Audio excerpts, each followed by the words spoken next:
Recorded Books presents Resort by Sara Ochs. Narrated by Miranda Raisin and Dakota Blue Richards, with Joe Jameson and Pema Monaghan. Prologue. Friday night. The bass thumps from somewhere behind me, echoing the beat of the blood pulsing in my ears. I look back at the group I've left behind. Bodies painted in flashy greens and sickeningly sweet pinks rub against each other. Cheap beer froths out of gold and green bottles while friends sip collectively from fish bowls filled with noxious blue liquids. Further down, a dancer swirls a hula hoop of fire for the acclaim of an impressed and extremely intoxicated crowd. Everything suddenly seems hazy, like I'm watching it all unfold from outside of my body. A neon cacophony of color set to music that's become nothing more than one long blurred note, deep enough and loud enough to shake my chest bones. My muscles are heavy, and I need to remind myself to breathe, like my body has forgotten to engage in its normal functions. Maybe they put something in my drink to make this easier. Or maybe I'm just intoxicated on the knowledge, the awareness that time is running out. I call back towards the group, pleading for anyone to help me, but it's no use. The raucousness blasting from the party speakers sweeps down the beach like an avalanche, picking up my voice and carrying it away into the silence.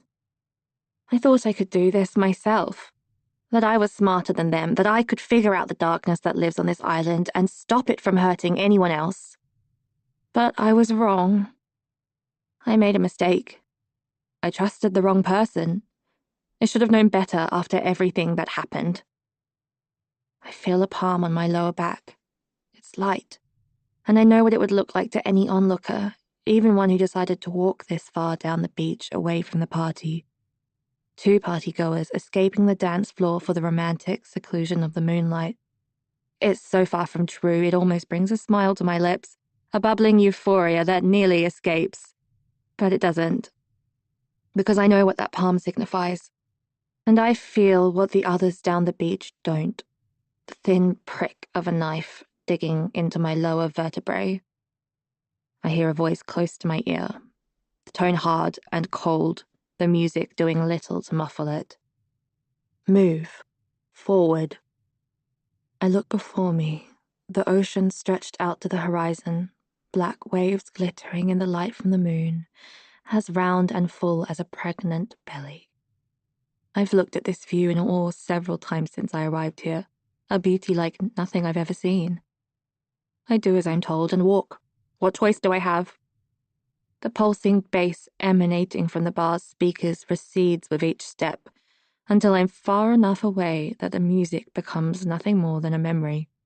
This distance from the party, the beach is bathed in darkness, the shops lining this stretch long since closed. The only light comes from the smattering of stars over my head. As I feel the water lap against my toes, I take one more look over my shoulder.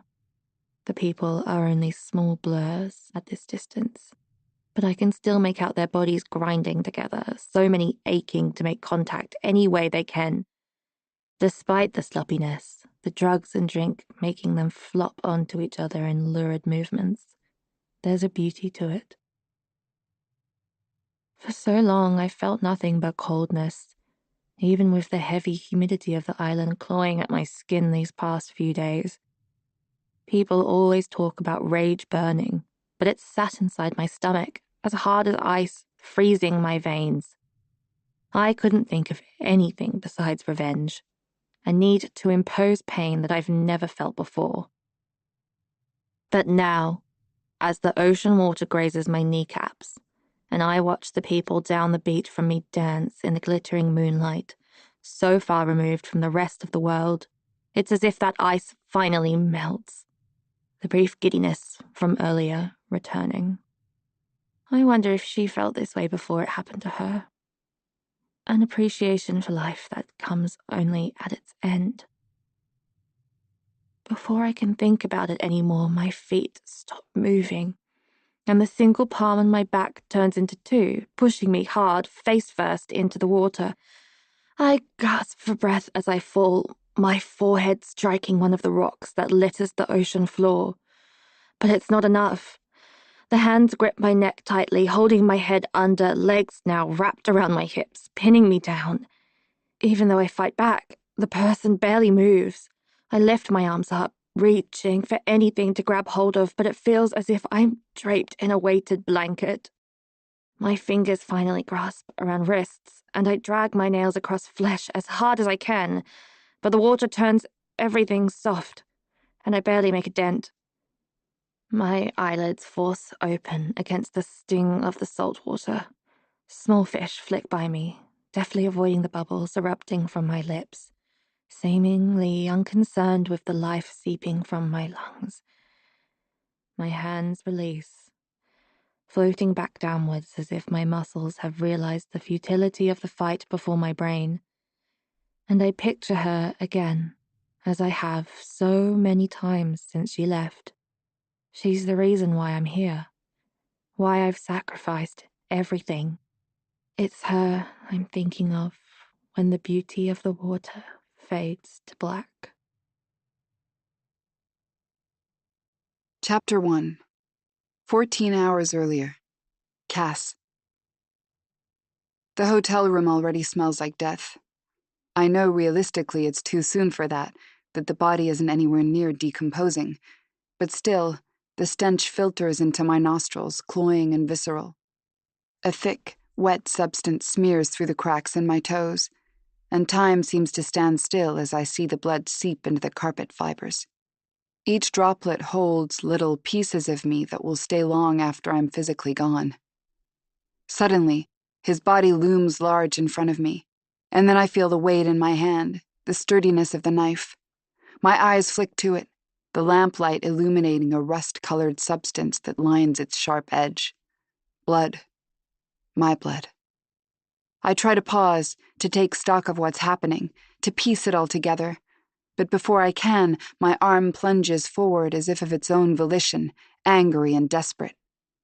And then it comes. The connection of the blade to the flesh. That satisfying feeling of contact. I hear the scream erupt from my lungs as if it comes from someone else. Shh. Shh. I clamp my hand over my mouth, and my eyelids snap open. And then I'm staring into Logan's eyes, at the ocean waves he carries in his irises.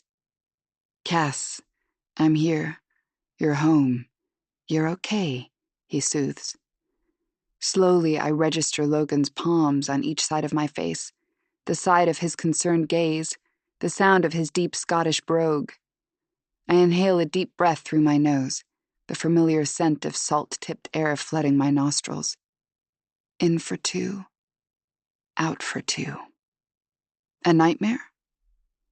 I can feel a headache forming at the back of my skull, and it takes me a moment to understand what Logan's asking. Yeah, I guess, I answer non-committally. He doesn't know about the terrors that haunted my dreams every single night for the first year after that day in the hotel room. My unconscious mind replaying the memory on an endless loop, every viewing becoming darker, more frightening. They'd stopped for a while, when I first moved to Koh Sang, but recently, as the 3rd-year anniversary approaches, I feel my mind constantly returning to that hotel room, and the nightmares have returned, darker and more real than ever. What was it about? He asks. My heart is still beating erratically, and I swipe away a bead of sweat from my forehead. I force myself to breathe slowly, using the trick I teach my students. In, two, out, two. I can't remember. I lie. I realize with a start that my fingertips are tracing the line above my heart where my jagged skin has turned soft and stretched. Logan thinks it's from an accident. A car crash when I was in college. A piece of glass from the windshield piercing my chest. The accident I managed to survive, but which left me an orphan. My 2 remaining family members torn away in one fast movement of destruction. He thinks that, because I've made him think that. I pull my hand away from my chest, not wanting to draw more attention to the scar than necessary. Logan's face slowly morphs from concern into his signature lopsided smile. His lips opened slightly. One side pulled up just a touch more than the other, a glitter reaching his dark blue eyes. A stray strand of curls has broken loose from his messy ponytail to graze his chin, and the sight of it sends a flutter to my abdomen. He leans his face closer to mine. Well, whatever that dream was, it wasn't real. But you know what is? He asks teasingly. He lifts my left hand up to his mouth, his lips grazing my knuckles, giving me a clear view of the gold band that, as of last night, has taken up permanent residence on my ring finger. The thought still sends a ripple up my spine. He's mine. I'm his. We are all we need. No one else matters. My eyes travel downwards from his face to the identical ring hanging from the chain around his neck, perched upon his tattooed chest. I think back to last night, letting the good memories replace the residual panic from the nightmare. Logan had gently pulled out that ring from where it lay tucked under his t-shirt moments after he'd held out a matching ring in a small red box in my direction. Time seemed to freeze, my brain temporarily glitching, nothing making sense until I watched him lower himself to the vinyl flooring of our patio, taking position on one knee. He timed it perfectly as the sun descended into the sea, a fiery ball drowning in the water that left the sky smoldering in pinks and shimmering blues. I held the ring in my hand a moment before slipping it on my finger. "Look on the inside," Logan had instructed, and I did. There, engraved in delicate cursive, lay our words, the phrase we say to each other before bed every night or whenever we separate. Our version of I love you. Forever us two, I managed through the emotion growing thick in my throat. Forever us two, Logan echoed. It's official now. It was the moment I had been waiting for since the night I first met Logan, 2 years ago. Since the first time I saw him, I knew he would be the one to save me. Tears filled my eyes as Logan continued. You are everything to me, Cass Morris. When I was a young lad growing up, I dreamed I would find someone as loving and understanding as you, someone I could always turn to and trust. I can't believe I found you. I must be the luckiest guy in the world. All I could do was nod as I listened, the tears breaching the levees of my eyelids.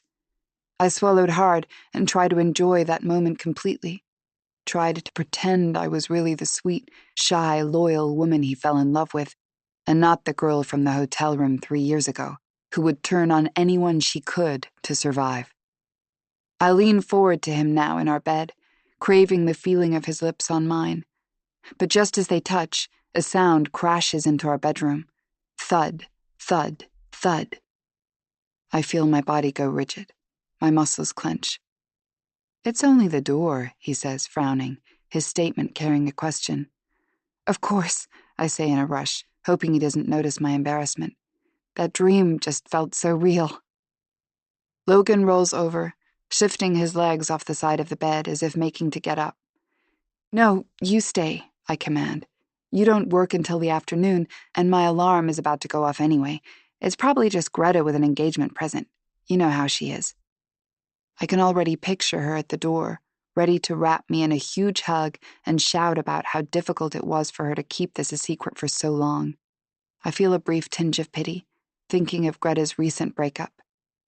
The way Alice just up and left her and the entire life they built on this island, without notice or apparent explanation. But I push it away. This morning is for celebrating. I deserve to be happy for once. Look at you. Already the best fiancé I could ever ask for, Logan says. His comment sends a warm flush to my stomach, and I gently kiss his smiling lips before grabbing clothes that lie crumpled at the side of the bed, casualties from last night. As I slip Logan's t-shirt over my head, I pause briefly to look through the floor-to-ceiling windows that line our bedroom, giving us unbridled views of the sparkling, mountain-studded ocean. Just like it always does, the beauty takes my breath away. We moved into this house a year ago, each of us fed up with our respective living situations, Logan crashing in an apartment in Cumvit with Neil and Doug, and me in one of the hotel rooms that Frederick rents out to resort staff at decent rates. As soon as we saw the house come on the market, we agreed we didn't have a choice but to put in an offer. It's one of the only buildings this far up the hill, situated right next to the Crum Yai trailhead. But the view sealed the deal. The beauty of the island on display, as if it's ours for the taking. And in a way it is. Koh Sang is our home, nestled in the Gulf of Thailand, far enough away from all the other backpacking islands that it hasn't yet been tarnished by an overflow of tourists, like neighboring Koh Phangan or Koh Samui. Today, the sea looks placid. Good news, given that we're still very much in the rainy season. Every day is a gamble with the weather.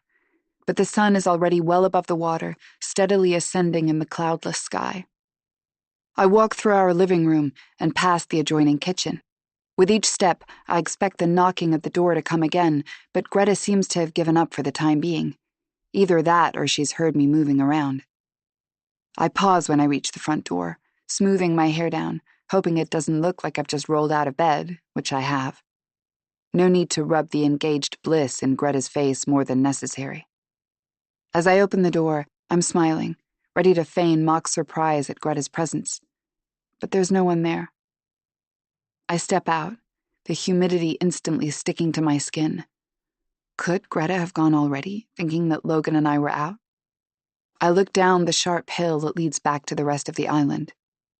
If she'd left, I would at least spot her motorbike speeding down the hill, but the road is empty. My forehead scrunches in confusion.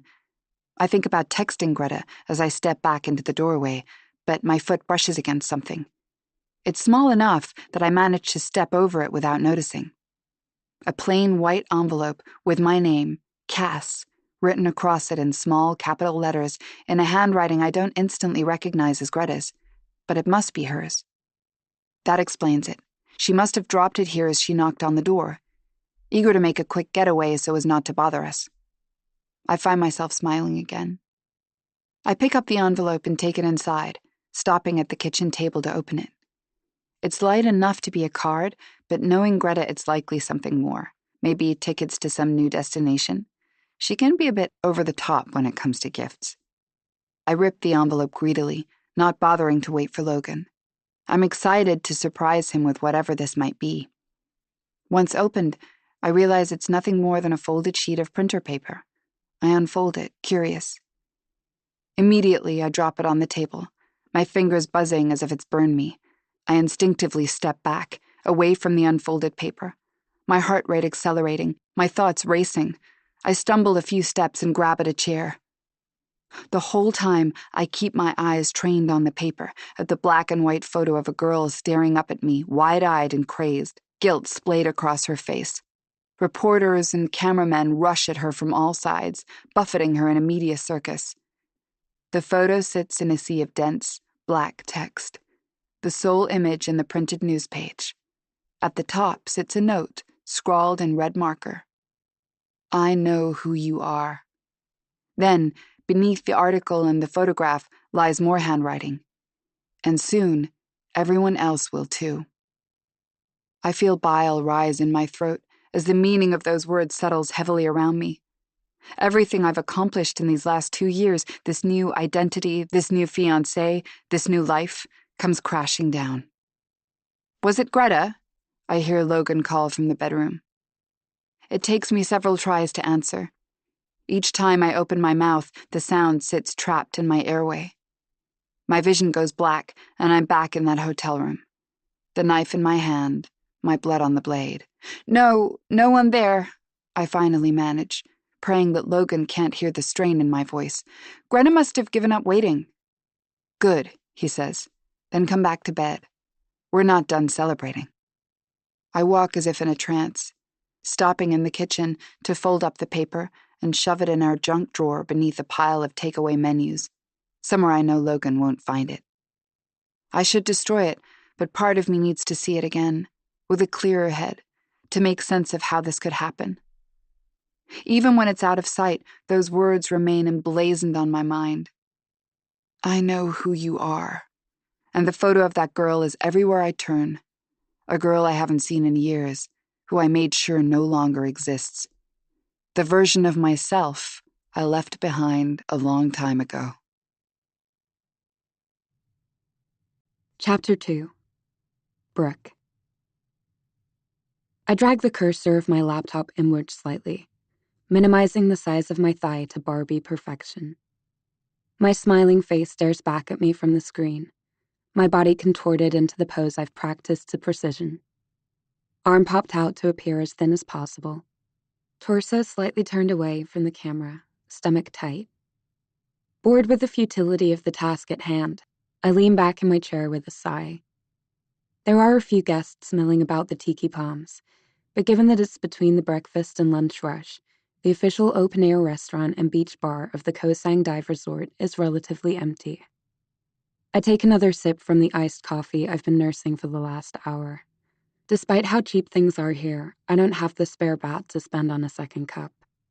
Unlike most of the clientele, I chose a seat in the corner of the restaurant with my back towards the ocean.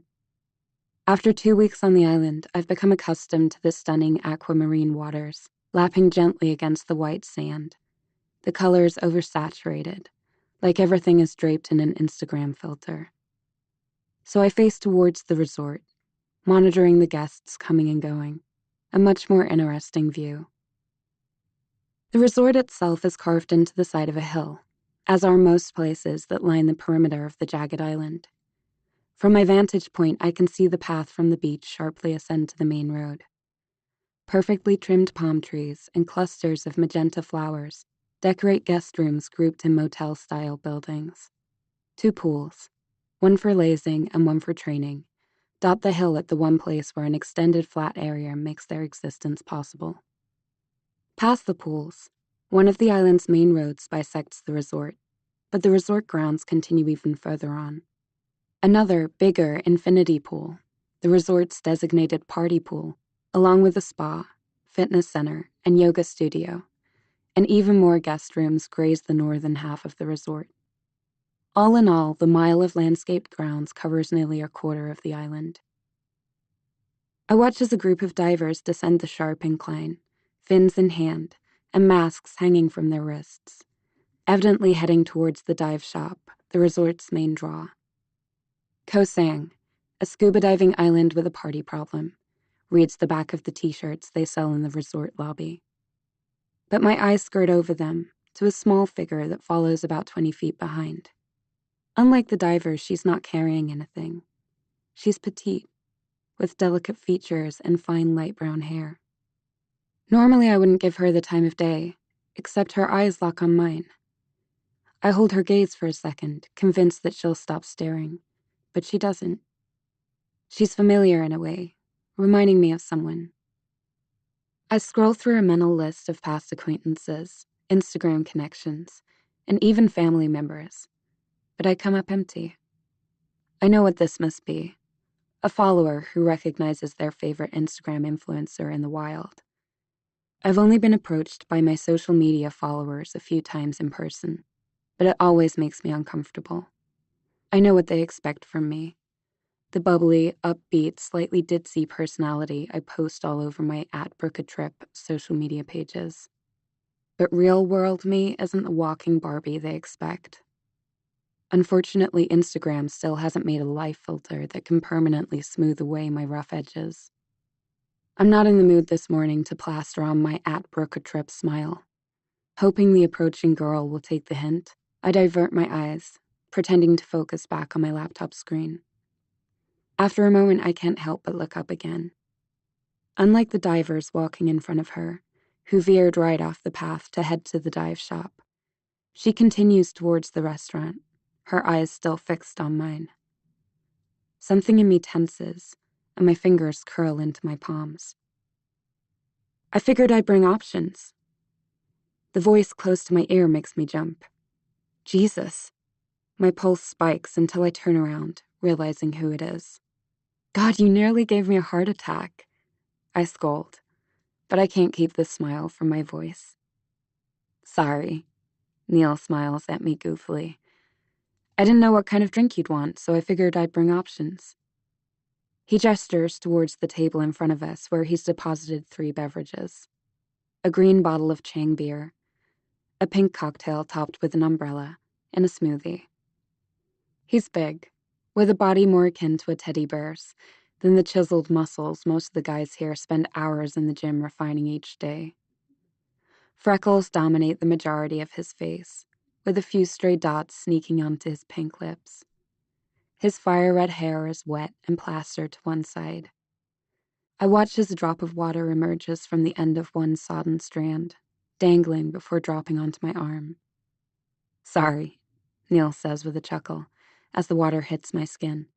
"Just got out of a dive." That explains it. He must have dropped his stuff off at the dive shop and entered the restaurant from the beach side. I was so transfixed by the girl that I never even heard him order. The girl. I immediately turn back to the resort, but she's gone. That's strange. I could have sworn she was coming to talk to me. I look up and down the hill, even scanning the beach, but I don't see her anywhere. It's like she disappeared. "I saw you up here and thought you could use some company." The boldness of Neil's flirtation brings me back to the present, and despite myself, I can't help but blush.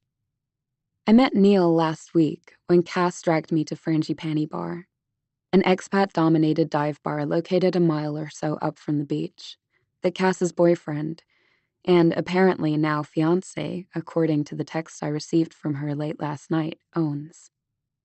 Cass pointed Neil out as her co-worker, one of the only 3 dive instructors at the resort. I try to ignore the flutter in my stomach as he shook my hand in greeting and introduced himself in his British accent, but my disloyal face flushed every time I felt his eyes on me that night. It wasn't just his looks that set him apart. It was how he was so unabashedly himself, unconcerned with whatever anyone else thought.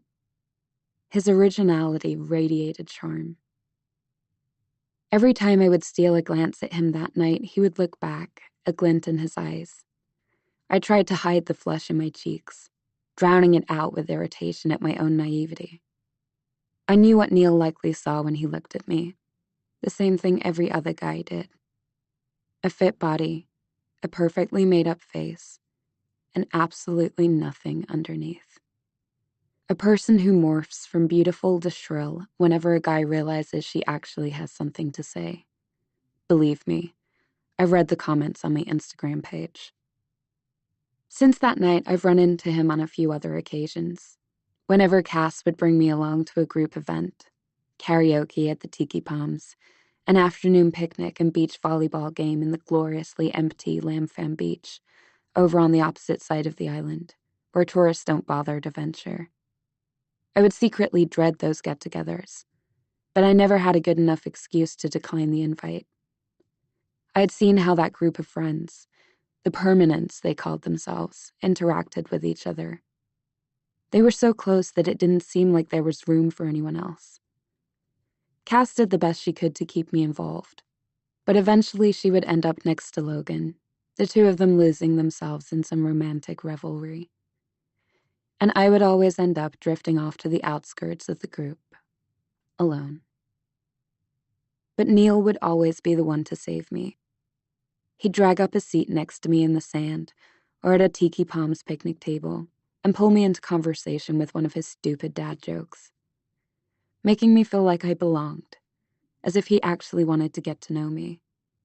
The real me, not at Brook a Trip. It was a feeling I couldn't seem to shake for hours after we'd separate, a sugary hangover that filled me with a warmth that seemed lacking here, despite Koh Sang's blistering temperatures. Something about this moment, though, us here in the Tiki Palms, feels different than those other times. Without Doug somewhere behind us cracking dirty jokes to Greta, or Cass shooting me knowing smiles, silently taking the credit for us hitting it off. It's just the 2 of us.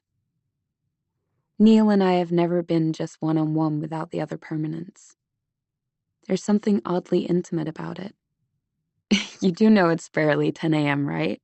Hardly happy hour, I say, gesturing to the drinks Neil's delivered and stifling a laugh. He feigns a look of mock surprise. It's always happy hour on Koh Sang. Has no one ever told you? I pull the smoothie close to me, deciding on the most innocent of the three options. I try to ignore the quick thrumming in my chest as I feel Neil's sun-warm skin next to mine. Those kinds of thoughts are a distraction I can't risk now. Undeterred, he slides into the seat across the table, gathering the cocktail and beer bottle in front of him.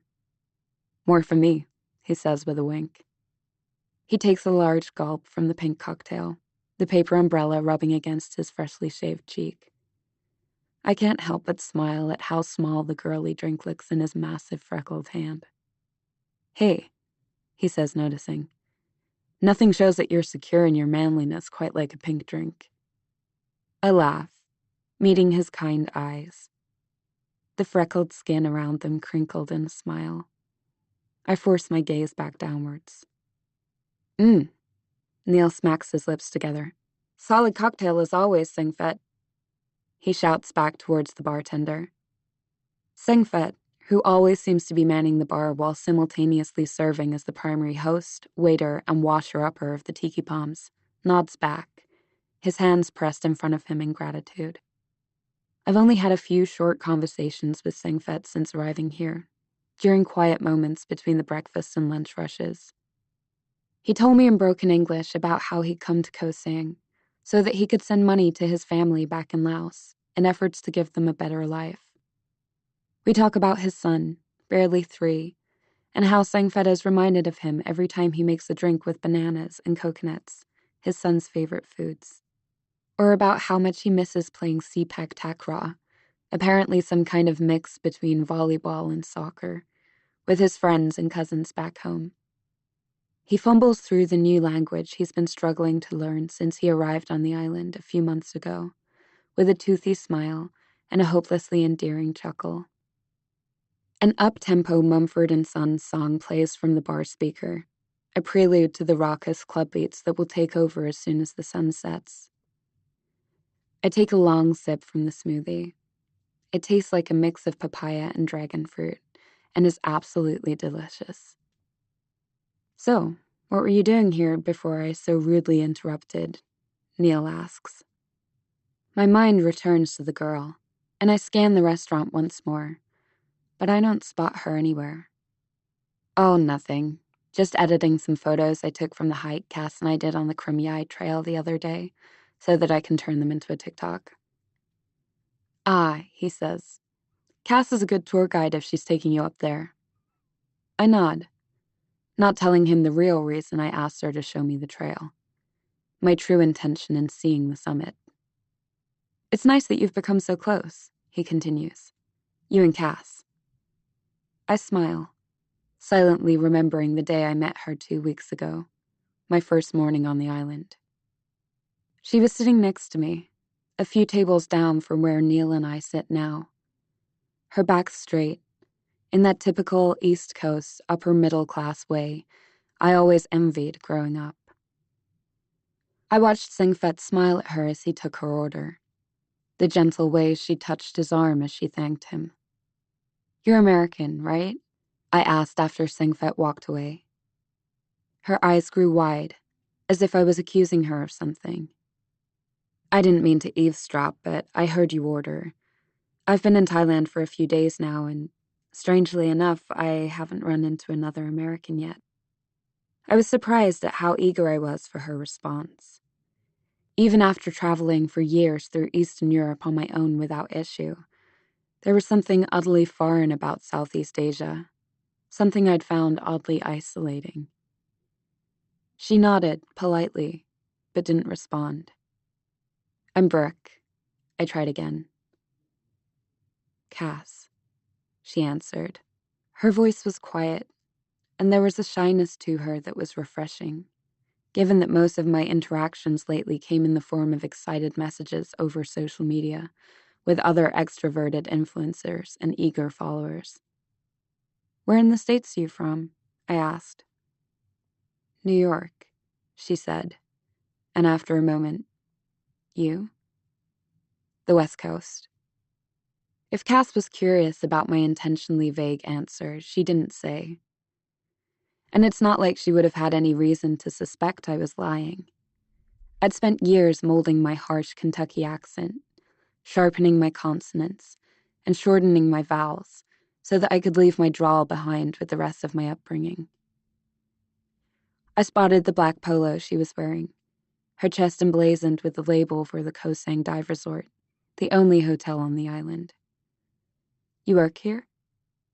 "Yeah, I'm a dive instructor," she said, the hint of a proud smile on her lips. "Wow," I said, impressed. "That's incredible.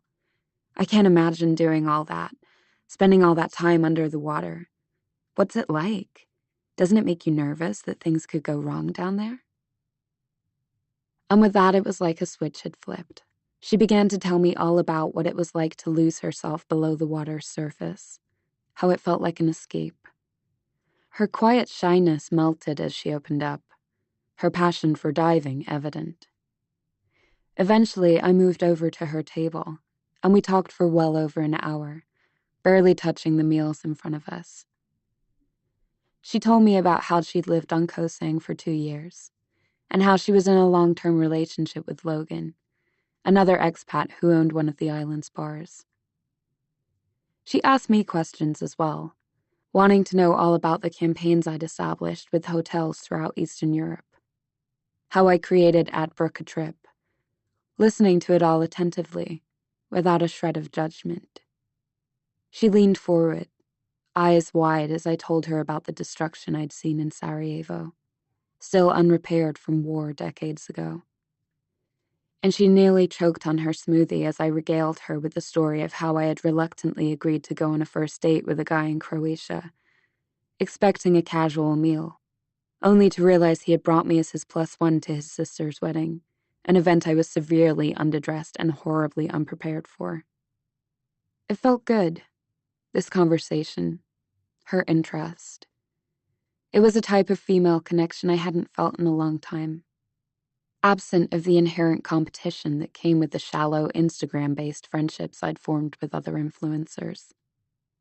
And I found myself disappointed when Cass eventually had to leave after an hour or so to get back to the dive shop.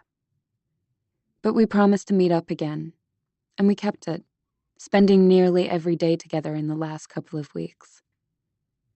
She was quick to introduce me to her friends, to welcome me into the life she had made here.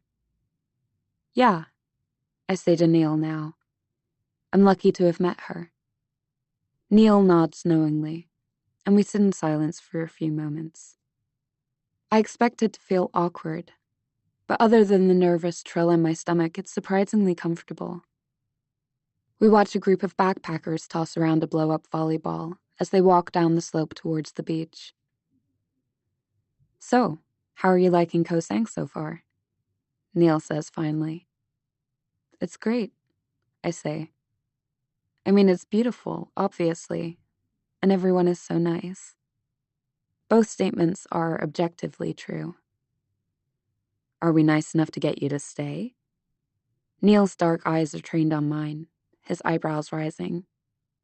It catches me off guard, even though it shouldn't. I can tell the answer Neil wants, the one he's expecting, that I'll join him and the other permanents who have made Koh Sang their home. "Maybe," I say finally, settling on as uncontroversial an answer as I can think of. Just taking it week by week at this point. I don't mention that I don't have much choice, that I've spent nearly all my savings on a one-way flight to Phuket, followed by a ferry ticket to Koh Sang. I have barely enough left to cover my expenses for the next 2 weeks, let alone pay for travel out of here. Neil nods. He looks as if he's considering saying something more, but I head it off before he has the chance. "So what brought you here? How did you know that this was the place for you to settle down?" Neil takes another drink, apparently thinking over the question. He casually reaches down and starts playing with the bracelets that cover several inches on both of my wrists. Some beaded, some nothing more than a loop of string. Some purchased, some given to me, usually by kids, in the various places I've traveled. Neil shifts each bracelet one at a time, his skin brushing against mine. His touch is unexpected, but somehow it feels right. Even so, I pull my arm away, feigning an itch on my back that desperately needs to be scratched. The usual story, he says, pretending not to notice the sting of my rejection. Bit of a rough childhood, drunk dad, the whole lot. Took off traveling as soon as I finished school, and didn't even consider stopping until I reached here. Discovered scuba, and kind of fell in love. I feel a heat rise in my cheeks when he says that last word. Something about this place just felt right. I can't really put my finger on why. So I worked it out with Frederick that I would serve as waitstaff here at the Tiki Palms to pay for my training. Once I finally finished my dive master course, he took me on as an instructor. That was about 3 years ago now. He's right. It is the usual story. So generic it's almost laughable. But still, I can't help but feel a surge of compassion for Neil. My eyes keep drifting to his fingers, which have now retreated from my skin and are clasped around his glass, and I regret pulling away. I find myself craving human touch, his touch specifically, the feeling of his fingers on me. Not now, I tell myself. This isn't the time, and it's certainly not the place. He laughs lightly to himself. But I know the diving isn't what drew you here, Brooke. I think you're the only person I've ever met who's come to Thailand's most renowned diving island, with no intention of even trying scuba. I confessed my aversion to water sports to Neil the first night we met. I've never been athletic. When I was growing up, I always preferred to hole up in my bedroom with a book, or sneak into the living room to turn on CNN, rather than join the other kids in our trailer park playing whatever kind of miserable game they'd made up that week. And it wasn't like we had the option of water sports in central Kentucky. Back then, I didn't even realize scuba was a sport. I've also never understood the desire to be that far below the surface. The claustrophobia, the water's pressure bearing down on you, relying on nothing but a tank and a small tube to keep you breathing. That's way more trust than I can put into anything, let alone anyone. I still think I can convince you. I'll make a diver out of you one of these days. That's a promise, Neil says, raising his glass. Sounds more like a threat to me, I say, cringing at how flirtatious my words sound. So what was it then? Neil presses. If not the diving, then what brought you to this part of the world? Well, I've been traveling for a while now, I say, following my prepared script. And what kind of backpacker would I be if I never made it to Thailand? He nods, and something in his expression directs me to continue. I finished college early, I explain, the best phrase I've come up with to avoid mentioning that I dropped out after only a few months. And I didn't really know what to do with my life. I had always wanted to travel. I started with backpacking through Eastern Europe. Thought I could pick up some freelance journalism jobs as I went, but that didn't really pan out. So I made this Instagram profile, and then a TikTok, and then a website, and the whole thing kind of blew up. I trail off, glancing downwards as I feel the usual shame that comes with explaining my career. I prepare myself for Neil's response. An eye roll, or a snort of derision, perhaps. The typical response I get when I admit I'm an influencer, a profession that's come to be both envied and disdained.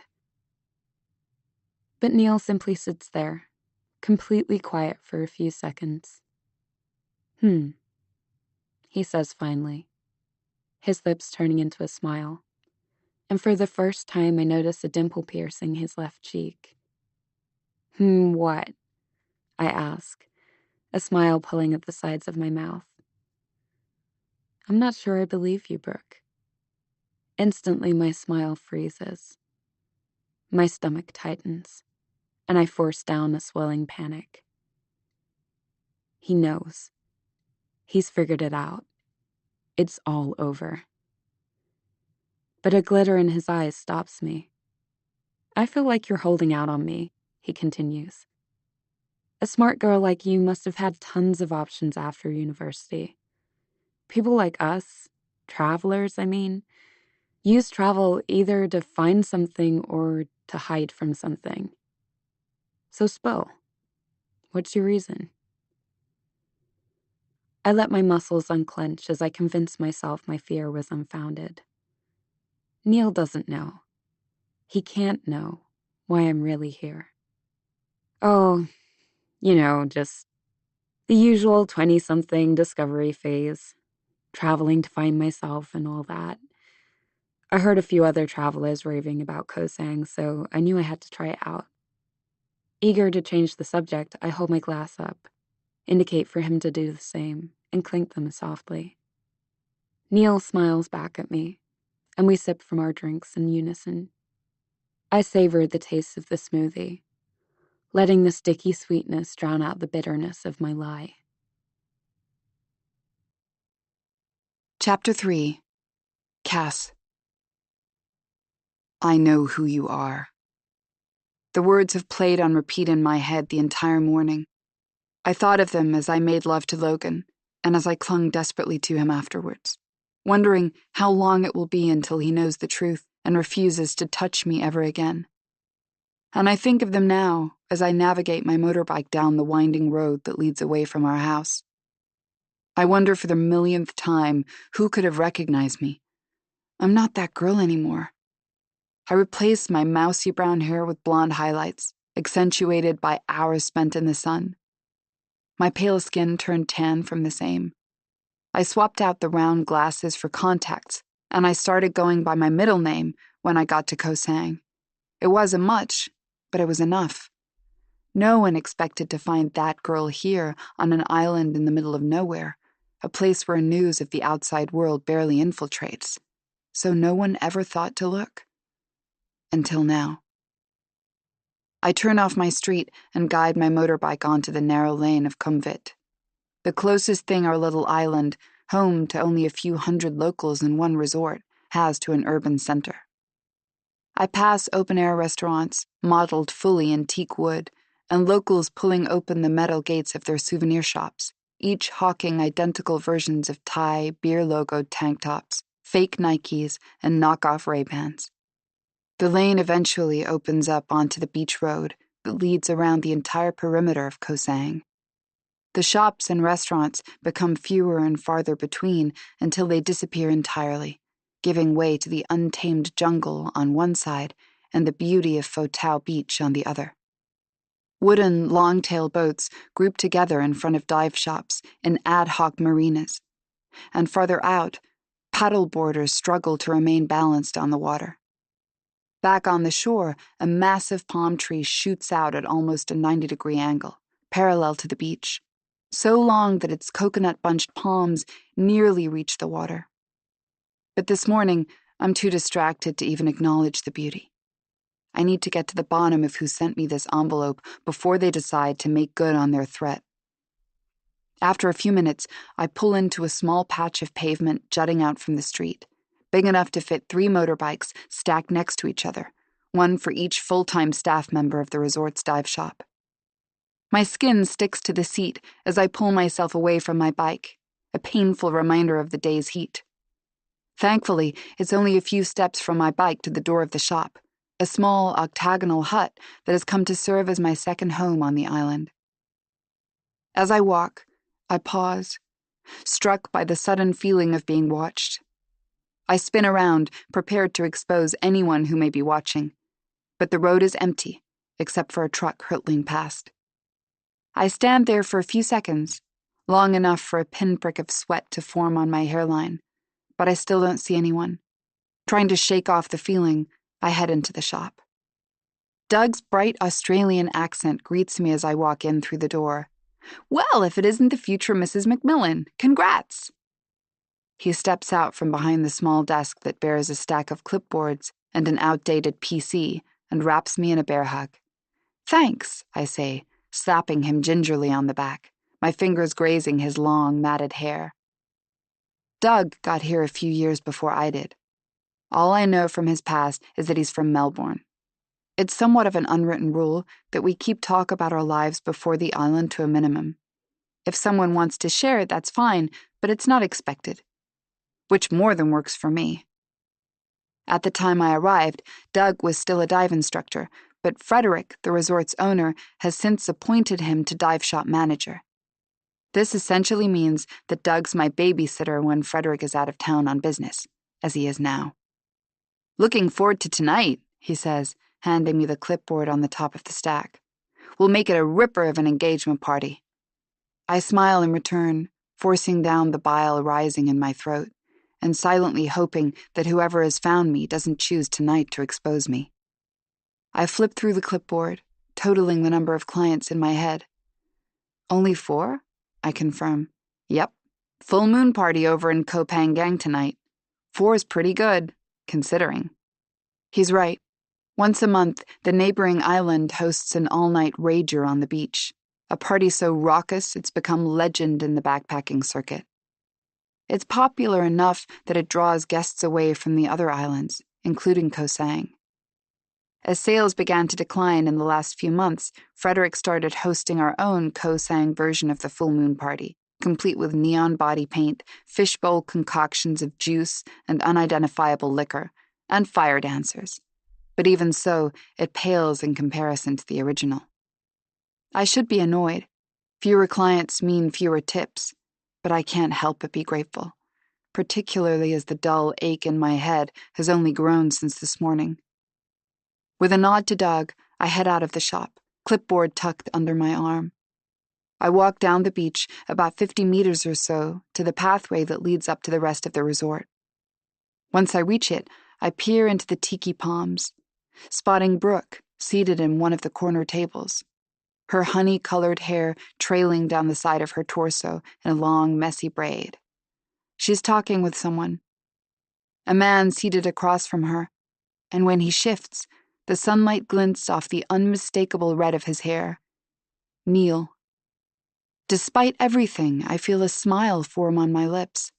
It's no secret that Neil has developed a bit of a crush on Brooke, as have most men on the island, and given the way she's smiling at him now, it seems there's a chance it might be reciprocal. I was a bit awestruck when I first met Brooke 2 weeks ago. She was extroverted and charming and beautiful, all the qualities you would expect in a travel influencer, I suppose, but everything I'm not. Her confidence was palpable when she struck up that first conversation with me at the Tiki Palms. She was so open, it felt like we'd known each other for years. And indeed, there was something familiar about her that I couldn't quite peg down. As soon as I got home that day, I looked up the Instagram handle she had mentioned, @BrookeATrip. And once the first search result loaded, it flooded my screen with high-definition photos of beautiful mountains and cobblestone city streets. Brooke was front and center in all of them, of course, her dark-lashed blue eyes fixed on the camera, her body curvy and compact and always dressed in some fashionable and usually revealing outfit, her long hair perfectly styled. It felt masochistic, scrolling through the photos and videos of her travels, glossed with the perfection that only social media can deliver. As I lay there on my couch draped in one of Logan's old formalist t-shirts. But I couldn't stop. I gorged myself on her beauty and the powerful captions she wove beneath each post, which confidently called out the corruption and autocracy in the countries she visited, speaking her mind in an easy way I could only dream of. Since then, I've found reasons to seek her out, always drinking in her attention, reveling in the pride I feel when people see us together.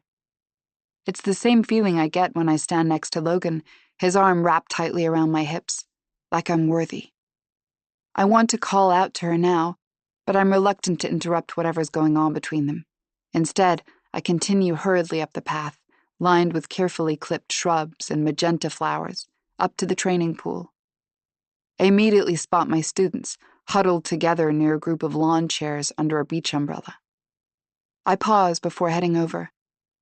The public speaking anxiety I still get whenever I have to introduce myself to a new group is worse than normal. Because each new arrival on the island, every strange face, now feels like a threat. Could whoever left me that note be in my class? Or are they suntanning at the beach?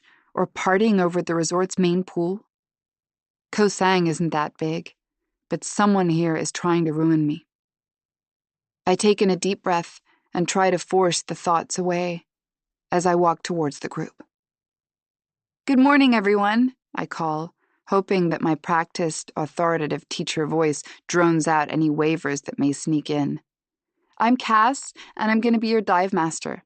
Thank you all for choosing the Koh Sang Dive Resort for your Discover Scuba Diving course. By the end of the next 2 days, you will have learned everything you need to dive safely and effectively, and you will have completed 2 open water dives." I pull up my clipboard, using it to minimize the slight tremble in my hands. "Let me just take attendance real quick and have you all introduce yourselves." I scan the first sheet of paper. "Ariel and Tamar Abramson?"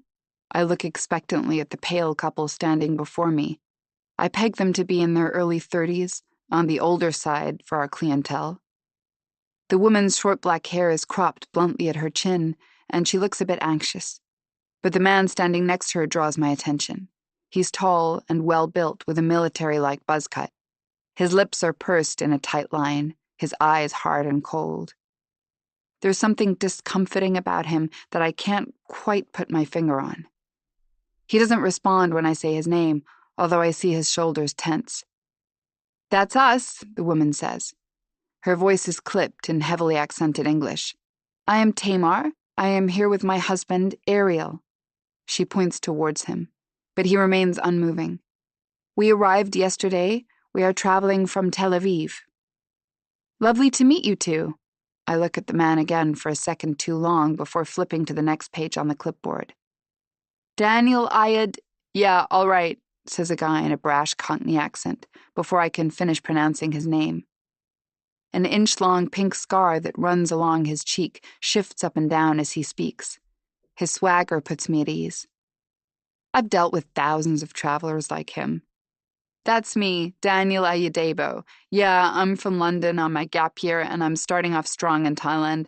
Gonna travel till the money runs out. Got here last night, and I'm loving it." His eyes take in the girl next to him. She doesn't return his glance. He looks older than most of the guests who come on their gap year, but I don't comment on it. "Last but not least," I say as I flip to the last page on my clipboard, "Lucy Dupin." I turn to the girl next to Daniel. She barely reaches his biceps. Her hair is piled up on her head, mostly hidden under a light pink baseball cap. But wisps of light brown curls peek out from beneath it. She looks back, fixing her light blue eyes firmly on mine. I swallow, forcing myself to keep the clipboard steady, to stay smiling. It's her. She's alive. Her name touches my lips, light with memory. Robin. The last time I saw her, really saw her, she was lying in that hotel room. Her slender body was dwarfed by the queen-size bed, her face chiseled as if in porcelain, and those big blue eyes wide open, the brightness slowly leaking out of them. My sister. Gone forever. It's not really Robin standing in front of me now, of course. The closer I look, the more obvious the differences become. Robin was taller than this girl, her cheekbones more pronounced, her hair a few shades darker and curlier. But the eyes are the same. Those big, blue doe eyes that belie an unexpected strength.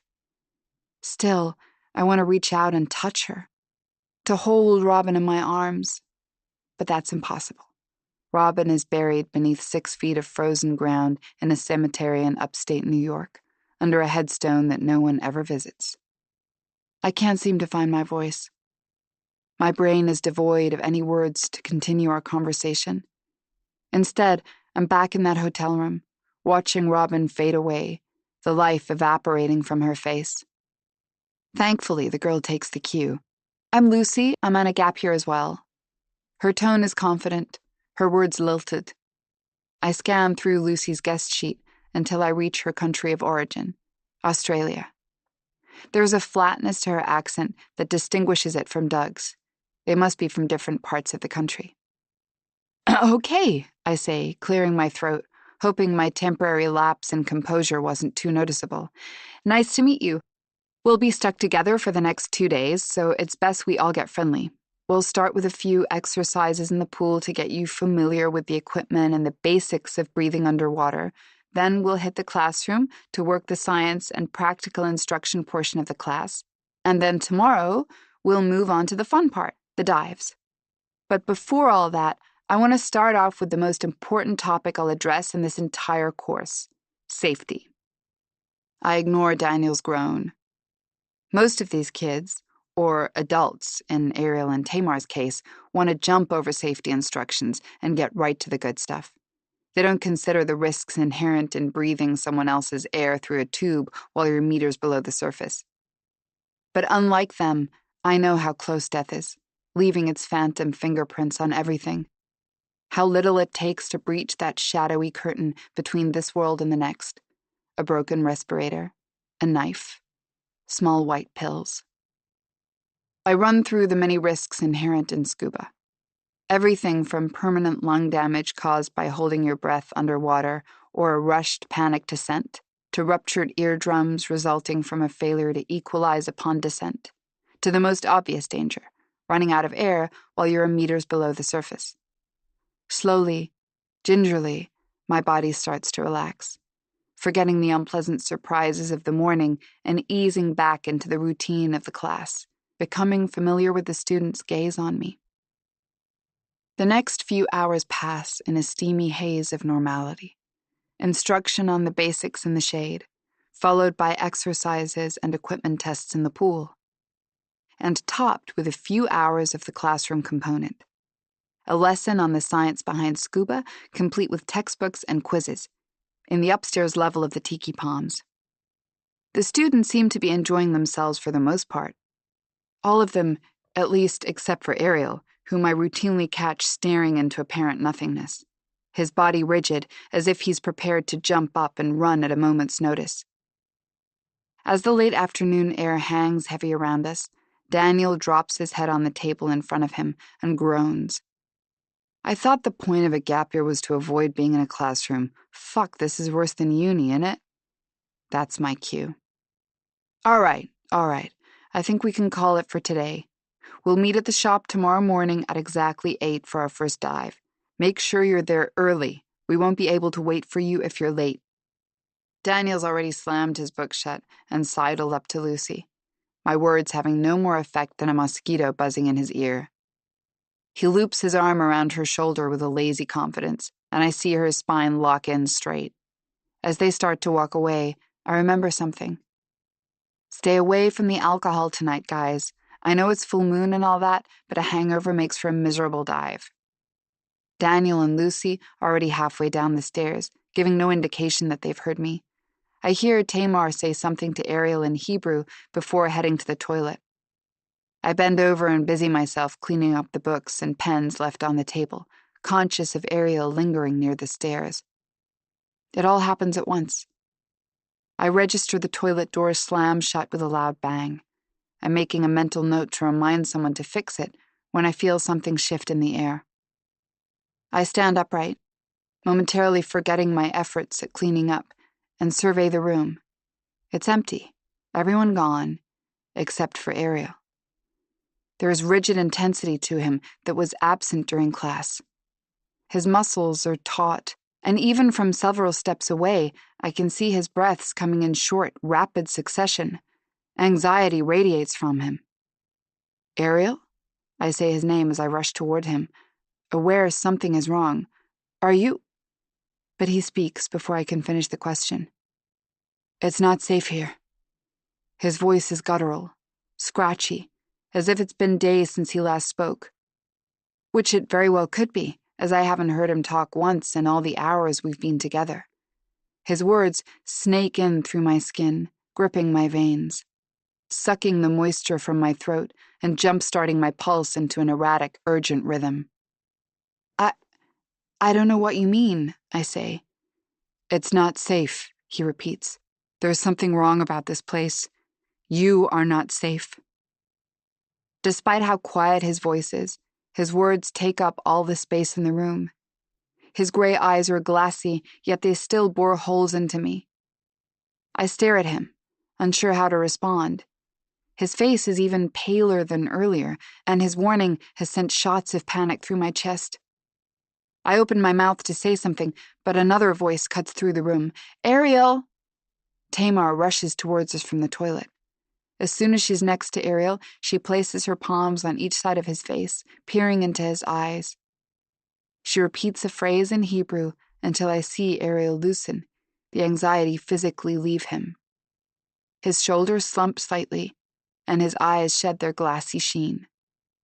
I watch as she pulls him in for a hug, and his muscled frame slumps into her body. I realize Tamar must be stronger than her petite frame suggests.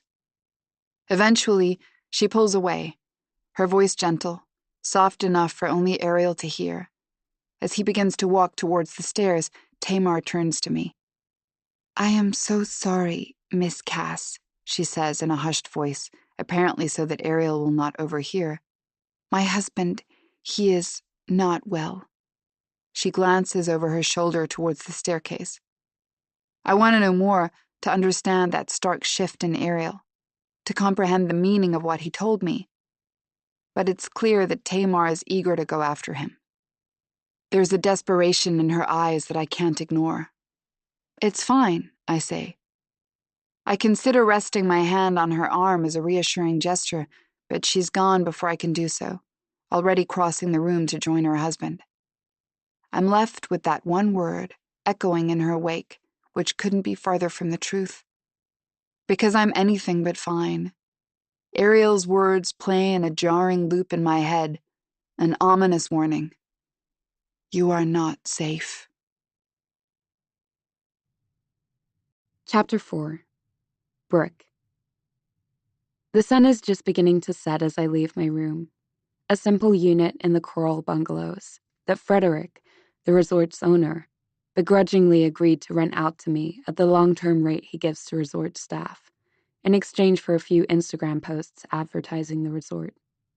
I start walking up the path towards the street where I park my rented motorcycle when I'm stopped by a single word shouted at my back. "Hey!" The voice is unfamiliar, and I whirl around, inhaling sharply when I see who it is. The girl from this morning. The one who looked like she was coming to talk with me at the restaurant. The one who I later saw in Cass's dive group. She's standing a short way from my door, almost as though she's been waiting for me. Hi, I say, quickly recovering from my surprise and plastering on the fake smile I saved for my @Brooke-a-Trip pages. "Brooke, right?" she asks. She's skinny enough that she looks like she could blow over in a strong wind, and her eyes carry that same wide, hungry look they had earlier. But her voice is stronger than I expected. There's a quiet strength to her. I nod expectantly, now certain that she must be an eager Instagram follower, preferring to ask for a selfie when I'm alone. Less chance of rejection that way. But her next question catches me by surprise, causing my smile to slip. "You've only been here for 2 weeks, right?" she asks. "Yeah, I guess," I say cautiously. "About 2 weeks." I think back to what I've posted on my accounts. I remember sharing a TikTok when I first arrived, documenting the tuk-tuk ride from the ferry station to the resort. Still, it seems a bit strange that this girl would remember exactly how long I've been here. The girl nods. "So you weren't here when that woman fell from the Krumyai then?" I blink, surprised. The question is so far out of the realm of what I was expecting this girl to ask. This person I'd pegged for an overeager fan who just wanted to gush over my social media profiles. Of course, I'd heard about it. The woman fell from Krumyai, the tallest mountain on the island, a few days before I arrived. She was 21 years old, like me.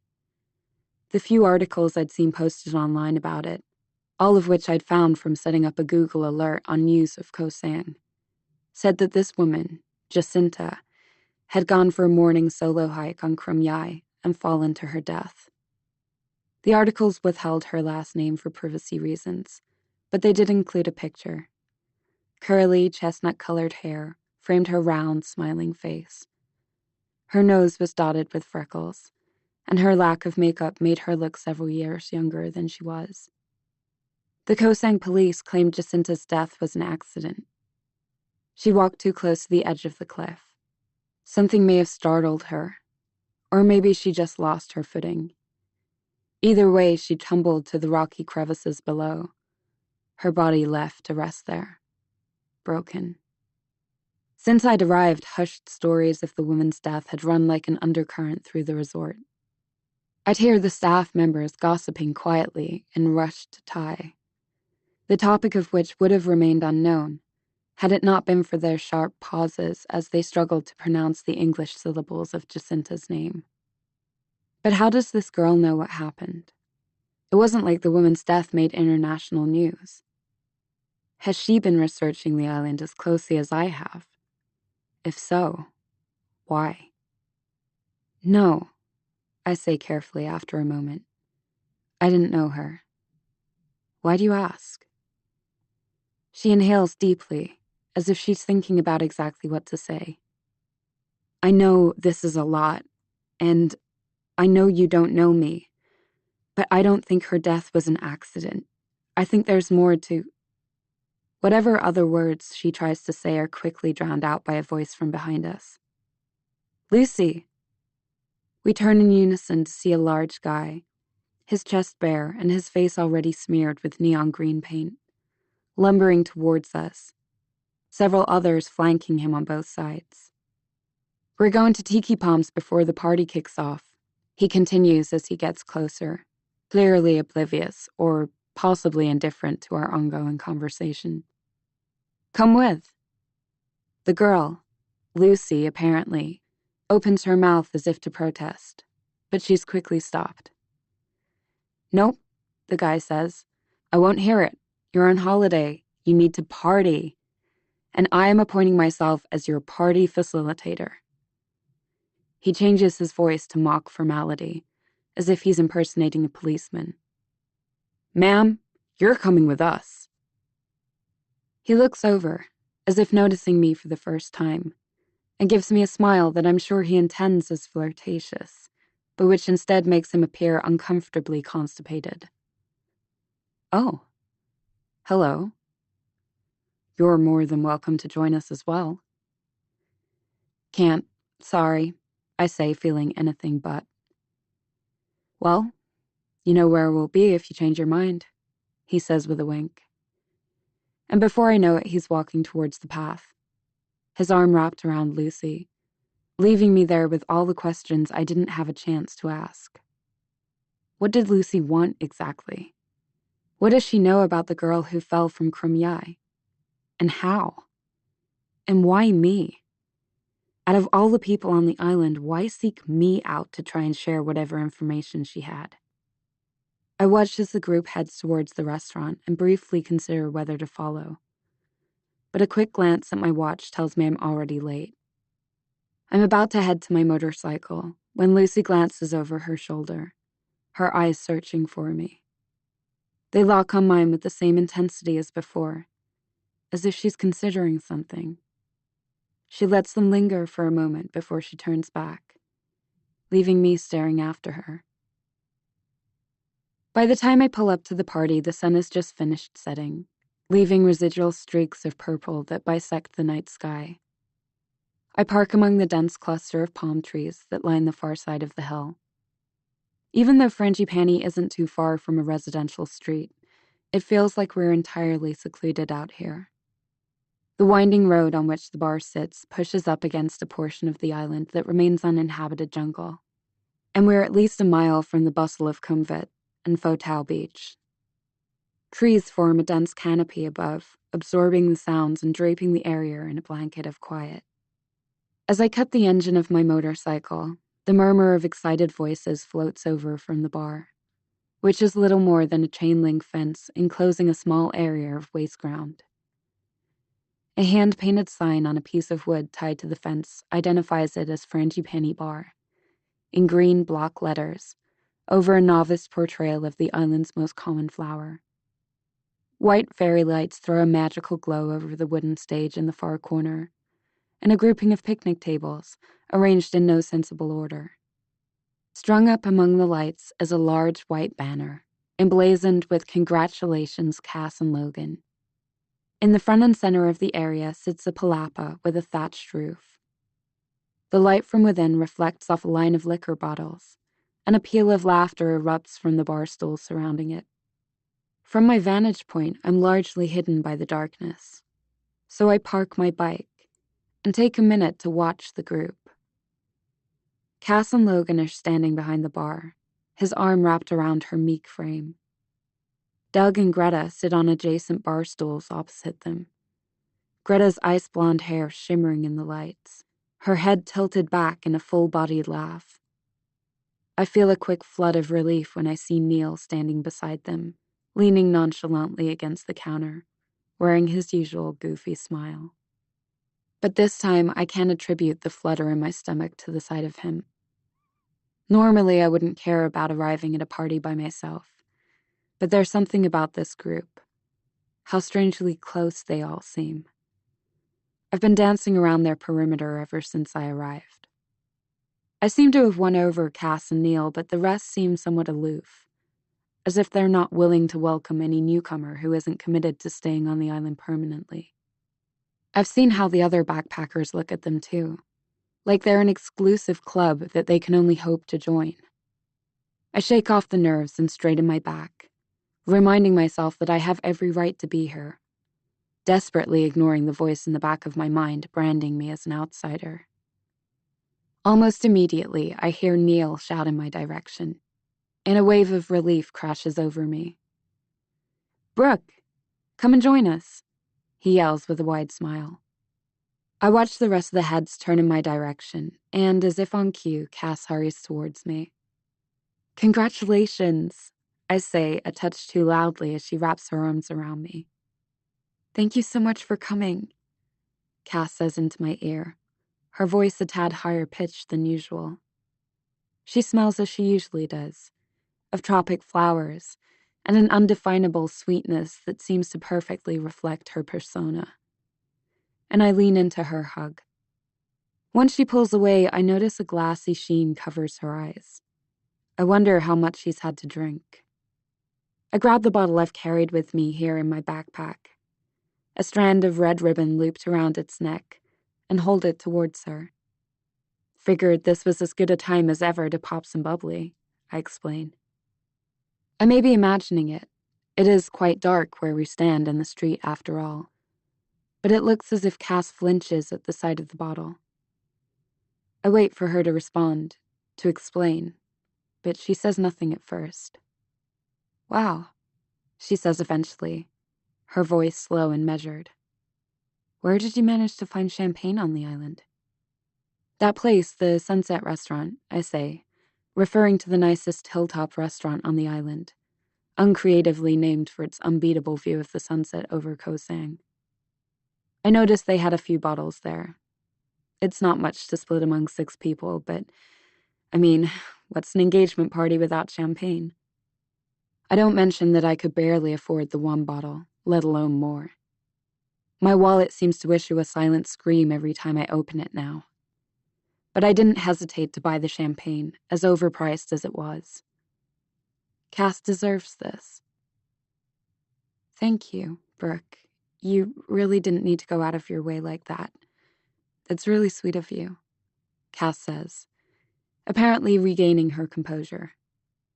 I consider asking her about it, but before I can, she grabs my arm, leading me towards the others. And everything is back to normal, any discomfort immediately forgotten. "You remember everyone, right?" Cass asks as we approach the palapa. I follow her, impressed by how comfortable she seems around these people, all of whom turn to look at her with expressions of genuine fondness on their faces. I look at her in that moment as well, seeing what they do. Her dark eyes glassy but warm, her face painted in her usual sweet smile, reflecting her appeasing nature. Their little wallflower.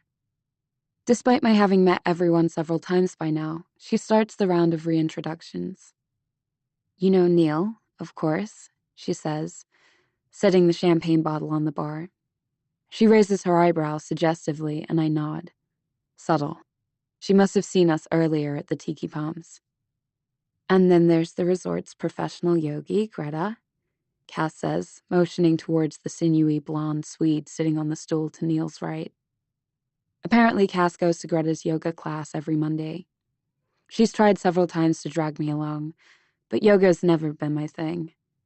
The trailer park I grew up in surprisingly didn't offer many opportunities for savasanas or namastes.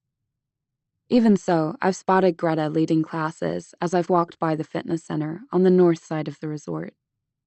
She seems like she's in her element at the front of the studio, always warm and relaxed. But the few times I've spoken to her, once at Frangipani and once in the Tiki Palms, I've sensed a coldness running just below the surface. Even now, she waves at me with a smile that seems just a touch forced. Cass has told me a bit about her, how Greta has been on the island forever, at least for a few years before any of the other permanents arrived, running the resort's fitness center, and how Greta had lived in apparent bliss with her girlfriend, Alice, who had left her and the island seemingly out of the blue a few days before I got here. I suppose that's as good a reason as any for Greta to keep her distance.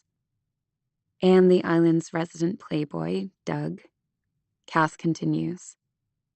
The face of the guy she motions to is a long, rugged landscape of jutting out features. He has the nose of a rugby player, one that must have been broken so frequently that it never had a chance to heal correctly. His hair is matted against his head, in mock white man dreadlocks, and he's wearing what I've gathered is his usual uniform of swim trunks and a Koh Sang Dive Resort tank top that accentuates his impressive biceps. "She's only saying that because I'm her boss," Doug says with a wink. "How you going, Brooke?" He glides his eyes languidly up and down my body, stopping pointedly at two areas specifically. And even though I feel every one of my muscles tighten, I force the polite smile to stay glued to my face. I've met him once or twice, and each time he makes my skin crawl. Cass always speaks highly of him, how effective he is at running the dive shop. And despite his creepiness, he seems relatively harmless, with his whole easygoing Aussie vibe. But he reminds me of too many guys from my past, the ones who think they're owed something. "And Logan, of course," Cass says with a smile, heading back behind the bar to wrap her arms around his waist. As if on cue, both Greta and Doug hold up their plastic cups in his direction. He smiles, and I understand what Cass sees in him. He's easily over 6 feet and built. His shoulder-length curly hair is pulled back in a man bun tonight, and I'm sure his charming Scottish brogue doesn't hurt him in the tips department. Cass has been pretty silent on his past, other than a generic explanation that he moved here from Aberdeen about 5 years ago to avoid being forced into taking over the family carpentry company. "Congratulations, Logan," I say with a forced cheeriness. "Thanks. Glad you could make it," he says, although his tone suggests anything but. He looks at me briefly, his eyes seemingly wary, before turning away. As usual, when I'm around him, I can't shake the feeling that something about me, about my friendship with Cass, bothers him. It's not that surprising. I've met plenty of guys like him since I started at Brook a Trip. Men who are quick to poke fun at my career, eager to puff up their own ego by pointing out how little skill my job takes, despite having absolutely no idea how much work it requires. Condescension filling their eyes whenever I mention landing a new campaign or securing a new sponsor. It's certainly not my dream job, but it's the best I can do under the circumstances. Circumstances Logan can't even begin to imagine. "Certainly took the man long enough, didn't it?" Greta says with a wink. I temper down my irritation and force my attention back to the group's conversation. "Hey," Doug responds, barely pausing. He was just nervous. "How many drinks did you have before you finally pulled the trigger and asked the question, mate? We're dying to know." "Well, if he made them himself, then he'd need at least double digits." "I've never met a bartender who pours such weak drinks," Neil jabs. And just like that, it's like I'm not even there. I watch the friends banter back and forth, and for a moment, I'm flushed with a feeling of emptiness. It takes me a second to recognize what it is. Nostalgia. For a time and people I never had.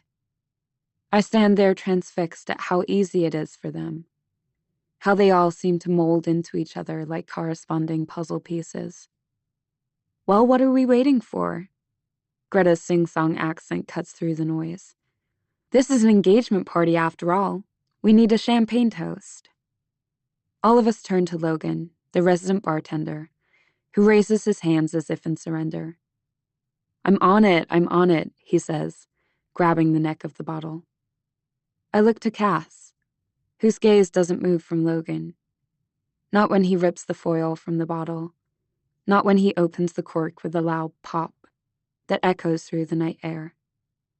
A small smile decorates her lips the whole time, the adoration painted on her face. As Logan begins to pour the champagne into 6 plastic cups, Frangipane's apparent glassware of choice, he looks up at her, and his eyes spark. Everyone else is distracted with their own conversation, but I catch him mouth, "Forever us too," in Cass's direction. Her smile widens, turning into a laugh when Logan pours too much champagne into one of the cups, making it overflow. The love between them is palpable. My heart should warm at this display of affection, but the hollowness from earlier returns to my chest, tinged with something else. When Greta starts handing out the glasses, I catch Logan return to Cass's side, his lips brushing lightly against her forehead. And that's when I grudgingly acknowledge the feeling I've been trying to ignore. Envy. "Okay, quiet down, Greta demands, and we all turn our attention to her. I've seen the crew together enough to understand the dynamic here. Greta seems to have leaned into the group's maternal role. Logan, Cass. "I can't tell you how much love I have for you two," Greta begins, before turning to face Logan. "Logan, where would I be without you? Since you've arrived on this island, you've been my rock. Koh Sang would be an entirely different place without you in it."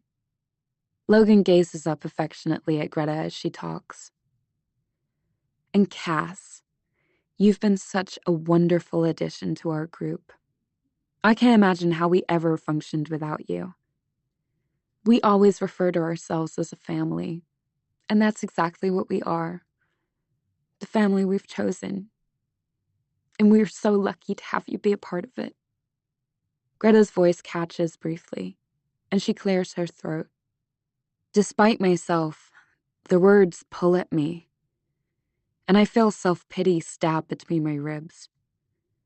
I wish I had someone that would say that about. I shake my head slightly, stopping the thought before it can fully form.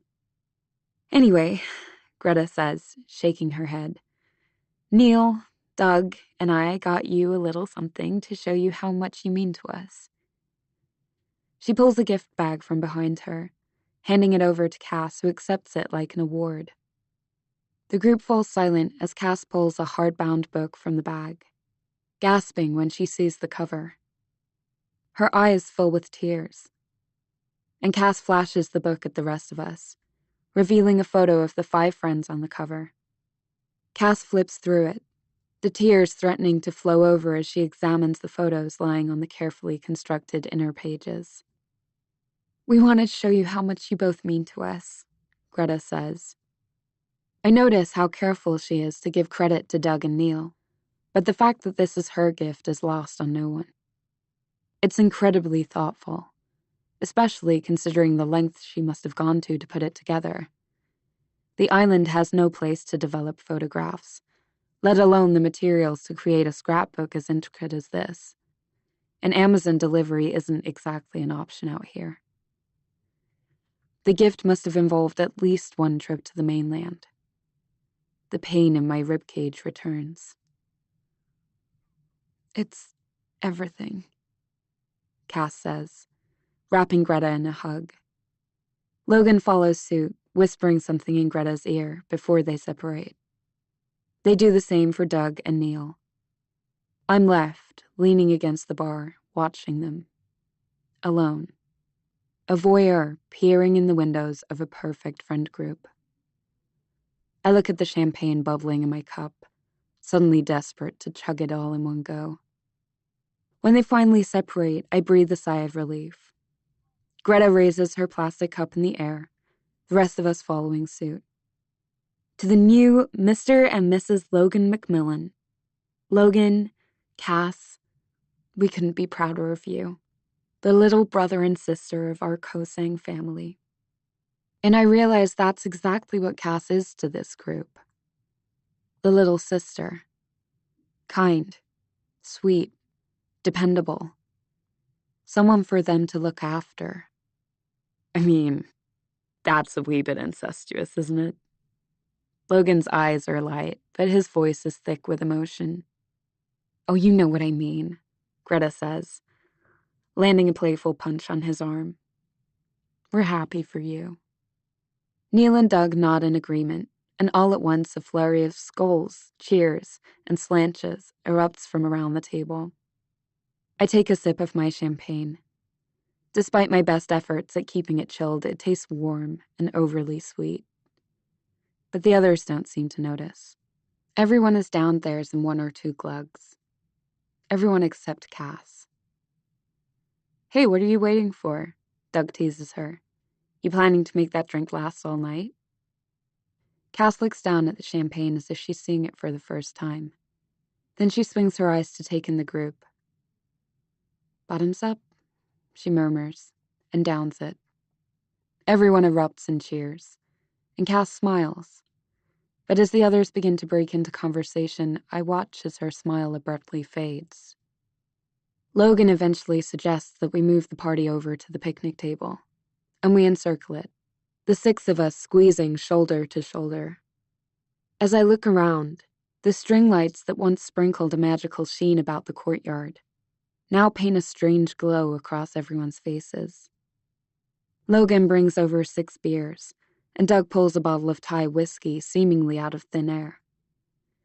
It quickly traverses the table, with everyone taking a celebratory swig. When it reaches me, I allow a small stream of the liquid to pass my lips, just enough to make my swallows seem authentic. It takes mere seconds for the burn to lead down my esophagus. Conversation flows easily around the table, jumping from topic to topic. It starts innocently enough with discussion of wedding planning, but as the bottle of whiskey tours the table more frequently, the conversation begins to veer into more risque waters. I'm squeezed between Neil and Greta. Occasionally I feel Neil's leg brush against mine. Intentionally or not, I can't tell. Either way, it sends a thrill up my spine to feel his skin on mine. I would be lying if I said it was purely from my physical attraction. For a brief second, I allow myself to imagine what this could be. Neil bringing me into this group as his girlfriend, his partner, making me a permanent, a person who belongs. The idea fizzes intoxicatingly inside me. This time I don't pull away from his touch. As Doug starts talking about a particular resort guest with whom he became intimately acquainted last week, my attention shifts to Cass, who's seated directly across from me. The glassiness from earlier has returned to her eyes, and she seems distracted, her gaze drifting beyond me out onto the street. I turn around to follow her line of sight, but the street is completely empty. It's not surprising. Given the full moon party down at the beach, there's no reason for any of the resort guests to come this far inland. By this time, they're all probably covered in neon paint, like the guy who pulled Lucy away was hours ago. dancing dangerously close to the fire and sipping fruit-flavored concoctions out of fish bowls. I think back to my run-in with the girl, Lucy. I wonder what it was she could have wanted from me. The warning she carried in her eyes still tiptoes through my memory. When I turn to Cass, her gaze is still glued to the street. "Cass," I whisper, just loud enough for her to hear. "Hmm? You all good?" I ask gently. It's like my question flips a switch. Immediately, Cass's gaze is alert and focused, and the smile she was wearing earlier is plastered back on her lips. "Of course," she says, as if my question is ridiculous. Her tone is convincing, but I don't believe it. "You're sure?" I try again, my voice laced with concern. But she just nods and places her hand over mine, crinkling her forehead in an expression of reassurance. We turn back to the end of the table just as Doug apparently reaches the punchline of his joke, some nonsense I don't understand, but which elicits a groan from everyone else. The whiskey continues to circle the table, and I gradually notice the volume of voices growing louder, speech growing slower. "I reckon I'll be hitting up the full moon party tonight," Doug says when the conversation lulls. There's a noticeable slur to his speech. "Who's coming with me? Neil? Logan?" "You're not 20 anymore. You do realize that, right?" Logan asks. "Easy for you to say, mate. You're all shacked up." Doug looks pointedly in Cass's direction.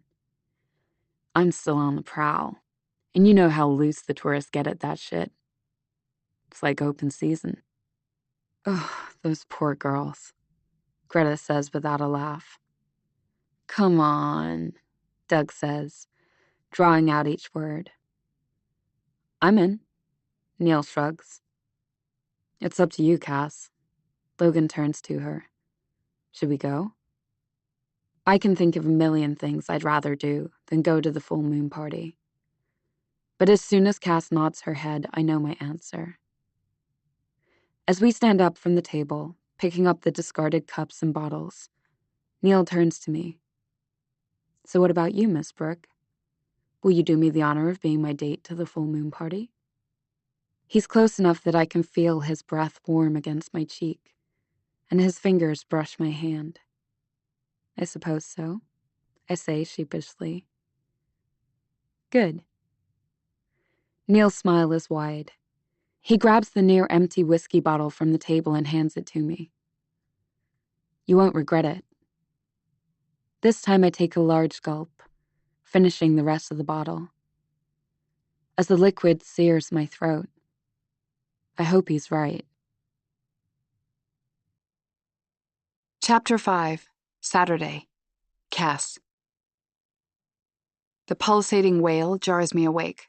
My eyes are gravelly, my throat dry. The alarm pulled me from yet another nightmare where I was back in that hotel room. Even after I silence my phone, an incessant vibration continues, as if my brain is rattling around inside my skull. I stifle a groan, thinking of how stupid I've been. I never stay out late the night before a morning dive. Why did I have that glass of champagne, and those beers at Frangipani, and whatever else I may have drunk at the full moon party? But I know the answer to these questions. I plastered on my brightest smile, tried to be the cheeriest version of myself, not wanting anyone to suspect what's really going on.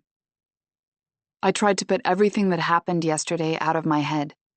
The threatening envelope on my doorstep, that weird interaction with my dive student, Ariel. And I think everyone bought the act, except for Brooke. I kept catching her looking at me, throwing concerned glances in my direction. I assured her I was okay. I just got engaged. I'm over the moon. But I couldn't shake the feeling that someone was watching me. It was the same sense I had yesterday as I left my house, and I could have sworn I heard a rustling coming from the jungle lining the road outside Frangipani. But as I peered out into the darkness of the trees, nothing moved. I shake my head to clear away the memory, flinching at the sudden pain. I wish I could blame my current state on the alcohol alone, but unfortunately there's more to it. I reach over to my bedside table as quietly as I can to make sure Logan doesn't wake up. I feel around until my fingers brush against a cardboard box, buried under old chapsticks and neglected paperbacks. A cocktail of shame and guilt washes over me as I pull out the box of little white pills that I hid last night. I had promised myself I would never use them again, but that was before yesterday. I cautiously carry the box with me to the bathroom and push a pill through the thin foil of the blister pack. I don't bother finding a cup of water and instead position the Xanax on the center of my tongue and drop enough saliva to force it down. The rounded corners feel jagged on the dry sides of my throat, and I swallow several times before I'm sure it's down. I've barely even made it 2 weeks without one. They've become something of a comfort when things start to derail, a way to dull the unnecessary noise. I first used them 3 years ago to drown out the media circus and the world, eating up the stories about me spoonful by tabloid spoonful. I didn't want to, especially given what had happened, but the doctor assured me that if used responsibly, they would help. And they did. I thought that would be the last time I would need them, but I was wrong. 3 weeks ago, I found myself picking up the familiar box from the Kumvit pharmacy that sells prescription meds by the truckload, catering to all the partying backpackers. That time, I needed it to forget what I had seen, to help me believe that my life was still on track. But last night was stupid. I knew better than to mix drinking and Xanax, and I'm paying for it now. I try to remember the full moon party, but everything after Frangipani is hazed by a cloud of alcohol and pills. I struggle to piece together what happened on the beach or how I got home. But only a few scenes come back to me, like damaged strips of a film reel, jagged pieces that don't seem to form a whole. The feel of sand on my toes, the heat of flames being twirled by fire dancers standing way too close, teasing my flesh. The sight of neon bodies mashed against each other, limbs splayed, desperate for contact. The weight of something heavy in my pocket as I walked in the front door of our house, and a woman's voice. It hits me with the weight of a fist, not exactly shouting, but talking firmly. No, it comes again. No, no, no. Was it me making that sound? Or someone else? Brooke? Greta? I shake my head again, glad to find that this time it feels an ounce less painful. I walk into the bedroom, pull on my one-piece swimsuit, and throw my hair into a messy bun. Another question gnawing at me all the while. What did I have in my pocket last night? I grab my shorts, discarded on the floor, and quickly check the pockets, but they are all empty. I then conduct a quick visual sweep of the surfaces of our bedroom, but I don't see anything unusual. I slide the ring from my finger and place it in its designated red box before hovering over the drawer.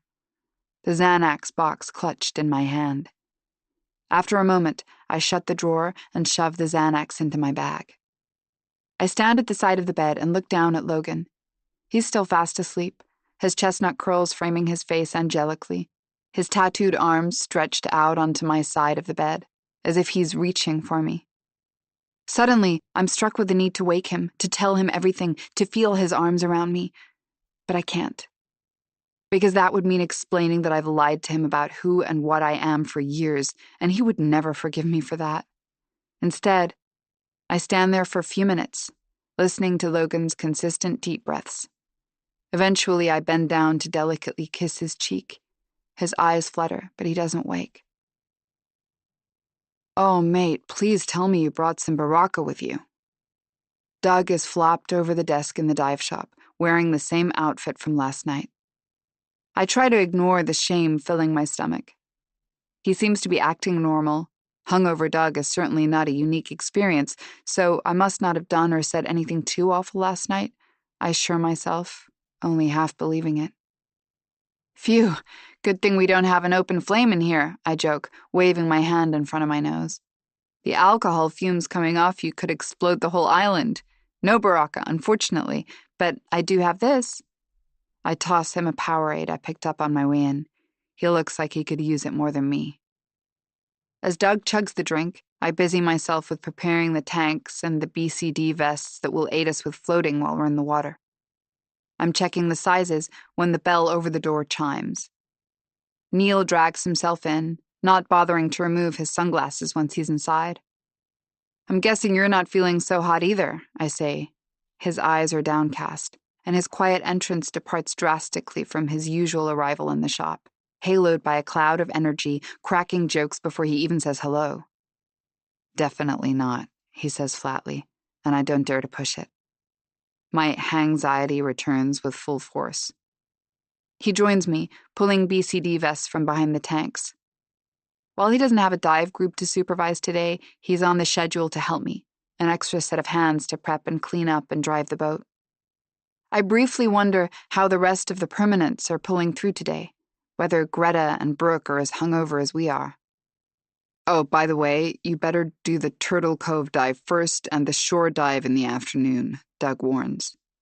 I jerk my head towards him, instantly regretting the sharp movement as a wave of pain hits my temple. Why?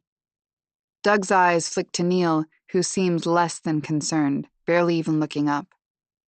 "We always start with the shore dive and save Turtle Cove for the afternoon, after the students have worked through the exercises on their first dive. They tend to like the boat ride, plus there's more coral out there, and by extension more wildlife. It's like a reward for the guests for finishing the course. The visibility is pretty bad on the coast right now, but it's supposed to get better as the day goes on. Out by the cove, though, it seems to be fine, according to the tracker," Doug explains. "Got it," I say, but I groan internally. I understand why we need to shift, but the last thing I need this morning is to deviate from routine. I check my watch and notice it's 5 minutes to 8. "Well," I say to Neil, "may as well get this over with."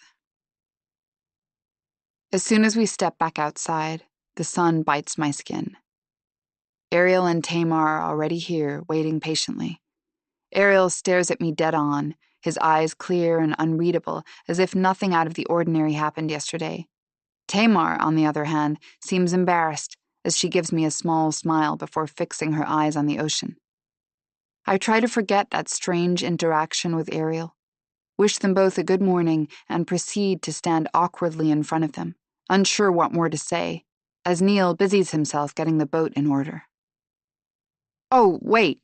Daniel runs to us from the hill leading up to the resort. "Sorry I'm late. Wild night," he says, hands on his knees, panting. "Good morning." I take him in.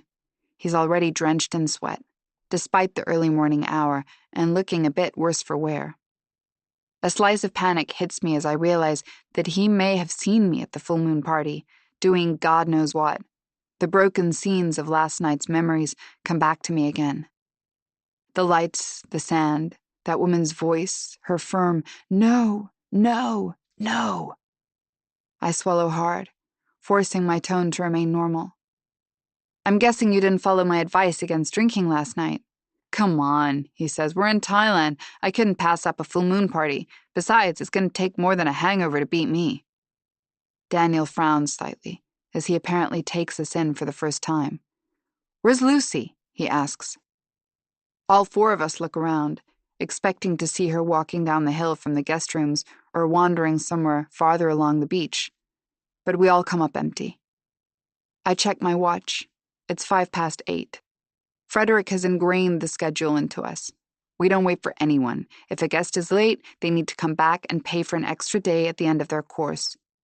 And despite Doug's easygoingness in all other aspects of life, he doesn't deviate from Frederick's rules. In fact, his hangover is likely the only thing that has prevented him from coming out and enforcing Frederick's mandate already. "Have you heard from her, Daniel?" I ask. "Nah, not since last night. She partied with us all on the beach for a bit. Couldn't stay away and all that." I find that a bit hard to believe. More like he didn't give her a choice to reject him. "Do you have her number? Can you call her?" I could go back to the shop, get her number from the paperwork and call her myself, but it would mean going inside and dealing with Doug.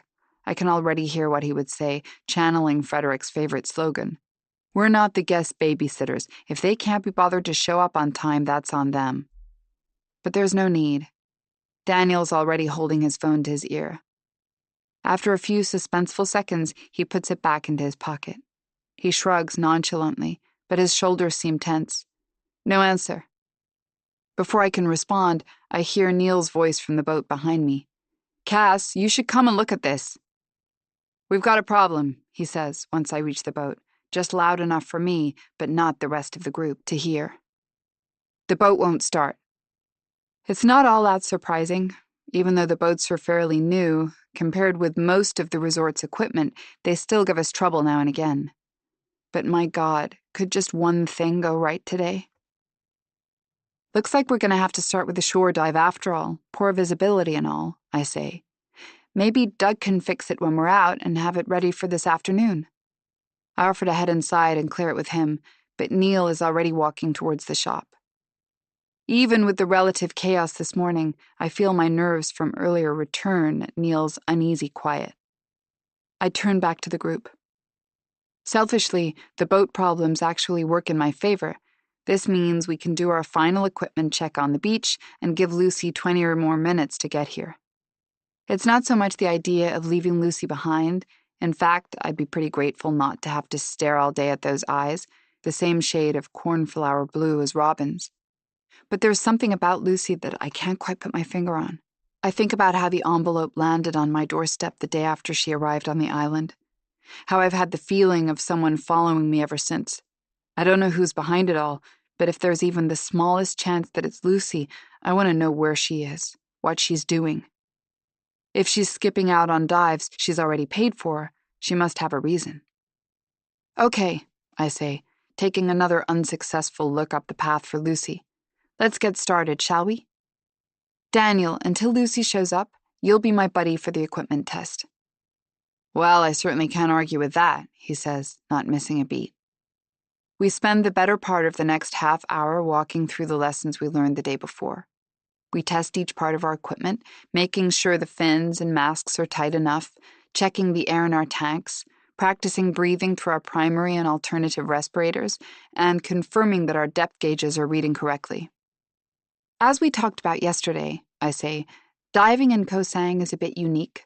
Unlike most other dive sites, you don't always have to take a boat out to the ocean to complete your dive. Instead, because the water drops off here so close to the coast, and one of the most beautiful reefs in the Thai Islands is within sight of the beach, all we're going to do is walk on out into the water and start our dive. We'll be down on the ocean floor for about 45 minutes.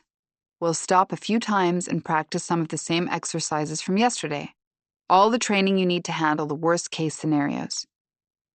I was hoping that, by now, Lucy would have shown up, but she's still nowhere to be seen. I have Daniel try her cell again, but it's the same result as earlier.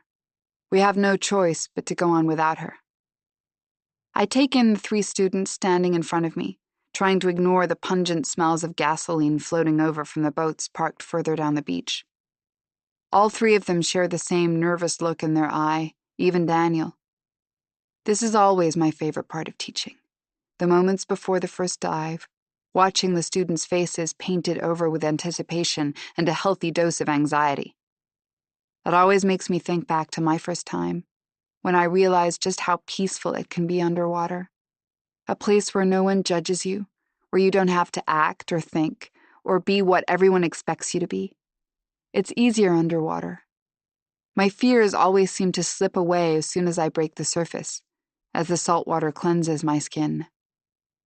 I give them the warnings I can now say from memory. It's going to be very different from yesterday. If you encounter a problem, you won't simply be able to stand up and be above water. We'll be about 10 meters below the surface, so if an issue comes up, we need to deal with it effectively. When we're down there, we can't have any joking around. I cut a sharp glance at Daniel, who raises his arms in mock innocence. Do not panic if something goes wrong. Keep your breathing as routine as possible, otherwise you'll rush through your tank of air. And most importantly, do not, under any circumstances, panic and swim directly upwards. We talked extensively yesterday about the dangers of a rush descent, the broken eardrums, the nitrogen poisoning, the popped lungs. My warnings have done little to settle their fears. I envy you guys, I say, straining my voice to sound comforting. You're about to have one of the most magical experiences of your whole lives. Your first time breathing below the ocean's surface. The world is different underwater, you'll see. I expect Daniel to come back with a witty remark about how cheesy I'm being, but he's silent, the nerves apparently getting to him. Once I'm sure everyone is set, our group of 4 starts walking towards the water. Our toes touch it first, then our ankles, our knees, our legs. We continue to wade out, the tank strapped tightly to our backs like soldiers on a battle march. Slowly, as we gain ground, the water rises, eventually splashing against our necks, our toes no longer brushing the wet sand. The inflated vests keep us afloat, bobbing above the waves. I check that everyone is ready, and then it's time to descend. It's painfully slow, stopping every few feet or so to check our depth, deflate our vests a bit more, and plug our noses and breathe sharply into our masks to clear our airways. The water lapping at our skin subtly transitions from bath water to a temperature cool enough that it makes me thankful for my wetsuit. But the descent goes without a hitch, and eventually we're on the ocean floor. The transparent water stretching above us, the surface now a glass ceiling. Once we're all down, I check in again with Ariel, Tamar, and Daniel individually, using the sign language we discussed in class. I see the same spark in their eyes that I remember having on my first time.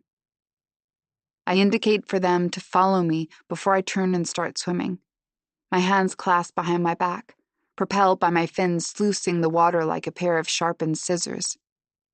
Groups of fish, so small and white they're almost translucent, recoil when they feel the current from our bodies. All the worries I've had over the last day seem so insignificant now, as if they belong to someone else. Doug certainly wasn't wrong about the visibility. The water is usually clear enough here to see a dozen or so meters in any direction, but today the waves are stronger, picking up the sediment on the ocean floor and blurring it into a soupy haze, granting us sight for only a few meters at a time. We pass the school of clownfish, and about 8 minutes into the dive, we spot our resident sea turtle, Harold. I point him out to the others, placing one hand over the other and wiggling my thumbs as Harold swims by, looking at us through apathetic, wizened eyes. I watch my students' faces glow with a childish gleam behind their masks. Daniel makes some inaudible sound as a flurry of bubbles rise from his respirator, and giddiness fills my chest. The shame, the anxiety, the paranoia from earlier seems to wash away as the salt water laps against my skin. None of that can touch me down here. None of the problems that infiltrate every one of my thoughts on ground seem capable of penetrating the water's surface. And seeing my students recognize the same feeling for the first time puts everything in perspective. These are the moments that make everything worth it. I would never have experienced this beauty, this calm, without all the horror that had to happen to lead me here. Once the excitement calms, I stop the group near a familiar body of coral and gather the 3 of them in a circle, each of us hovering a few feet above the ocean floor. We start with the first exercise, taking out our respirator as if it's been ripped from our mouth, so that they know how to handle themselves if their source of air is suddenly cut off. I demonstrate, reminding them how it's done before pointing to Daniel, signaling for him to execute the skill. He looks at me, shooting an okay sign with his fingers before getting to work. He repeats my moves exactly, removing the respirator, throwing it behind him, blowing out the small trail of bubbles. But as his arm reaches back to locate the respirator, he stops. His eyes grow wide. His limbs look as if they've turned to stone. I pause a moment, frustration simmering. It's one thing to play his asinine games when we're in the pool, but this is different. Losing your source of air at this depth is not a joke. I snap in his direction, the friction between my thumb and index finger making no sound but producing a thread of bubbles designed to catch his attention. But he remains unmoving, his eyes staring past me. I turn, squinting to see what he's looking at through the impaired visibility, and slowly it comes into focus. An outline, a form silhouetted against the haziness of the water. I shift my body, edging closer to it. At first, I think it might be litter, some piece of discarded material thrown overboard from the boats that plow through here as if they own the place. As I move closer, though, I see that it's certainly not trash. It's a person. The person isn't dressed in scuba gear. No fins, or vest, or even a mask. They're floating upright, as if standing with their feet glued to the ocean floor, coral arching above them, the backdrop for an eerie portrait. Strands of hair float delicately above their head in the current like human seaweed. This isn't right, I realize, panic seeping in through my wetsuit, fear bubbling under my skin. Behind me, I hear a flurry of noise. By the time I turn, Daniel's kicking straight upwards, his respirator trailing uselessly behind him. I move to grab him, to stop him from rushing to the surface and popping his eardrums, or worse. But for the first time beneath the water, my body feels weighted, anchored in place. I look over at the others. Tamar's eyes are panicked, glued on the body behind me, the bubbles emerging from her respirator more and more rapidly. As for Ariel, that anxiety from after class yesterday seems to have returned, his body stiff, his gray eyes impenetrable behind his mask. His words from yesterday come back to me, inauspicious and unwelcomed. It's not safe here. I force myself to turn and shift closer to the body, and the face comes into focus, lips separated slightly as if they're preparing to speak, and those eyes open wide as if in a scream. The blue has not yet faded, but tendrils of red close in from the sides. Instantly, all motion around me stops, my underwater reprieve morphing into my worst nightmare. Robin. I can't move my eyes from her. I stare at the face I know so well, ultimately landing on her forehead, now marred by one red horizontal scratch. I move my sight lower, to her neck, and spot the ghostly blue marks on either side.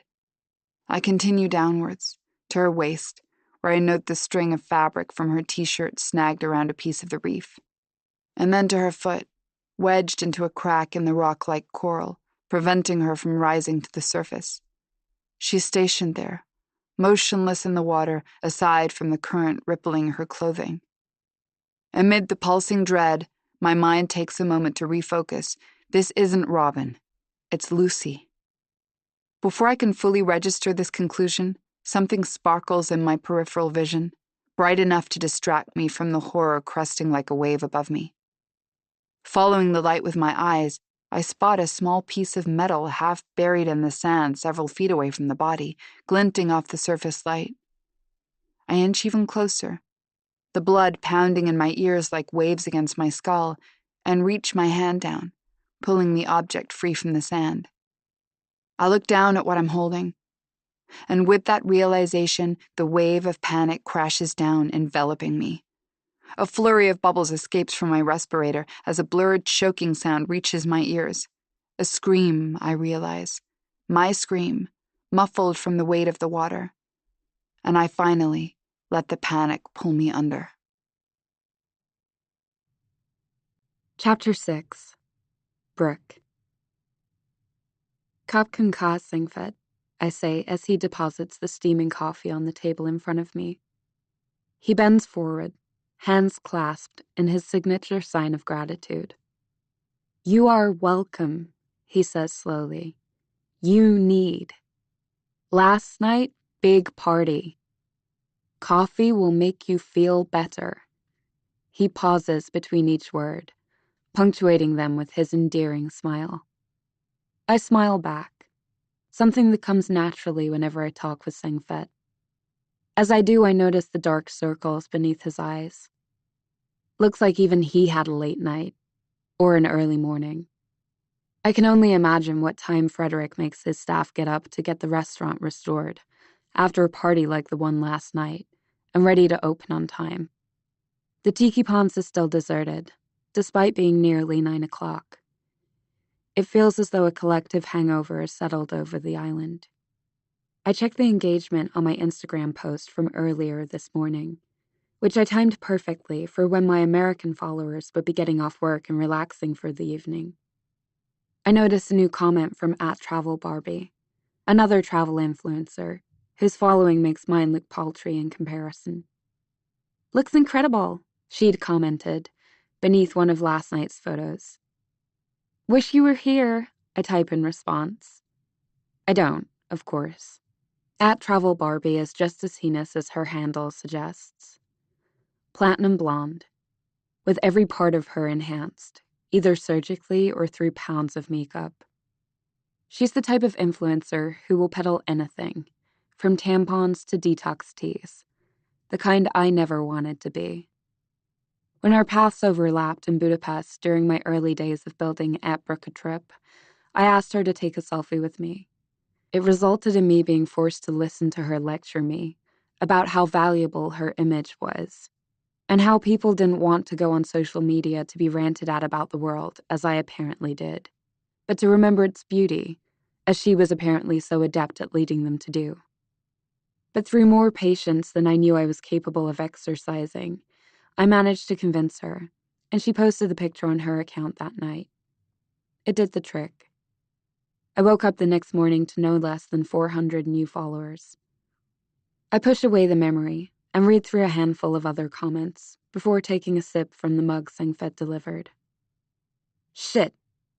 The word comes out louder than intended as the hot coffee burns my tongue, a blister forming almost instantly. The shock only adds to the pain growing behind my eyes. Contrary to Neil's promise at Frangipani, my hangover smears my scattered memories of the full moon party in a film of regret. I survey the stretch of beach spread out in front of me, now empty of bodies and the trash they left behind. I think about Sengfet and the other resort staff members, walking along the sand just as the sun peaked above the horizon this morning. I picture them, bleary-eyed and exhausted, trash bags billowing in the dawn breeze, as they meticulously picked up every piece of detritus that had been casually discarded during the party, so that no guest has to see the precious beach in any state less than total perfection. The silence is almost jarring after last night. I can still feel the pulsing bass of the speakers, lodged like a painful rhythm in my back molars. Suddenly, the still morning is broken by a muffled yell. I scan the beach again but see nothing. I turn to Sengfet, but he looks just as confused as I must. The sound comes again, this time accompanied by a familiar voice. "We need to get you in, now." It's Cass. And then I see them. A group of 2 bobbing on the water, about 20 meters from the beach. I watch Cass, mask flipped onto her forehead, and loaded down with scuba gear, dragging the person next to her towards the beach. Something is clearly wrong. 2 figures pop up on the surface behind them, and I realize they must be the 2 older students I spotted Cass teaching yesterday. One of them swims forward, his arm slicing the water until he's next to Cass, relieving her of the person she's helping. I get up and run out to the waterline to meet them. As I watch them steadily make their way back to land, the pulsing beat of blood in my ears quickens, a disturbing crescendo. When they get closer, I recognize the person the older male student is pulling in. It's the loud Brit from last night, who dragged Lucy away from our conversation. But now he's completely silent, his face pained, apparently relying entirely on the other student to get him to shore. I wade out until the water reaches my knees and grab the Brit on his other side, helping the older student pull him further up the beach.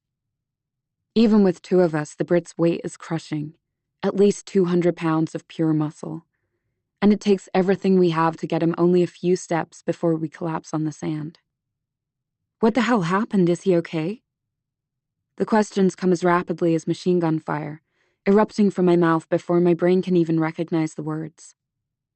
"Daniel ascended too quickly," Cass says, through quick breaths, reaching the shore only a few steps behind us. As she pulls off her mask, I spot tears in her eyes. "He panicked and swam straight upward." I breathe out, relieved. A diving injury. It's not great, sure. I've heard both Cass and Neil talk about the dangers associated with rapid ascents, but I've been expecting worse. The other female student finally reaches the beach, her eyes as round as moons, and her face paper white. And that's when I realize who's missing. Lucy, the girl who cornered me outside my room last night. The fourth student I spotted in the training pool yesterday. Around the same time, Neil and Doug come running from the dive shop. They head straight towards Daniel, clearly identifying the injured party. But 2 words from Cass make them stop short. "It's Lucy," she says. It comes out like a croak. Lucy. I turn her name into a question, my eyes desperately searching the beach, as if there's been some misunderstanding, as if she'll pop out and surprise us at any minute. Doug is busy taking Daniel's pulse, but Neil turns to me. "Cass's fourth student. She didn't show up for the dive this morning." My stomach turns uneasily, and then Cass says words that make everything freeze. She's dead." Time seems to stand still. A sob escapes Cass's mouth, but I barely register it. She's dead.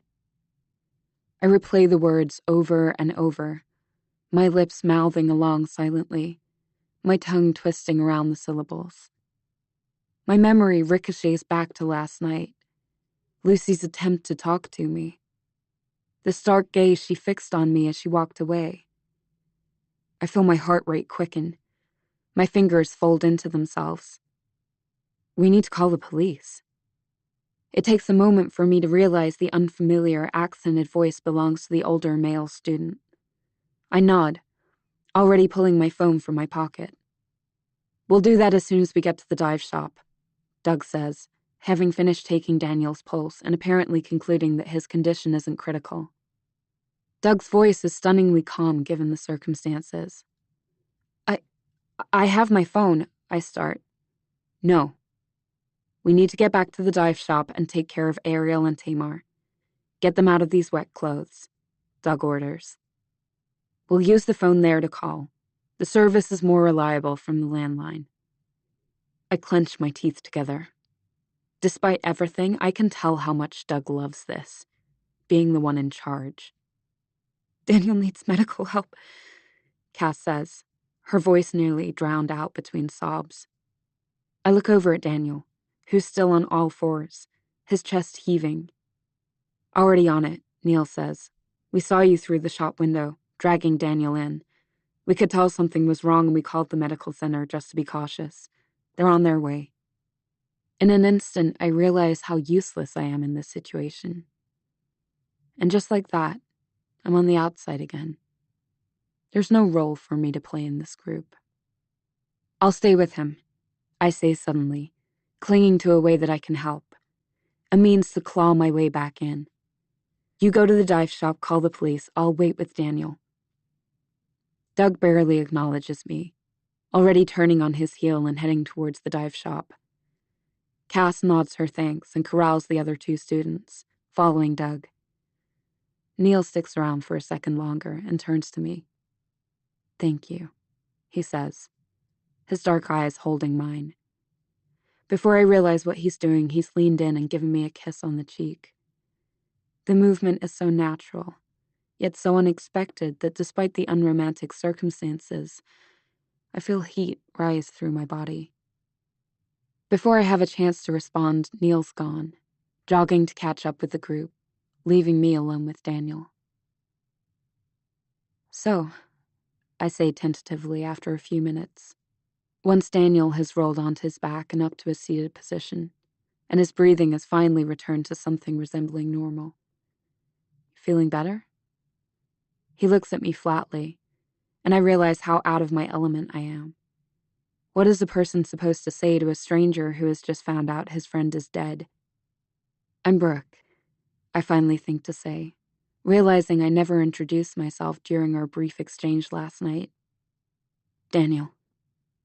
Unlike then when his eyes roamed my body freely, this time he doesn't make eye contact. But he does begin to stir as if he's getting up. "Whoa there, Tiger." I scramble up next to him, quickly grabbing his arm. Even with 2 hands, my fingers can't stretch around the perimeter of his biceps, but I try to guide him back to a seated position. "People are coming to help you. We just need to sit tight until they arrive.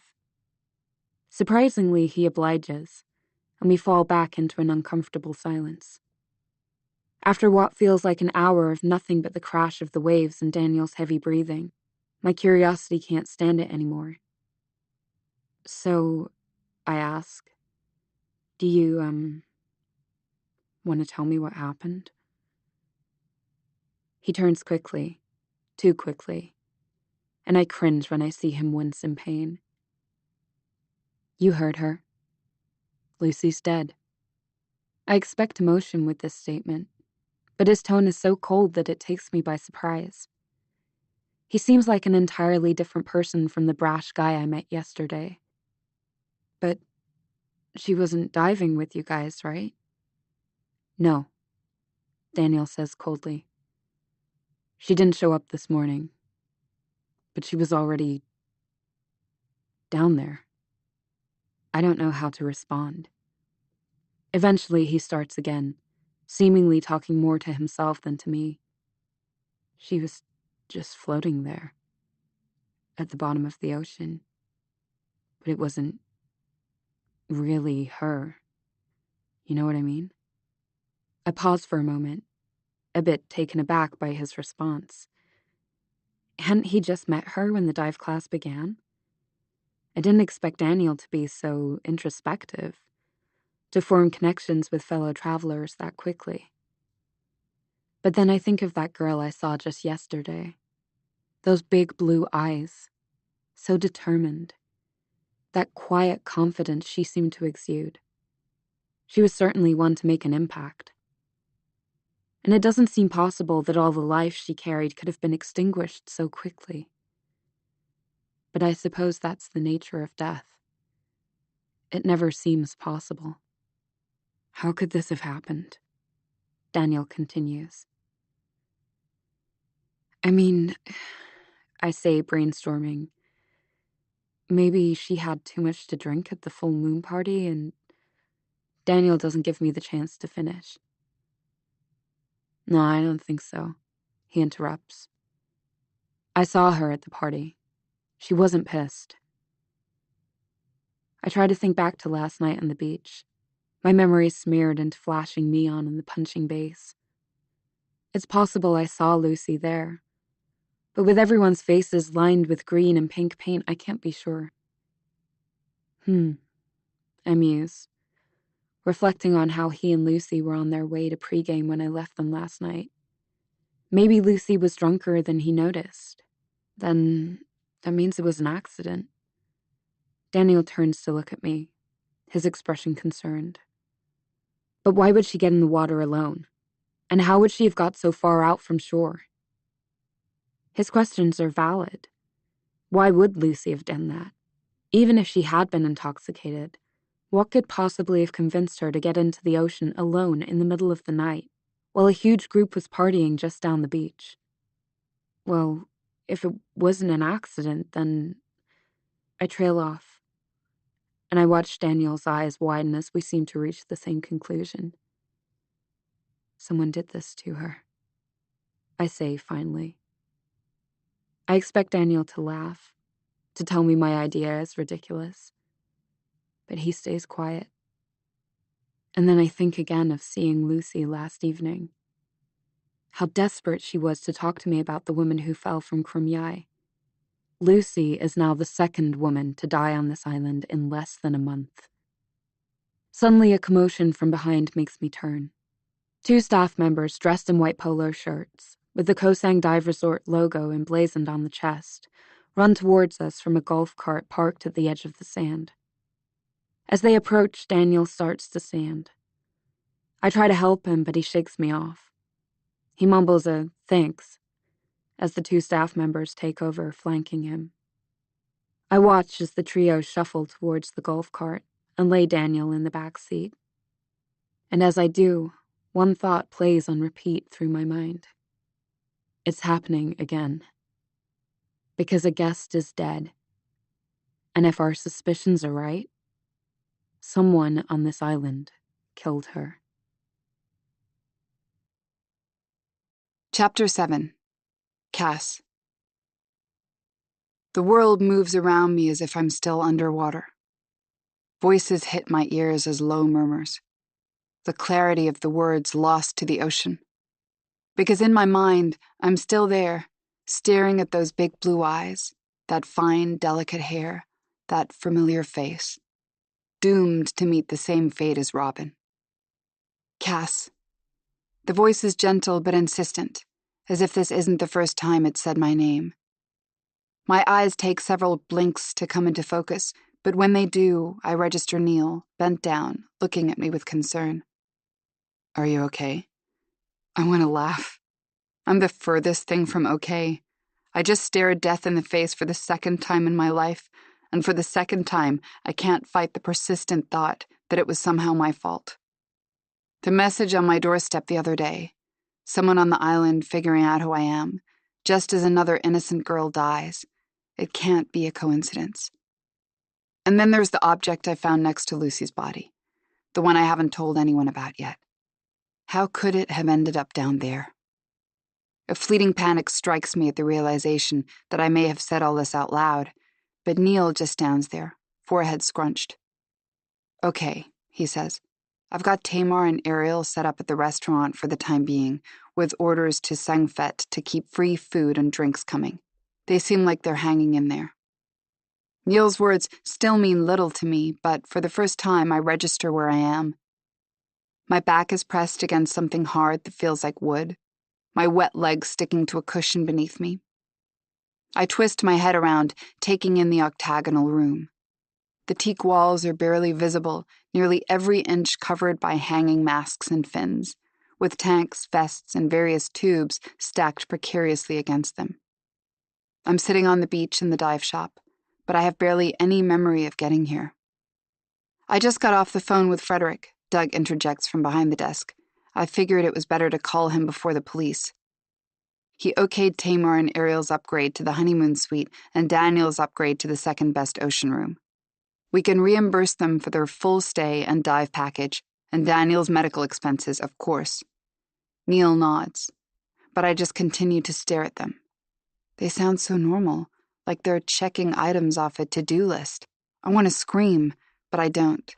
I sit there quietly, staring. Frederick will be here tomorrow morning. He's catching a flight from Bangkok tonight and then getting on the first ferry from Koh Samui. We just need to keep it together until then. Doug waits for our response. When none comes, he picks up the phone again, evidently calling the police.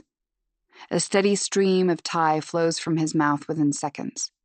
My brain tries to grab hold of the syllables, but the words slip past. Vowels my mouth has never been able to grasp. Sounds that seem to originate far too deep in the throat for me to imitate. As the door creaks open, I realize that my fingers are subconsciously stroking the scar that lies above my heart. With a jolt, I drop my hand as Brooke walks in, her face hesitant. I just wanted to let you know that Daniel made it to the medical center. Neil places a hand on her shoulder to thank her, and when she turns to see me, an emotion I can't quite grasp flashes across her face. Then she's next to me, her arm on my shoulder, and for the first time since I saw Lucy, I feel some semblance of comfort. Oh, Cass, I'm so sorry. Her words prick at the back of my eyes, and before I know it, the floodgates open, tears rushing down my cheeks. Through it all, Brooke sits there, her t-shirt growing damp with my tears, her hand never straying from the circular pattern it rubs into my back. The next several hours pass in a blur. Logan and Greta arrive at the dive shop together, Logan rushing to my side, forcing Brooke from her comforting duty. I bury my head in his shoulder, inhaling his familiar scent. The smell of home. I listen as he tells me everything is going to be okay, and I try to believe him. But I know better. At some point, the police come. At first, it's difficult to cling to the passage of time. Everything seems to be happening all at once, yet hours apart. But eventually, with Logan whispering calming sounds in my ears, things begin to acquire a sequence. The world slowly adapts to normal. How about some air? Logan asks eventually. I nod silently, and he helps me up. My legs feel sturdier beneath me than I expected, and with Logan's help, I make it the few steps to the door. The sun burns my retinas as we exit the shop, forcing me to blink several times. As the beach slowly comes into focus, it's completely unfamiliar. Yellow caution tape is looped around the perimeter of the dive shop and a few dozen meters of sand. Onlookers have sidled up as close as the tape allows, cautioned by black-clad men I've never seen before. As if on cue, all heads turn in the direction of the water, and a low murmur starts among the crowd, eventually growing into a din that seems to drape over the entire length of the beach. "Maybe we should go back inside," Logan says, nudging my arm towards the dive shop. But I ignore him and turn in the direction where the crowd is looking. With a sharp inhale, I see a boat carrying 3 men. Doug in a dive shop-issued wetsuit, with 2 strangers dressed all in black, approach the beach. As they kill the engine and step out onto the sand, I can tell they aren't alone. They start to pull an object in a large black bag out of the boat. They're joined a few seconds later by more men dressed in black who are quick to cover the object, and I finally understand what it is: Lucy's body. The thought sends a shiver up my skin. Logan pulls me into his side, and we watch as the men lug Lucy's remains towards the run-down ambulance parked along the sand. I don't remember going back into the dive shop, but somehow I do. Everyone is there: Logan, Greta, Doug, Neil, Brooke, and someone else I don't recognize, a skinny, mustached man in an ill-fitting white shirt. When he talks, it's in stilted English, the thickness of his Thai accent making his words nearly incomprehensible. A drop of sweat inches down the scraggly hairs on his upper lip, and I find myself transfixed, unable to look away. "We take body back to office for now. Office have a..." He trails off, looking to Doug to help him, murmuring a word in Thai. "Morgue," Doug prompts. "More." The man's imitation lacks the hard G sound. "We take girl there. We run tests to know why she die. We come back tomorrow to ask questions once we get results," he says without urgency. When it's apparent that the man has no further information to provide, Doug leads him out of the shop, closing the door tightly behind him. I feel the warmth of Logan's body next to me, his arm close to mine. I shift slightly, not enough to be noticeable, but enough to get some distance. On my other side sits Brooke, her fingers entwined with mine. She was quick to grab my hand as soon as I re-entered the shop, and despite all the horror surrounding us, I feel a warmth between our palms. Several moments pass before anyone speaks. "Wait," Brooke says, as if she truly doesn't understand. "The police aren't going to question anyone before they go? Not even Cass?" She looks over at me, a sympathetic expression on her face, and I divert my eyes. I feel the muscles in Logan's arm tense. Only Doug shakes his head before clearing his throat, apparently putting a definitive end to Brooke's inquiry. He looks to the others. "We should figure out how to handle this," he pauses, apparently waiting for someone to agree with him, but no one does. He checks his watch. "Until Frederick arrives, we need to keep this as low-key as possible." "But all those crowds," Greta says, her eyes bloodshot. "Everyone knows something has happened. Shouldn't we make some type of announcement?" "Frederick said to wait," Doug says, shrugging. "I guess if anyone asks, we just tell them there's been an accident." An accident. It takes me a moment to realize that the voice belongs to Brooke. Her words are laced with a hardness I've never heard from her. In an instant, she drops my hand from her clasp. A sudden coldness enters through my skin, and I can't tell if it comes from her disengaging fingers or from the words she speaks, just like the other woman. I know who she's referring to, of course.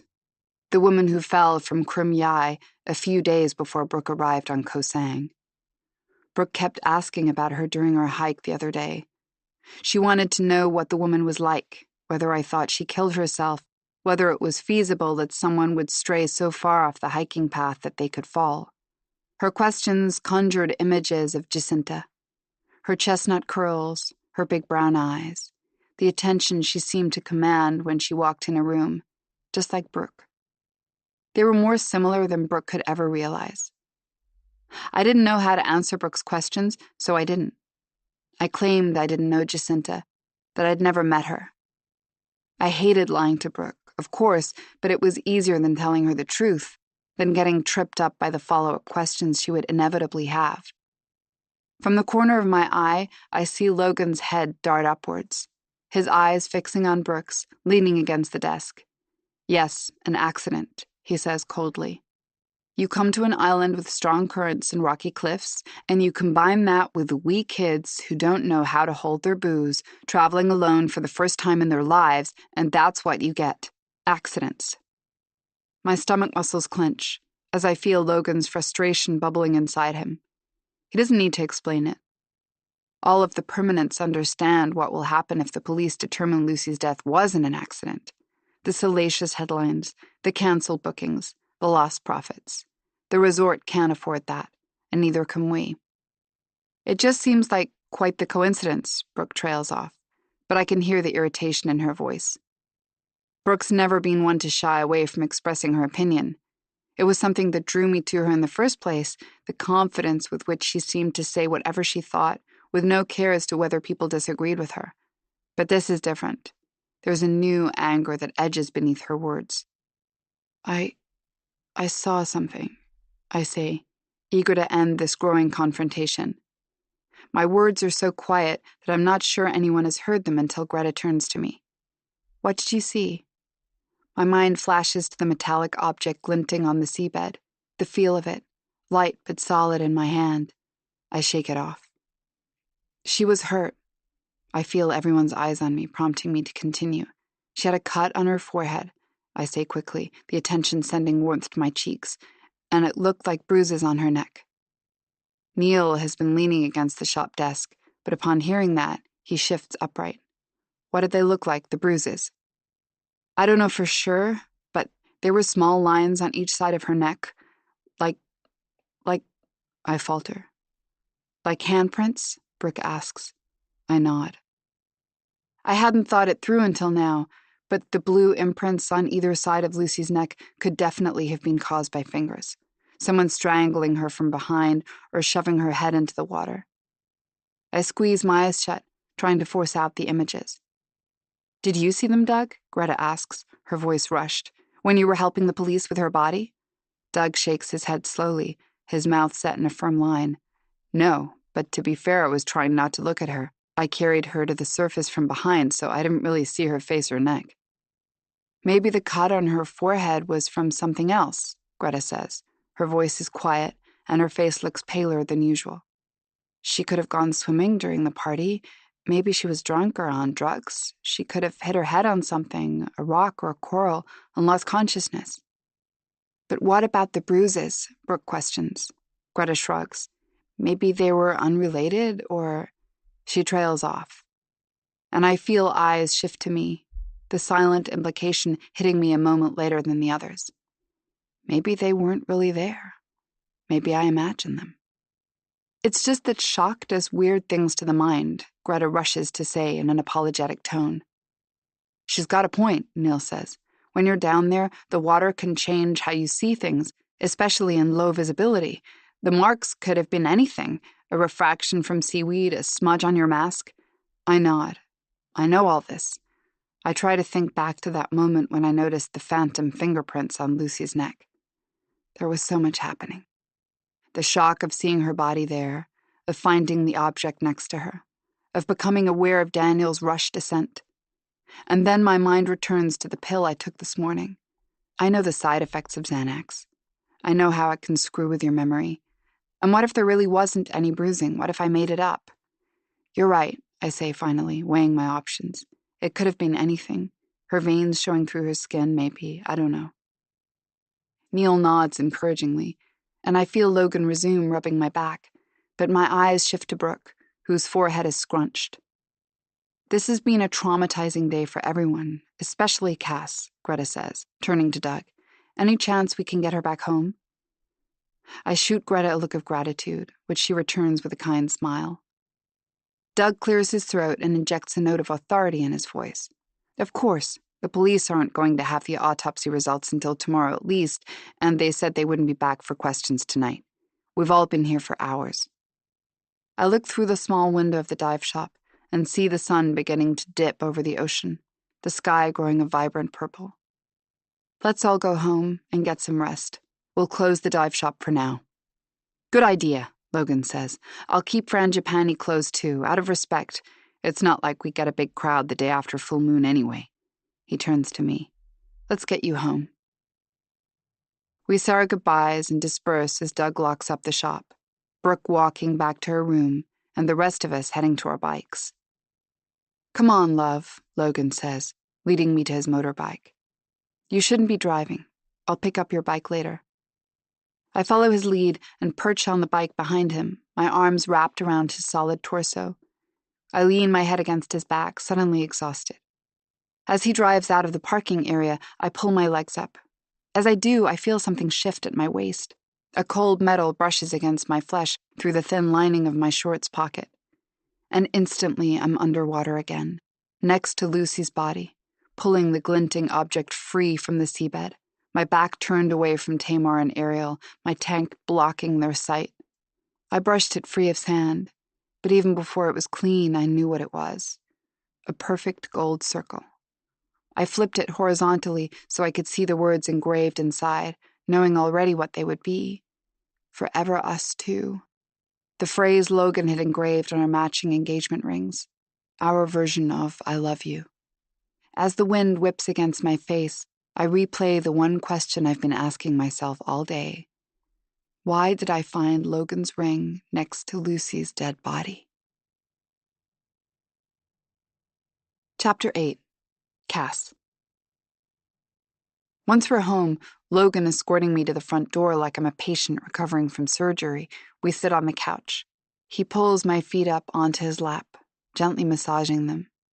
From the outside, it would look like any other night when Logan wasn't working. The two of us cuddled up on the couch, a Netflix documentary playing on the TV. But there's no documentary playing now, and this is no normal night. As the anxiety swirling around in my stomach keeps reminding me, I can't believe you had to go through that you had to find her like that, he says, his face twisted in concern. I just wish it had been me. I place my hand on his arm, unsure what to say. I mean, it's crazy, isn't it? Logan continues. That woman who fell from Krumyai. I flinch when he references her. And now this. The ring sits like a stone in my pocket, weighing me down so that I feel as though I may sink into the couch. I look at Logan, his face so earnest as he seems to be trying to piece together what's happened. I should tell him that I found it, our ring, his ring, the one he had made as a pair. I know it's his. I knew it as soon as I plucked it from the sand. I keep replaying this morning in my head, my decision to leave my ring at home, nestled in the red box in the drawer of my bedside table where it still sits. I figured it would be safer there. I didn't want to run the risk of losing it in the water. The irony hits me like a cold slap in the face. I should just ask him. I think of Brooke, how direct she is. She wouldn't hesitate to confront him. She certainly wouldn't be avoiding the conversation, drumming up unrealistic explanations in her head like I have been. Maybe he went for a swim early this morning and it fell off his chain. Maybe it belongs to someone else who just happens to have the same ring with the exact same engraving. No, Brooke would come right out, point blank. Logan, why did I find your ring next to a dead girl's body? But I'm not Brooke. The idea of confronting Logan ignites a wave of nausea in my stomach. Because I don't want to hear the truth, not if it changes what we have. I've worked so hard for this, for him, and here we are, finally engaged. If I lose him, I don't know what I would do. He's the only thing that's got me through these last few years after I lost everything. My mother to breast cancer when I was 13, and then Robin and my father to that hotel room. I had nothing when I arrived in Koh Sang. No family, no friends, no future. Logan changed all of that. I never knew what it was that first attracted him to me when we met 2 years ago. All wild limbs and awkward bones jutting every which way, barely able to string together a logical sentence. The year of grief and solitude had animalized me, and I was only just coming out of hibernation. After everything that happened in that hotel room, no one knew what to do with me, especially after what they'd thought I'd done. And the police didn't help things, letting me go for lack of evidence, but never clarifying to the public what really happened. My grandmother was the only option. So I lived with her, each of us mostly avoiding the other in that old house upstate. Although I'm not sure you could technically classify what I was doing as living, curled up on my bed, constantly thinking of Robin, periodically looking through the gap in my curtains at the reporters camped out at the end of the driveway, each trying to outlast the others for a peek at America's newest villain. They stayed for months, but eventually they lost interest, just as I hoped. So I pulled the curtains slightly wider and kept looking out into the world, thinking of everything Robin had wanted to see but hadn't had the chance to, because of me. My mind kept going to one place in particular, Southeast Asia, Robin's dream destination ever since we watched The Beach with our babysitter, long before we were old enough to. I didn't have any particular feelings towards the place, but Robin's excitement was always contagious. So when my grandmother finally died, almost a year to the day after her son's death, and her inheritance, a hefty sum when combined with the estate my father had left behind, transferred to my bank account, the first thing I did was book the ticket. One way to Phuket, followed by an 8-hour ferry to a place I remembered Robin mentioning once, as she pored over glossy websites about the Gulf of Thailand, Koh Sang. Even as the ferry approached the island, as exhausted as I was from the multi-day trip, I couldn't take my tired eyes off the sight of it. The mountains basking in a pinkish glow, rising serenely over the water. An island of colors so vivid they burned my eyes. It was like staring directly at the sun after spending a year in winter grays. I forced myself to take the dive course. I was never interested in scuba, but Robin was, and this trip was for her. So I went, barely talking to anyone, avoiding eye contact with the other people in my group and my dive instructor, a charming red-headed Brit named Neil, who every female student, myself included, couldn't help but have a schoolgirl crush on. But as soon as I took that first breath under the water, it was as if something opened in me, something I had kept closed since the day I lost Robin. There was a sort of freedom to being underwater. Who you were, what you'd done no longer mattered below the surface. All that did was the tempo with which you dragged in each breath, the second that passed before you released it. By the end of that first dive, I was addicted. As soon as I finished the beginner course, I signed up for another and another, making a small dent in my inheritance. I spent my days training underwater, my nights in the closet-sized terrace room studying the textbook Neil had given me. At the end of that first week, Neil persuaded me to go with him to a bar his friend had just opened, and a few hours later, I was clinging to him on the back of his motorbike as he led me down palm-filled roads to a bar that was nothing more than a bit of open ground and a palapa situated next to the jungle. "This is Frangipani," Neil said after he parked near the chain-link fence surrounding the lot. "My mate Logan just opened it. It's the main expat hangout here." My underarms were damp, and my mouth sandy as we entered, and a group of heads turned in our direction. A tall, blonde Scandinavian woman, a grungy surfer guy with hair so tangled it was halfway to becoming dreadlocks, a pale, dark-haired, severe woman who was the only one not to break into a smile, and Logan. Their voices greeted me all at once, a mixture of accents and dialects hitting my ears simultaneously, none of the words comprehensible. It was the most excitement I had received in response to my presence in years, and I felt a warmth grow deep in my stomach as I took in their eager faces. I realized instantly there was something special, something tight-knit about this group. And for a moment, I felt like I was back in college, surrounded by people who accepted me. My roommate, her boyfriend Eric, and their friends. People who made me feel like I was something more, like I was special. In response, I managed a feeble, "Hi, I'm Cass." The name felt foreign in my mouth. I'd only said it a few times since I wrote it on my hotel registration, thankful that the woman at reception didn't insist on checking it against my passport.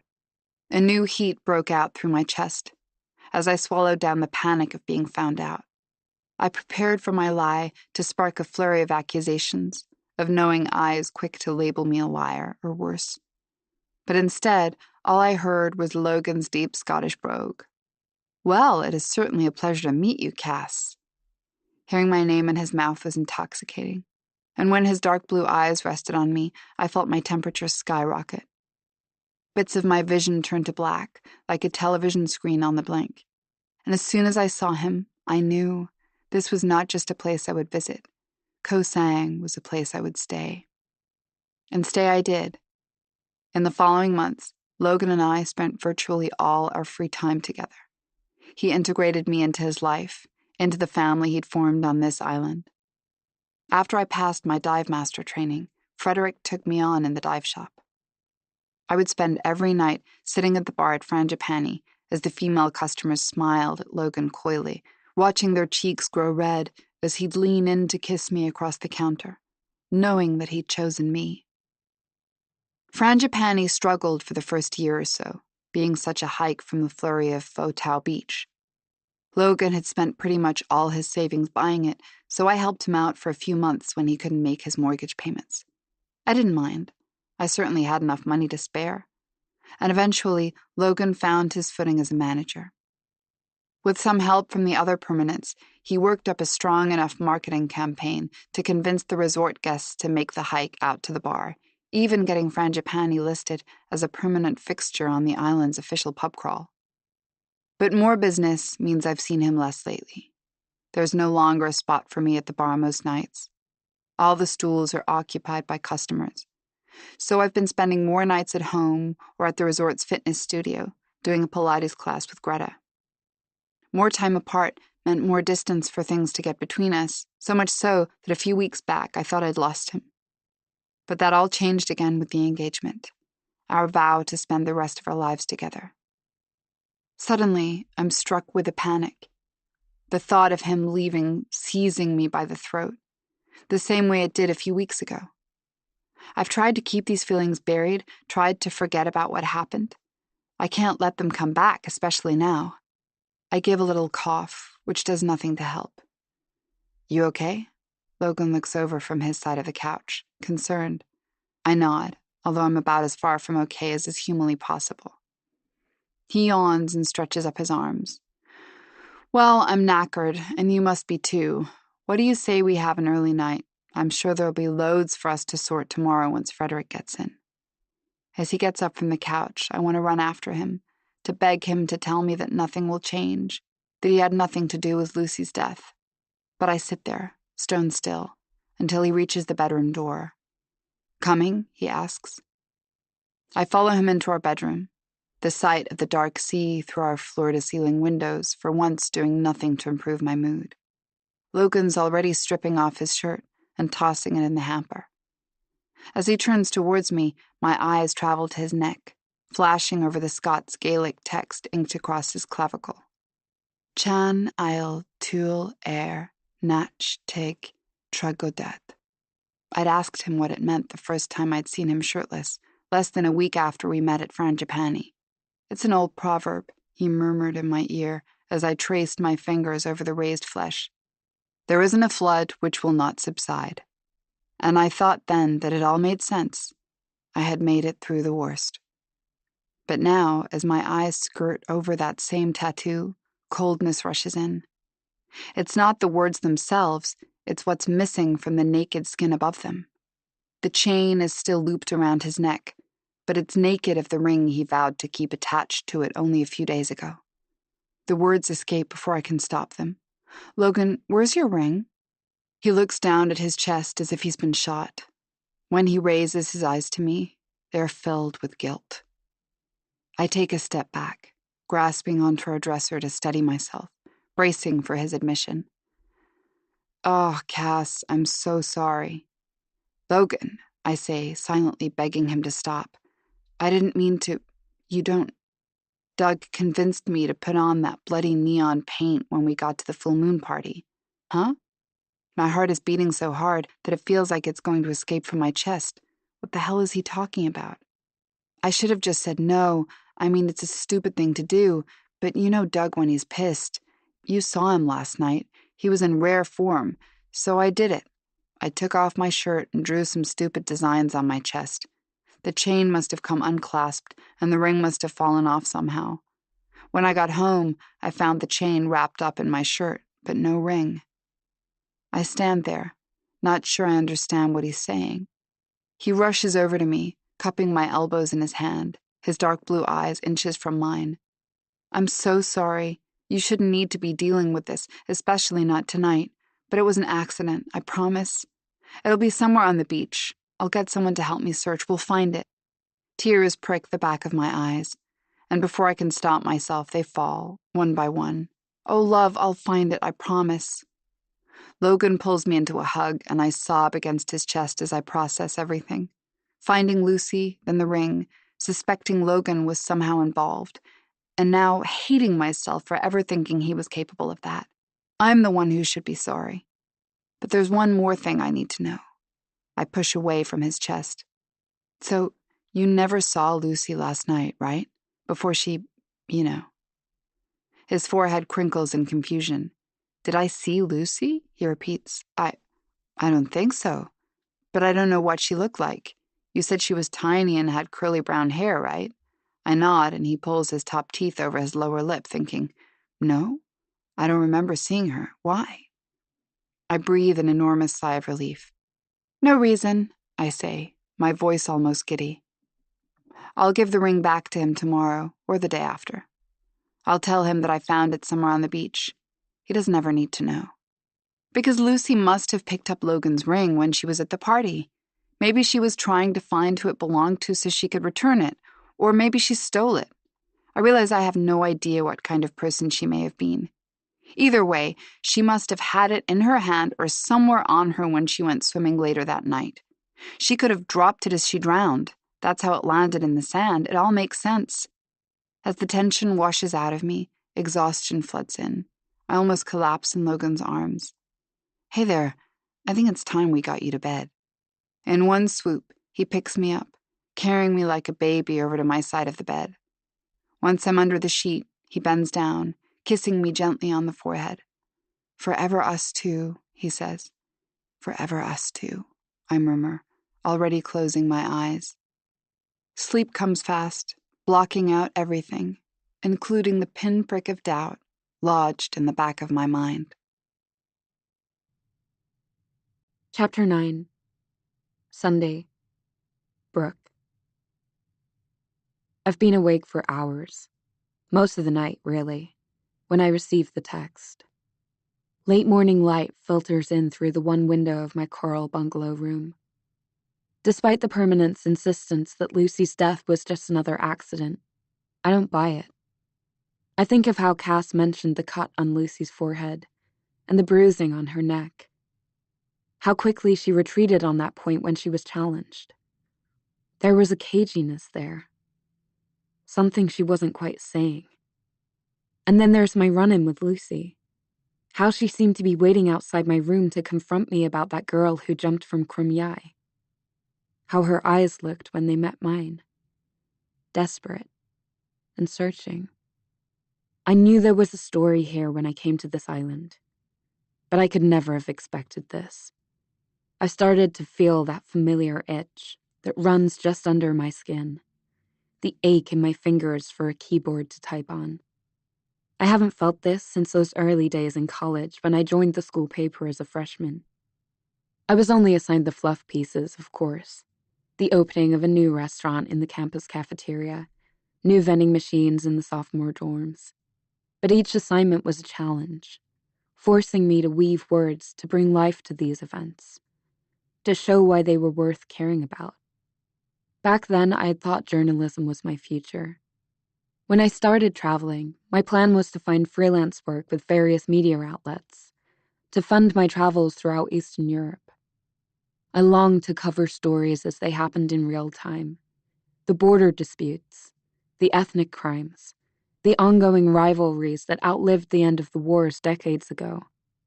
But despite countless emails and uninvited visits to every newspaper office I could find in the former Soviet bloc, I had no luck. No one wanted to hire a college dropout with no writing credits to her name. That was how the @Brooke-a-Trip persona came about. People couldn't care less about the stories I told, of all the places I visited. But they will pay good money to advertise their products through a scantily clad woman. with a sizable Instagram following and decent photography skills. But this could be it. The story I had planned to write about this island just got a whole lot more interesting with Lucy's death.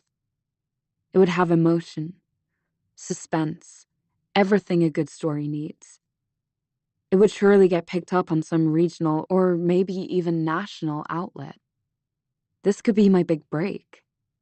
So I've spent most of the morning, and a considerable portion of the night, scouring social media for any idea of who Lucy was. But despite my best efforts, working with just the first name and the image of Lucy's blue eyes burned into my brain, I've come up with nothing. When my phone chirps, I lunge across the hotel desk for it, eager for any information. It's a message from Cass, and I feel my heart rate speed up. The police just told Doug the results of the autopsy. They said Lucy died from drowning. No signs of foul play. My grip tightens around the phone, and the rage rises in my throat. I force myself to swallow it down and type out my reply through tense fingers. Can you meet me? 10 minutes later, I'm waiting outside the dive shop where Cass joins me. So the police think it was an accident? I ask, as soon as she's opened up the shop and we've taken our seats at the bench that lines one wall. Cass steps back defensively, and I force my hands to unclasp. I can't come on so aggressively, especially after what she's gone through. I noticed I was doing it yesterday in the dive shop as well, stepping over the boundary of who this group wants me to be. The ditzy, fun influencer. I was too loud, too opinionated. I could feel them pulling away. But even so, I can't sit by as they label Lucy's death an accident, when all signs say there's more to the story. I didn't get too much information from Doug other than what I told you. He doesn't think the police have done a full report. Not that they would have shared it with us if they had, since we're not Lucy's family. They just called him and told him the conclusion to relay to Frederick. We have a staff meeting later when Frederick gets in. We should learn more then. Did they say anything about the bruising on Lucy's neck? Cass looks down, her face sheepish. Doug said the police didn't find any bruising. I guess it's like what the others said yesterday. I must have jumped to conclusions. Well, what about the cut on her forehead? You saw that, right? Her mouth is a straight line. They think maybe she bumped her head against a rock. The current was bad on Friday night, and portions of the shore can be quite rocky. Isn't this all a bit quick? I ask. I mean, it's been less than 24 hours since they found her. Cass doesn't say anything. I shouldn't be surprised. It's not typical for Cass to speak her mind. Every other time I've heard one of the permanents voice an idea, she's quick to go along with it. She's never one to rock the boat. But even so, I know I'm right. I think back to the conversations I watched Doug having with the police officer in charge yesterday. The soft glances, the muffled exchanges. I think how eager they all were to label Lucy's death an accident. Frederick must have paid them off. The police were never going to determine Lucy's death was murder, because Frederick didn't want them to. I feel it again. The rage from earlier this morning. My fingernails form crescent moons on the whites of my palms. I don't want Cass to notice. So I force my hands open and move my left hand over my right wrist, fingering the bracelets that rest there, shifting them, one at a time, up and then down, swallowing the anger. They're still running tests to determine the level of alcohol in her system and whether she was on drugs, Cass says softly. They said they should know the results later today. I barely hear her. I already know what the tests will say. Exactly what Frederick wants them to. That Lucy got drunk or high or whatever. that she decided to go for a swim but couldn't handle the current. She hit her head on a rock and drowned, sinking to the ocean floor where Cass found her. A simple, easy solution. One that works for everyone. Except Lucy, of course. Cass's eyes meet mine, and I think I see a flicker of doubt there. You don't believe that, do you? I ask, sensing an opportunity. I don't know. I mean, it does make sense. Do we even know whether the police have called Lucy's parents? Whether they've notified her family? I'm not sure, Cass admits. It might be difficult. Doug checked this morning, and Lucy never filled out the emergency contact portion of her dive forms. I don't know how I missed that. I'm usually so careful. So, her family doesn't know. I pretend to think aloud. They think she's still alive. It's not right. Someone needs to tell them. I hold my breath, waiting for her to respond, but her eyes remain glued to her hands. I recognize my chance. Cass, if you know Lucy's full name and the room she was staying in, I might be able to find her parents' contact information. I've considered trying to get this myself from the front desk, but I know how strict Frederick is with the receptionists. They would never tell me Lucy's room number. But as an employee of the resort, Cass could get this information easily. When she answers, her dark brown eyes meet mine. Her name was Lucy Dupin, and I know where she was staying. I thought I had explored the entire resort in the weeks I've been here, but I've never made it this far. We've been walking for 15 minutes already, our skin damp from the fuzzy heaviness hanging in the air. By now, we've long crossed over the road that bisects the resort, and past the resort's enormous party pool on the hill's summit. The terrace rooms are free with the purchase of a dive course, Cass explains. I had assumed she would just give me the room number, but she insisted on coming along, and I wasn't really in a position to turn her down.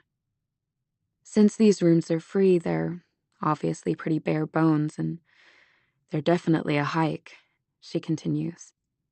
Once guests see how far away the rooms are, 9 times out of 10, they choose to hand over the 1,500 baht per night it costs to upgrade from the terrace to the coral bungalows, back down near the dive training pools. By the time we finally reach the terrace, a building that looks almost identical to the rooms on the south side of the resort, minus the balconies, my hamstrings are on fire, and a thick sheen covers my forehead. If Lucy decided to stay up here after seeing how excruciating the trek was, she must have had a damn good reason for doing so. Cass pauses outside the building, twisting her head back and forth to make sure there's no one around. But this part of the resort seems utterly empty. We head up a set of stairs to the 3rd floor.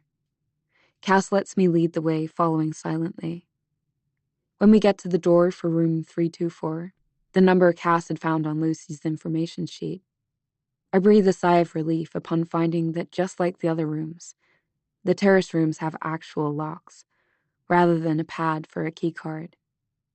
I don't have a key, Cass says, as if I hadn't already thought about that.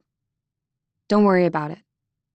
I pull 2 hair grips from my hair, letting my messy bun fall down my back. I stick one in the bottom of the lock and open the other to make it as flat as possible before inserting it above. One of my mom's boyfriends taught me, I explain, feeling Cass's curiosity. Craig, Carl, something like that. His face has faded into the men who were universally present in our trailer.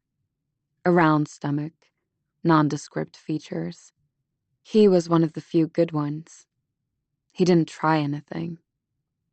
I twist and pull, waiting for the telltale click, thinking as usual how disturbingly simple this is. And then I hear it. Unfortunately, the door itself is more difficult to maneuver, the wood swollen from humidity. I shove my shoulder against it, feeling bone connect painfully with wood. But no movement. I try again, hard enough to bruise my skin, but the force still isn't enough. Here, let me, Cass says, prompting me to step aside. She swings her foot up quickly, connecting with the door, which flies open. Okay, girl, I say, my surprise evident. I look over at Cass, her eyes innocent, her typical shy smile decorating her mouth. And I can't help but be impressed. We walk in, pulling the door shut behind us. The place is a mess. Stuff covers every inch of the closet-sized room. An assortment of clothes, shoes, and papers are draped across the flat, hard-looking bed that reaches both walls, and a lone t-shirt hangs from the plastic fan in the corner. And all of it is illuminated by the afternoon sunlight filtering through the cheesecloth curtain, covering the room's one window, which is bright enough to accentuate the dirty grout between the floor's tiles. It's immediately clear that despite the similarities from the outside, these rooms are a far cry from the guest rooms back towards the beach. Wow. What a shithole, I say, hoping Cass doesn't realize how close I came to staying in one of these rooms. If Frederick hadn't finally relented and given me a discount on my room in the Coral Bungalows, I would be out here in the resort's designated Siberia. I try to ignore how much Lucy's room reminds me of my mother's trailer back in our small town, outside Lexington. Add in a bunch of run-down shelves, overflowing with worthless knickknacks, and the thick stench of cigarette smoke that shrouds all my childhood memories, and it would be just like home. I actually stayed in one of these rooms the first few weeks I got to the island, Cass says, when I was deciding whether to live on Koh Sang permanently. Looks like they haven't changed much. Notes of nostalgia creep into her words, and for the second time in a matter of minutes, I try to hide my surprise. It's clear Cass has money. Even living on a remote island filled with backpackers, she can't hide that. It's in the way she carries herself. I never would have guessed that she would have slummed it in one of these rooms. An enormous travel backpack is perched near the door. As I bend down to look at it, I realize someone's ripped it open at the seams, as though they lacked the patience to fiddle with the zipper. The backpack's innards stream across the dirty floor tiles. Someone's been in here, Cass says softly. I can't imagine Lucy would leave her place in this condition. I nod, taking another look at the ripped seams, the discarded items flung about the room. Based on the very little I knew about Lucy, she didn't seem the type to needlessly shred her belongings. Someone seems to have been looking for something in here. Someone in a rush. Maybe we shouldn't touch anything. I think out loud. I've seen enough police procedurals to know that rubbing our fingerprints all over Lucy's stuff could compromise an investigation. Cass shakes her head. The police aren't going to change their minds. And I know she's right. All they care about is Frederick's money. Okay, I say resigned. We better get started then. I told Cass that I wanted to find her parents' contact information. And I do. But I'm also looking for anything that tells me who Lucy really was. Why she came here. Anything to indicate why she may have been killed. Or why she appeared so desperate to talk to me the other day. I spend a few minutes rifling through the clothes left in and around the backpack. A handful of t-shirts, a set of pajamas, one flip-flop. Its partner likely strewn somewhere else in the room. 3 bikinis, and a pile of underwear and bras. Exactly what you'd expect. Find anything? I ask Cass, who's holding a handful of papers in her hand. Her expression is unreadable. These are all printouts of pages from the resort website, she says finally, handing the pile to me. And I flip through them. The papers are filled with information on the different dive courses offered, the types of rooms, even the bio pages of the shop's 2 dive instructors. Neil's face is first, his smile wide, those freckled lips open. Cass stares up at me from the second page, decked out in a red staff shirt, and a half-hearted smile. But there's an air of discomfort in her eyes, as if she'd rather have been doing anything in that moment than getting her photo taken. Why would she have these? Cass asks. I shake my head in confusion and hand them back to her. I take the few short steps to the bathroom, leaving Cass staring at the papers as though they're foreign objects. The bathroom is no more than a toilet, sink, shower head, and an insufficiently sized floor drain, all hidden from the rest of the room by a mildewed blue curtain. I start with the sink. The small cosmetics bag that teeters on its ledge is filled with typical, inexpensive mascara, eyeshadow, blush, and a tube of light pink lipstick. I note a blue toothbrush on the side of the sink, and a towel hanging from a rack, still damp. As I scan the room, I spot something purple on the floor, discarded next to the small bin.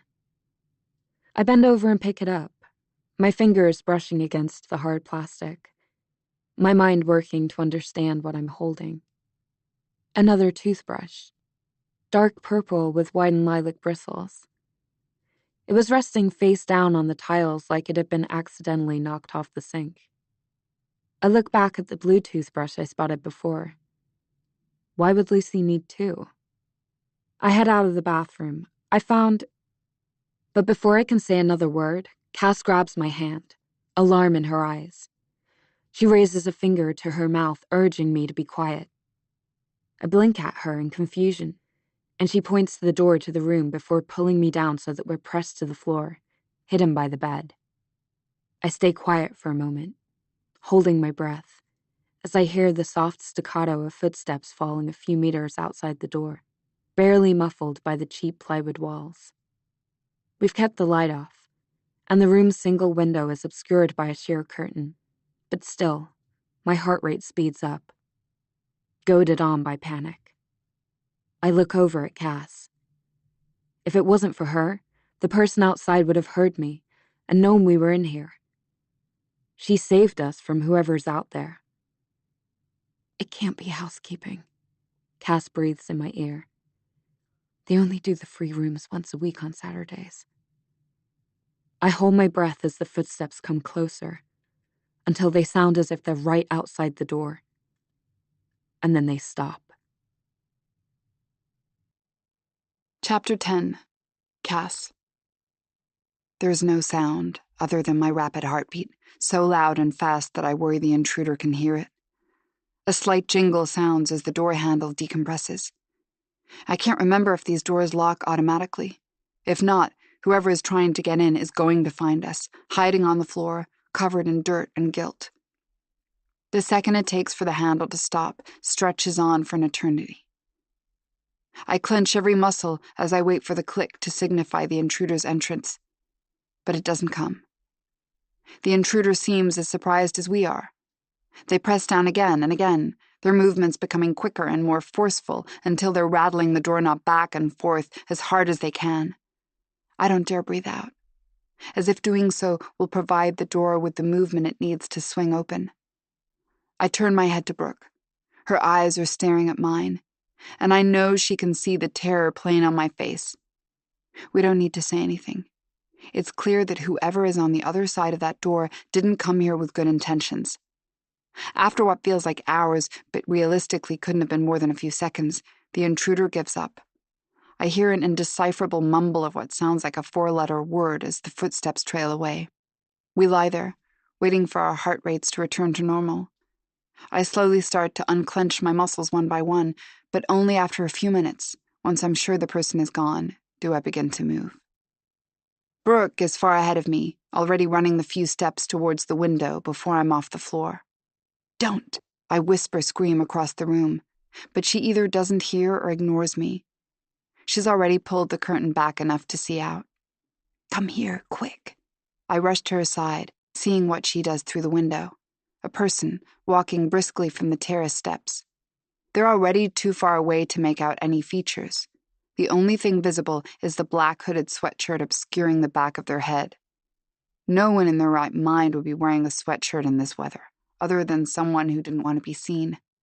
I notice Brooke holding something in her hands, something important enough to draw her attention from the window. "What is that?" I ask. "I found it when we were down there, under the bed," she explains. "It was wedged in between the bed frame and the wall. It looks like it may have dropped through the crack." She slides it into my hand, which I notice is visibly shaking. A small rectangle of laminated plastic. In the light, sneaking through the crack in the curtain, I see Lucy's face staring passively out from the front of the card. She's quite a few years younger than she seemed when I met her, and a small smile teases her lips, one that had been noticeably absent during class the other day. A hologram creeps across the surface of the card, painting Lucy's face in wavering pinks that glint off the sunlight. Despite the suffocating heat in the room, I feel myself shiver as I realize what I'm looking at. It's an identification card, not for Lucy Dupin of Australia, but for Lucy Taylor, the 18-year-old resident of Greymouth, New Zealand. We're both quiet as we walk away from the terrace rooms, each apparently lost in our own thoughts. The air has grown even heavier than this morning, and along the horizon I see a crack of lightning splice the sky. These flash storms happen once a day in the rainy season, but they usually only last for about 20 minutes. I break the silence as we walk past the party pool, which is thankfully quite subdued today. Whether because of the coming rain or the news of Lucy's death is anyone's guess. Why would Lucy have been going by a fake name? And why did she have those printouts of the diving staff? And who was that person trying to get into her room? My questions only seem to be growing with each new piece of information. I have more, of course, questions I can't ask out loud, like, is the person who killed Lucy the same person who's after me? And is all of this somehow connected? Could it be my fault that this girl is dead? Brooke turns to answer, her mouth open, but before she can say anything, a crack of thunder rolls through the resort, and the sky opens. We sprint blindly down the path leading from the main road to the beach. The cold of the raindrops pounding at our backs, a shocking contrast from the swollen heat of the air. Having taken this route hundreds of times over the last 2 years, I can easily do it with my eyes closed, and I lead Brooke back to the dive shop, where we'd left our bags before heading to Lucy's room. Once we're inside, I slam the door closed, and the roar of the rain diminishes to a muted rhythm against the shop's roof. I breathe a sigh of relief when I see that we have the place to ourselves. The dive shop isn't open on Sundays, but the memories of yesterday, the panic, the shock, still hang heavy in the air, so palpable I can almost taste them. I grab 2 towels from the back of the shop and hand one to Brooke, which she uses to wipe her face. "So what do we do now?" I ask, wrapping the other towel around me. With a prick of shame, I realize how much I've come to simply follow Brooke's lead. How even in the short time since she's arrived, I've naturally looked to her as the leader.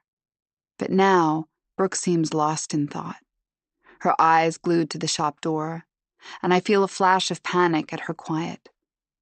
After a moment, though, she gives an almost imperceptible shake of her head and turns to face me with a tired smile. "Well, now that we know her real name and address, we should try to find her on social media," she says, taking back control. She's focused, her voice slightly different than usual. It's flatter, as if a different inflection is poking through her West Coast accent. There's something familiar about it that I can't quite place. The rain has also pooled mascara under her eyes, which she quickly swipes away with the towel, leaving her eyelashes bare. There's a vulnerability there that I rarely see, and again, something nudges my memory. "Maybe get her phone number," Brooke continues, before I can analyze the thought further. "Figure out who we need to contact." I nod.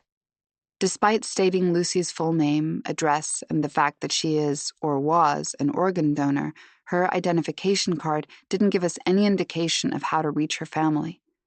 As much as I hate to admit it, social media probably is our best option.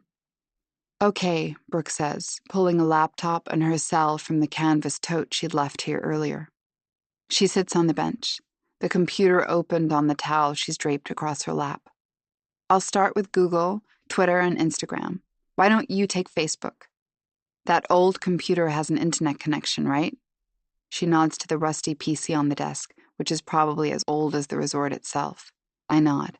It's slow, but it'll do the trick. I settle onto the stool and watch Brooke as the old computer slowly comes to life. Her fingers tap diligently on her keyboard, and she expertly alternates her focus between her laptop and phone.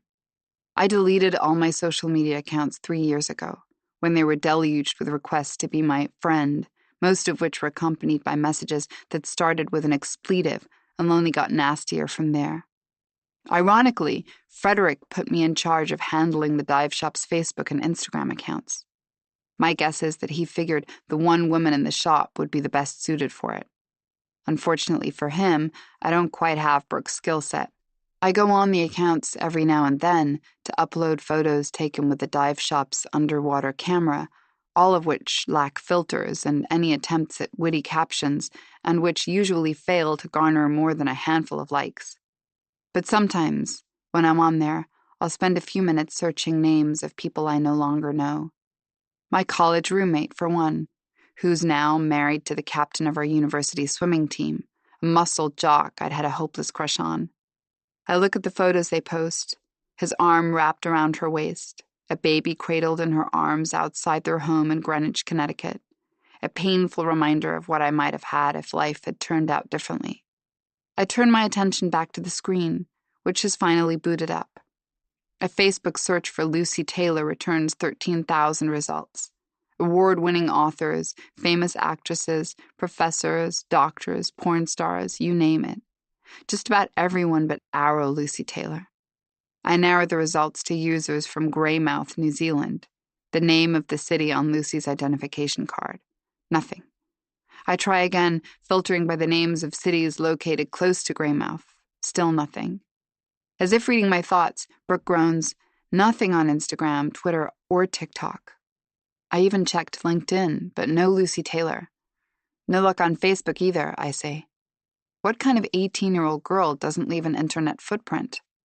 I feel my cheeks grow hot at Brooke's question, thinking of my own noticeable lack of social media presence. But Brooke doesn't seem to notice. Then again, what kind of girl checks into a scuba diving resort using a fake name? Wait, I say, her comment triggering a thought. Maybe she didn't just use the Lucy Dupin name for check-in. Maybe it's like her internet alias. Brooke's typing before I've even finished the thought. I input Lucy Dupin into the Facebook search bar. 25 results. Much more manageable. But I feel my hope drain as I scroll through them. None of the profile pictures resemble the fair blue-eyed dive student. She's on Instagram, Brooke says, stopping me mid-scroll, her eyes not straying from her phone. Her handle is @LucyDupin1. She pauses in thought. I grab my phone, log into Instagram using the dive shop account, and quickly type her handle into the search bar. The search yields only one result. Her profile is public, but as bare bones as it gets. No information in the description under her handle and no pictures. Her profile picture is just the standard gray silhouette provided by the app. I click over to her connections.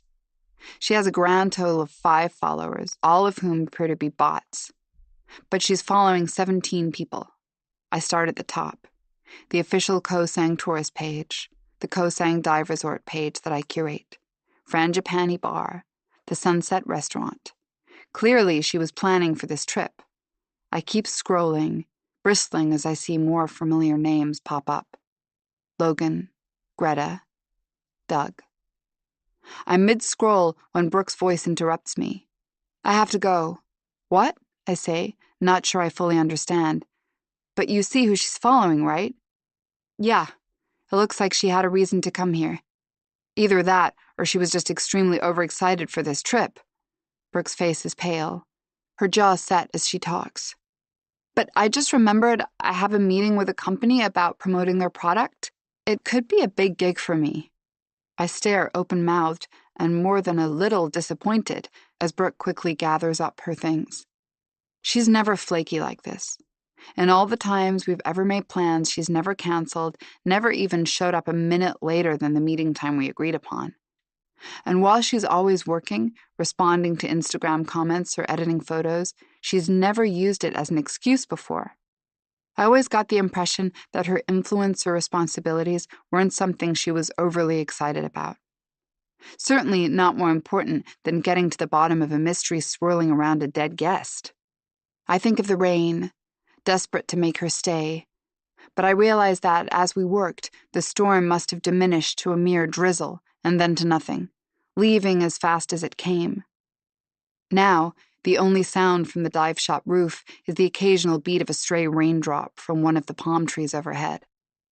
"I'll check in with you in a few hours," she calls over her shoulder, an afterthought as she pulls the shop door open. This isn't the first time Brooke has done something like this. I think of her dropping my hand as we sat here in the dive shop yesterday. Since we first met a few weeks ago, she's showered me with attention, making me feel like I'm her best friend. But then there are times like this when, without warning, she'll become distracted, distant. As if a switch flips and she's reminded that she has much more pressing concerns. I usually try to ignore it, but this time it stings. In the past few hours, I've come to see us as a team. I wasn't fooled by her claim that she wanted to find a way to contact Lucy's family. She clearly didn't believe Lucy's death was an accident, and despite my best efforts, I can't shake the image of those ghostly blue fingerprints on Lucy's neck. The more I think about it, the more I know they were real. And now that I know how Logan's ring came to be by Lucy's body, there is no reason to protect him. I don't believe this was an accident either. As much as I want to deny it, I think somebody killed Lucy. And this Instagram profile seems to finally be getting us somewhere, giving us some insight into what she was doing on Koh Sang in the first place. Lucy had clearly planned for something. First the dive shop printouts, and now the Instagram profile. Plus, she met me, Doug, and Neil throughout the dive course, but never Greta or Logan. What possible reason would she have had to follow them? Before I can dig into the thought any further, the bell over the shop door chimes. It's Doug, his matted hair messier than usual, dark bags packed under his eyes. "Oh good, you're here," he says, rushed. "Frederick just got in and he has news. Team meeting in 10.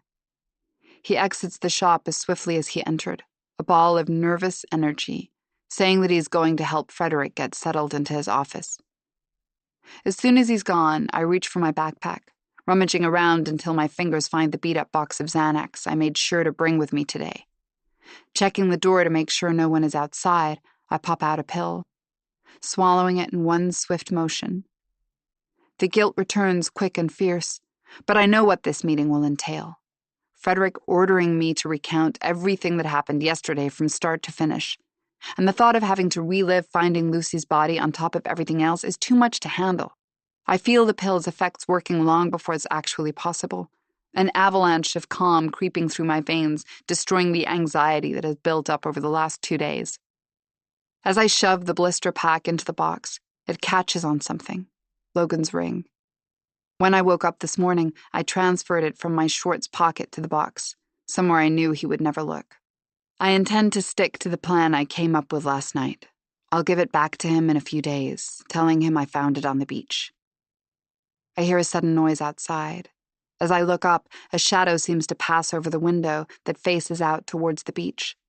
It's gone in a flash, a streak of black, but I instantly think of the hooded person that Brooke and I saw leaving Lucy's hotel room, of whoever's been following me, whoever left me that threatening note. I'm out of my seat in a second, throwing open the door. I stifle a shout, recoiling with surprise as a body fills the doorframe. Chapter 11. Brooke. Saliva groups thick in my mouth as I throw open the door to the dive shop. I gulp in breaths, but the heavy humidity does little to ease my nausea. I want to scream, to yell in frustration, but I don't, of course. I realized a long time ago that nothing good ever comes of that. A woman's anger makes it easy to paint her as crazy. I know from experience. Instead, I force myself to swallow and walk back to my room in a haze, the reality of what I just discovered overwhelming. A girl was just found dead at the bottom of the ocean. A girl who had come to me for help. Twice. once via social media, and when that failed, again in person. I think of her parents somewhere back in New Zealand, who have absolutely no idea that their baby girl is gone forever. I breathe a sigh of relief when I shut the door of my rented hotel room. The room itself is fine. Simple, but certainly an improvement over Lucy's. White walls, a queen-size bed with a mattress that barely moves beneath my body, a nondescript desk, and a large beige-colored floor. I try not to think of how much it reminds me of the other place they put me in years ago, the one devoid of color. After a minute, I force myself to pull out my phone and look again at the accounts Lucy Dupin followed on Instagram. The Dive Shop, Greta, Logan. All names I recognize. Until I see one I know better than the others. The one I saw minutes ago in the dive shop. Marked with a photo, hair tied up in a ballerina bun, lips pursed in a barely there smile, and a European mountain range in the background. Lucy Dupin followed me. I've gained so many followers since I've gotten a co-saying. The picturesque backdrops, and more importantly, the bikini pictures, have rocketed up my Instagram engagement. I haven't bothered to track the messages they send me, or the comments they're leaving on my page. I navigate over to my message inbox. I get hundreds of direct messages from followers who I either don't or refuse to follow back. I scroll through them, starting with the most recent. Images of sleazy men and budding influencers flying past. Until I see her handle. @LucyDupin1. I open the message I saw for the first time in the dive shop. It's dated exactly a week ago, a few days before she checked into the resort.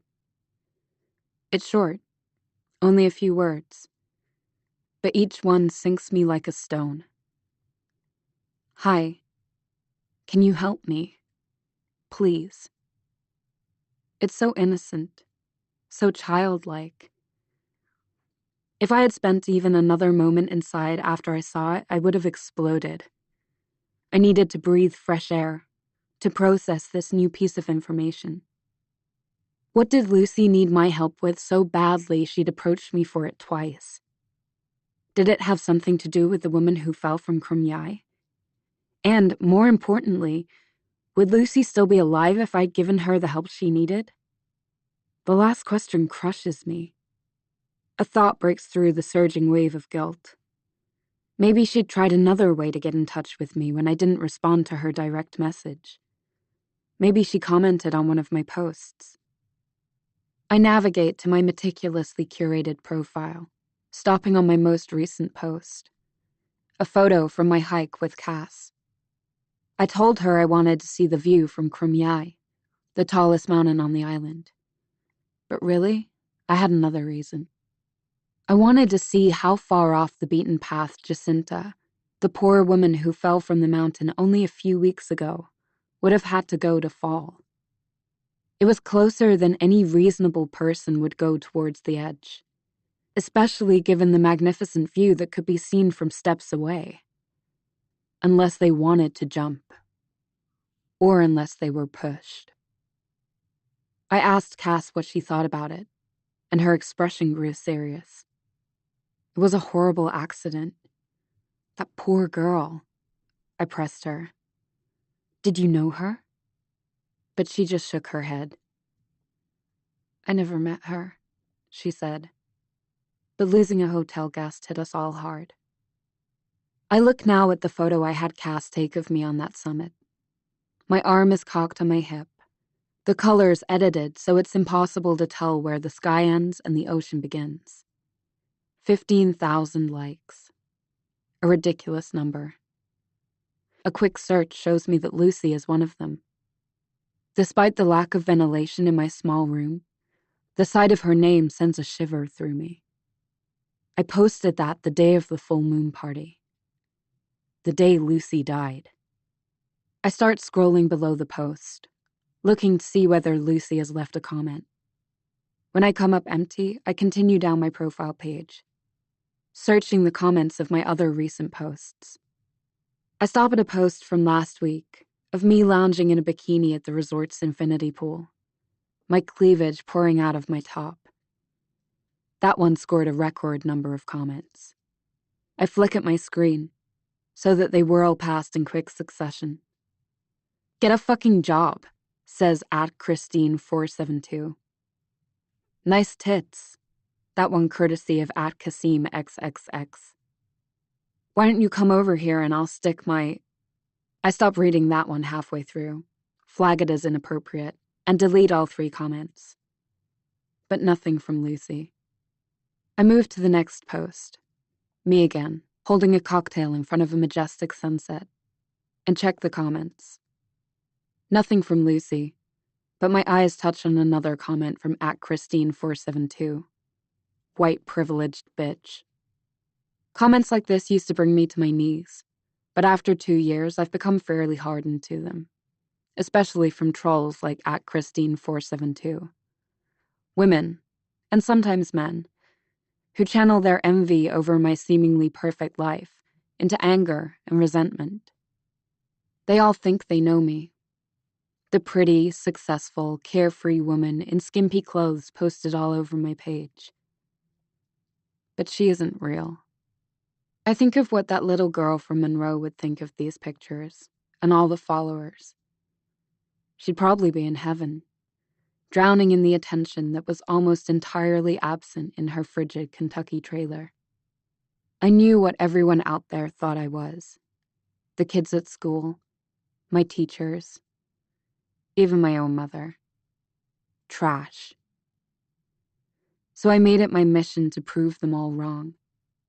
I holed myself up in my bedroom, away from the leering eyes of my mother's revolving door of boyfriends, and dug into my dog-eared textbooks, breaking from my studying only to sneak out to the living room television for the 6 o'clock news every night. Eventually, I graduated second in my high school class and earned a full scholarship to college. College was my way out, until it wasn't. Until it, along with everything else in my life, crashed and burned, sending me running straight into a hell worse than the one I had tried to escape. No, I am not the spoiled rich brat most of my followers think I am. I'm just an expert at looking like one. Underneath it all, I'm nothing more than Lucy, with secrets and an agenda, masquerading as someone I'm not. The thought of her brings me back to the present, and as much as it hurts, I return my focus to Instagram. When it becomes clear that she hasn't commented on any of my recent posts, I switch back over to her profile page. But no matter how much I try, I glean no new information from it. She's never been tagged in any photos, nor has she ever posted anything. Then an idea hits me. I return to the search bar and type in #fullmoonparty. I'm instantly swarmed with results, most of which are affiliated with the bigger full moon party on Koh Phangan. But I scroll through them, stopping at the first one I see that's geotagged as Koh Sang. It's a photo, 2 20-something women, both too old to be Lucy. Their heads pushed together, joined at the cheeks, each sucking from a fishbowl filled to the brim with some unnaturally blue liquid. I keep scrolling to the next post with the correct location. It's a video depicting one of the resort's staff members, a local guy I've seen around the grounds, twirling a long stick lit with fire on both ends. He dances around, deftly jumping away each time the fire nearly kisses his skin.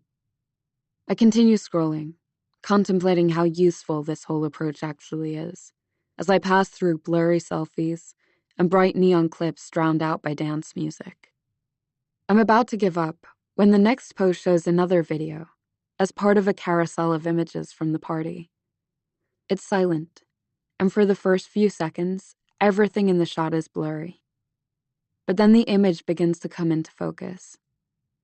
Bodies pressed up against each other, streaks of neon-painted flesh flashing through the dark sky. The screen shakes, like the person taking the video is also moving, dancing probably. I'm about to close out and move to the next result, labeling this as unhelpful as the previous posts, until the image zooms in shakily on one figure standing apart from the dancing crowd.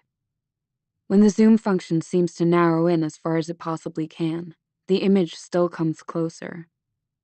The person recording apparently walking towards their subject. After a few seconds, my breath starts coming in quick, jagged succession, because I recognize the person on the film. Her eyes dart from side to side, looking for someone. Her small hands are clenched into fists, and she looks frightened, but prepared. For what, I can't exactly tell. And all at once, her eyes land on the camera. Lucy's expression is unreadable, but fixed with the same intensity I saw from her the other morning as she walked past the tiki palms, before either of us knew what would happen to her. The video ends abruptly, and I sit for a minute, my mind racing. This could be the last video ever taken of Lucy. In fact, if she died at the full moon party, this could be one of the final moments of her life. Once I recover from the shock, the questions come again, an avalanche of inquiries. Why was this person following Lucy around the party, filming her, apparently monitoring her every move? On my screen, I navigate to the profile of the person who posted the video. Their handle is @dab2000, and their profile picture is the Arsenal Football Club logo. But as my eyes trail down the screen, I find the name of the person who followed Lucy around the other night. Hours, or maybe even minutes before she died. Daniel Ayadebo. Chapter 12. Cass. Whoa, love, what's got into you? Logan stands in the doorway to the dive shop and rests his hands on my shoulders. I try to calm my breathing, to process the fact that I must have imagined the man in the black hooded sweatshirt from earlier peering in the shop window. That it's just Logan. Even so, I twist my head back and forth, looking for the person in the black sweatshirt. You didn't see anyone out here, did you? He looks around, apparently confused. Nope, just me. Sorry to disappoint. I know he's looking for me to respond, to assure him he could never disappoint me, but I'm too distracted. You were gone before I woke up this morning, Logan says. What have you been getting up to? I mumble something about meeting Brooke for breakfast, adding yet another check to the tally of lies I've told over the last few days. Logan nods, but his jaw tightens at the mention of her name. I've never understood why, but there seems to be something about Brooke that irritates him. I've noticed his eyes narrow, his back stiffen whenever she speaks. I suspect it has something to do with her being an influencer. He's protective of this island, our home. Even though word of mouth is undoubtedly what keeps the resort in Frangipani afloat, he cringes every time he sees a post or story on social media hawking Koh Sang as the hidden jewel of Thailand. Should we go inside? Logan suggests. I just saw Doug talking to Frederick in the lobby, and Greta and Neil are on their way. Neil, Greta, Logan, and I are all crowded into the dive shop when Frederick enters, Doug trailing behind him. Frederick's been gone for over a week, evidently negotiating land rights to build a new resort in Bangkok, right on the bank of the Chao Phraya. And truthfully, we've all been a bit thankful for the freedom, especially Doug, who seems to come into himself whenever Frederick leaves him in charge. But Frederick's presence now in the small dive shop is so overpowering, it feels like he's never left. He's a short man, but what he lacks in height, he compensates for in width, his wide belly extending far beyond his loosely belted khaki shorts. The sight of him makes each of us sit up a bit straighter. He's gathered all his most trusted workers here, including Logan, whom Frederick still considers an honorary resort staff member, even though he gave up his position as chief bartender at the Tiki Palms over 2 years ago. Tell me what happened, Frederick orders as he takes his seat behind the desk. His eyes lock on me. I clear my throat, trying to ignore my racing heart as I give him my first-hand account of yesterday. Logan's hand is laced in mine as I talk, and when I get to the part about finding Lucy's body, leaving out any reference to Logan's ring, he gives it a tight squeeze. Frederick is silent for a moment when I finish, leaning back on the stool with his hands placed over his curved stomach as if he's digesting my words, before straightening up again. We need to control the narrative, he says in his normal commandeering tone, each of his vowels extended by his French accent. As you have all heard, the police have deemed this an accident. They found no bruises on the victim's neck. I feel my cheeks grow hot, but Frederick doesn't bother looking in my direction. That is good, but it is not enough. We need to make clear to our staff that this was not our fault and keep this accident as quiet as possible. We are sad for this girl, yes, but it was her mistake. It could have just as easily happened on Koh Phangan or Koh Samui. It could have happened anywhere. It was not our fault. We all nod in agreement, knowing we have no other option. We will hold a meeting, tonight. All the staff must be there. Tonight, Neil asks. He steals a glance out the window and we follow his gaze. The afternoon sun has already begun to grow heavy, and several of the guests who returned to the beach following the storm are packing up their belongings to head back to the hotel. Isn't that a bit last minute? No, Frederick responds, not one to mince words. It is good. I have talked to the lawyers. They said we cannot let this get out. And I have to return to Bangkok. We get this out of the way as soon as possible. None of us has the courage to question this decision. We've all seen him fire staff for much less. Neil and Greta, Frederick orders, you make the rounds and alert everyone that we will be meeting on the upper level of the Tiki Palms in 1 hour. Cass. He tosses a piece of paper in my direction. Here is the staff list. Call everyone else who is not on duty and make sure they get here. And Logan, I need you to take care of the bar during the meeting. I cannot find Sengfet anywhere. I have no idea where he's fucked off to. Doug, you come with me to my office and help me prepare my speech. Without waiting for a response, Frederick is out the door, Doug riding his coattails, and the other is not far behind him.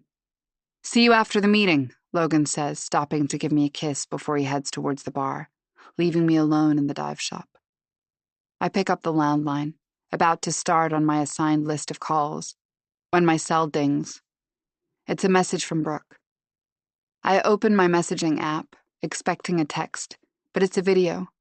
A grainy, faraway film of Lucy, apparently at the full moon party. Knowing what comes next for her is disturbing, and my first question is immediate. Who took this? But before I can type it, another message from Brooke comes sharp and fast onto the screen. Daniel posted that. He was following Lucy. He might have had something to do with her death. I think of Daniel's unreciprocated come-ons to Lucy before the full moon party. Sure, he was joking around, but maybe he was more pissed off about her rejecting him than he let on. And then I remember his muscles cutting seamlessly through the pool as if he were breaking glass. He would surely have been capable of overpowering her petite frame. Rather than responding to Brooke, I boot up the old dive shop PC for the second time today and plug Daniel Ayadebo into Google. Almost immediately, the page returns a litany of results. But it's the one at the very top that catches my eye. A link to an article posted by a small London-based newspaper. I click on it, and Daniel's face fills my screen. While his face is familiar, in the photo there's a darkness about him I don't recognize from our time together. His features are hardened, the scar running across his cheek prominent and severe. My eyes dart to the top of the screen, to the article's headline. Time seems to stand still as my brain processes the words. Hackney man convicted of sexual assault. Flees country. Violates parole. Chapter 13. Brooke. When I leave my room, the sun has just begun to dip behind the mountains, casting the entire island in shimmering pink rays. The beauty of this place is undeniable, but today it feels different. The gray of Lucy's death seems to dull the effect of the late afternoon sky, although I seem to be the only one who notices. The quiet and discomfort that seemed to run through the resort earlier today has already faded as the possibilities of the night draw nearer. A low excitement buzzes among the guests wandering through the grounds, a combination of hope for further partying mixed with the salaciousness of yesterday's news. A guaranteed icebreaker for meeting fellow backpackers. I can already hear it. Lucy's death becoming nothing more than a pickup line. Did you hear about that girl who died? Makes you want to live every minute to the fullest, doesn't it? As I walk out of my room, I check my phone. I initially didn't plan to text the video to Cass, but her eagerness from earlier convinced me. She seemed so invested as we searched Lucy's room, and later as we scoured social media. But how far is she willing to go?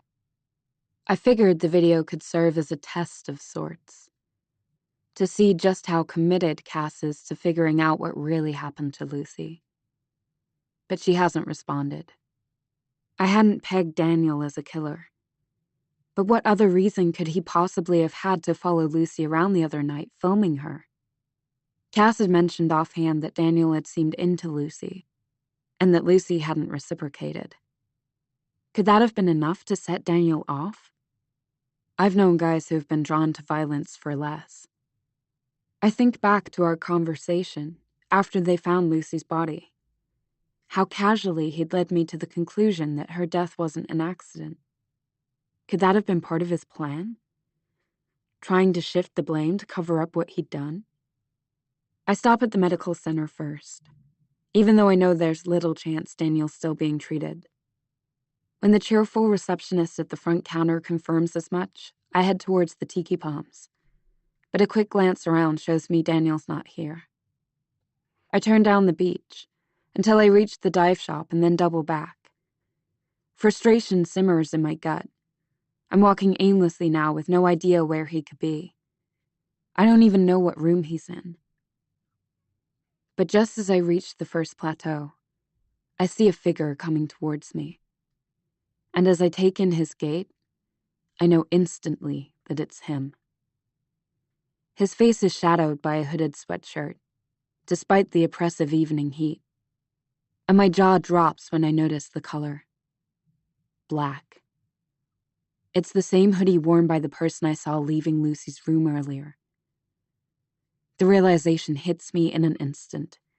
Not only did Daniel spend his time at the full moon party following Lucy, but he was also trying to break into her room earlier today. What did he want to find? Or cover up? I watch his head rise slowly, and without thinking, I throw myself behind one of the massive palm trees lining the walkway, a moment before his eyes pass over the spot where I'd been standing. I'd planned to confront him, but a pulse of fear lodges in my chest. I want to see where he's going, to catch him doing something that will give me enough evidence for this to all make sense, to smash this entire story open. I watch him walk closer to my hiding place. I expect him to turn into the tiki palms, but instead, he takes a sharp right, heading onto the beach road that leads away from the resort and towards Convit. I take a deep breath, and when Daniel's about 20 yards away, I step out from behind the palm tree to follow him. I stay close enough to see which way he goes, but at a safe enough distance for him not to notice. After a while, though, as we get closer to Convit, Daniel veers suddenly off the main road and into an alley I've never noticed. I look towards where he's heading, but the dark trees lining this stretch block out the dim light filtering in from the sunset, darkening the path. Even so, I can make out Daniel's form walking ahead of me. With his head covered, walking down a nondescript alley, it's clear he doesn't want to be seen. The thought further raises my already strong suspicions, but I don't pause to consider the potential ramifications. After a few steps, I feel a vibration against my leg, the sound exploding against my eardrums. I scramble into my shorts pocket for my phone, fumbling until I find the switch on the side that stops the vibration. I hold my breath and force myself to lift my head and look upwards. but Daniel doesn't seem to have noticed. Cautiously, I pull out the phone. It could be Cass, and I want to let her know where I am in case something goes wrong. I quickly change the settings to lower the brightness of the screen, and with my eyes flicking up regularly to trail Daniel, I pull up the message. It is from Cass, but it's not at all the message I expected. Where are you? Found something new about Daniel. He's dangerous. Stay away. Despite myself, I feel a warmth from her message. She's concerned about my safety. But the feeling is quickly dissolved by my curiosity. What does she mean, he's dangerous? I click on the link she included at the end of her message, and for once on this island, the internet loads mercifully quickly. I inhale sharply as I take in the headline and Daniel's mugshot. I glance upwards to check that Daniel hasn't noticed anything is amiss. He hasn't. I move to the side of the alley so that I'm in the shadows offered by the trees, before I feverishly read the article. Hackney man convicted of sexual assault, flees country, violates parole. Daniel Ayadebo, a 22-year-old Hackney man, has reportedly fled the UK following his recent release from HMP Pentonville. Ayadebo was convicted by a London court on charges of sexual assault and actual bodily harm 2 years ago, following an incident in which he reportedly attacked his former girlfriend. Ayadebo's accuser, who wishes to remain anonymous, claimed that Ayadebo followed her home from a London nightclub, forced his way into her apartment, and sexually assaulted her. Evidence presented at trial, including the accuser's physical injuries in the form of a black eye and a sprained wrist, as well as testimony from witnesses confirming that Ayadebo and his accuser had argued at the nightclub that night, led to his conviction. Ayadebo served 24 months of a 28-month prison sentence and was released early for good behavior. According to Ayadebo's probation officer, he disappeared less than a month after his release, and the belief is that he has left the country. Ayadebo's flight from London constitutes a violation of his parole and warrants his return to prison. Readers with knowledge of Ayadebo's whereabouts are encouraged to contact us at tips@hackneysun.com. I stare at the words for a moment. Daniel is a convicted criminal of sexual assault.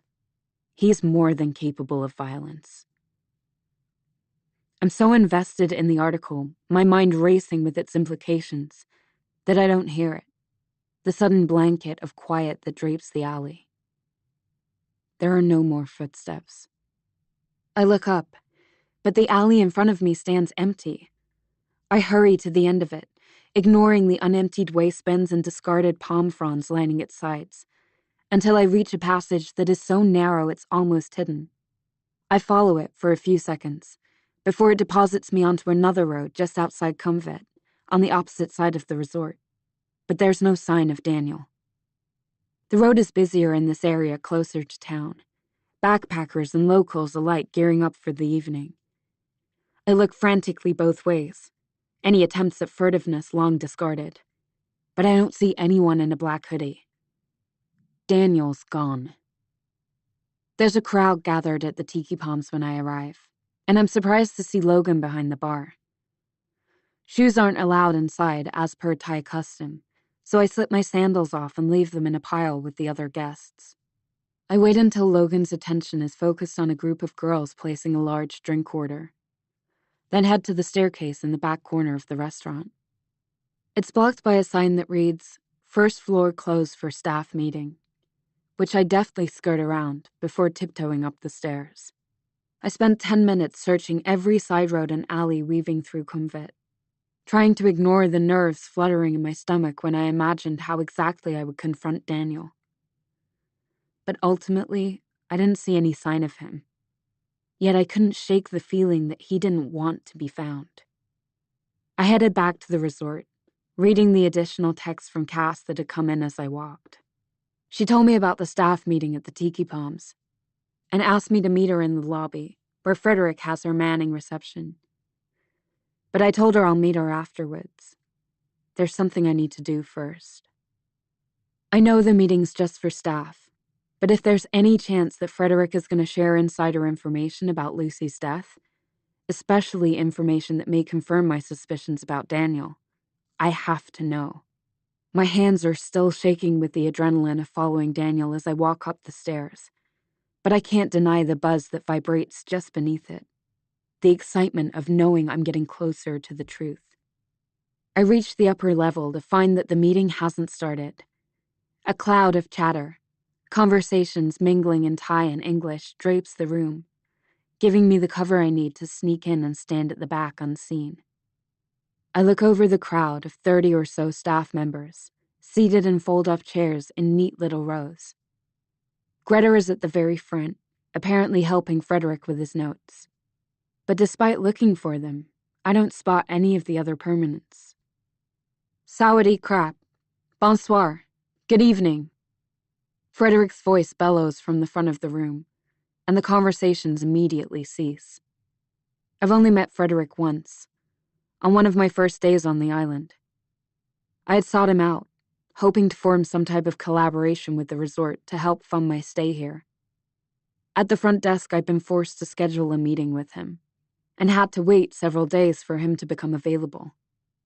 He's a busy man, all the receptionists assured me. It's good of you to ask, he said, once I finally had his attention, his fleshy face observing me from across his desk. But I am not interested in further advertising. He rested his elbows on the desk and intertwined his piggish fingers. I couldn't help but notice how long his fingernails were. Feminine, but with a visible crescent of dirt under a few of them. It's just, I started, hating how weak my voice sounded in the wake of his sharp rejection. I have more than 50,000 followers and have collaborated with hotels, agencies, and companies throughout Eastern Europe. I'm sure any of them would be happy to pass on a great recommend. I will stop you there, he said, holding up one meaty hand, his French accent thick and contemptuous. His eyes were far too small for his face, and his lips were a disturbing shade of purple, as if he'd been cut off from oxygen for too long. Do you know how many travel influencers? He raised his swollen fingers in air quotes to show his disdain for my profession. Come through my resort every day? He didn't wait for me to answer. No offense, he said, drawing my attention to just how much offense he intended. But I could choose from influencers with far more experience and hundreds of thousands more followers than you have. He paused, as if waiting for me to react. Whether he wanted tears or anger was unclear, but I refused to give it to him. I didn't let my fear at the realization that there was little way I could fund my stay on Koh Sang without his help reach my face. Instead, I plastered on the expression I typically reserve for TikToks and Instagram lives. My lips turned up softly, my chin tipped forward, so that I could peer out from beneath my lashes. Terrible news about that woman's fall from Krum Yai a few days ago. I let my words hang between us for a moment before delivering the sucker punch.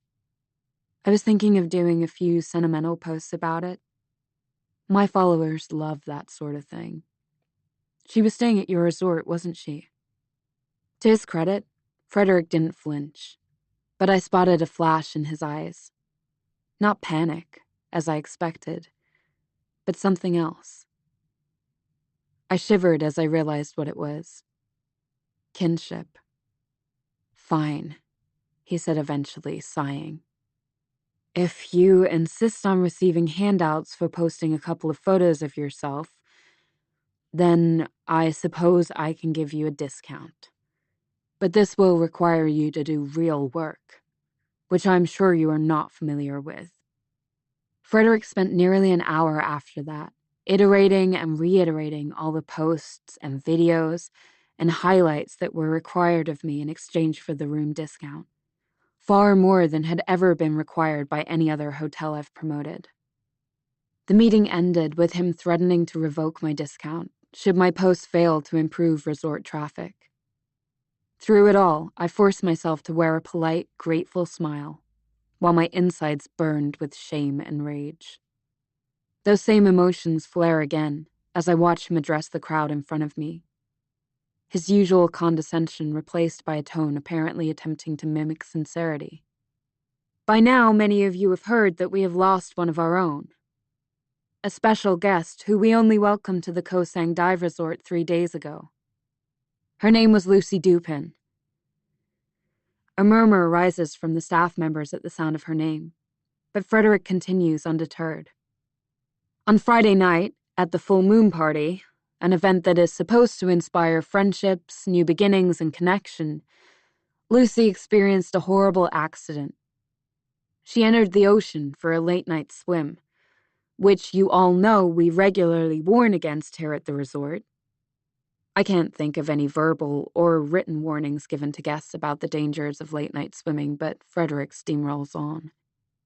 Given the dangerous current in the water and Lucy's intoxicated state, the police have confirmed that she drowned a short distance from the beach. We have also received additional news from the police just a few moments ago. He pauses, savoring the suspense he's creating, and I want to scream. They informed us that they received test results which indicate Lucy was under the influence of alcohol and MDMA at the time of her death. The news isn't surprising. If the police did alter the autopsy results, as I certainly suspect they did, what was to stop them from falsifying some test results? But still, I find myself inhaling sharply. I think I see the whisper of a smirk on Frederick's lips. Of course. This is perfect for him. If Lucy was on drugs, it's even easier for him to paint this all as her fault. We are so sad to learn that Miss Dupin lost her life for such a mundane reason, Frederick continues, quickly contorting his face into an expression that distantly resembles sympathy. She was a beautiful woman, with a world of possibilities ahead of her. And we here at the Koh Sang Dive Resort are so honored that we got to know her, if only for a few short days. The superficiality of his words rings hollow throughout the room, and disgust rises in my throat. This is a tragic accident, but it is something that could have happened at any resort, on any island, anywhere in the world. No one here at the dive resort is culpable for Miss Dupin's regrettable decisions. We want to make that absolutely clear. As I have said, this was an accident. He stresses the last word. Accordingly, we would like you all to refrain from discussing this in the presence of guests. We do not want this unfortunate news to detract from anyone's experience at our resort. With that in mind, he continues, lifting a piece of paper in one hand, while using the other to pull a pair of reading glasses from his pocket. We have created a response for you to politely give to any guest who lodges such an inquiry. I ask that you please now refer to the handout under your seat. He pauses, as the commotion of 30 people bending down and resituating themselves fills the room. Now, if we could all read this together. The voices speak in unison, like a congregation praying. 30 mouths move as the monotone speech fills every corner of the room. Miss Dupin suffered an unfortunate accident that could have been easily avoided should she have acted with more caution. Suddenly I can't take it anymore. The canned response, the victim blaming. I need to be somewhere else not listening to this bullshit. I head back down the stairs, not bothering to hide from view, knowing everyone is far too transfixed on their handouts to notice my departure. I exhale deeply once I'm back on the ground floor of the Tiki Palms. I expect to feel better now that I'm removed from Frederick and his insincere bullshit. But after the stuffy silence upstairs, the din of the nighttime bar crowd seems far too loud. I'm about to head out on the path that leads to the rest of the resort when I feel someone watching me. I turn, scanning the room, noting that Sengfed is back in his rightful place behind the bar, with Logan nowhere to be seen.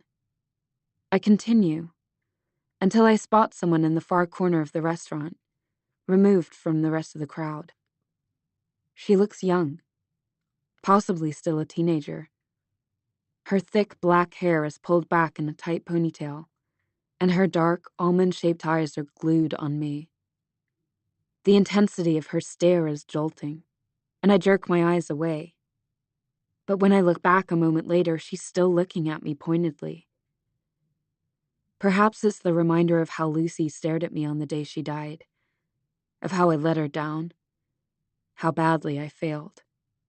Whatever it is, the emotion propels me towards this girl in a flurry of frustration. The adrenaline from earlier continues to pulse through my veins, and after everything that has happened today, I'm ready for a confrontation, to ask this girl what it is she wants. But at that moment, a group of guests chattering loudly in German pile into the bar, stepping in front of me. I try to move around them, but each time I do, another seems to pop up in my way. By the time I get past them, there's no longer any sign of the girl. I try to shake it off, the uneasiness her stare has left in my gut, and turn back, slipping on my sandals and heading out of the restaurant. Without the air circulating from the ceiling fans of the tiki palms, the night is heavy and humid. The waves crash against the beach, complementing the sounds of the upbeat music wafting over from Convit. I breathe in deeply, forcing the salty air into my lungs. I start up the path away from the beach, but as I get closer to the Carl bungalows, I can't quite bring myself to go back to my solitary room. I need to walk, to think through what I should do next, to figure out how to tell this story, to find a way to get justice for Lucy. I veer off from the path, taking the beach road towards Convit, the exact route I traveled as I followed Daniel. I walk for a few minutes until I reach the alley where I last saw him. Instinctively, I peer down it, expecting to see nothing but the bins and palm fronds from earlier. But as I do, something further down catches my attention. There's a bundle lying against one of the bins, next to a puddle of water. A leaking rubbish bag left by someone who couldn't be bothered to throw it away properly, maybe? I rack my brain, but I can't remember it being there earlier. And something about the bundle, the length of it, draws me in. Before I can fully understand why, I'm walking towards it. I hold my breath, blocking out the sweetly sour stench of rubbish that I was too distracted to notice earlier. As I walk further, the shadows grow darker, the streetlights from the main road doing little to illuminate this alley. No restaurants, no bars, just abandoned trash and a rarely used shortcut. But even without the lights, as my eyes adjust and I come closer, I can tell I was wrong about the puddle of water. It's not clear, but a dark, matte color. I peer at it as I get closer. It's so dark it's almost black. And there's a new smell now, something metallic in the undertones of the rubbish. I draw close enough that I'm inches away, and as the realization starts to click, I shift my gaze to the object splayed out next to the puddle. The thing I mistook for a bag of rubbish is clearly anything but. "Hello?" I ask quietly, the street swallowing the fear of my word and shouting it back to me in echoes. As if my body is moving of its own volition, my knees bend so that I'm crouched next to the object. I rest my fingers on it, pushing slightly.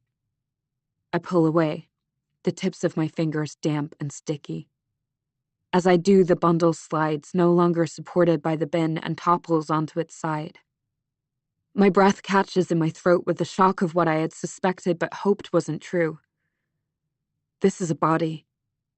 As my eyes begin to adjust, to take in its features, I observe the bright red line carved into the person's neck, droplets of blood clinging to it, seeking to join those that have already formed the puddle on the floor. I force my eyes upward to the pink scar on his cheek, to the wide, near-black eyes that stare out into nothing, to the shaved head. The familiar features of the man I spoke with on the beach yesterday. The man I followed no less than an hour ago through this same street.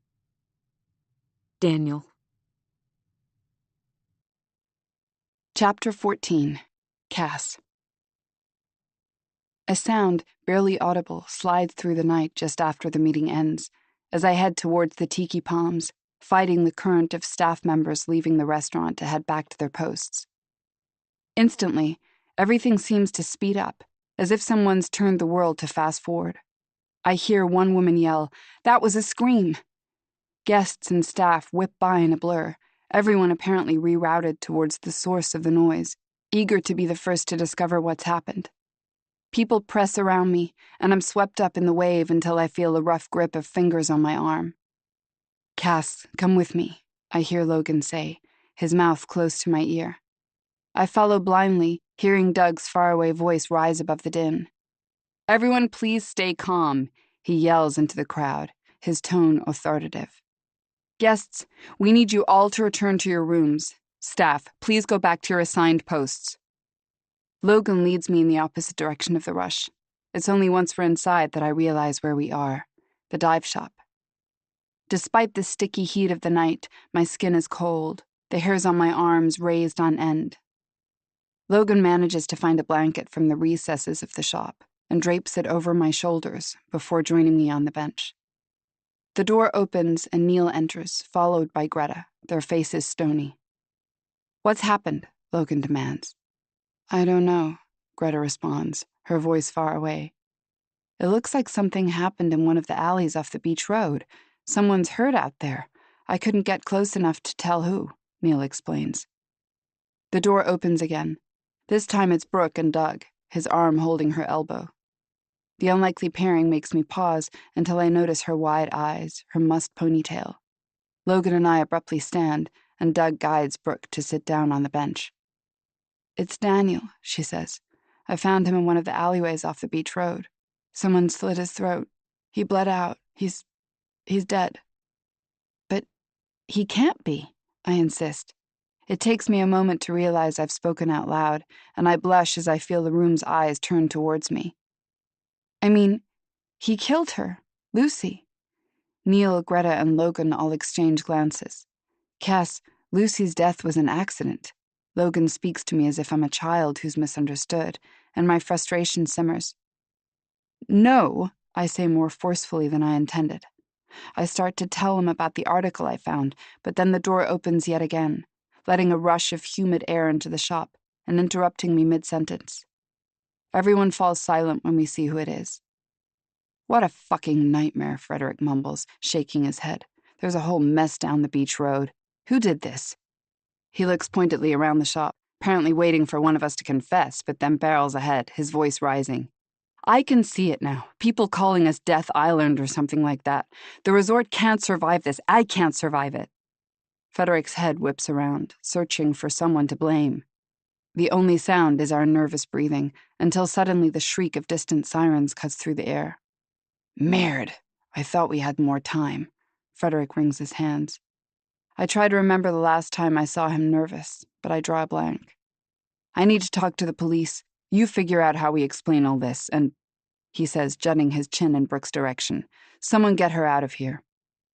As soon as Frederick is gone, Neil moves across the dive shop to stand next to Brooke, resting his hand on her shoulder.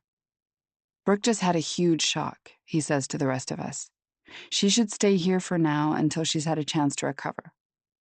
I steal a glance at Doug, expecting him to protest, to enforce Frederick's mandate, but he flicks his eyes towards the floor, avoiding Neil's pointed stare.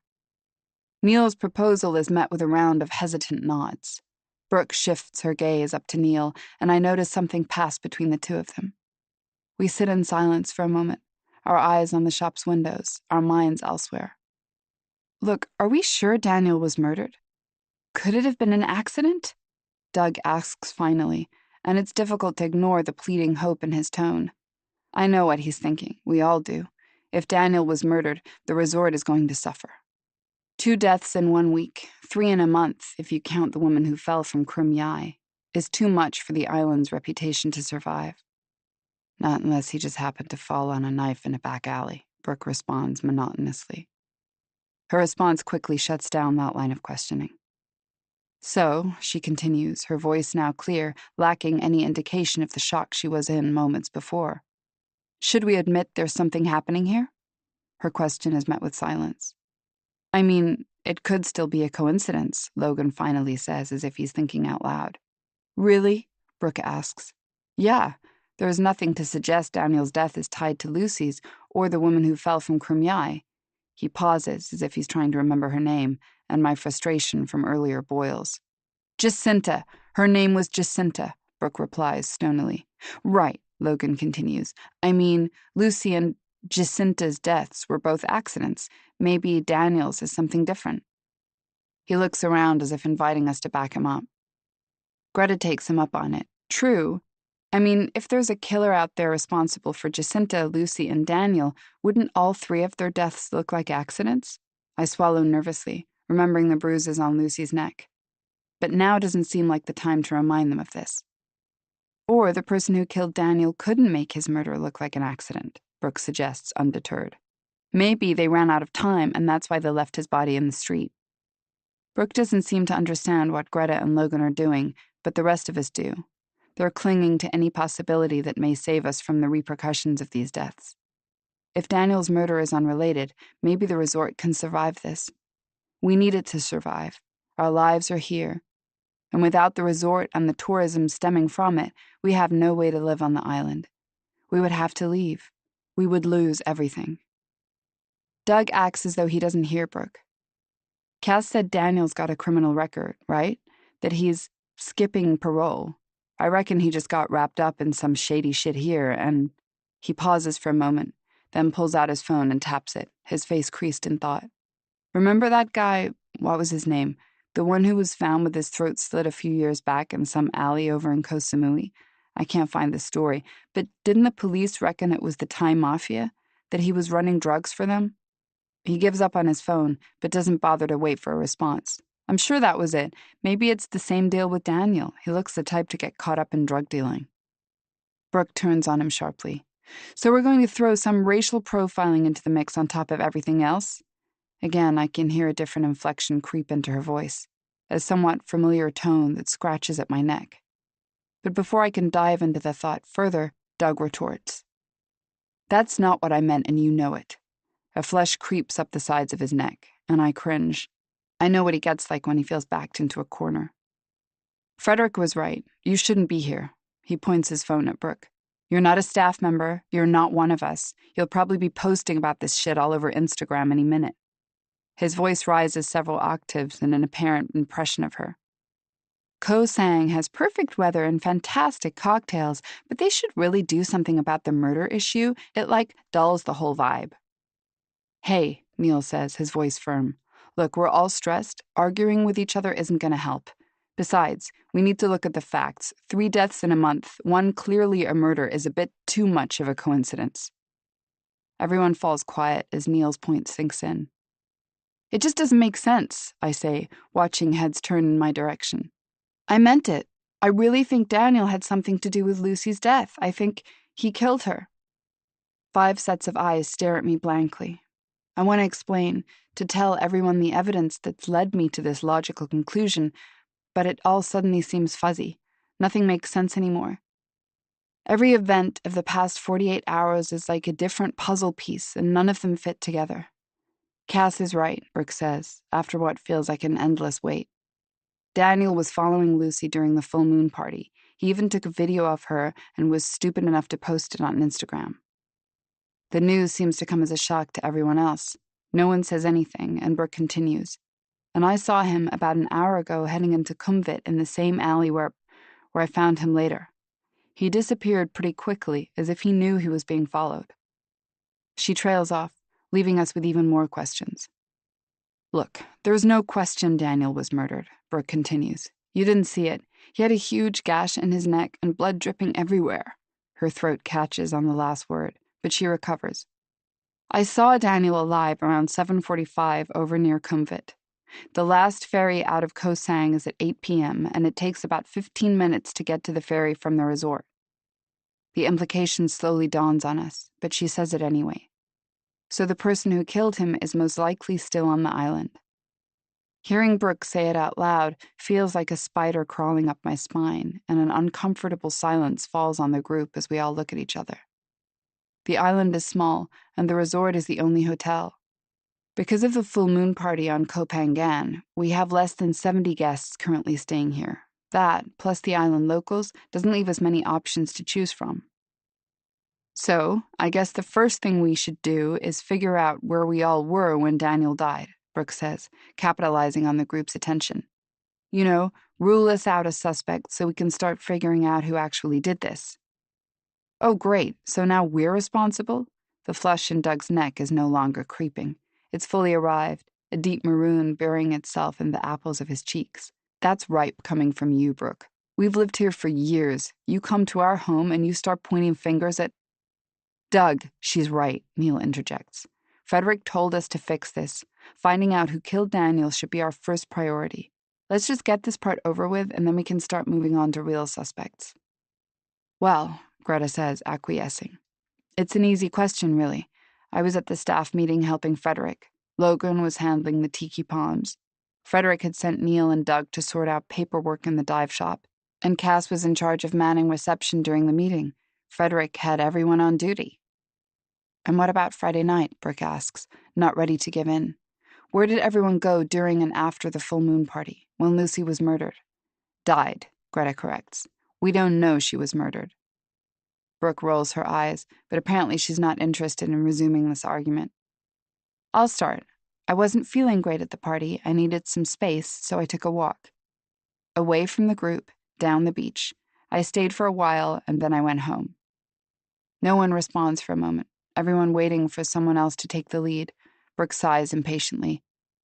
Fine, I'll go, Doug says. I don't really know what you want me to say. It was a party. I was partying. I had a few drinks, talked to heaps of guests. I was pretty loose, I guess. It's not a fucking crime, is it? Yeah, me too, Neil joins. Same, Greta says. I notice Logan has been quiet beside me. I racked my brain trying to remember the end of that night, how I got home. Everything that happened after we left Frangipani is still fuzzy, the Xanax and alcohol erasing most of it. I can't recall anything other than those first strips of memory, the thumping bass, the sand between my toes, the unknown woman saying, no, no, no. The regret hits me once more. How could I have been so stupid? But I suddenly remember something from my conversation with Logan last night. I was so caught up in my suspicions that I didn't catch it when he explained how he lost his ring. But the words leap out at me now. When I got home, I found the chain wrapped up in my shirt but no ring. When I got home, not when we did. Did Logan come home without me? If so, what was I doing? Was I there when Lucy died? An uneasiness settles on me as I think through what this means. Cass, Brooke nudges, and I remember I'm supposed to be answering her question. We came home together, Logan says, saving me. Around 11:30, I think. If I didn't know better, I would be confident Logan was telling the truth, but I notice the skin around his eyebrows crinkle slightly and he squeezes my hand. And what time did the rest of you go home? Brooke asks. Around 11 or something like that, Greta says. I had to teach a yoga class in the morning. I don't know, detective, Doug says mockingly. I wasn't monitoring for a curfew, probably around midnight. Neil nods. Yeah, same. I had to get up early to help Cass with the divers. The rest of them keep talking, but I'm barely listening.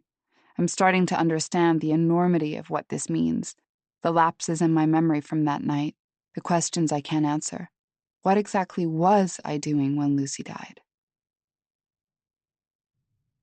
Chapter 15. Brooke. I make sure I'm gone from the dive shop before Frederick gets back. The last thing I need now is one of his brutal tongue lashings. It's only once I'm outside, breathing the night air, that I realize how claustrophobic it felt in there. So many bodies in such a tight room, compounded by the lies pressing in on us from every direction. I overstepped. I know that. I was too forceful with the permanents, too eager. I forgot any efforts at trying to fit in with them, fully distracted by getting to the bottom of Lucy's story. But I'm not an idiot. I could see through everyone's apparent alibis for the full moon party as soon as they opened their mouths. I watched their fidgeting hands, the flick of their eyes as they tried to recount the night of the party. Everyone just happened to be separated, with no one to back up their story. And then there's Cass. I could tell how she blanked when I asked what time she got home that night. I'm sure she thinks that Logan's cover for her was artful, but the scrunch of his eyebrows when he said they left together couldn't have been a more obvious tell. Once I'm in the safety of my room with the door shut firmly behind me, I take a deep breath, savoring the quiet. Slowly, I reach into my back pocket, as if whatever's in there might bite me. I consider wrapping my hand in a towel to prevent fingerprints, but it's too late for that. Instead, I wrap my fingers around the object and pull it out. Daniel's phone. The scream erupted out of me when I realized I was standing over Daniel's body in the alley. But as I heard the footsteps rushing towards me down the beach road, I had a moment of clarity.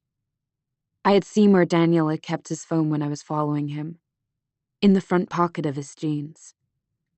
He occasionally took it out to check the screen as he walked. So I reached into his front pocket, trying not to cringe as my hand brushed against his cold jeans. As soon as my fingertips made contact with the hard plastic, I felt a wave of relief. For whatever reason, whoever killed Daniel hadn't taken his phone.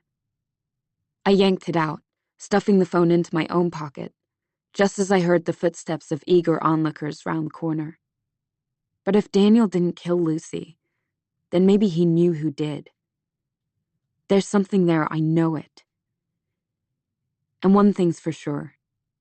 I'll never know the truth if I leave the investigation up to Frederick and the corrupt Kosang police he keeps in his pocket. I look at Daniel's phone now. I pause for a moment, trying to appreciate the solemnity of holding a dead man's phone in my hands, before pressing the side button and bringing the screen to life. Oh, Daniel, I mutter with a mix of relief and surprise as I see the home screen. No keypad appears for me to enter a password. Daniel had to be the only person under 40 who didn't lock his phone. The realization strikes me with a stab of pity. Daniel would only have failed to lock his phone if he had nothing on it to hide.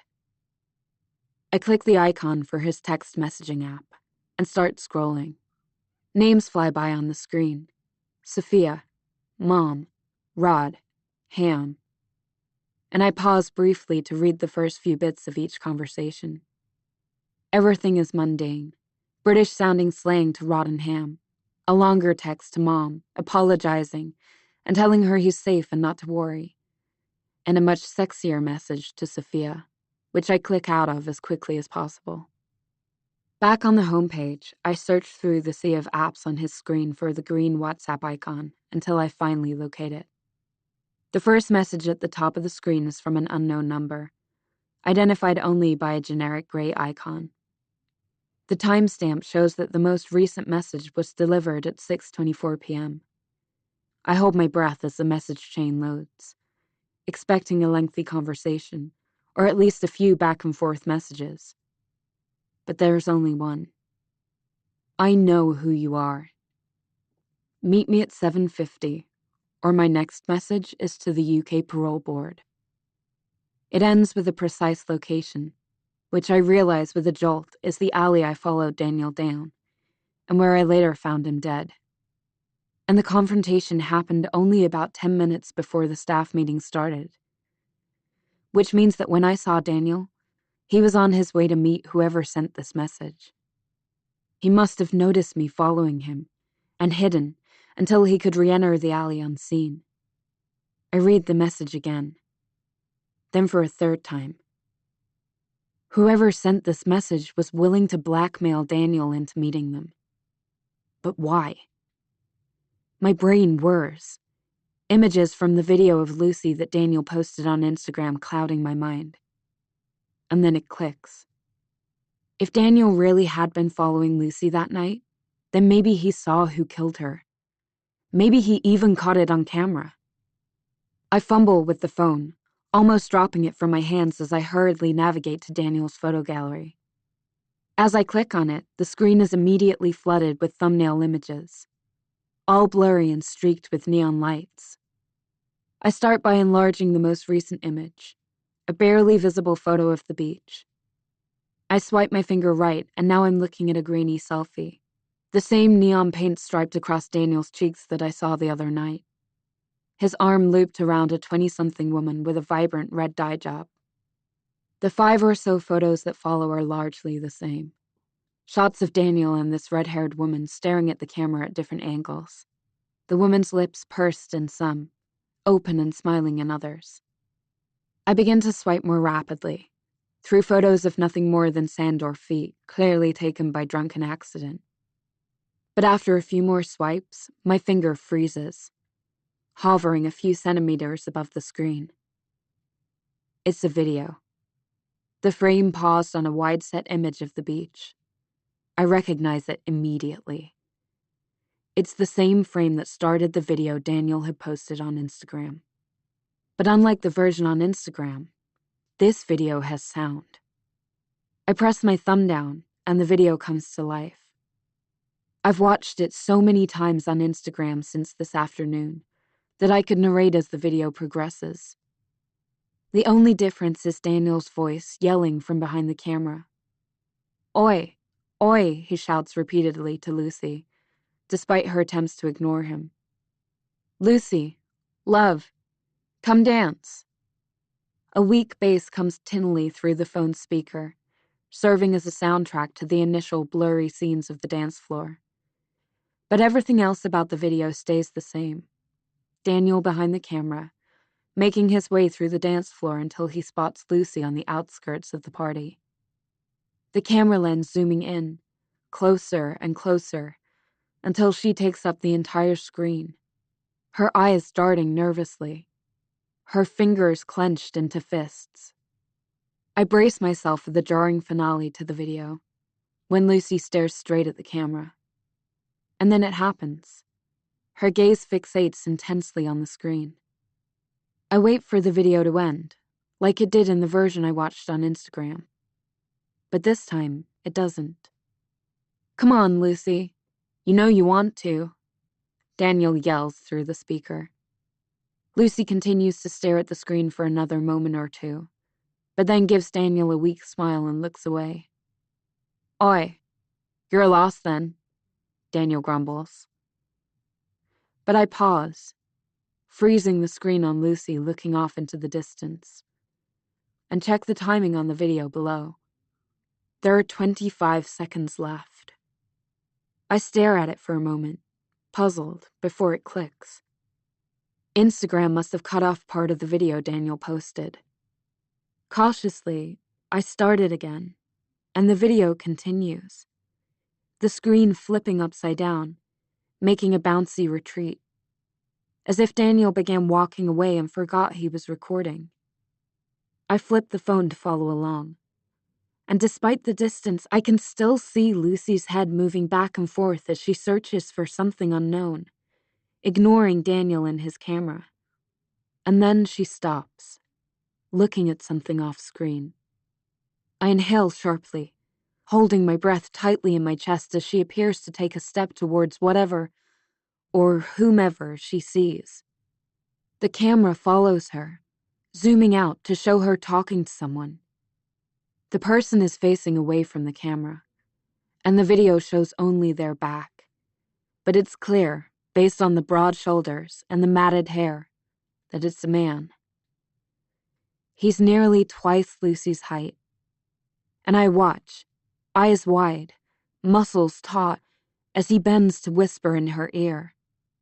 When he separates from her, returning to his normal height, the video trains again on Lucy. A small smile on her lips, her head nodding in agreement. I keep watching as he hands Lucy a drink, from which she obediently takes a sip. Then he turns, and Lucy grabs his hand. He begins to lead her away from the dance floor, towards the water. And as he does, he looks around him. as if making sure no one is watching or following them.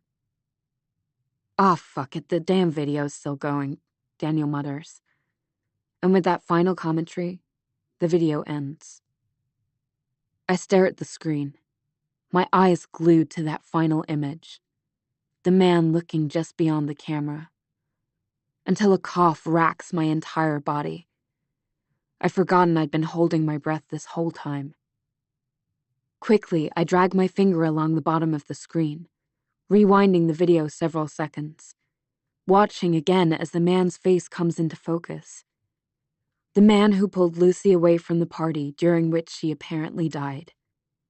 The man who could have been the last person to see her alive. I register the matted hair, the yellow t-shirt I saw him wearing on Friday night, the crooked nose. Doug. Chapter 16, Monday, Cass. Logan is still sleeping when I wake up the next morning, but for once he doesn't seem peaceful. His forehead is scrunched, and one side of his lip keeps twitching. We haven't talked since he covered for me at the dive shop last night. Once Frederick returned, Logan had to go straight to Frangipani to open the bar. Turns out the guests weren't going to let something as mundane as murder stop them from partying. When I got home last night, I sat out on the patio for a while, thinking, an activity I continued in bed for several more hours, staring up at the ceiling, the thoughts and memories crashing against each other in my head. The more I thought, the more I spiraled. Could all of this be connected? Could the killer be the same person who left that threatening note on my doorstep? Could I be next? But one question stood out above the others. Who is behind this? I thought of Brooke's ardent questioning, her insistence that we all clear our names. Like Greta told her, all of us were on duty during the staff meeting, which means none of us could have been behind Daniel's murder. So who else could it be? I compiled a mental list of the other staff members, but I've never seen any of them even side-eye a guest, let alone do something that would give me a reason to suspect they'd murdered one. Which leaves either the locals or the resort guests. My thoughts landed on a memory from the other day. The first floor of the Tiki Palms, the heat heavy around me, the sharp grip of fingers around my biceps. Ariel. I thought of how he flipped to switch from calm to violent in a matter of seconds, that horrible premonition he shouted. "It is not safe here. You are not safe." Maybe it wasn't a premonition, but a warning. I recalled Tamar's explanation. My husband, he is not well. Ariel is sick. Sick enough to kill? Ariel knew Lucy and Daniel from his dive class. To my knowledge, he doesn't have an alibi for Friday night. He never admitted nor denied being at the full moon party or for the time of the staff meeting. Ariel could be the killer. The thought hit me with a panic, an itch coursing just under my skin. I was overcome with restlessness and need to act, but even in my frazzled state, I knew I couldn't confront him. Frederick would fire me in an instant if I stormed a guest's room in the middle of the night and accused him of murder. Eventually, I came up with a plan. I would talk to them, find out whether Ariel really was sick, making sure to slide in questions that would help me determine whether he killed Lucy and Daniel. After exhausting that train of thought, I shifted gears, my mind straying to the full moon party. As hard as I tried to remember what happened, and I tried squeezing my eyes as tightly as I could, retracing my steps after leaving Frangipani, even going so far as to Google how to self-hypnotize to recover memories, which turned out to be a huge waste of time, that night remains elusive. The only clear recollection I have is of that woman's voice, repeating that one word over and over, no, no, no. I was still trying to remember when I heard Logan get home in the early morning hours. I didn't know what exactly to tell him, how to explain why I didn't remember what happened that night. He saw what I was drinking. He would know I hadn't drunk enough to black out, and then I'd have two choices: come clean about the Xanax and everything that led to it, or continue to weave more lies. Any way I looked at it, either option would end in the same result, Logan eventually leaving me. I've told Logan small things about my past, breadcrumbs that carry just enough detail to hold the truth together. He knows my mother died of cancer when I was 13 and Robin was 10. He knows about Robin and how close we were, and how I lost both her and my father in an accident while I was in college. He's always assumed that was a car accident, the same one that gave me the scar above my heart. And I've gone along with it. The past is just something we've never felt the need to talk about extensively. I know just as little of his history, only bits and pieces of his former life that have leaked out over the years, like how his blue-collar family back in Aberdeen had owned a struggling construction company, and how it seemed like every decision he made in that town would lead to one option: spending his life working for the family company, married to a local girl he didn't love and would eventually come to despise. How he and his brother Alec used to daydream about getting out and seeing the world. And finally, the real reason why Logan left Scotland. When he found Alec dead in the passenger seat of his beat-up Peugeot, parked in the family garage. The car had been running all night, the garage door tightly closed. He lost someone he loved deeply, just as I did. It was a shared bond that no one else could understand, even if I hadn't been entirely truthful about how that loss had happened. I can't keep lying to him, I know that. At some point I'm going to slip up, and this house of cards is going to collapse, trapping me in the rubble. Tears prick at my eyes as I imagine what would happen. I'd have to move out, find somewhere else to live. If the others found out who I really am, no one on this island would want to take me in. I'd be forced to move somewhere new and start from scratch, again, without Logan and completely alone. I can't do that. So I pretended to be asleep when Logan came in last night, impersonating the deep breathing he's now doing next to me. And in a similarly cowardly fashion, I'll leave before he wakes up. It's Monday, so I'm due to meet Greta for her morning yoga class, which will follow up with coffee per tradition, although this week we certainly have more pressing things than usual to talk about. I check my phone for updates on the investigation into Daniel's murder, but Doug hasn't texted. So I slip out of bed as silently as I can, gather up my exercise clothes and my bag, making sure to remove one pill from the Xanax box before shoving it as far back as it will go in the drawer of my bedside table, and head out. As I open our front door, I'm hit by the weight of the morning's humidity, already clinging to my skin like a suffocating blanket. I try to be as quiet as possible as I lock the door behind me, but between the lack of sleep and the adrenaline still coursing through my veins, my hand trembles just enough for me to drop the key onto the doorstep. Shit, I mumble under my breath. It's as I'm reaching for the key that I see it. An envelope, identical to the one I received a few days ago. As with the first envelope, this one bears my name, but it doesn't say Cass. Instead, Megan is written in perfect typeface. At first I stand there, stock still, unable to look away from it. The name triggers a chorus of mostly unwelcome memories. I feel like I'm falling, and I have to reach my hand out to the side of the house to keep me upright. Slowly, I put down everything and pick up the envelope using both shaking hands. An eternity passes as I unstick the label. I know what it must be before I open it, but still my breath catches as I unfold the sheet of printer paper. Another newspaper article. It's the headline that first grabs my attention. The Hudson Massacre Killer. Who is she really? I don't bother reading the text filling the lines beneath it. Instead, my eyes skirt down to the bottom of the page where another personalized note lies waiting, in that red-inked handwriting I've come to know so well, as dark as blood. This is all your fault, Megan, and everyone is going to know the truth, soon. Chapter 17. Brooke. It's early, barely 7, and the beach is quiet. All of the guests are probably still in their rooms, still sleeping off their hangovers from last night. The beach road looked empty when I passed, caution tape still looped around it near the alley where I found Daniel. I look out now at the turquoise water stretching to eternity. Its beauty seems almost obscene considering everything that's happened in the last 2 days. I think of the grayness from that hospital a few years ago, the color that still haunts me. I play distractedly with my bracelets, an amalgamation of vivid hues that intentionally could not be more different from that stale grayness, now forming an armor around my wrists, protecting me from those memories.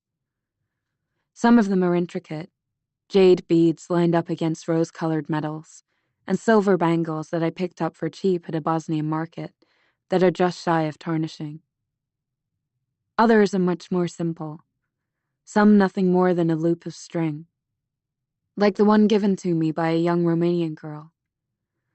I'd stumbled upon her in a busy Bucharest street, crying over a spilled ice cream cone. After I bought her another one, she looped the bracelet from her own wrist onto mine and threw her arms around me in thanks. Now my finger clutches that bracelet specifically, as if its touch could somehow transport me back to that moment and away from all this. My mind has been racing all night, ever since I saw the end of Daniel's video. I watched it over and over for hours, training my eyes on that final scene to make sure I was right, to confirm the face I thought I was seeing. I watched it until there was absolutely no question. It was Doug. The possibilities began to snowball as soon as I saw it. After he led Lucy away from the dance floor, maybe he came on to her. Maybe she fought back and he got angry. Or maybe he lured her away with the intent to kill her. Or maybe it was all more innocent than that, and he just hooked up with her. But whatever happened, Doug knows more than he's letting on. I'm not surprised that Doug's involved. Even with Logan's coldness, Doug is the permanent I've been most turned off by. He's always creeped me out. The way he hits on every female guest without fail, and regales everyone else with his successes at getting them into bed. I should have trusted my instincts. I'll admit I spiraled a bit, the rage in my stomach growing stronger with each view of the video. So I went for a short walk this morning, to clear my head, remember why I came to the island in the first place. How's your coffee? The question drags me from my thoughts. It's good. How's your sugar and cream? Neil looks at me from across the table in mock outrage, and gestures to the Thai iced coffee in front of him. This is a Thai delicacy, I will have you know. I'm simply appreciating the culture. I laugh, and then immediately stop, remembering what's brought us here. I texted him as I walked. I told myself it was to get his perspective on Doug, to figure out what he's really capable of. Neil's been on the island longer than Doug. He even lives with him. But as I typed out the text inviting Neil to coffee, it wasn't Doug I was thinking about. It was the heat of Neil's leg against mine at Frangipani, the light touch of his kiss on my cheek amid the chaos on Fotal Beach 2 days ago. I cringed at the realization, my thoughts of Neil soaking through the armor I've built over the years. But as he smiles at me now from across the table of the Monkey Bungalow, one of the open-air cafes lining the sand of Fotal Beach, I feel it again. That sense of possibility. The desire to feel his body against mine. My gaze, as always, is drawn to those freckled lips. I force away these intrusive thoughts with the one question I know will put an end to my giddiness. Have you heard any more news about Daniel's murder? Do the police have any idea who did it? I ask. Although given what I know of the Koh Sang police, I can already predict the answer. Neil shakes his head slowly, confirming my suspicion. Listen, I'm sorry you had to witness. He trails off, his face suddenly serious. Well, everything that's happened, I don't want you to think this is normal. The guests just die out here. I sit quietly, considering how to respond. But Neil jumps in again. Sorry, that was insensitive. I guess I'm just a bit nervous, he says, fiddling with his straw. Nervous? I ask. Neil is always goofy and charming and extroverted. I've never seen him look even remotely nervous. Yeah, he says with a chuckle. You make me nervous. I wrap my hand around my coffee mug, fixating on the small bubbles forming on the surface, trying to ignore the heat rising in my cheeks. You know, I was looking for you at the full moon party the other night. I thought maybe we could spend some time together, he says. Me too, I say quietly, meaning it. So, you weren't feeling well, huh? Based on what you said to the group last night. Yeah, I say, looking back down at my coffee. I don't know what happened, but I just felt off. He nods, and when I don't elaborate, we lapse into a few seconds of comfortable silence. After a while, Neil's smile fades, a look of concern shading his face. Look, I know the last few days have been a lot, and I know you've probably noticed how strangely everyone is acting over what happened to Lucy and Daniel. He stares off at the water, his face growing uncharacteristically stony, before returning his gaze to me. You've got to understand, my life before I came here was pretty bleak. I've never told anyone this, not even Doug or the others. Something about you just makes me want to open up, I guess. He sighs, trailing off. It's not at all what I expected him to say, and as his pause extends, I worry I've lost him. But he starts again hesitantly. I try to end it a few times. And what? My life, Brooke, he says more forcefully. Once with pills and once with smack. Neither time took, just landed me in hospital. Looking back, I guess I just didn't want to die enough. If I did, I would have found a way to make it stick. But back then it was like I couldn't even kill myself right. The news strikes me hard. I can't reconcile the man in front of me. Neil, silly, pink cocktail drinking Neil, with someone who would ever even consider taking his own life. But I'm sure that's what people have said about me. Without thinking, I place my hand over his. He lifts his head and locks his eyes on mine. When I finally got out of England, it was like I started a different life.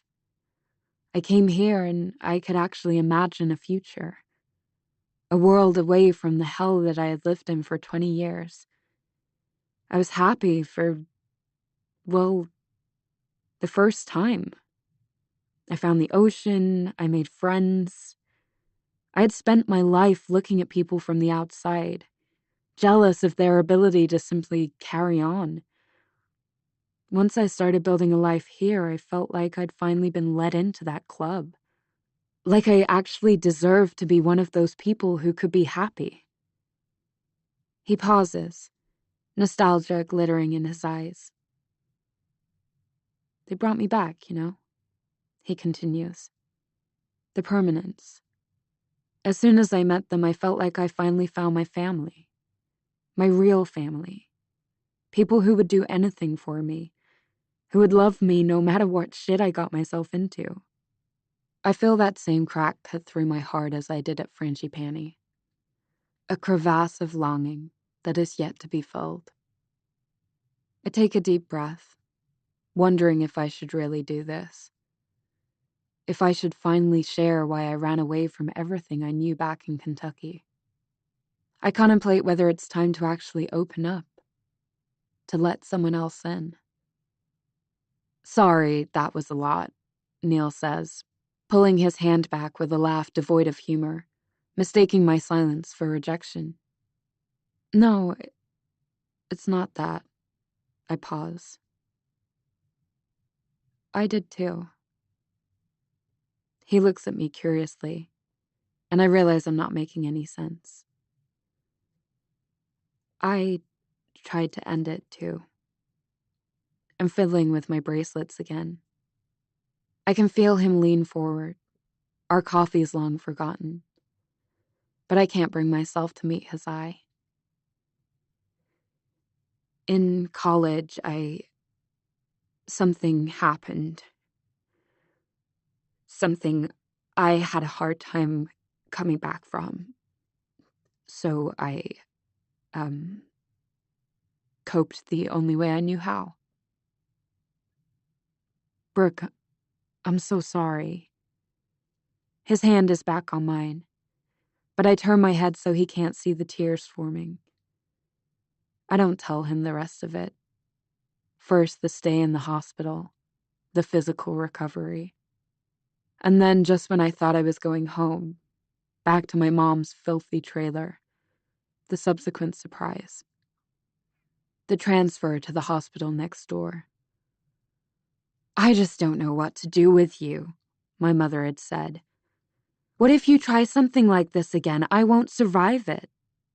She said this as if she couldn't see the irony in her words.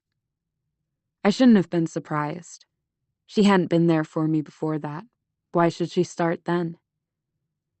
So I stayed for weeks in that hospital, with its gray walls and gray floors and gray patients.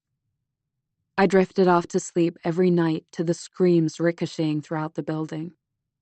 I spent my days on that horrible bed, the mattress springs poking at my spine, and I thought of the person who had landed me there. Not my mother, but the person who was really responsible.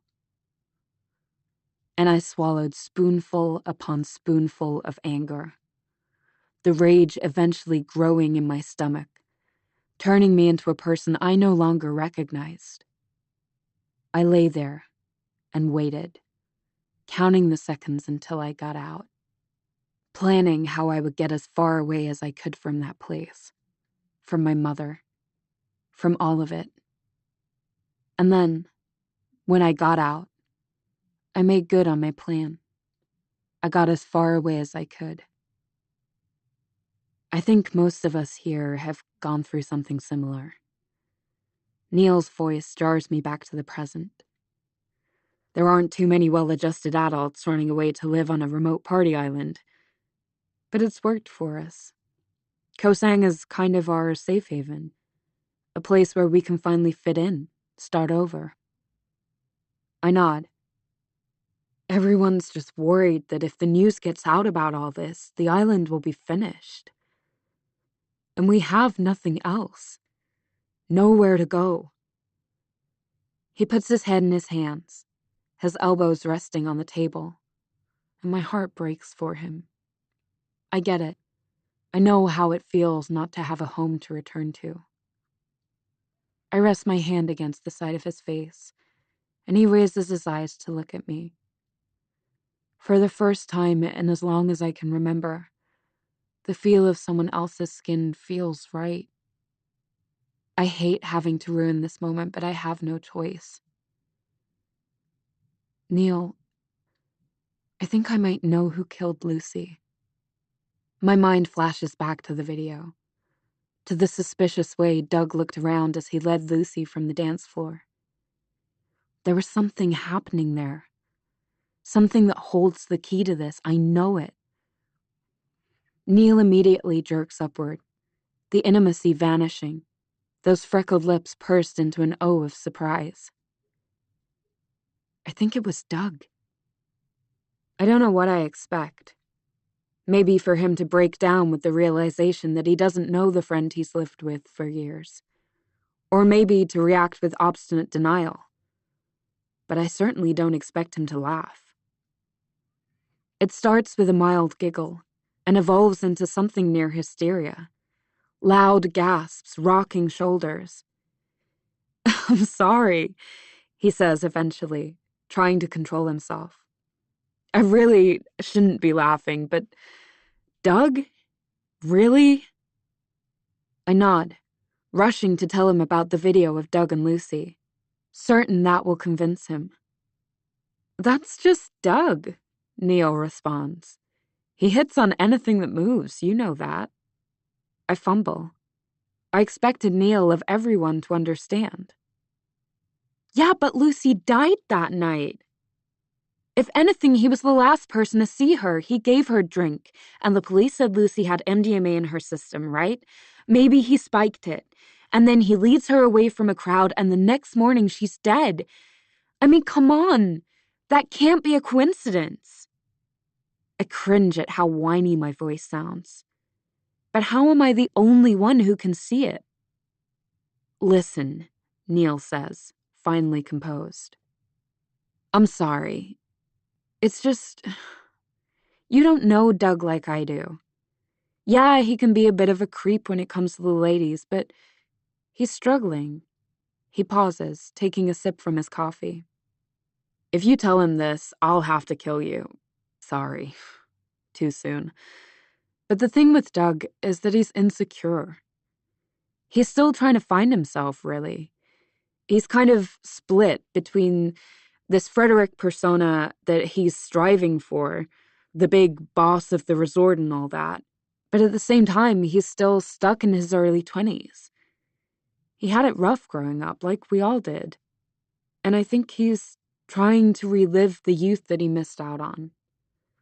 And part of that is finding a woman who understands him. He just goes about it the wrong way. Yeah, but I watched him, Neil. I saw a video of him leading Lucy away. Neil shrugs. He was probably just trying to pick her up. Then why would he say that he didn't see Lucy at the party? I think about how seamlessly he lied last night in the dive shop, shaking his head along with the others. Neil sighs. Oh, come on. I mean, if you had a romantic moment with someone hours before they were killed, wouldn't you keep it quiet? I realize I'm not getting anywhere. Neil thinks he can tell what Doug is capable of, but I know better than anyone how well people can hide their true selves. I decide to switch tactics. Did you ever meet Jacinta? Neil's head darts up again, his eyes blurring in confusion. Jacinta?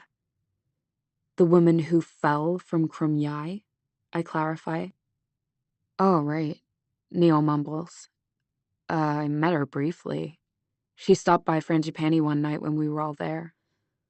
I guess it was actually the night before she... He doesn't need to finish the sentence. We both know what he means. The night before she died. Or the night before she was killed. Did Doug know her? The question seems to surprise him. As he looks at me, I see understanding slowly creep into his face. After a long while, he nods once. We were all pissed, so a lot of that night is pretty hazy. I honestly don't remember how she got to Frangipani. Maybe it was one of those bar crawls, or maybe someone brought her, but yeah, Doug fancied her. The words hang between us for a moment. But she left alone. That I'm sure of, because Doug was fuming. Neil trails off. I went up to Krumyai with Cass a few days ago, I say. It's not really a place that people just fall from. The ledge is a solid 10 steps from the path. And the paper said some tourists found her body in the early morning. What would she have been doing hiking that trail when it was still dark out? Maybe she wanted to see the sunrise? Neil offers, but his tone is muted, and I can tell he doesn't really believe it. I don't think so. I think she was pushed. And I'm pretty positive Lucy was killed too, maybe by the same person. And then Daniel? Well, maybe he was killed because he knew something. Why are you so sure? Neil asks. I've just been looking into it, that's all. I don't mean to go further than that. But suddenly the words start pouring out of me. It's as if opening up to Neil about my past has loosened something inside me. I tell him how Cass and I searched Lucy's room and social media pages. How Lucy had thoroughly researched all of us and used a fake identity to check in. I stopped short of telling him how I stole Daniel's phone, claiming I saw the video of Doug and Lucy on a guest's Instagram. I'm not ready to share that piece of information with anyone, even Neil. He watches, eyes wide, taking it all in. Do you think Doug could be behind all of this? I ask. Neil shakes his head vehemently. It's not Doug. Then what is going on? What is it with this island? His face carries a new emotion now. One it takes me a moment to recognize. But then it clicks. Fear. Look, he says with a deep sigh. I agree. Something's going on here that runs deep in the island. A reason tourists have died. But you need to trust me, I really don't think Doug's behind it. Then who is it? I don't know, it's just... Neil looks behind him, checking to make sure no one's listening in on our conversation.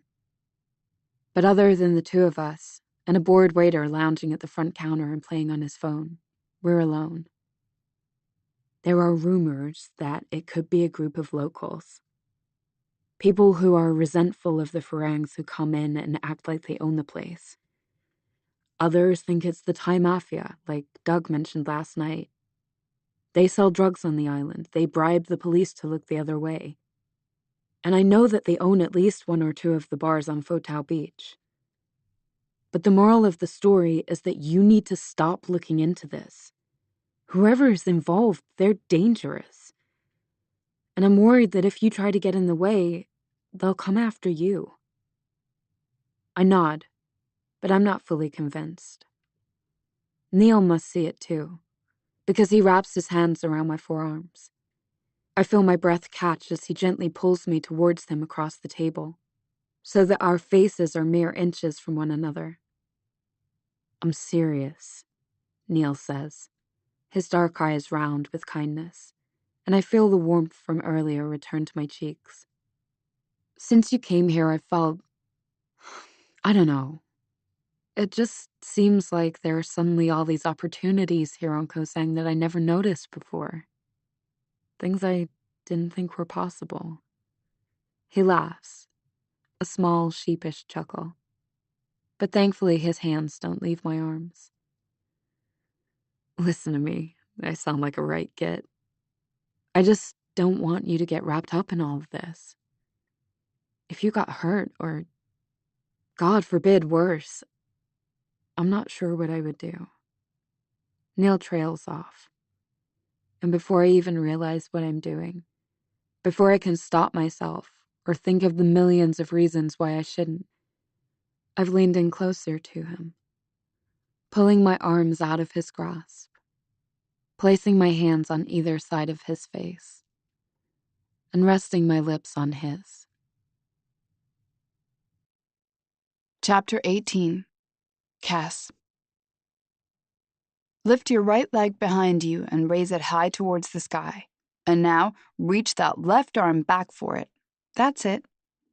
I'm still shaking as I arrive at the fitness center on the far side of the resort, Greta's melodic accent floating out to meet me as I walk up the stairs to the yoga studio. I've spent an inordinate amount of time processing the note, first staring at it in the kitchen, and then, when I realized Logan would be getting up soon, shoving it in my pocket and rushing out to my bike to drive in circles around the island, thinking. So by the time I arrive, Greta's already wrapping up her class. I expected the studio to be empty after what happened last night, but it's packed. Yoga mats litter the floor between the room's two mirrored walls, the guests separated from each other by only an arm's length. At the far side, the windows have been pulled open, and morning sun drapes the entire studio in incandescent light. The gentle breeze from the wood ceiling fans shakes the fragile flames of the candles Greta's placed in each corner of the room, engulfing the studio in scents of lavender and eucalyptus. The entire setting radiates calm, but it does little to slow my racing heart. The words from the note keep screaming in my head, "This is all your fault." I watch the guests in front of me gracefully balance on one leg as they follow Greta's directions. I wish for a moment that I could be any of them, so removed from the outside world that they can turn off their brains long enough to mold their bodies in pretzel-like positions. But I can't. Everyone is going to know the truth, soon. Hopefully, this flow leaves you feeling re-engaged and ready to tackle a day, Greta concludes. Namaste. I start to walk towards Greta. But before I can reach her, she's rushed by guests. Adoring yogis, I assume. But as I drift closer, I realize why the class was so crowded. "So do you know who did it? Do the police have any ideas?" asks a girl with a large, shiny forehead and a pink sports bra. "Yeah, I mean, I got close enough to see him. His throat was slit, like how you see on TV, and there was blood everywhere. Is the person who did it still on the island?" A skinny guy with a hint of acne along his hairline looks up at Greta imploringly. The others nod along. Greta maintains her smile, but I notice her eyebrows move slightly together, a line forming in the middle of her forehead, the only indication of her irritation. Anger rips through me, incongruent to the atmosphere of the studio. I want to charge at them, pummel them with my fists, claw with my nails, anything I can to cause harm. I know these people, these attention-grabbing, greedy rubberneckers, falling over themselves to be closest to a tragedy, but not close enough to be actually affected. They're always the same. My college roommate crying fake tears for the reporters as she told them she always thought there was something off about me. The friends who hadn't bothered to reach out to Robin when her mother died, all trying to outdo each other by posting the most sentimental RIP messages on her posthumous Facebook wall. And now, these people. "I'm sorry, everyone, but I don't have any information," Greta answers. "I'm as in the dark as you all. But as soon as I learn more, I will be sure to share. So make sure to come to our 90-minute Bikram session this afternoon." I stare at the disappointed guests as they walk past.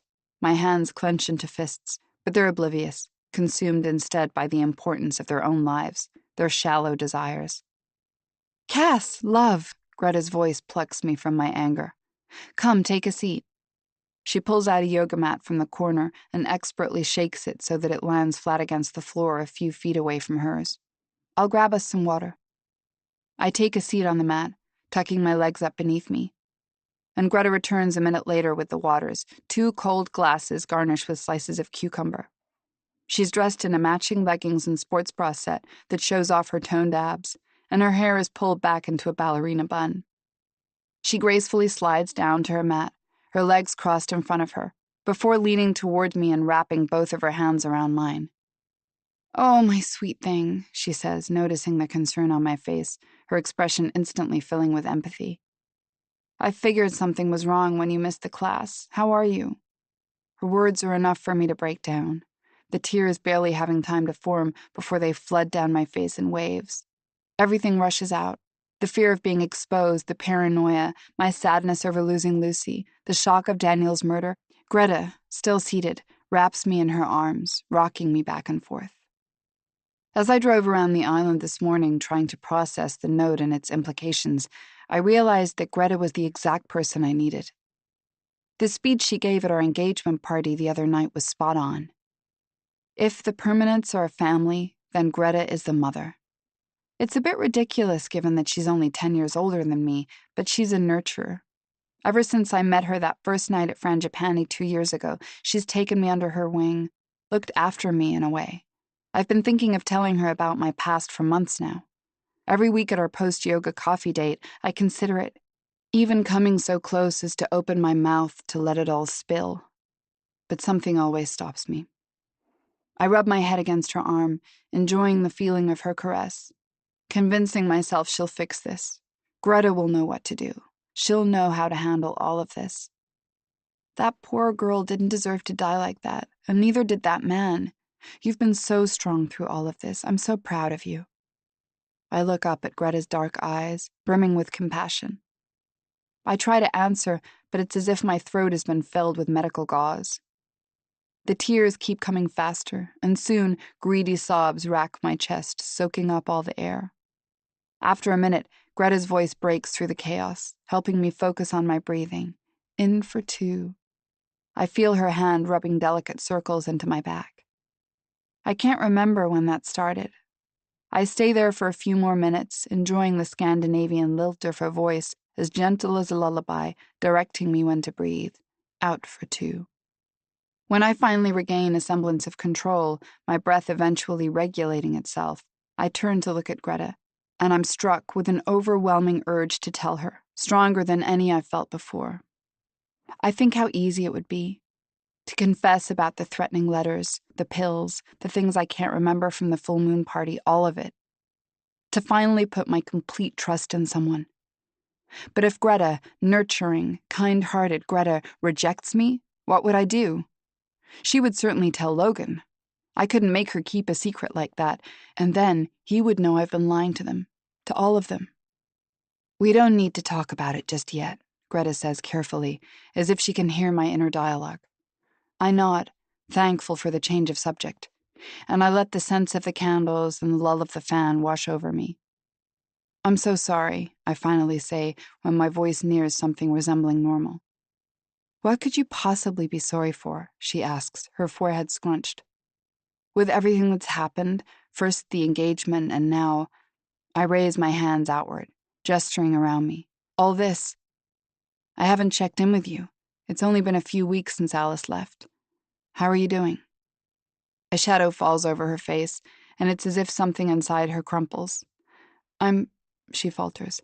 I'm getting through it. It will just take some time. She gives me a small smile, a knife to the heart. Greta is the only person I've met on this island who has been upfront about her past from day one. After the first night we met at Frangipani, Greta invited me for a walk on Fotau Beach, just the two of us. As we walked, she didn't pry into why I came to Koh Sang, thank God, but she was more than willing to share her own story. She told me all about Alice, the quiet, dark-haired woman I'd seen at Frangipani that first night, and a few times since then. Greta's arm always protectively looped around her waist. I met Alice in high school in a town outside of Stockholm. I knew she was the one, instantly, as soon as I saw her. I'd never felt anything like it before. The memories glistened in Greta's eyes. Alice's parents didn't understand. They were old-fashioned, originally from far up in the northern part of the country. They couldn't imagine their daughter dating another woman. And Alice, well, she couldn't get over it. In her mind, her parents had tainted the entire country. We needed to go, far away, somewhere we would be accepted. We went to a lot of places, India, Indonesia, Laos, but something happened when we got to Koh Sang. We felt so much love, both of us. We could picture a future here. I would teach yoga, and she would cook at one of the beachside restaurants. Greta smiles at me now from her yoga mat with the same wistfulness she had when she talked about Alice on our first beach walk. We were good here for a while, me managing the studio, Alice basically running the kitchen at Aroy Mac. She trails off. I mean, we were better than good. You saw it. I did. Greta showered Alice with love at every opportunity. Her mothering nature turned up to full blast whenever they were together.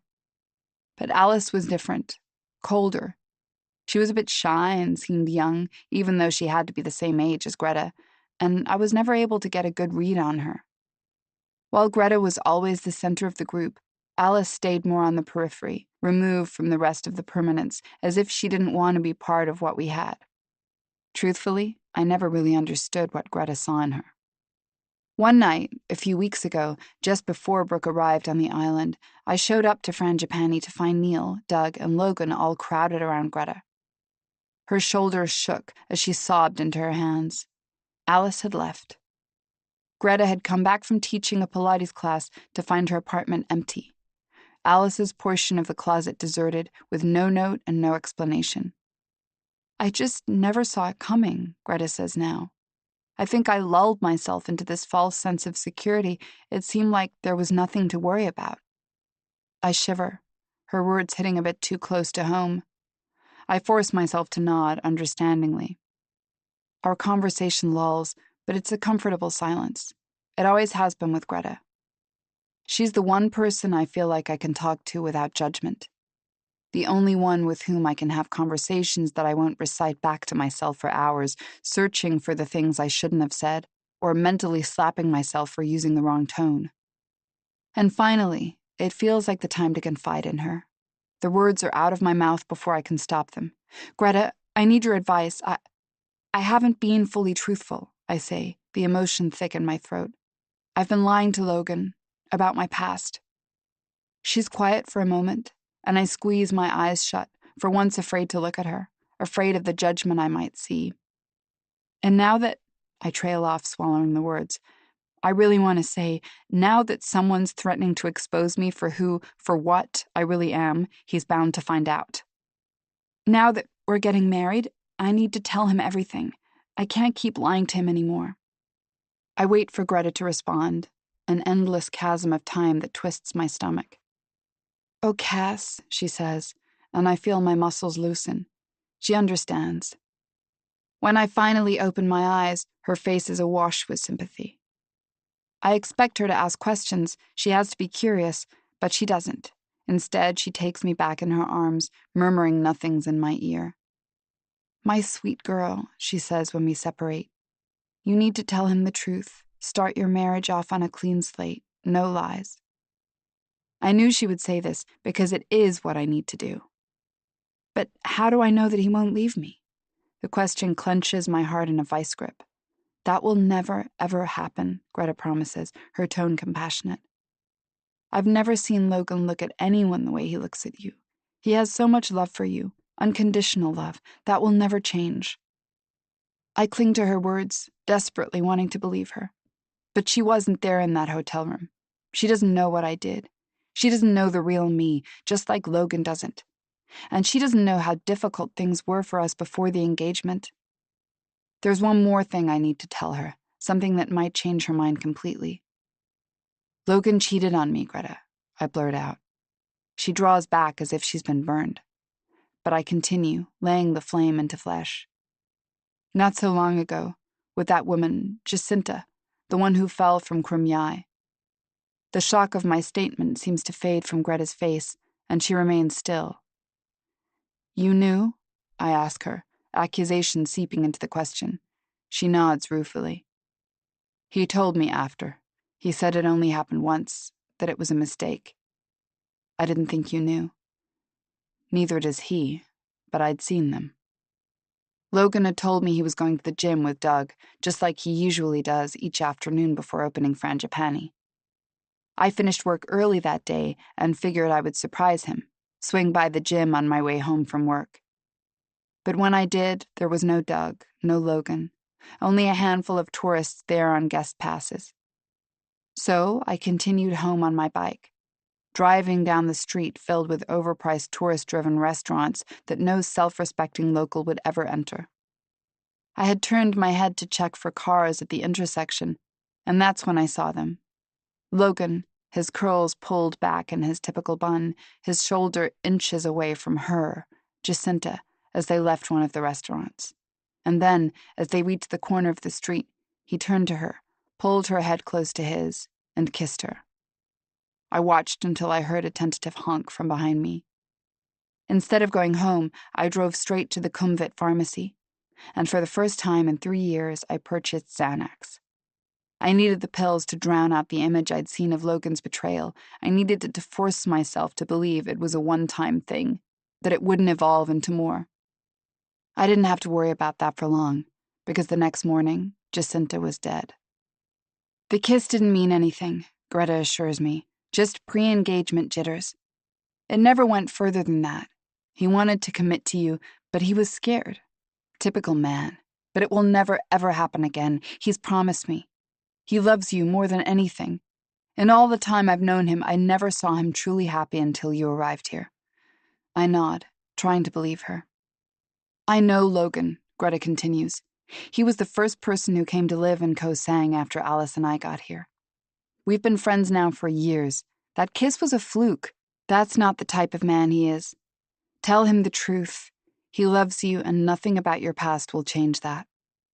I nod, but her words are hollow by the time they reach my ear. Because she can't know everything I've done. She can't even begin to imagine.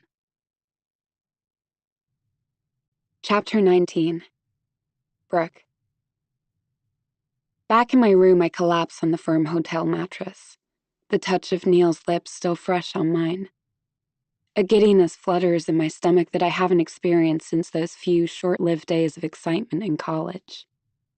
His comments from earlier come back to me, and the memory deepens the smile that's been plastered on my face since I left the monkey bungalow. But my mind flicks to what else he said. The warning wrapped in affection. You need to stop looking into this. If you got hurt, or, God forbid, worse, I'm not sure what I would do. Can I do that? For the first time since I've arrived, I'm questioning my reason for being here. For once, the anger I've been holding in my stomach is faint, drowned out by this new wave of excitement. Could I move on? Let it all go? Drop the story and make a life here with Neil? After everything that I've been through, don't I deserve to be happy? Before I can deliberate any further, I feel my phone vibrate in my back pocket. I've been so distracted that I haven't even bothered to check Instagram since yesterday. I can only imagine how many messages and comments await my response.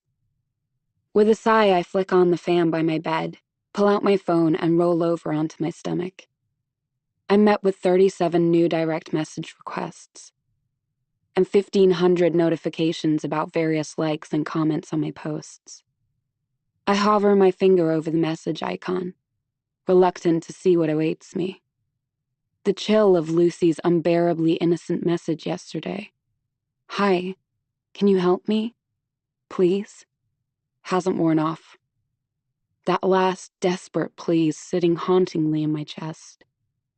And on top of that, I'm certain that the usual onslaught of overtly sexual advances and cruel attacks that fill my inbox will dull the thrill of this morning. Still, I force myself to check.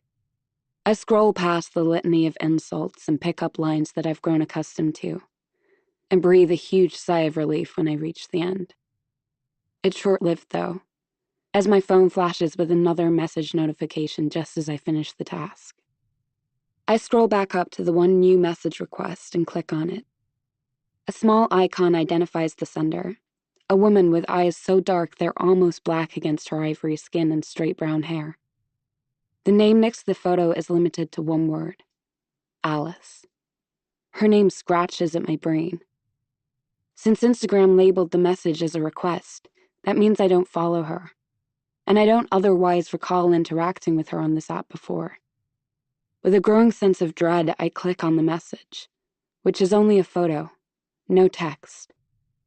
As I enlarge it, my phone screen fills with a group seated at a long table, a familiar-looking sunset looming behind them. I recognize the setting immediately.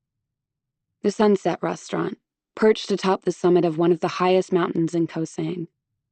And as I look more closely, I begin to make out the people. This woman, Alice, apparently, towards the end of the table. Greta next to her, her arm draped over Alice's shoulders. And then it comes to me. Alice. Cass mentioned an Alice. Greta's ex. The one who left the island right before I got here. I continue scanning the photos she sent, dragging my eyes along both sides of the table. Cass sits on the other side of Greta, her lips pressed together, gaze diverted away from the camera. Neil, Doug, and Logan sit across from them, seemingly mid-laugh. But why would Alice send this to me, a stranger, with no explanation? Just a photo of a good memory from her time on the island. Maybe she's jealous. She could feel that I'm encroaching on her territory since I've been posting photos on Instagram with the permanence. Before I can process this theory, my phone flashes with another message from Alice. I click on it greedily, seeing a second image, this time accompanied by a short sentence. I freeze as soon as I see the words. Her death was not an accident. My heart stops as I process the message. I take a deep breath before clicking on the new image she sent. It's two women. The one on the right is in her early 20s, standing on what I recognize as Fotel Beach, the water lapping at her toes. Her hair is pulled back off her face, but brown curls fall over her shoulders. She's tall and thin and beautiful. A dimple dots her cheek as she smiles directly at the camera, a dive mask perched on her forehead. I recognize her instantly from the posts I've seen on various websites and travel blogs. They only ever used her first name, but it's enough to identify her now. Jacinta, the woman who fell from Krumyai. I look at the person she's standing next to, A blonde woman with a scuba mask over her face, and the snorkel still in her mouth. But I know who it is. I can see the brown eyes through the mask, opened wide, as if the photo had caught her by surprise. Cass. I think back to our hike on Crumyai the other day. The questions I peppered her with about Jacinta, and her non-committal answers. I never met her. Another lie. Cass knew Jacinta. Well enough to be in a photo, albeit reluctantly, with her, and she lied about it. Just like she lied about where she was the night Lucy died. Just like she's lied about everything. I turned the words from Alice's message over and over in my mind. Jacinta's death wasn't an accident. It's what I've suspected ever since I first heard of Jacinta.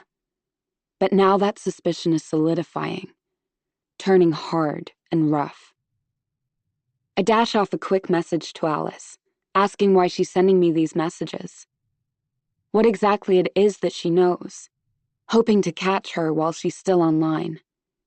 And indeed, within seconds, my message is underlined by a gray-red confirmation. I wait several moments for her to respond, or at least to see a notification that she's begun typing. But nothing more appears. When I click over to her profile, it's marked as private.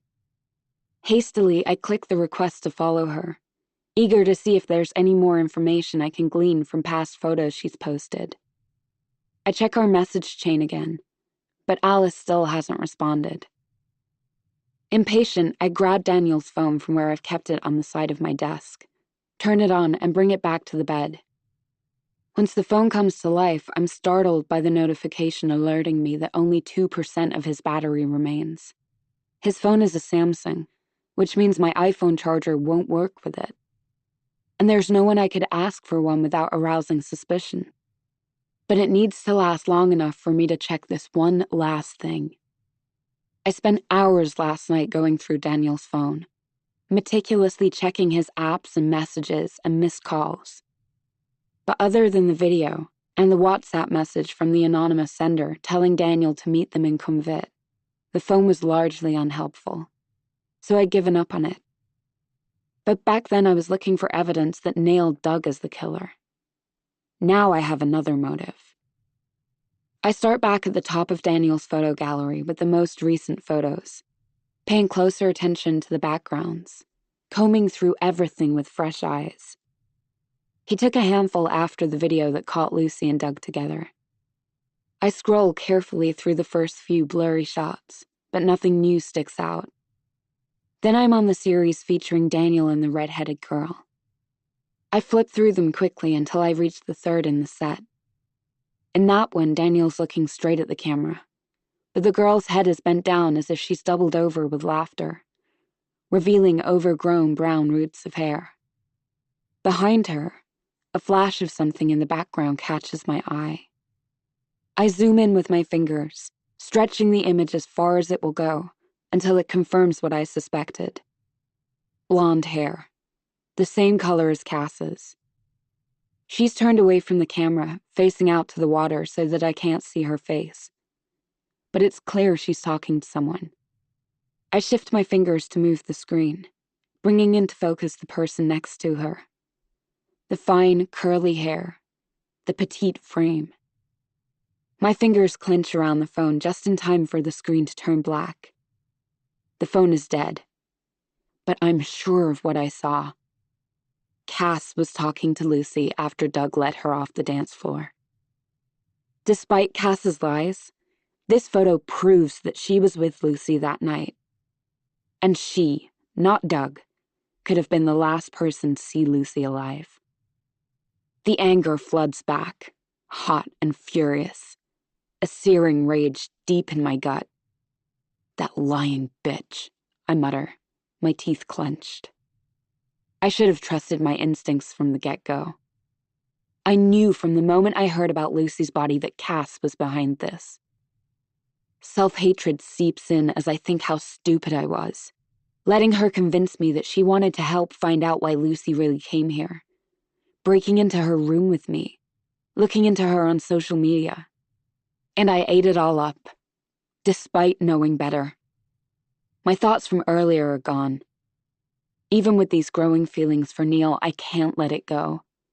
My reason for coming here.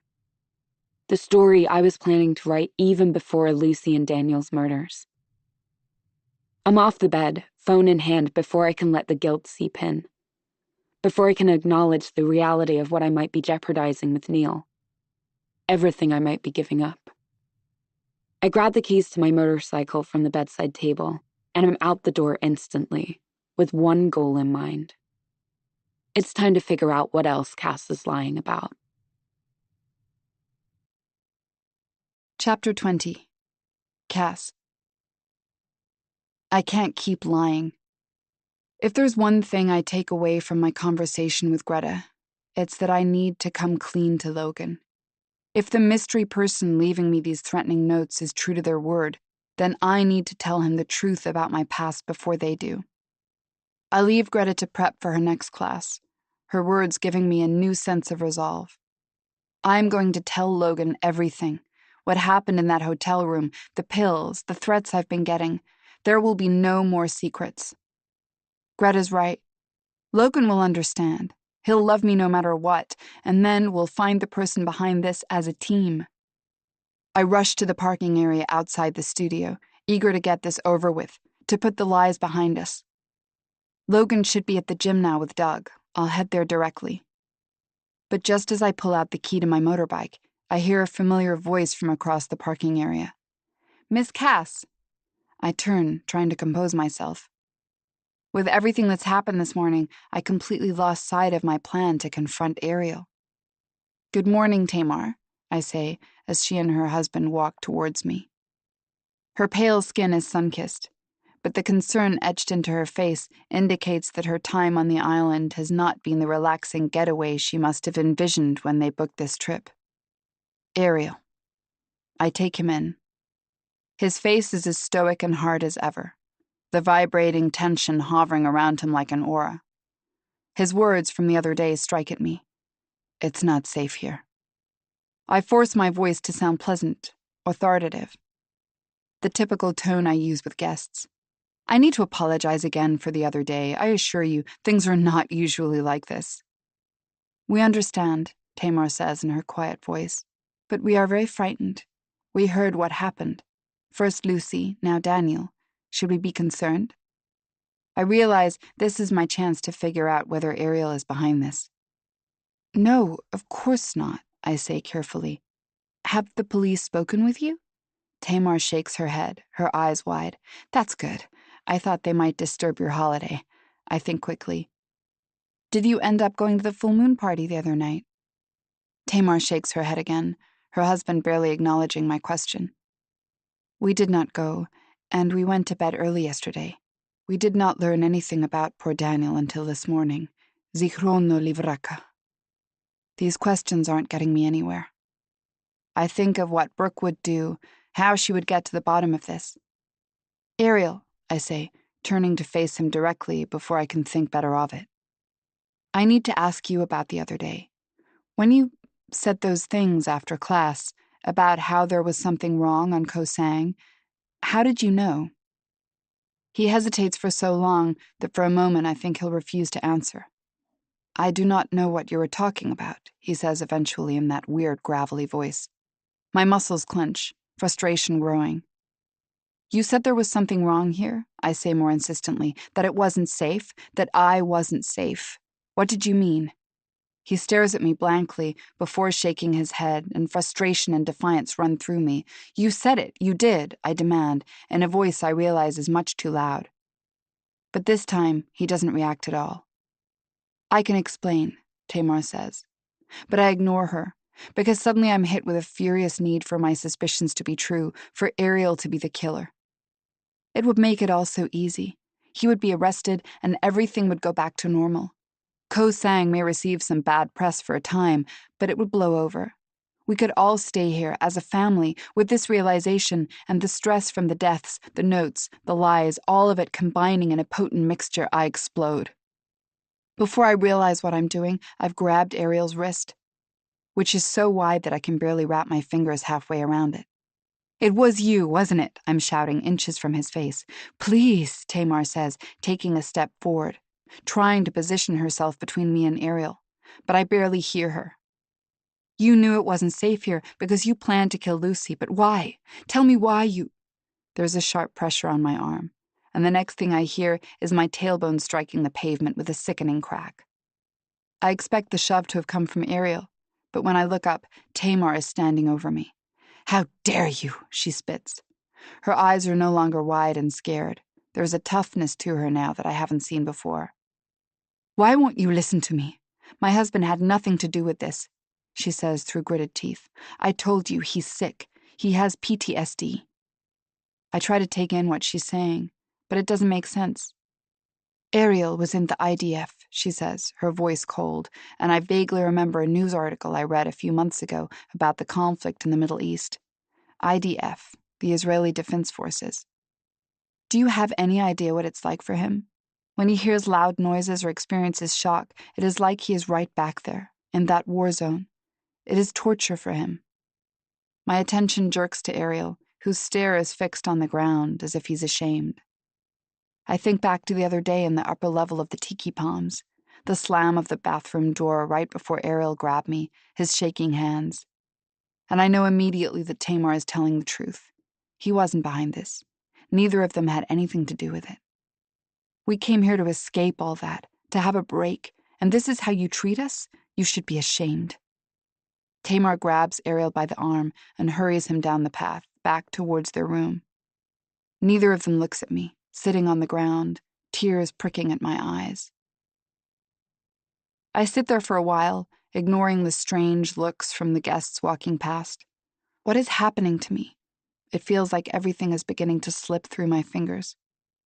The feeling is uncomfortably familiar, a reminder of the days and weeks following my time in that hotel room years ago. Eventually, I force myself up and onto my motorbike, wincing as my tailbone touches the leather of the seat.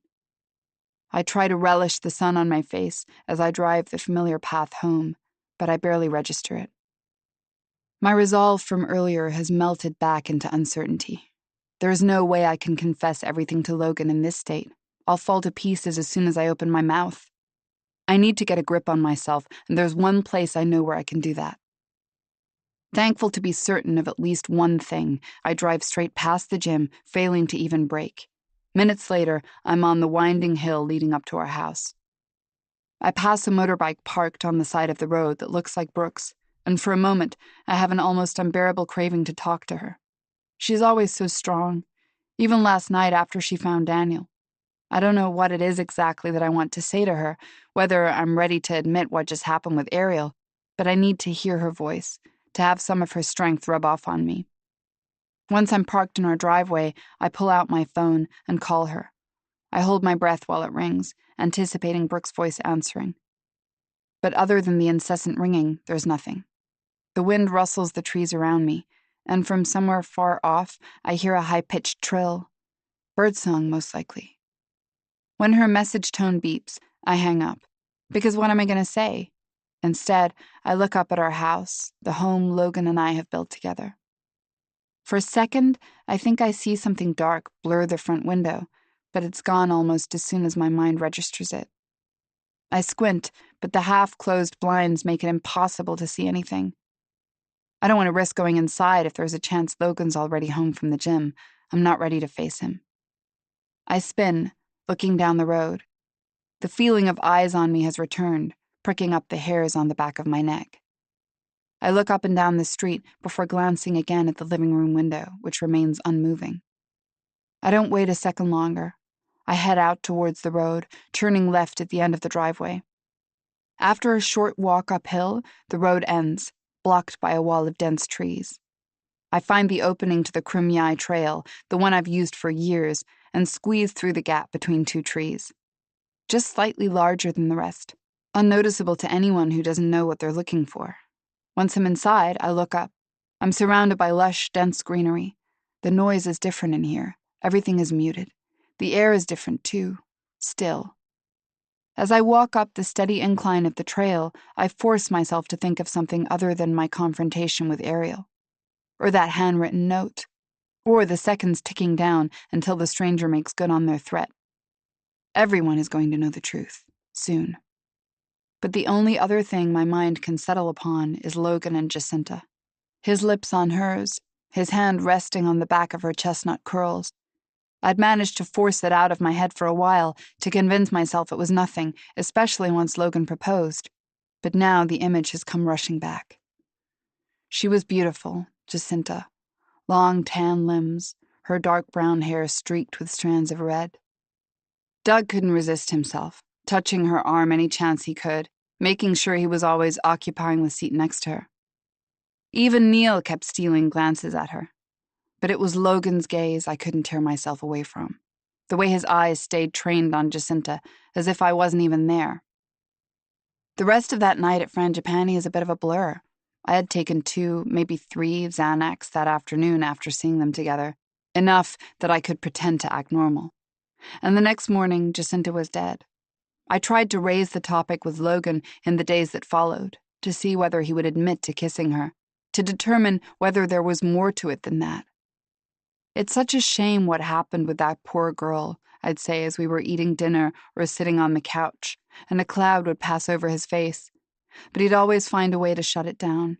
Yeah, it's sad, but she shouldn't have been walking so close to the ledge. What was she thinking? And then things started to return to normal.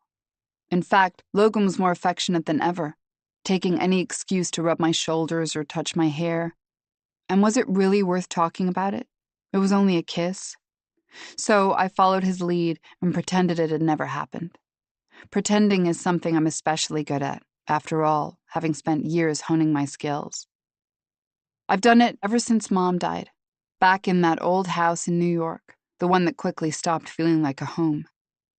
I did it on the days the house was still, when trash would pile up in the kitchen and the doorbell would ring unanswered. Those were the safe days, when my father would hide in his bedroom without any memory of his 2 children roaming the house. Those days were much better than the others, when the stillness would break into frenzied, hysterical episodes, as if his hibernation had fueled up an uncontrollable energy. He would start something, a house project, or an assignment for work, or a plan for family vacation, with unrelenting vigor. Materials strewn throughout the house, his limbs moving so fast that he looked like a cartoon. That energy was potent, often boiling over into violence. A black eye for Robin, a sprained wrist for me. Afterwards, my father would be inconsolable. He would grab at us hard, pushing our skin against his, as if the feeling of our flesh would bring him back to normality. He would tend to our injuries furiously, fixing gauze on our cuts, holding ice to our bruises. And then the apologies would start, a running stream of excuses, all of which tied back to Mom, as if he deserved a free pass from the grief that had destroyed all 3 of us.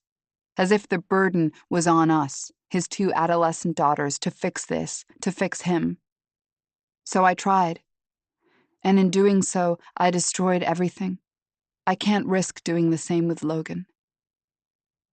I breach the Crum Yai summit and see the island spreading out below me. I take a few steps from the path and sit, my legs straight out in front of me, my feet just brushing the edge of the cliff. I barely register the view. Instead, despite my best efforts, my thoughts return to the threatening notes. Who was leaving them? I think about all the times over the last few days that I felt someone following me, watching me. I imagine what Robin would say if she was here. It isn't the first time I've done this, far from it. I'll choose a secluded spot in the island, somewhere I think she would have loved, and pretend she's next to me.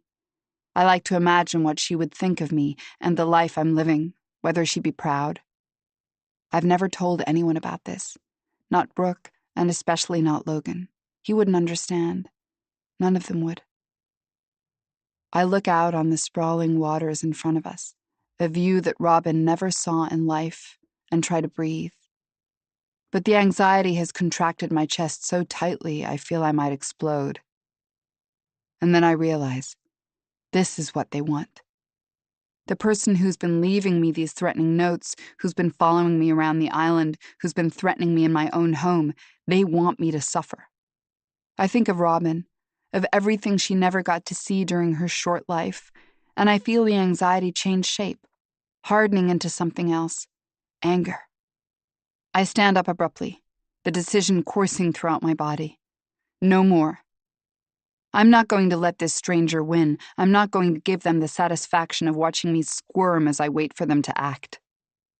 I look out at the beauty of Koh Sang, at this perfect island that I've made my home, at this life that some stranger now wants to steal from me, and I'm certain I'm going to find them, and I'm going to do everything in my power to stop them. Chapter 21. Brooke. The silence that follows my scramble to turn off my ringtone stretches interminably. I hold my breath, crouched beneath Cass and Logan's living room window. Up until now, things have been going smoothly. I'd used the same hair grip trick that worked on the door to Lucy's guest room, and the lock had clicked open without a struggle. Clearly, the security systems in Koh Sang could use some work. Even though I'd knocked before resorting to the hair grip, I still paused in the doorway, listening. I knew from Cass that Logan spent most afternoons at the island gym before starting his shifts at Frangipani, but I had no idea where Cass could be. I called out their names gently, prepared with an excuse in case either of them happened to be home. Their door was already open a crack, and I just wanted to make sure nothing was wrong. But I was met with silence. I started with the desk in the living room, and I was in the process of rifling through its top drawer when I heard it. A soft purring from outside. An engine easing up the drive. Before I could process the implications, Logan returning early from the gym, Cass getting back from wherever she may be. My high-pitched ringtone flooded the room. I scrambled for my phone, my fingers fumbling to silence it. Cass's name left flashing mutely on the screen. I slid over to the side of the room and ducked beneath the window, holding my breath. Now, letting my muscles relax, I inch up slowly and flick at the cheap blinds lying horizontally against the window pane. Cass is staring right at me. I immediately drop to the floor, clasping my hand over my mouth. I stay there for a moment, my back hunched, my head buried. Finally, after an endless moment, I lift myself up just enough to see out the very bottom of the window.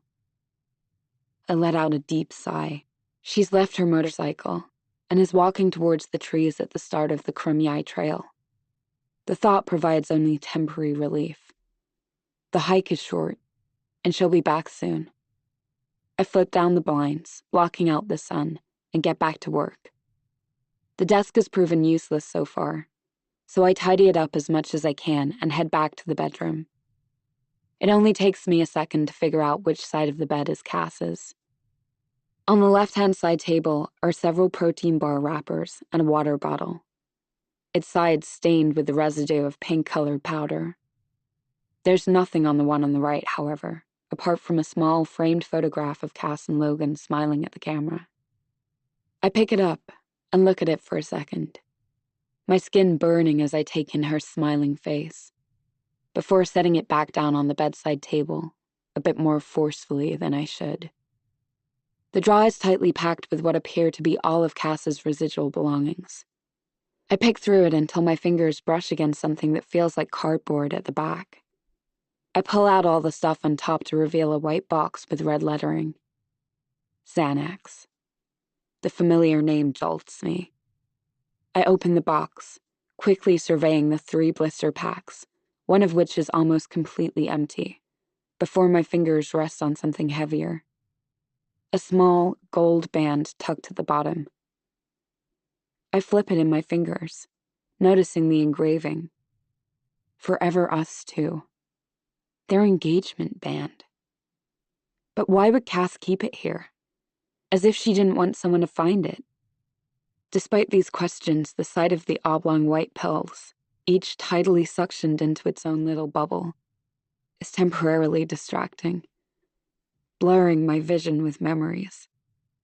I can almost taste their chalky texture on my tongue, after the apathetic nurse at the college infirmary prescribed them. For a minute, I'm back in my dorm room, collapsed on my bed, where I stayed for weeks.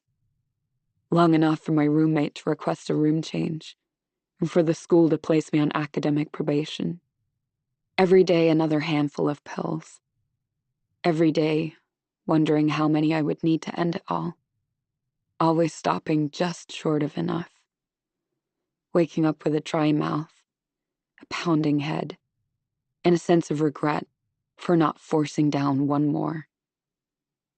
I don't know how long I stand there with the box in my hand, allowing the hazy memories to take over. Even now, the sight of those pills invigorates that need from years ago. I force myself to toss the box on the bed and get back to my search of the drawer, finding Cass's passport buried beneath a half-full bottle of sunscreen and a mildewed paperback detective novel. I open it, knowing exactly what I'll find, and snap a photo of the identification page with my iPhone. In a final, desperate attempt, I decide to check under the bed, dropping to my knees. The bed frame is too low for me to get a good look, so I lean my arm in the crack, swinging it back and forth. It connects hard with something. The sound of plastic scraping against the wood floor rings out as the object skids a few inches. I reach in further, blindly searching for the mystery object until I feel my fingers grasp it. I pull it out, and I'm staring at a model of mobile phone that I haven't seen in years. One of those old Nokias that no one other than cheating spouses and drug dealers still uses. But before I can wonder why Cass would have a burner phone under her bed, I hear something from the front of the house. My ears prick, and my spine goes ramrod straight. It comes again, the rattle of metal against metal, a key in the door. Logan must be home, or Cass has come back again. Either way, I'm screwed. I shove the stuff back into the drawer as quickly as I can and slip the phone into the front pocket of my shorts. I whip my head around, trying to size up my options.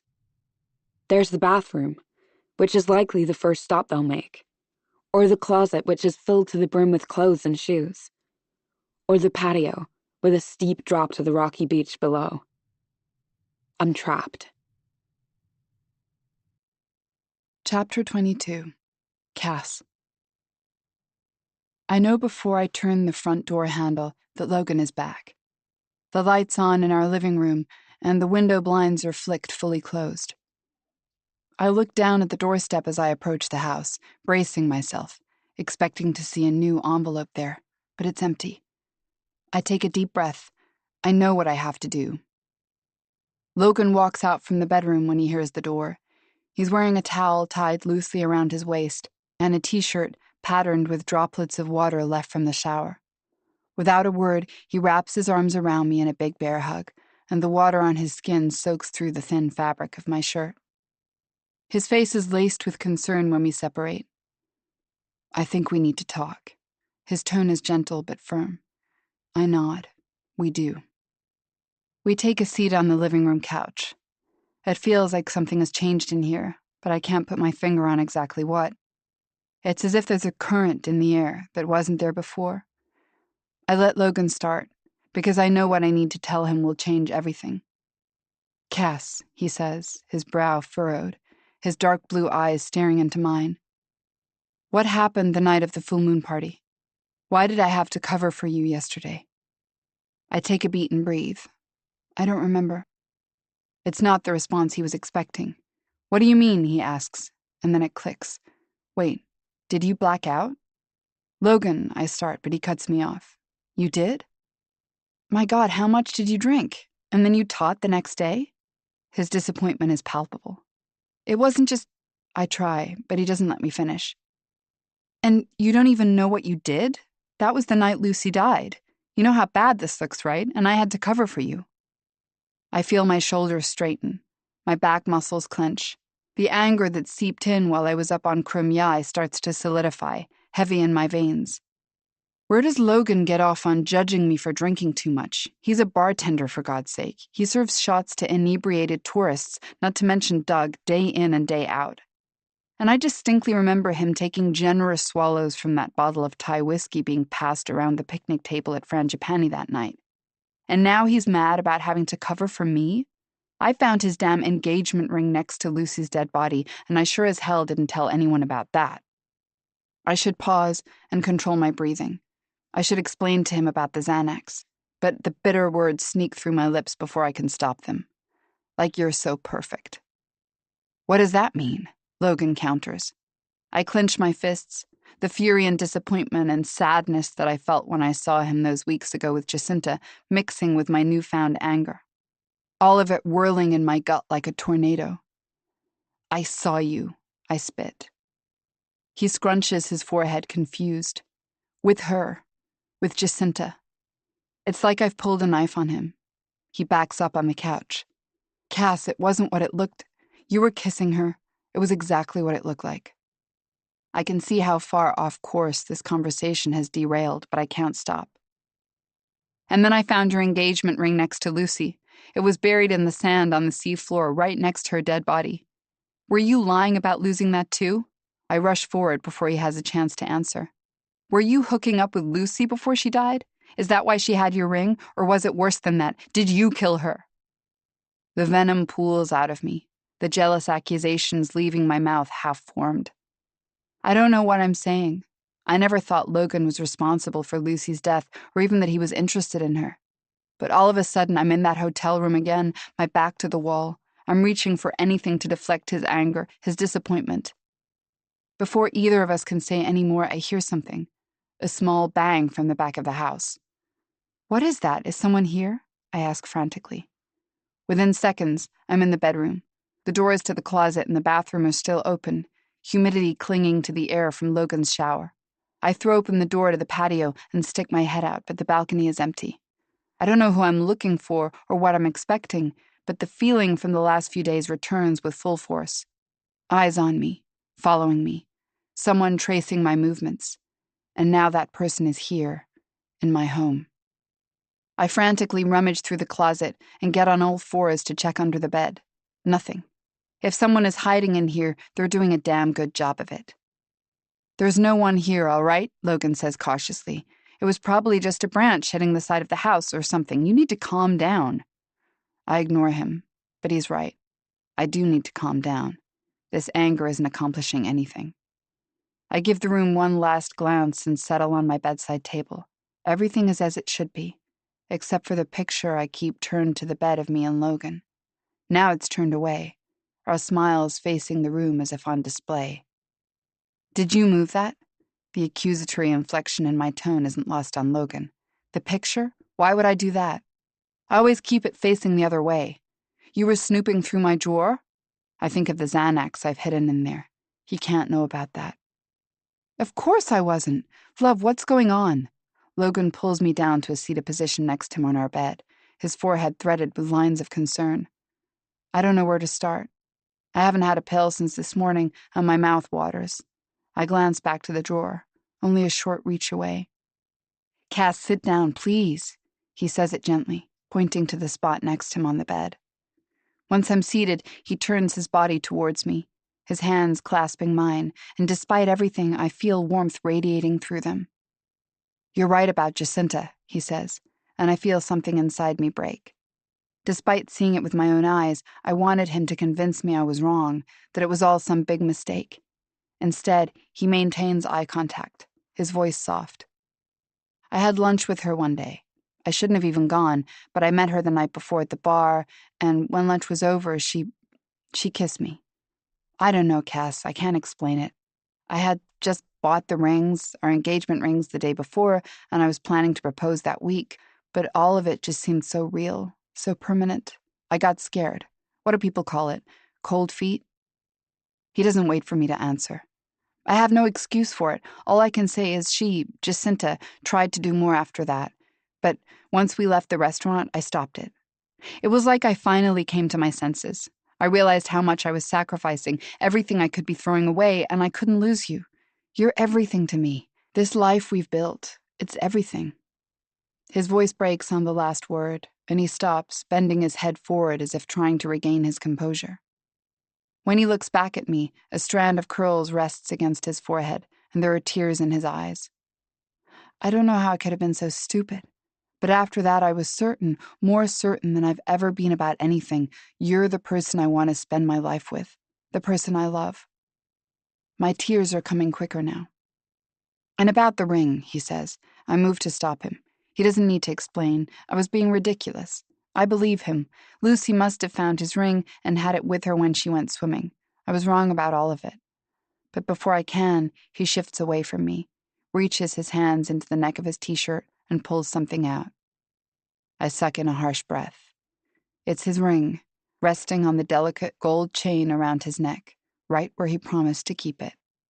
Cass, Sengfet gave it to me this morning. He said he found it on the beach the morning after the full moon party, when he was cleaning up. But this can't be true. I have his ring. I stuffed it into the box of Xanax. I was planning on giving it to him in a few days, pretending like I'd found it while I was on the beach. My eyes dart guiltily to the bedside table. You might have found a ring, Logan says, but it wasn't mine. He sighs again, preparing himself. I know you've been going through a lot these last few days, so I didn't want to say this. He looks down, and my breath catches in my throat as I wait for what he'll say next. You need to stop taking the Xanax. The words are a punch to the stomach. He shouldn't know about that. You were going through my things.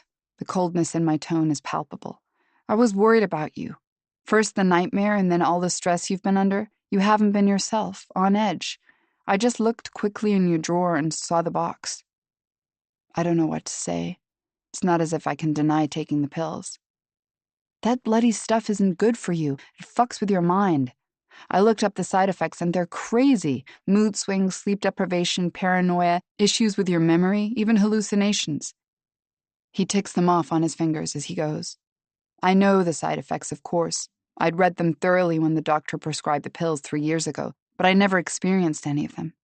Back then, my mood was never stable enough to notice a change, and I didn't want to remember.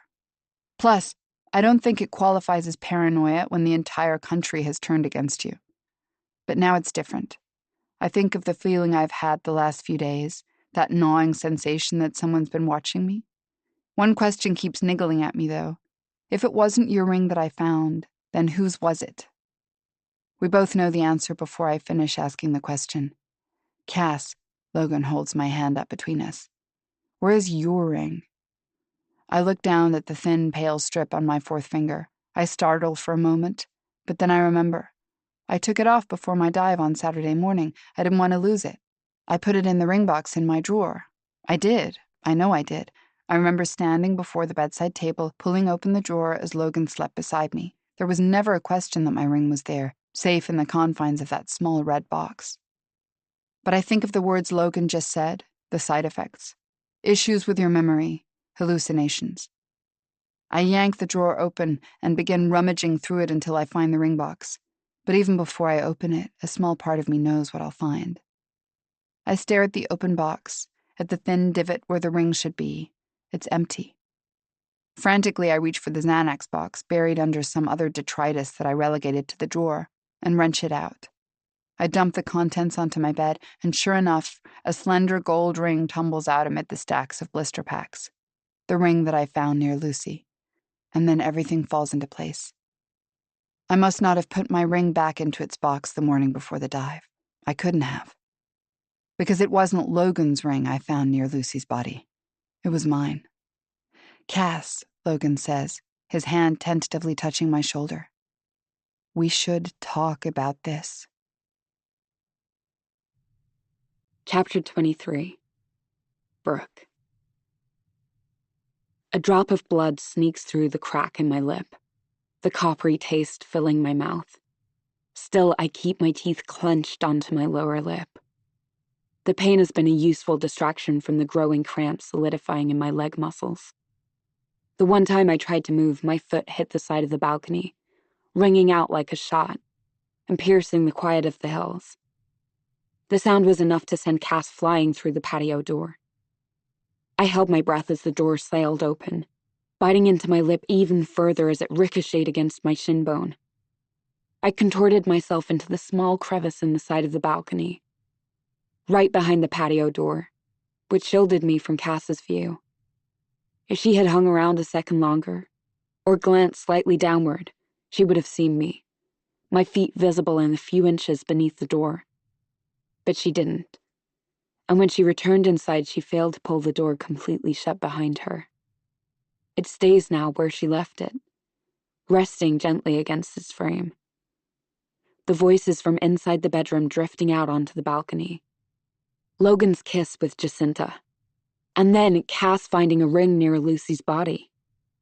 A fact that even as she tried to get me to believe we were investigating Lucy's death together as a team, she failed to mention. And of course, the Xanax. How could my ring have gotten there? Just sitting near her body like that? Cass's voice trickles through the door, weepy and weak. It's clear all the fight she had moments ago has left her. I couldn't have done it, she says. I know, love. I know. Logan's voice is low and reassuring. We'll fix this, whatever happened. But I need to ask you something important. Logan's voice grows soft, and I crane my ear towards the door to make out his question. Do you really not remember anything about the full moon party? Nothing at all? She's silent for a moment. When she speaks, her voice is so quiet that I have to strain to hear her. Just flashes. I remember the fire twirlers and the music, and she trails off. And something else? Logan prompts. She's quiet, and I picture her shaking her head. I should never have been so stupid to mix the Xanax with the drinks. Logan is quiet for a minute, and I picture him comforting her. It's okay. It's okay. He pauses. But why did you need the Xanax? Is something going on that I don't know about? She's quiet for a long while. I want so badly to peer in the window, but I can't risk it. No, it's just stress, she says finally. Everything with the engagement and all that, I just felt a bit overwhelmed. Logan must react silently in some way because Cass jumps in again. No, babe, it's not like that. I've never been happier. It's a lot of change. After a moment, I hear Logan's voice again. A soft, gentle murmur. Cass, there's something I need to tell you.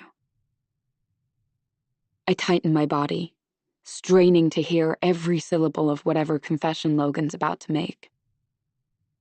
I lied to Brooke last night, when she asked about where we were the night of the full moon party. My heart stops. Biting my lip is no longer cutting it. I claw my fingers into the palms of my hands, bracing myself for what else he has to say. I did see Lucy that night. I talked to her. Nothing flirtatious, he rushes to add. Just normal talk about how her stay was going and whether she liked the island. It's just that, well, do you think you might have seen me talking to her? I'm not sure, Cass says meekly. Maybe. Why? Nothing. Nothing, love, Logan says. But he sounds distracted, as if he's running through possibilities in his head. Cass responds with a sob. It's okay, I hear him say again, as Cass's breathing becomes louder and more ragged. It sounds as if Logan's trying to reassure himself as much as Cass. I'm not expecting her to say any more, so I'm shocked when I hear her voice. Logan, I haven't been myself lately. She pauses, and I feel like my legs will snap from clenching them so hard. I lost control earlier. She trails off, and I wait for her to say more. But my anticipation is met only with muffled sobs, as if Cass is crying into her hands. Shh, love. Whatever happened here, we'll sort it out, Logan says in the same comforting tone. They're quiet for another moment until Logan speaks again. Look, I'm so sorry, but I have to go and open Frangipani. I would give anything in the world to stay here with you right now, but there's no one to cover for me. And there's a bar crawl tonight, so it's bound to be busy. He pauses for a moment as if thinking. Why don't you come with me? No, I hear Cass say quietly. You go. I'll be fine here. Logan sighs. Okay. Try to relax. Take a long shower, get into bed, and get some sleep. I hear the crinkle of cardboard. I'm going to take this with me, so there's no temptation. The Xanax, I imagine. He's cutting her off. Their voices recede, and I picture them walking towards the front of the house. A few minutes later, I hear the front door latch. Logan must have left. I listen for Cass's footsteps coming back to the bedroom, but it's quiet. I wait for a few minutes, trying to process everything I've heard. Did Cass do this? Did she really kill Lucy? Was I right all along? I sit there waiting for some sense of validation, but instead I feel an overly familiar emotion course through me, one I've felt so often throughout my life. Disappointment. I continue to plod through my muddled thoughts until I hear Cass's footsteps, followed by the trickle of water running from inside the bedroom, eventually turning into a steady stream. Cass must be showering. I wait another minute or so, until the heat begins to fog up the glass of the patio door, and then I take my chance. I steal back into the bedroom, opening the patio door as quietly as I can, bracing myself for the creak that will give me away. But it doesn't come. I peek quickly toward the sound of the water, where a thin curtain shields me from Cass's sight, before scurrying past into the living room, through the front door, and down the stairs. When my feet hit the pavement, I open my stride into a full sprint back towards my motorcycle. The burner phone I found beneath Cass's bed rubs against my leg from where it rests in my shorts pocket. By the time I'm back at the resort, most of the adrenaline is worn off. I push open the door to my room, the familiar damp air hitting my nose, and pull out the burner phone. Why would Cass have this? And why would she leave it half hidden under her bed? I process these questions as I locate the power button, bringing the phone slowly to life. I pull up the call log first. It's full of past calls, most outgoing, but some incoming as well.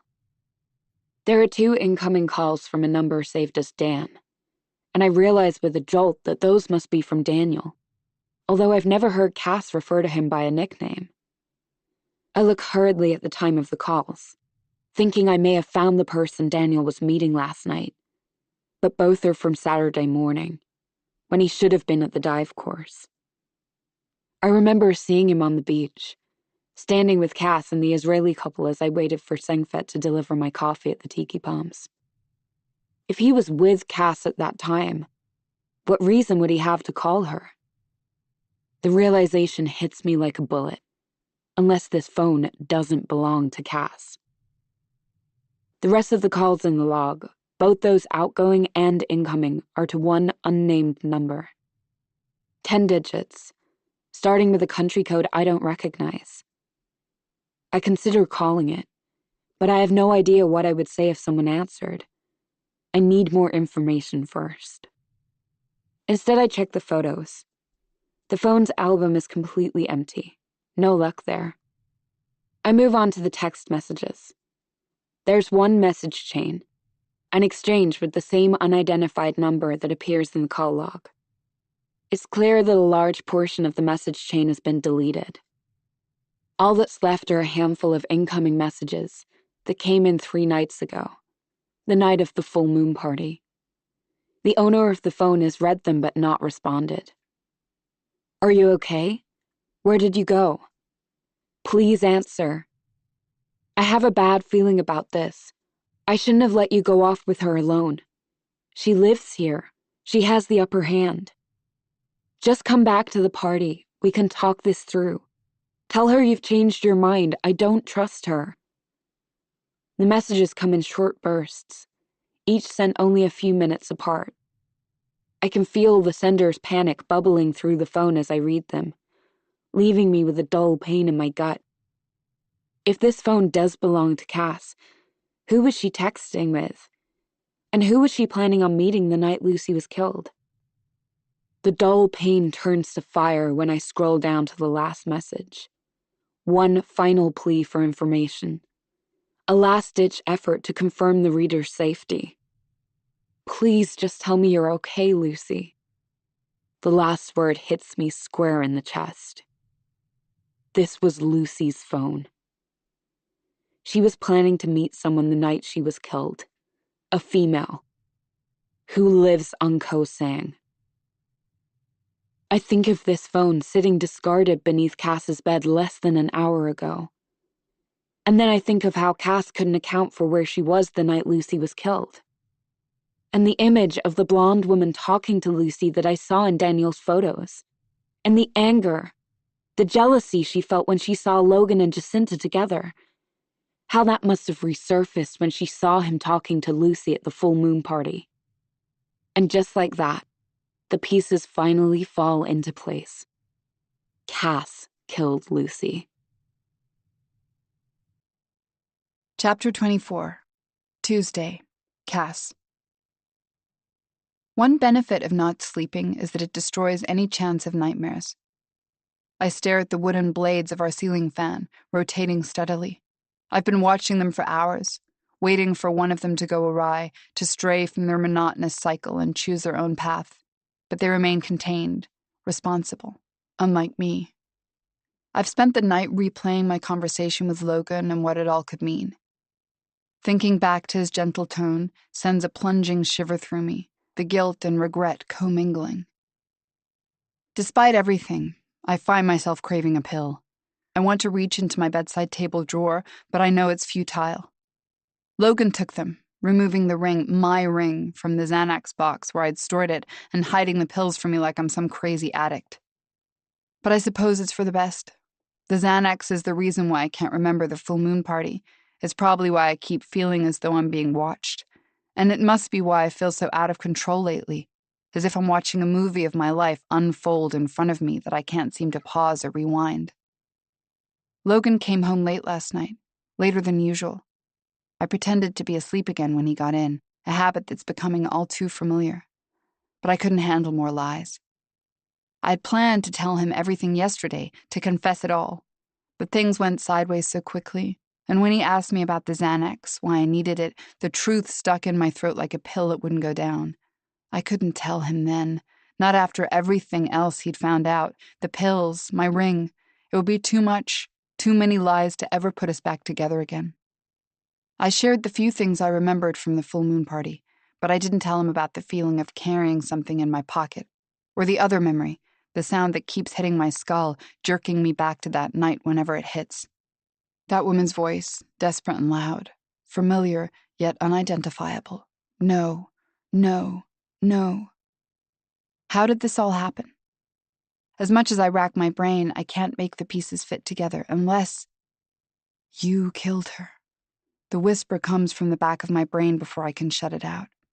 I squeeze my eyes shut, but the echo lingers. I think of how angry I was when I saw Logan with Jacinta, how betrayed I felt. How much hate I had for her in that moment, and then how easily I lost control when confronting Ariel. Could I have become so enraged that I killed Lucy? The idea sounds ridiculous, and I try to push it away. But you've done it before, the voice comes again, the truth smearing my mind, slick and sinister. I force myself to ignore it and grab my phone from the bedside table, desperate for a distraction. The first thing I notice is a message from Doug, sent 19 minutes ago. The police figured out who killed Daniel. I sit up in the bed, gripping my phone, and force myself to read the message again carefully. The text doesn't change. I type as quickly as I can, one word, but I have to correct myself several times, deleting errant letters that sneak into the message courtesy of my shaking hands. Who? I stare at the phone, hoping for an immediate response, but it doesn't come. Suddenly, I'm suffocating. I need to be out of here, away from this bed. I need to know who did this. I need Doug to tell me that it's the same person who killed Lucy. I need him to say that person wasn't me. I open the door to the patio as quietly as I can, pressing the call button next to Doug's name on my phone before I'm even fully outside. The phone rings endlessly, each trill hitting my eardrum with a bolt of anxiety. As I wait for Doug to answer, I look out over the ocean. It's early still, but already light. The sun hangs heavy in the red sky above me. That can't be good. From the far recesses of my mind, I hear my mother's voice. Red sky at morning, sailors take warning.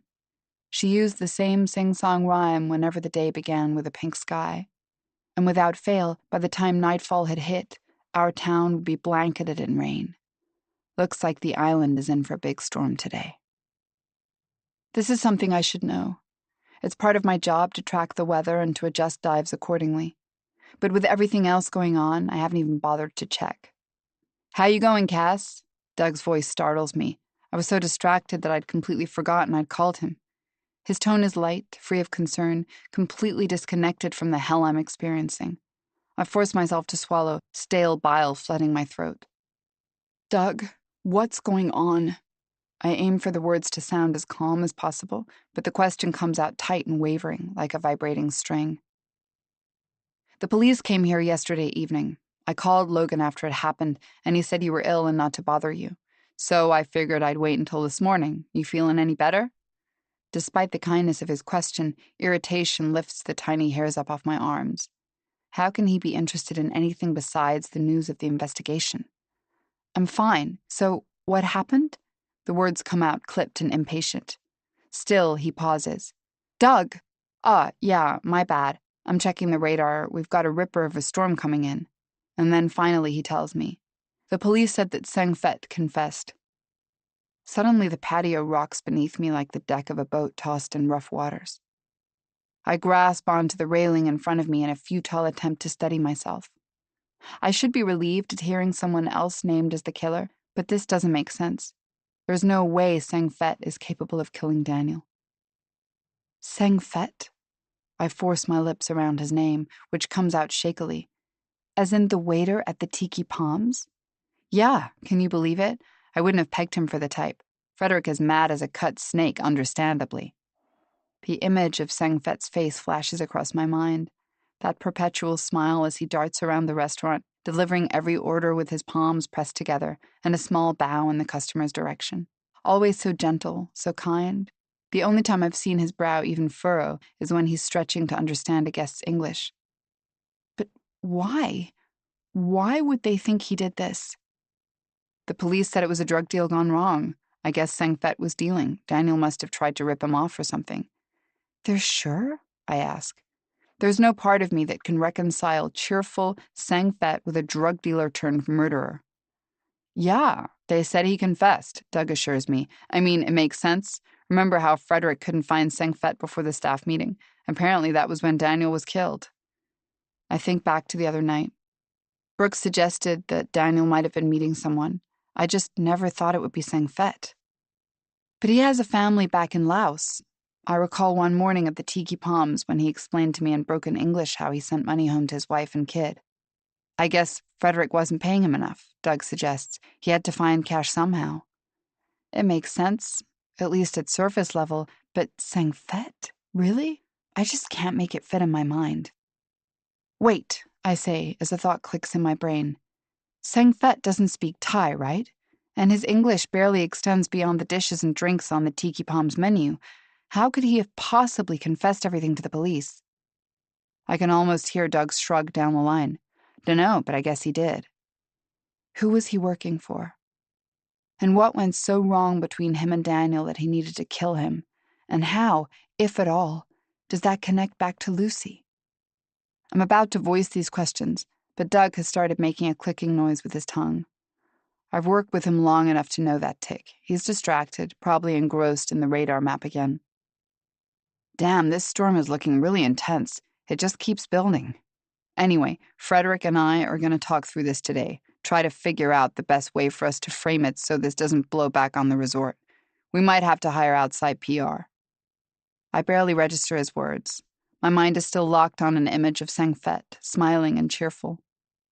We're not opening the shop today, so don't worry about coming in. We can't dive in this weather. Oh, and did you hear they've stopped the ferries to and from the island? I make a sound in response that I suppose could be mistaken for agreement. The news isn't surprising. It's not safe to take people out on the water during a storm like this. The island has stopped the ferry routes many times since I've been here, and it's never been too much of a concern. I never had anywhere else to go. But this time, with everything that's happened, and now Sang-Fet's arrest, it feels different. Like we're isolated from the rest of the world. Or trapped. I look out again over the water that just a moment ago was basking in the glow of the red morning sky. But in the few minutes I've been on the phone, that glimmer has faded. The air now coated in a darker tint, the previously translucent waves now opaque, masking whatever the ocean hides below. You should stay home and prepare the house, Doug says, breaking back into my thoughts. Just keep your phone on. Frederick might need to call an all-hands-on-deck meeting later this morning to talk through ideas. I nod, as if he can hear me through the phone. Tell Logan to lock up the bar. We've still got time. The rain isn't supposed to start till late Arvo. We exchange goodbyes, and a few seconds later, the line goes dead. I should be relieved. If Sang-Fet killed Daniel, then Daniel's murder isn't connected to Lucy and Jacinta. The women's deaths were just accidents. I had nothing to do with them. My ring ended up next to Lucy's body by mistake. It's all just a bunch of unfortunate coincidences. But I don't believe a word of it. I know Sang-Fet isn't behind this. My stomach turns at the thought of this poor man, who moved here and gave up everything in the hope of giving his family a better life, now blamed for a murder he didn't commit. An easy scapegoat to make the tourists more comfortable, to keep the guests coming in. But that's not the only thought whirling in my gut, because if I'm right, that means the killer could still be walking free on the island. Chapter 25. Brooke. Sun filters through my window as I lay my phone on my desk. Exhaustion settles dense in my muscles. But anxiety buzzes just underneath, carbonating my veins. I tilt my neck first to the right, then to the left, relishing the satisfying popping sound. It's done. For a moment last night, I considered confronting Cass about Lucy and everything else that came before. But something stopped me. I could already hear the excuses she would fall back on, the lies she would continue to weave. Everyone will let you down if you allow them, and some will do it over and over if they get the chance. No, this is the only way. I pick up my phone again and read through the lengthy Instagram caption I've written for the umpteenth time. No typos. It's ready to go. But as my finger hovers over the post button, I change my mind, saving the draft and closing the app. One more read-through with fresh eyes, I tell myself, and then I'll publish it. But I know it's not my concern over typos that's causing me to procrastinate. I think back to yesterday morning, my kiss with Neil, and consider what I would be doing to him by posting this. All the possibilities that seemed like potential realities for a short while yesterday. Building a relationship, settling down with him on this island, even becoming one of the permanents and finding the family I never had, will go up in smoke as soon as my finger touches that button.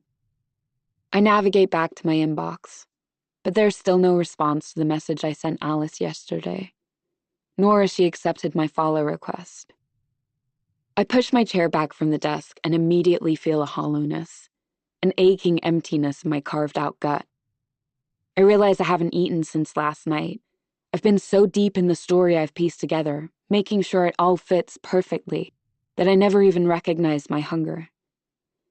As tired as I am, I feel an urgent need for food, a manic desire to fill the emptiness. I grab my canvas tote and stuff my laptop in it, along with my wallet. But there's one thing I need to do first. I grab my phone and navigate to the call log.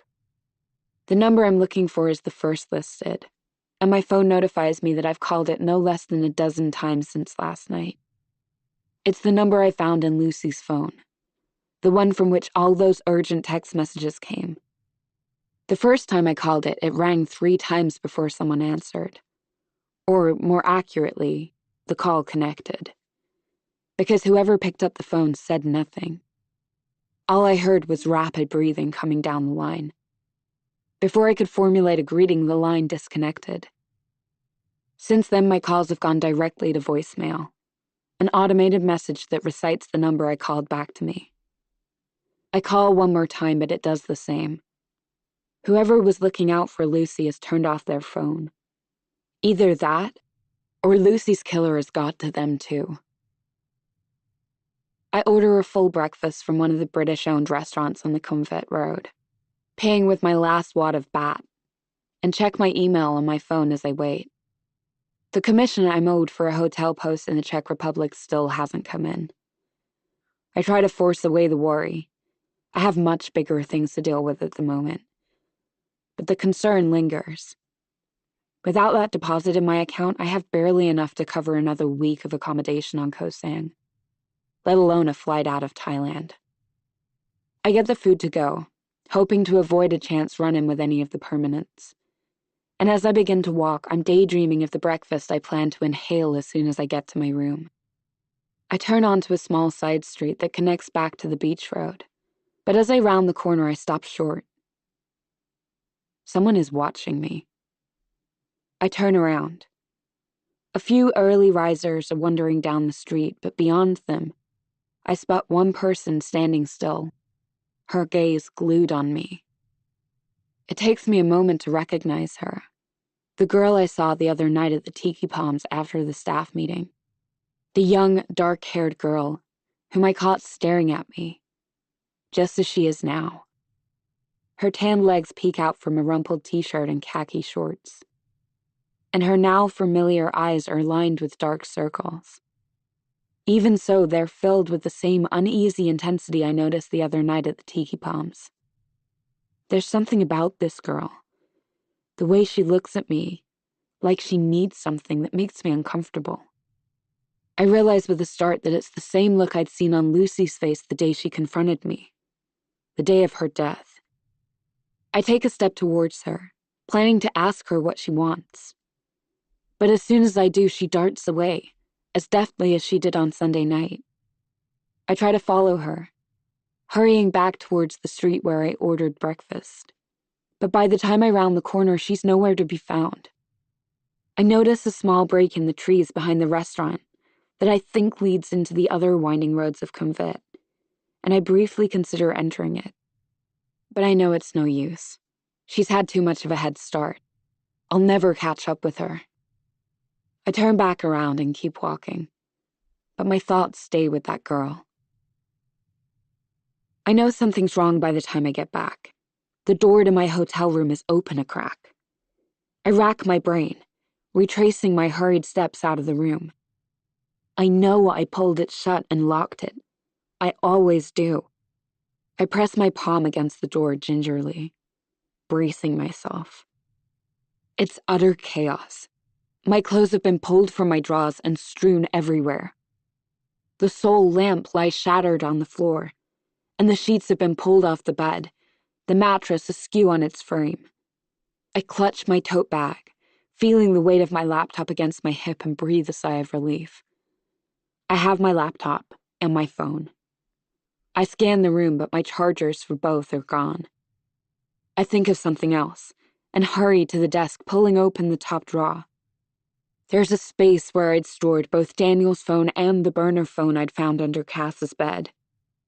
I look around the room again, searching for anything to suggest who could have done this. There's no note, but the intent is as clear as if it had been written on the wall. Leave this alone. Mind your business, or else. Words I've been told over and over in my life. I feel something light in me. a flame kissing the powder keg of rage in my abdomen. Despite everything, I smile. Do they think this will stop me? They don't know how far I've come, everything I've sacrificed. They can't know the real reason I've come to Koh Sang. I sit down on the mattress, pulling out my phone. I know I don't have too much time. Without a charger, I've got only a few hours of battery life at most. I pull up the Instagram post I had drafted before, skimming it one more time. It's time to clear the air, for me to confess my true motive for coming to Koh Sang. It wasn't the sun, or the diving, or the hype of island living. It was for a person. A woman. And before you start thinking something salacious, no. It wasn't for sex or romance or any of that. Most of you, my American followers at least, probably remember Megan Morris. Megan the murderer. The Hudson Massacre killer. The person who ruthlessly murdered her own father and little sister a few years ago. You may recall that the tabloids painted her as a villain out for blood. And I can tell you it's all true. Megan doesn't care about anyone but herself. I know from personal experience. Even in the aftermath of the murders, which gained the attention of the whole country, hell, even the world, Megan declined to give us any answers for why she did what she did. She refused all interviews, holed up in her grandmother's home for nearly a year, and left us all wondering how a seemingly normal girl could be so evil. When the tabloids finally died down, Megan saw her chance for escape. No one knew where she went to, or where she's been hiding out for the last few years. Until now. Megan came here, to Koh Sang, the island where I've been staying for the last few weeks. She started going by the name Cass Morris, took up scuba, and began living the life that neither her sister nor her father was apparently entitled to. But it seems like Megan is back on her bullshit. Because wherever she goes, people get hurt. Or in this case, killed. I skim over the rest of the post, which details all the evidence I've collected on the island. Cass's connection to the 3 deaths, her convenient little drug problem, the phone I found in her room. The words lie beneath a carousel, 4 photos in all. A still frame from Daniel's video that shows Lucy talking to Cass at the full moon party. A screenshot of the text messages the mystery sender sent to Lucy on the night of her death. And a zoomed-in photo of Cass's passport, with all the information blocked out aside from her passport photo and her name, Megan Morris. But the coup d'etat is the first photo, the cover. A photo of Cass that I persuaded her to reluctantly allow me to take as we hiked Krum Yai days ago. I've layered it in a black and white filter that amplifies the plain discomfort on her face and makes her eyes look too dark against the bright sun, almost scared. She had begged me not to put the photo on Instagram, and I had promised her I wouldn't. Until now. Because I came to Koh Sang with one goal in mind. To find Cass, to confront her, and to destroy her. I just didn't predict that I'd find a trail of dead bodies in her wake. I've been following her as often as I can since I've arrived, watching her tiptoe through life, as if one wrong move will bring everything down. I've been choosing places, like my favorite table at the Tiki Palms, where I can monitor her as she teaches classes, noting her schedule, who she talks to, what she does, going after her whenever she hops on her motorcycle, always keeping a safe distance so she won't ever suspect. I've been the one leaving her little notes on her doorstep, letting her know she hasn't changed, that she's still the same girl from years ago, the one who hurt me, the one who ruined me. I think of the promise I made her yesterday. Everyone is going to know the truth soon. I take a deep breath and press my finger down hard on the post button. All of my hesitations from earlier long gone. I can't let anything get in the way of why I came here. It's time I make good on my threat. Chapter 26. Cass. The sky has morphed from a harsh pink to the beginnings of a bruise as I speed down the hill, away from my house. Despite Doug's recommendation to stay home, I need to get out. It's not just avoiding Logan, though that's certainly part of it. I need to feel the water on my skin, the sea stretching up above me. I need to dive. It's been a while since I've had a craving this intense to be underwater. Lately, I've been dulling any urges with the pills, but for the first time in days, my head finally seems clear of chemicals, dirtied now only by the thousands of anxieties rushing through my mind, and diving is my one sure way to silence them. It's a 20-minute drive across the island. It would be much quicker to go to Fotao Beach, but I can't bear the thought of running into anyone. I'm not prepared for the avalanche of images the sight of the tiki palms would unleash. Sengfet smiling as he delivered my coffee, Sengfet waving to me cheerily from behind the bar, Sengfet bruised and bloodied, alone in a nondescript cell. I've seen firsthand what the police are capable of. Last year, my dive student went and tried to fight an off-duty cop while on a midday bender. The police didn't take kindly to that. So they tracked my student down in his terrace room, dragged him away from the resort, and locked him up in the Koh Sang jail, a narrow hallway of cells connected to the police station. Frederick sent me there with a crumpled envelope filled with American dollars. The handover was easy, cash in exchange for the guest, a South African tourist in his early 20s. He was cocky, reluctant to listen to any of my instructions during class, just like Daniel was at the beginning. But when I picked him up from the jail, he was someone else entirely. Blood had dried in a crusty mess along his lips and chin. Cigarette burns lined his shoulders, and he was missing a fingernail. And that was just for an assault. I can't begin to imagine what they would do for a murder. I push the thought from my mind as I pull up to Lampan Beach. As I hoped, the sand is empty aside from one long-tail boat tied up at the far end of the shore. This part of the island has none of the tourist draws of Fotao. No beach bars or water sports stands, only silky white sand and turquoise waters that stretch on forever. I pause, reminding myself how lucky I am, despite everything, to call this my home. I inhale deeply, relishing the fresh, salty smell of the air, and peer across the water. This beach is usually calm, protected by the cliffs that surround it, but today, as the storm nears, the waves have started to pick up, a handful of white caps marring the placid surface. After parking, I walk out on the sand and pull the tank and the BCD vest I dragged from the house, my personal backups, off my back. I empty the bag I have looped over my arm, removing fins, a mask, my respirators, and my wetsuit, and leave the rest of my things on the beach.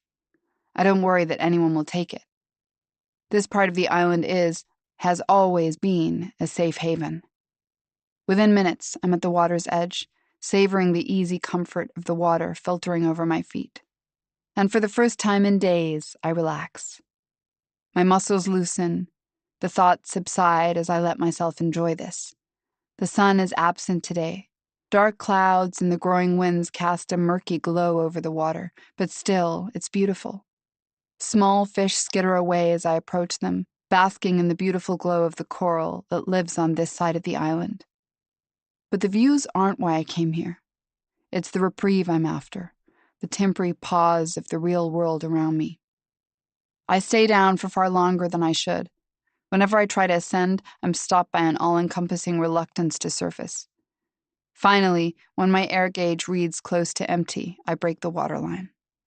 I allow myself to float there a moment, buoyed by my inflated vest, and spin, taking in the full 360-degree view.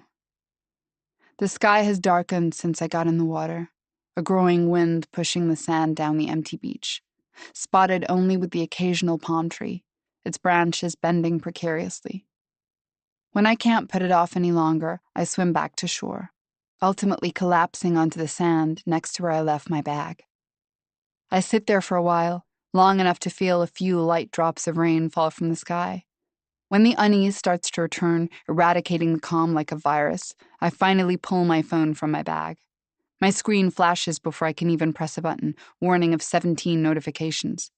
I was hoping to acclimatize back into the anxiety of the real world, but it hits me like a wave, taking me under. I open my messaging app and scroll. Panic thumps in my chest as I take in the number of different senders: Greta, Neil, Doug, Logan, and Brooke. Something is clearly wrong. I decide to start with Brooke's messages. As I click on it, I realize how much I've missed talking to her, and for the first time I wonder why she never returned my call from yesterday afternoon, until I see it. Maybe now you'll rethink what you did. A thrum of dread races through me, and at the tail end, confusion. What did I do? Or more importantly, what does Brooke think I did? What does she know? I squeeze my eyes shut as if that will stop the text from existing, but the words burn into the back of my eyelids. What you did. Suddenly, the moment I've feared since I first stepped onto this island 2 years ago, since I first realized I had a second chance at life, feels imminent. I force myself to confront what Brooke is talking about, to get that confirmation, and open the new messages from Logan. Please answer. Tell me this isn't true. Cass, these are lies, right? They all follow the same theme. Something terrible has happened. Something that involves me. And I know, without having to look, I know that it's time. Whoever left those envelopes on my doorstep has finally made good on their threat. Still, I scroll up the thread, finding the first message from Logan.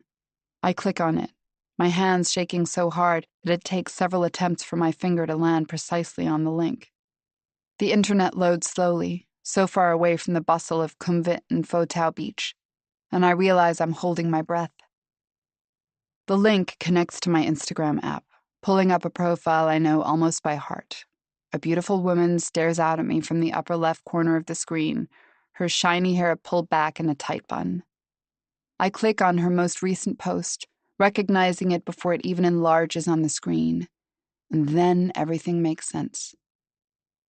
Why Brooke, this beautiful, confident influencer, took such an interest in me when she got to the island. Why someone of her popularity would be drawn to a quiet, inconsequential dive instructor. We never had the instant connection I thought we did. She was never the friend or the mentor I believed she was. She was my betrayer. All this time, it's been Brooke. She's the one who has been leaving those notes, who's been threatening to expose me. The only reason she got close to me was to use me. I paused briefly on the photo she's posted of me on the top of Krum Yai. I told her not to, lying that it was because I didn't like the way I looked, not because I didn't want any one of her thousands of followers to recognize me as Megan. Now, with the eerie filter she's laid on it and paired with the words beneath, it's haunting. Exactly what she intended, I'm sure. I read the caption as quickly as possible, my mind tripping over my name, the real one, paired with the ones the papers had so kindly gifted me, Megan the murderer, the Hudson Massacre killer. But the words Brooks typed under those names hurt even more. I hold the phone, staring at the post for so long that the screen goes black, reflecting my own face back to me. My hair is wild, my cheeks raw from the salt water. I look like a person who could kill, who has killed. My heart skids against my chest, and I feel as if I'm being buried alive. I picture sand filling my lungs like the bulb of an hourglass, gasping. I suck in as much of the hot, humid air as I can, in for two. I try to regulate my breathing as I would underwater, standing in case it will help. But this time it doesn't work. I try again, but it's as if my airway has closed entirely. I drop to my knees.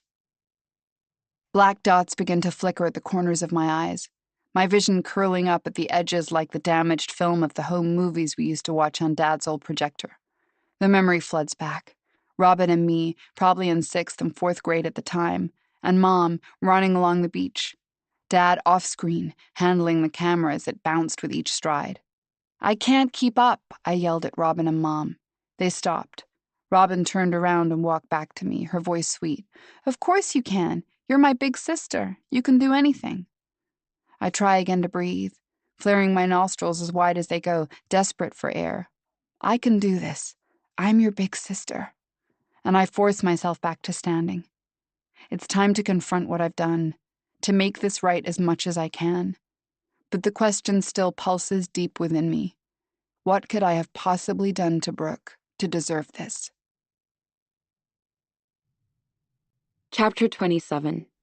Brooke. It happened 3 years ago. I was a freshman in college. Only 18, the same age Lucy was when she was murdered. The plan was to meet him at the library. I tried to calm myself down as I trekked up the barely used back staircase. "He's just a guy," I told myself.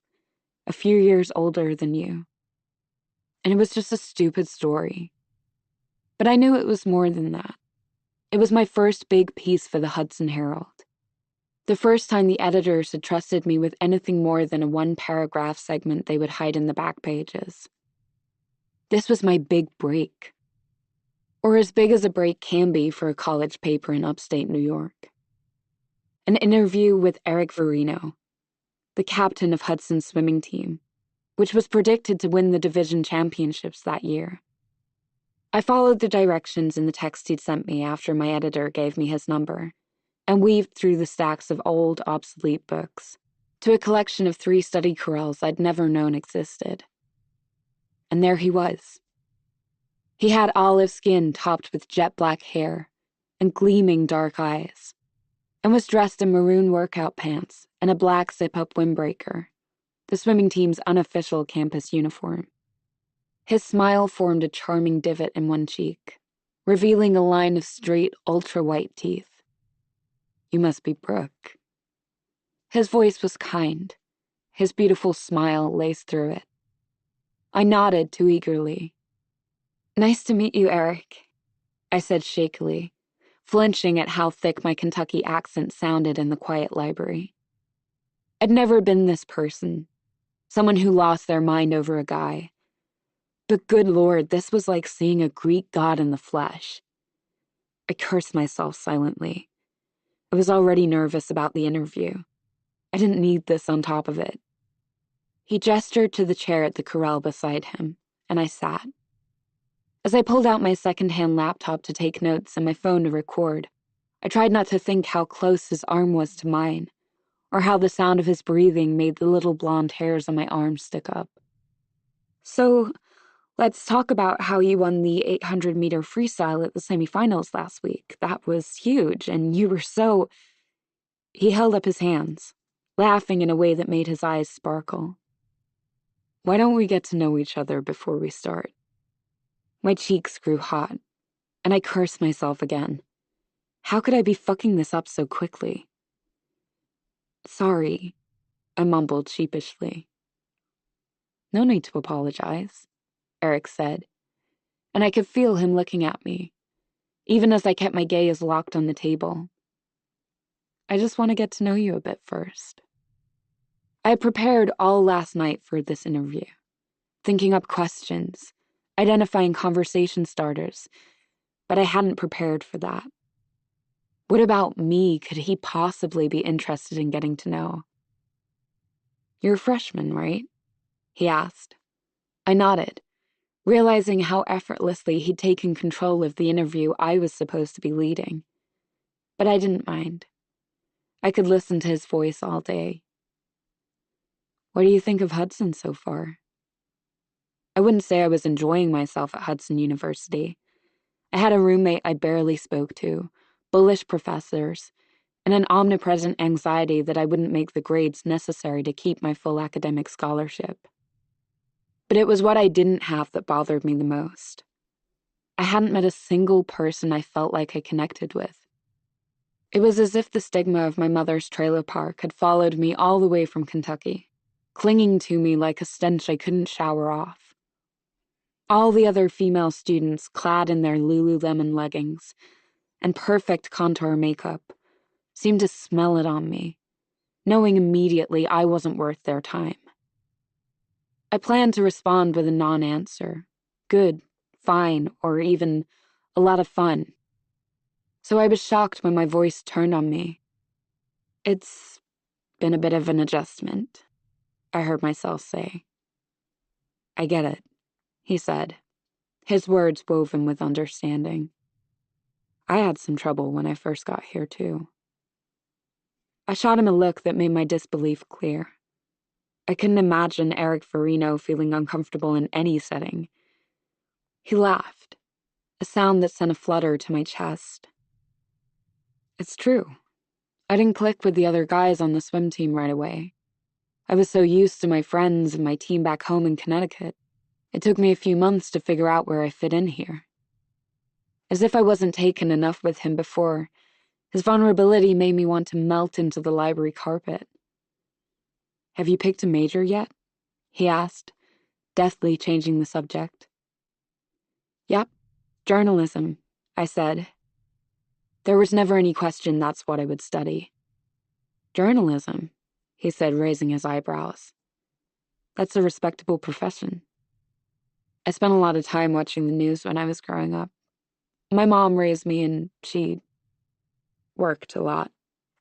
So usually it was just me and the TV at night. I kind of became obsessed with it. I didn't tell him how much I came to rely on the people who reported to me from my screen. How they became the closest thing I had to friends back then. Some of the only regulars I could rely on. Instead, I felt my cheeks grow hot, realizing how much unsolicited information I was sharing. But Eric didn't seem to mind. Instead, he listened, really listened, his eyes growing wide at the right times as I talked. And as we kept talking, he began sharing too, telling me about his family back in Greenwich, his friends on the team, the finance major he felt his parents had forced him into. We'd been there an hour before I realized I hadn't asked him a single question about the swimming team. But for the first time since I'd arrived at Hudson, it felt like everything would be okay. The text came in when I got back to my dorm that night, hours after Eric, in a flurry of apologies, had ended our conversation, admitting he had to get to class. Want to finish that interview at my place tomorrow night? The first thing I noticed when I stepped out of the cab the next night was how quiet it was. There was no house music pumping from speakers, no kegs in the backyard, no scantily clad girls laughing on the front lawn. Just one light glowing from the ground floor of the house. I know Eric had said he wanted to finish the interview, but I had expected that was just a pretext. I predicted a party. Isn't that what seniors did on Friday nights? I rang the doorbell, forcing myself to remember to breathe as I waited for someone to open the door. After what felt like several minutes, someone finally did. A girl, with long brown hair that had been straightened to the brink of death. Her fringe clung to her forehead. She looked me up and down, clearly unimpressed. Can I help you? I'm here to see Eric. Suddenly I was sure I'd made a mistake. Maybe I was meant to come over earlier, or maybe we were supposed to meet on campus. Did I misread his text? It's for me. I relaxed as soon as I heard his voice. He appeared behind the girl and placed a hand on her shoulder. Her face warmed when she heard him, but her gaze still regarded me coolly. Brooke, come on in. You need to meet everyone, Eric said, grabbing my hand and bringing me into the living room. A handful of people lounged on the couches, limbs intertwined. But the girl who opened the door sat by herself in an armchair. She and some of the other girls were holding red Solo cups, but the guys didn't seem to be drinking. Everyone, this is Brooke, Eric announced to the room, drawing none of the guys' attention. Some of the girls looked up intrigued, but returned to their drinks after an apathetic glance. Except for the brunette from the door, who hadn't stopped looking at me. Brooke, this is everyone. Can I get you something to drink? I told him sure, in a voice that didn't sound like mine. He disappeared and returned a moment later with a single can of natural light, which he handed to me. "You're not drinking?" I said. "Nah, it's dry season for us. Our coach doesn't want us drinking or partying for a month before championships. We've got 2 weeks left to go, and it's torture." "It'll be worth it," one of the guys volunteered from the couch. A redhead with full, dark eyebrows. I recognized him from the photos on Eric's Facebook page. His comments sparked a conversation about the impending swimming competition. After a few minutes of lively discussion, none of which I participated in, Eric finally turned to me. "Do you want a tour of the house?" He asked it quietly enough so that no one else would hear. I knew what this was. It was what I'd been waiting for. An excuse to go up to his bedroom. "Sure," I said, almost before he could finish asking. Because I was sure. I wanted to go upstairs with him. I ached to touch him, to feel his lips on mine. But still, my heart rate accelerated as I stood. The guys whooped and cheered as we left the living room. The girls stayed silent. At the top of the stairs, Eric led me down a narrow, wood-paneled hallway. The walls were empty of decoration, except for a big whiteboard. I could see Eric's name written on it in marker, along with the names of his roommates and some others I recognized from my research on the swimming team. Each name had a flurry of lines next to it. I tried to stop to look at it, but Eric pressed his hand against my back. "Come on," he murmured. "My room is down here." We stopped at the last door in the hall, which Eric opened to a dimly lit room with wood floors and walls covered in posters and stray clothes. It smelled damp and slightly chlorinated, the source of which I guessed was the pile of crunchy-looking Speedos in the far corner of the room. He guided me towards the bed, and I sat down, seeing nothing but him. His face. That beautiful face. And soon it was on mine. His lips, soft at first, fleetingly so.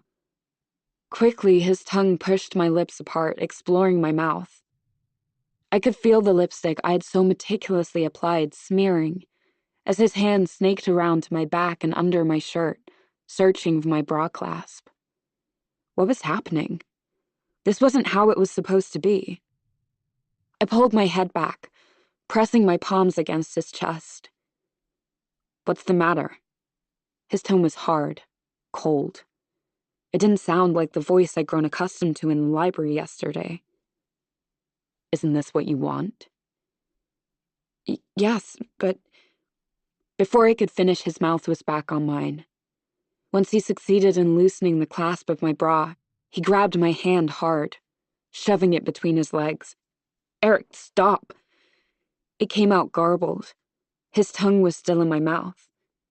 "Jesus!" Now he was angry. "What?" I didn't know what to say, so I said nothing. He moved his face back close to mine, as if he was going to kiss me. Instead, he spoke. "Look, you were all over me yesterday. I didn't waste all that time in the library for you to decide at the last minute this isn't what you want." I stared at him, my mind struggling to process his words. My emotions ping-ponged from shock to sadness to anger, and my thoughts wouldn't calm down enough for me to figure out which one I felt most. He didn't wait for me to respond. Instead, he covered my mouth with his hand and whipped me around. I felt his other hand yanking my pants down.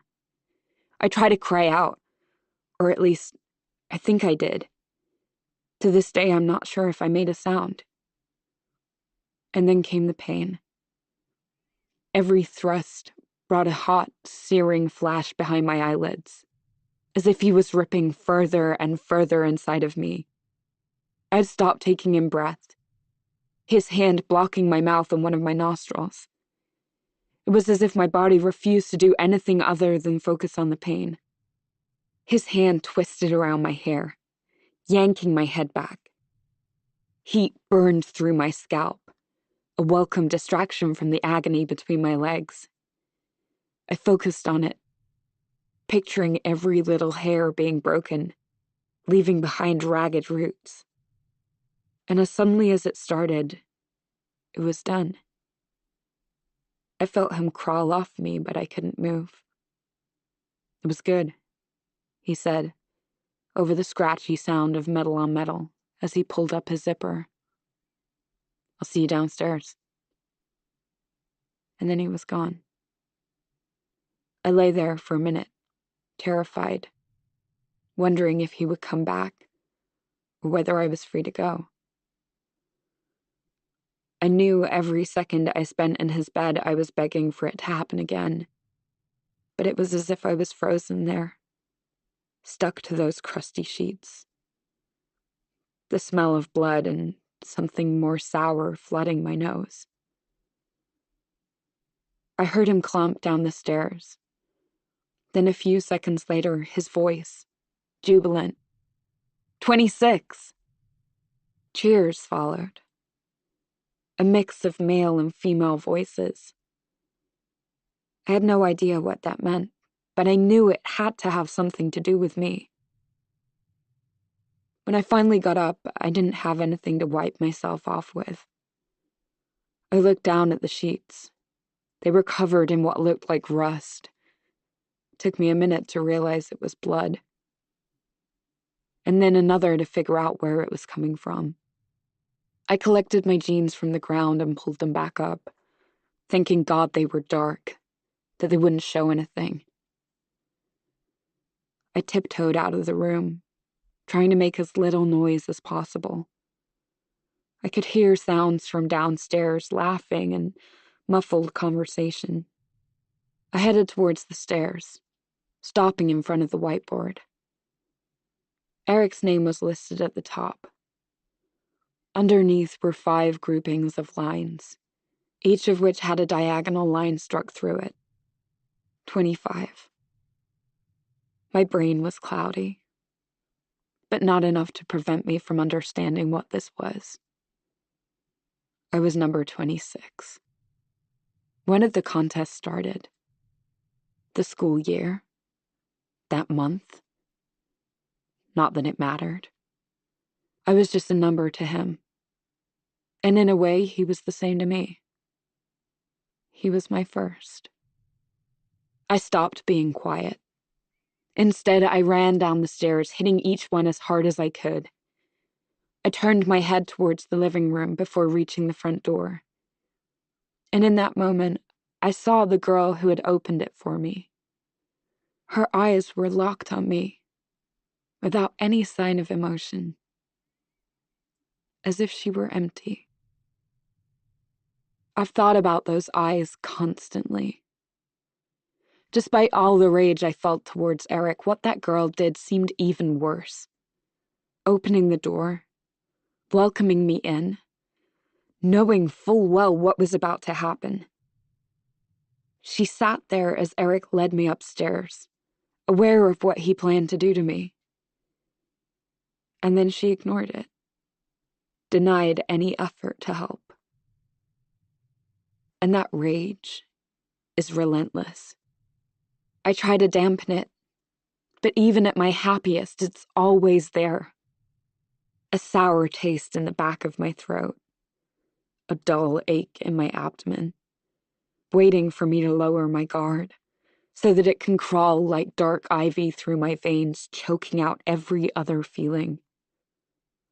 Even years later, I spent nights awake, staring at the ceiling of yet another Eastern European hotel, fantasizing about how I would ruin them.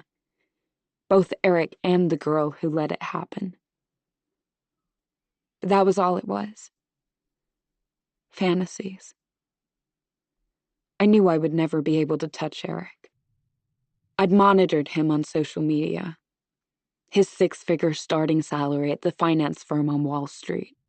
His happy marriage. To Cass's old roommate, no less. A newborn baby rounding out their perfect family of 3. He has enough charm, enough money, enough pull to get away with anything, especially when his accuser is a mildly successful travel blogger with a penchant for bikini photos. And he has friends, like the girl in the swim house that night, who will do whatever it takes to cover for him. I'd kept tabs on her too, of course. I watched the stories come out about her family, thrilled she was going to get her comeuppance, that she was being named everything I had called her in my own head. But then after everything that happened, everything that she did, she got off free. I was enraged, sickened that she manipulated her way out of the terrible things she had done. And soon enough, it became impossible to find her. Until several months ago. I was in a hotel room in Romania, scrolling through past blog posts by another travel influencer I follow, when something made me stop. It was a mundane post, filled with photos the influencer had taken of her first scuba experience. But there was one picture squeezed in at the bottom that seized my attention in a chokehold. It was a photo of the influencer and 3 others, gathered around a small table loaded with drinks. A beautiful landscape of white sand and turquoise waves in the background. Celebrating being scuba certified with the amazing staff at the Koh Sang Dive Resort, she had captioned the photo, geotagging it as the Tiki Palms restaurant. I skimmed over the 2 men at the table, one with a mashed-up nose and dirty-looking hair, and the other a redhead with a kind smile. To the only other woman, her expression surprised as if she wasn't expecting the flash. She was different, of course. The blonde hair, the tanned skin, the new name. But her eyes were the exact same as they had been 3 years ago. Empty. It was the girl from the swim house. The girl from the newspapers. Her. I spent weeks learning everything I could about her, scouring the resort website and social media pages for any crumbs of information I could gather. Each realization expounding my anger. She'd left New York, started over. She had a brand new life, a boyfriend, a job, a set of close friends on this paradise island. The unfairness of it cut me to my core. She didn't deserve this, any of it. So after a few months of saving and researching and planning, I spent everything I had to come to this island to find her. To see if she'd changed. And if not, to get revenge. I went to the Tiki Palms the morning after I first arrived on Koh Sang, knowing we would cross paths eventually. I was so jittery I could barely sit still. My heart beating so hard I expected she would hear it as soon as she entered the restaurant. I thought for certain she would recognize me, convinced my plan would be destroyed before it even started. Despite rounding out my Kentucky drawl, my new hair color, and learning how to use makeup thanks to Instagram, I still look like the girl I was back at Hudson University. But Cass was so guileless that she never even questioned it, which only made my rage burn brighter. She's the same person she was back then, desperate for the attention of those who shine bright, no matter the cost to others. And as a glittering new Instagram celebrity, I fit the mold pretty well. I sit now, at the top of the hill leading to her house, because I am consumed by the need to see those eyes that have haunted me every day since I entered that swim house. I need to see that I have broken her as much as she did me. Chapter 28. Cass. As soon as the shock of reading the post wears off, I'm back on my motorbike speeding away from Lampan Beach. Anger and betrayal lap at the back of my mind like waves, but I'm fully consumed with one task: finding Logan. The words of his text sawed at the first few threads holding me together these last few days. Tell me this isn't true. I need to see him to explain everything I should have told him yesterday. The things I should have confessed to years ago when we first became serious. I need to make this right. Nausea clings to my throat, cloying and threatening as I think about what all this could mean for us. The desperation from yesterday returns in full form, clutching at my throat and pressing tighter and tighter. I need him. For the first time, it starts to sink in. I barely survived losing Robin. I wouldn't make it through losing Logan, too. I drive like my life depends on it, which it very well might, my resolve growing with every rotation of my bike wheels against the road. I'll tell him everything. I'll make him understand. We'll get through this. We have to. I barely see her as I near the house, so focused am I on the crushing disappointment that comes when I realize Logan's bike isn't parked in the driveway. I look around, expecting him to walk into view, and that's when I notice her. Her motorbike parked at the mouth of the Krumyai Trail, her lips contorted into a smug smile. I barely manage to park my bike before I'm running towards her, fists balled. I don't know what it is I plan to do with him. I manage to stop my face inches from hers, and a small pulse of satisfaction thrums in my muscles when I notice her flinch. How could you? The words come out as a growl, more demand for an explanation than question. This close, Brooke looks as if she hasn't slept in days. Her face is awash with dark circles and broken capillaries, and the whites of her eyes are tinged with red, though not enough to dampen her disdain. I suppose there's no longer a reason for her to hide her real feelings from me. You really don't remember me, do you? Brooke asks slyly. I open my mouth to claim she's mistaken, that we've never met. But before I can, I note yet again the echo of something familiar in her voice. The flattened vowels, the slight twang, a sound I've only noticed in a few of our most recent conversations when Brooke was focused or irritated. What accent is that? Where are you even from? I ask with trepidation. You said you were from out west. Brooke puts a mocking finger to her mouth. Guess that Hudson education really did wonders for you, huh? She begins pacing, swinging her arms at her sides casually. By the way, have you kept up with your friends there? Your old roomie? Eric, perhaps? Her voice is razor sharp, eyes poisonous. And then it comes to me. I have met her before. It was one time, years ago, and only for a few minutes. That skinny girl in her clearly second-hand clothes and badly dyed hair. The quiet one who spoke with a heavy drawl, her insecurity painted across her face. The swim house, 3 years ago. A night that would otherwise have blended in with hundreds of others if not for the fact that it happened only weeks before my life imploded. That girl, showing up at the house, smiling eagerly at everyone. I watched her with distaste as she drowned in Eric's attention, thinking she was actually special enough to deserve it. I knew she'd find out eventually that she wasn't, that Eric was just using her for that stupid contest over which guy could sleep with the most women during their dry month. It was appalling, in retrospect, but at the time, I laughed along with them. I did what I needed to do for Eric and my roommate to keep me around. They, in their infinite popularity, made me feel special, the same way Brooke has in these last few weeks, until now.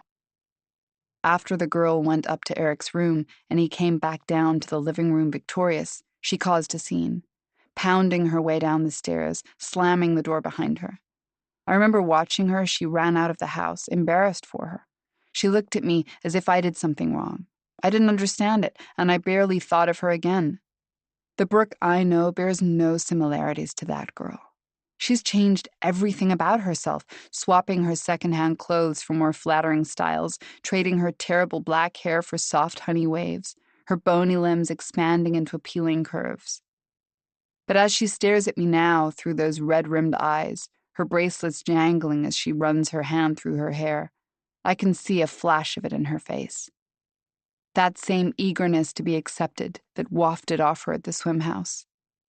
I think back to the few times I brought her along to hang out with the permanents, before Lucy and all the chaos that unfolded with her death. How quick she was to laugh at a joke or throw a compliment in Greta's direction. She may have suppressed her desire to fit in. She certainly wasn't as obvious as that girl at the swim house, but now I can see the times when her need for acceptance poked through. Should we go inside? Brooke says now, 3 years older and much more vindictive than that freshman girl in the swim house. She nods back down the hill to where one of my neighbors is cleaning out his gutters in preparation for the impending storm while indiscreetly shooting glances in our direction. Wouldn't want to cause a scene, would you? Normally, I would agree with her. Normal Cass would invite her in, offer her a drink, and wait for her to tell her side of the story. But that's what got me in this trouble to begin with. My willingness to please. That Cass is done. What, do you think someone will overhear what you just shared with the whole goddamn world? No, this is exactly where we'll do it. My hands shake, and I stuff them in my pockets. But unlike usual, the tremors aren't from nerves. They're from fury. Brooke raises her eyebrows slightly, and a small part of me is proud that I've finally been able to surprise her, which just infuriates me even more. So, she's finally found her voice after all, Brooke says in an indifferent tone I've never heard her use. I don't even recognize her. This person isn't Brooke. The woman who made me feel special, even loved, the person who I was too nervous to admit had become my best friend in only a matter of weeks. But I guess that's the point.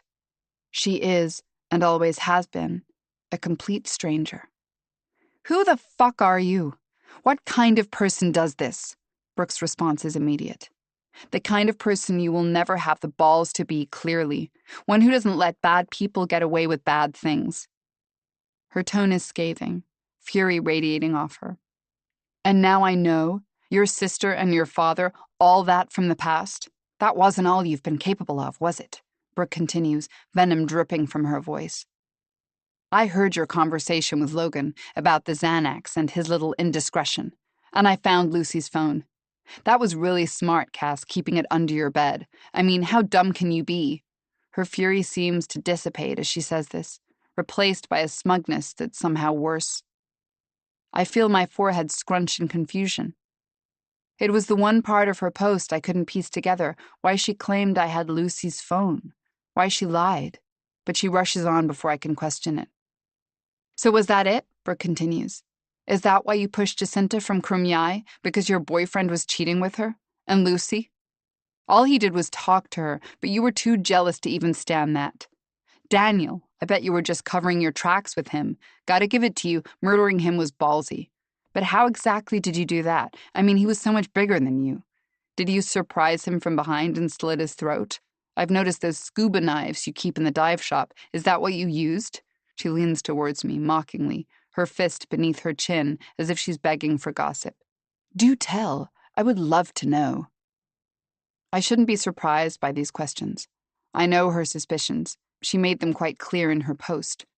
But my mind halts on one thing she said. I heard your conversation with Logan. I knew there was someone in our house last night. I don't know where she could have been hiding, but she was there, watching and listening to all the things I didn't want anyone to know. And it all makes sense. You've been following me. This time there's a waver in my voice that I can't attribute to anger.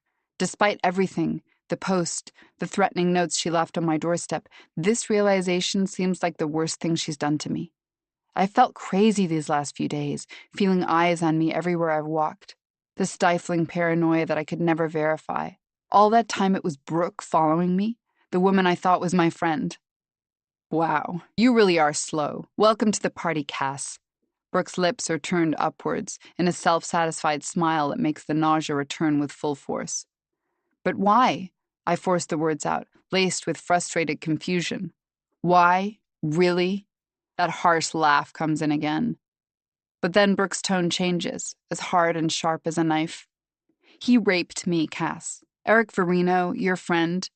And you just sat there and let it happen. No, I stammer. That didn't happen. I would have known. Sure, the game Eric and the other swim guys were playing was disgusting, horrifying even, but he wasn't a rapist. Yes, Brooke stutters mockingly. But despite the sarcasm, I can sense something has changed in her. You could have stopped him, warned me from going up to his room, but that wasn't even the worst part. Afterwards, you lied about it. You covered for him. I stand there, stunned, not fully grasping what she's implying. You know how hard it was for me to get a lawyer? How many people I had to call and tell my story to over and over just to have them tell me it was my fault? How horrible that was? And then, when I finally found her, the one lawyer willing to go bat for me, she came to you directly, Megan. She spits out my name, my real name, like a curse word. She asked you point blank if you knew what happened that night, and you lied. You fucking lied. A sob rises in her throat, her anger bubbling into sorrow.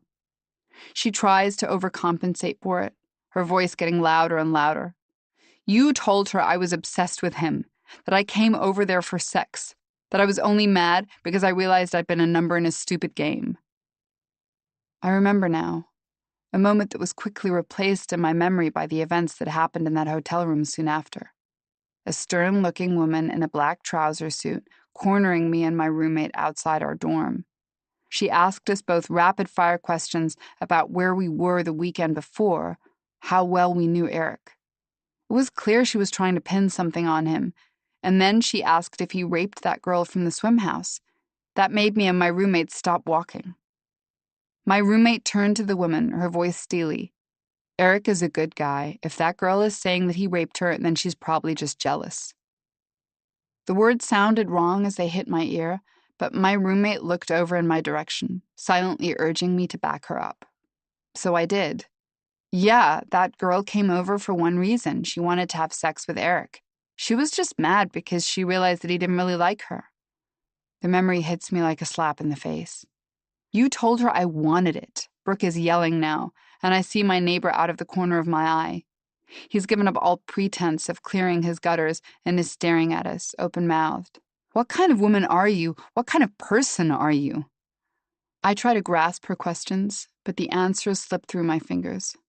They're the same questions I've been asking myself since my conversation with Logan last night. What kind of person am I?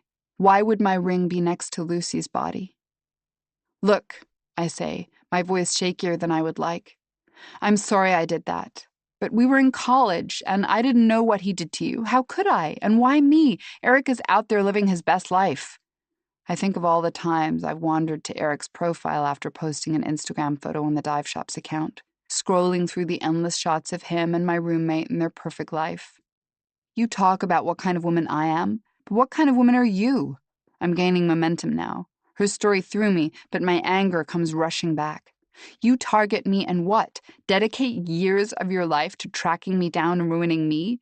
You don't think I already went through enough hell after college? You know what happened to me? You know what everyone said about me? But you don't see me hunting down the people who said it, do you? God, you really are crazy. Brooke's eyes flash, and I prepare for her to yell, to scream. But when she finally speaks, it's steady with an icy rage. Yeah, that's what they said at the hospital. She looks down at her wrists. You asked me about my bracelets when we first met. The words aren't what I expected, and I feel myself pull back. I watch as Brooke pushes the bracelets up her arm, raising her arms to expose her wrists. I suck in a mouthful of air as I realize what she's showing me. Ghostly white slices cut diagonally across both of her wrists. Fragile, puckered skin stretched together like two ethereal bracelets. You, she says, you did this. Chapter 29. Brooke. I feel a sick pleasure in watching Cass's face contort as she sees the scars. I don't tell her what ultimately led me to do it.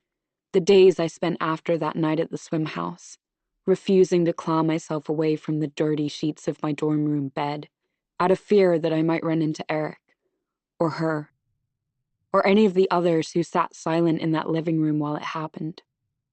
The dozens of calls I made to lawyers who refused to help me. Finally convincing one to take my case, only to hear from her a week later, telling me that she couldn't find a single witness to support my story. Informing me that the girl I'd identified to her on Facebook had said that I'd willingly hooked up with Eric. I sat at my desk after the lawyer hung up, staring at my phone. And then, without fanfare or deliberation, I dug 2 clean lines along the length of each wrist with a pair of scissors, cleaving my skin into 2 curtain-like folds. The next thing I remember is waking up in the hospital, my mother next to me. looking more annoyed that she'd had to drive all the way from Kentucky to Hudson than saddened to discover that her only child had tried to kill herself. And then, when I didn't think it could get any worse, came the transfer to the psych ward. Those 3 weeks filled with colorless pain. My world reduced to nothing more than gray and the echoes of screams filtering down the halls. When I was finally released, I took what little money I had in my bank account and booked a one-way flight to Prague, the cheapest to Europe that I could find. I needed to go, to get as far away from everything as possible. In the few days before my flight was scheduled to leave, I stopped at the dollar store and bought stacks of bracelets to cover the 2 oversized Band-Aids on my wrists. As I traveled, I traded them out for others. Souvenirs I'd gathered in the many cities I'd worked my way through, always looking for something to help mask the scars. I watch Cass's mouth gape open and close like a fish, and I feel another wave of revulsion run through me. "Brooke," she starts, and I know she's going to try to concoct some half-assed pitiful apology for what I had to go through. "Stop. Just stop," I snap at her. "Just tell me the truth about Lucy. Why did you kill her?" "I didn't. You of all people should know that." I watch her spine straighten, the fight in her return. "If I did, why would I have ever agreed to search her room with you? And why would I have helped you hide from whoever was trying to break in?" I've already thought this through, at least her reason for agreeing to the search. "You wanted to be inside the investigation, to make sure I was only finding the things you wanted me to." She stands silent for a second, as if running through her options. "But what possible reason would I have to kill her?" "I heard you, remember? I heard you tell Logan that you saw him cheat. With Jacinta, who just happened to drop dead hours later. And then you see your precious fiancé talking to another girl at the full moon party. You lose it. You manage to get her a far enough distance down the beach so that no one will notice what you're doing. And then you strangle her and leave her body in the ocean. Did I get that right?" Her eyes fill with confusion. "Oh, right. You don't remember. How convenient." I pause. "I mean, come on," I say, leaning towards her conspiratorially. "There's really nothing about that night that's come back to you? Not a thing? You can tell me. We're friends." I draw out the last word so that it drips with sarcasm. I watch her eyes dart quickly to the side, and I know there's something she's hiding. There's something she remembers that she hasn't told me or Logan or anyone else. "I don't remember anything," she says finally. "But I didn't kill Lucy. I couldn't have. I was the one who found her body the next morning. I wouldn't have." "Sounds like you're trying to convince yourself," I say, my anger returning. "I just wish you hadn't been such a cliché. I mean, the jealous girlfriend, really? Personally, I can't imagine killing someone for any reason, let alone one so mundane. But you're pretty used to that, right? I mean, you've done it before. To your own family, no less." I watch her cheeks flush and her hands ball up. For a second, I really think she might punch me. "You have no fucking idea." "So tell me," I order. "Tell me what I'm missing." I've dropped the act. I want to know. Or more than that. I need to know. Looking into all this started as a story, one that would serve the dual purpose of getting revenge on Cass and finally starting my career as a journalist. But Lucy's got under my skin. Those big blue eyes she locked on me that night when she came to me for help. The strength she carried in her delicate frame. Her unwavering confidence. All of that just thrown away. Left to rot in the sea. Cass stands there, shaking her head, her eyes stone. "Robin was an accident," she says finally, her voice so quiet it's barely audible. "My dad was sick. I tried to fix him to get him the meds he needed, but it all went wrong. Something unclenches inside me. I'm getting somewhere. Finally, she's going to confess. So what about Lucy? I ask eagerly. Was that an accident too? Why else would your ring be near her body? And why did you have her phone under your bed? I never took her phone, Cass says quietly. There's no use denying it. I found it under your bed. Cass stays silent, her forehead wrinkled, so I switch tactics. And what about Jacinta? What were you doing the night she died? I was at Frangipani. She was there, but then I went home. I'm sure I did. Wait, she's sure she did? You don't remember? Her face drops. I started taking Xanax that day. I think I took too many of them at first. She trails off. And I process what she's saying. Despite all the evidence, a small part of me didn't really think my theories could be right. But what Cass is saying basically confirms them. Cass, you killed Jacinta. You lured her up to Krumyai and pushed her. And then you strangled Lucy, leaving those bruises on her neck. Her gaze slides off me and up the trail to Krumyai, as if she's remembering. She opens her mouth and I brace myself for her confession. And then the rev of an engine ricochets off the trees lining the hill, the sound deafening amid the silence. Logan is home. Chapter 30. Cass. Even the most gripping tales need a moment of rest. Let this pause refresh your senses.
Leave now, before I call the police. Oh, right, you have them all in your pocket, don't you? Brooke retorts. That must be convenient, now that you're getting married to a murderer and all. I feel emotion flood my lungs, forcing in a breath at Brooke's comment. At the noticeable flinch I see in Logan's face as he's confronted for the first time with what I actually am, a murderer. But you don't know anything about her, really, Brooke continues. You don't know what... I said leave. Logan's voice is gruff, a tone I've never heard him use before. I watch as his hands ball up, his muscles tense. The only time I've seen him this angry was when he found out an employee at Frangipani had been stealing money from the bar. He'd come home that night with rage on his face and bruises on his knuckles. Brooke notices it too, and I see a flash of fear in her eyes as she takes a step back. She opens her mouth again, but Logan beats her to it. Come inside, he says to me. And I do. But first I steal a glance back at Brooke. She's still standing there, her lips parted slightly, the anger flashing in her eyes. I turn, following Logan in, my mind playing Brooke's accusations on a loop. You killed Jacinta. You strangled Lucy. I try to deny it, but I'm not sure I can any longer. I was so jealous, so hurt when I saw Logan and Jacinta together. It threw my entire life off course. And everything Brooke said makes sense. All the evidence adds up. I barely register once we're inside. For once, this house doesn't feel like home. Logan takes a seat in the armchair at the far side of the living room and buries his head in his hands, a portrait of a man defeated. Logan, I say, going to him.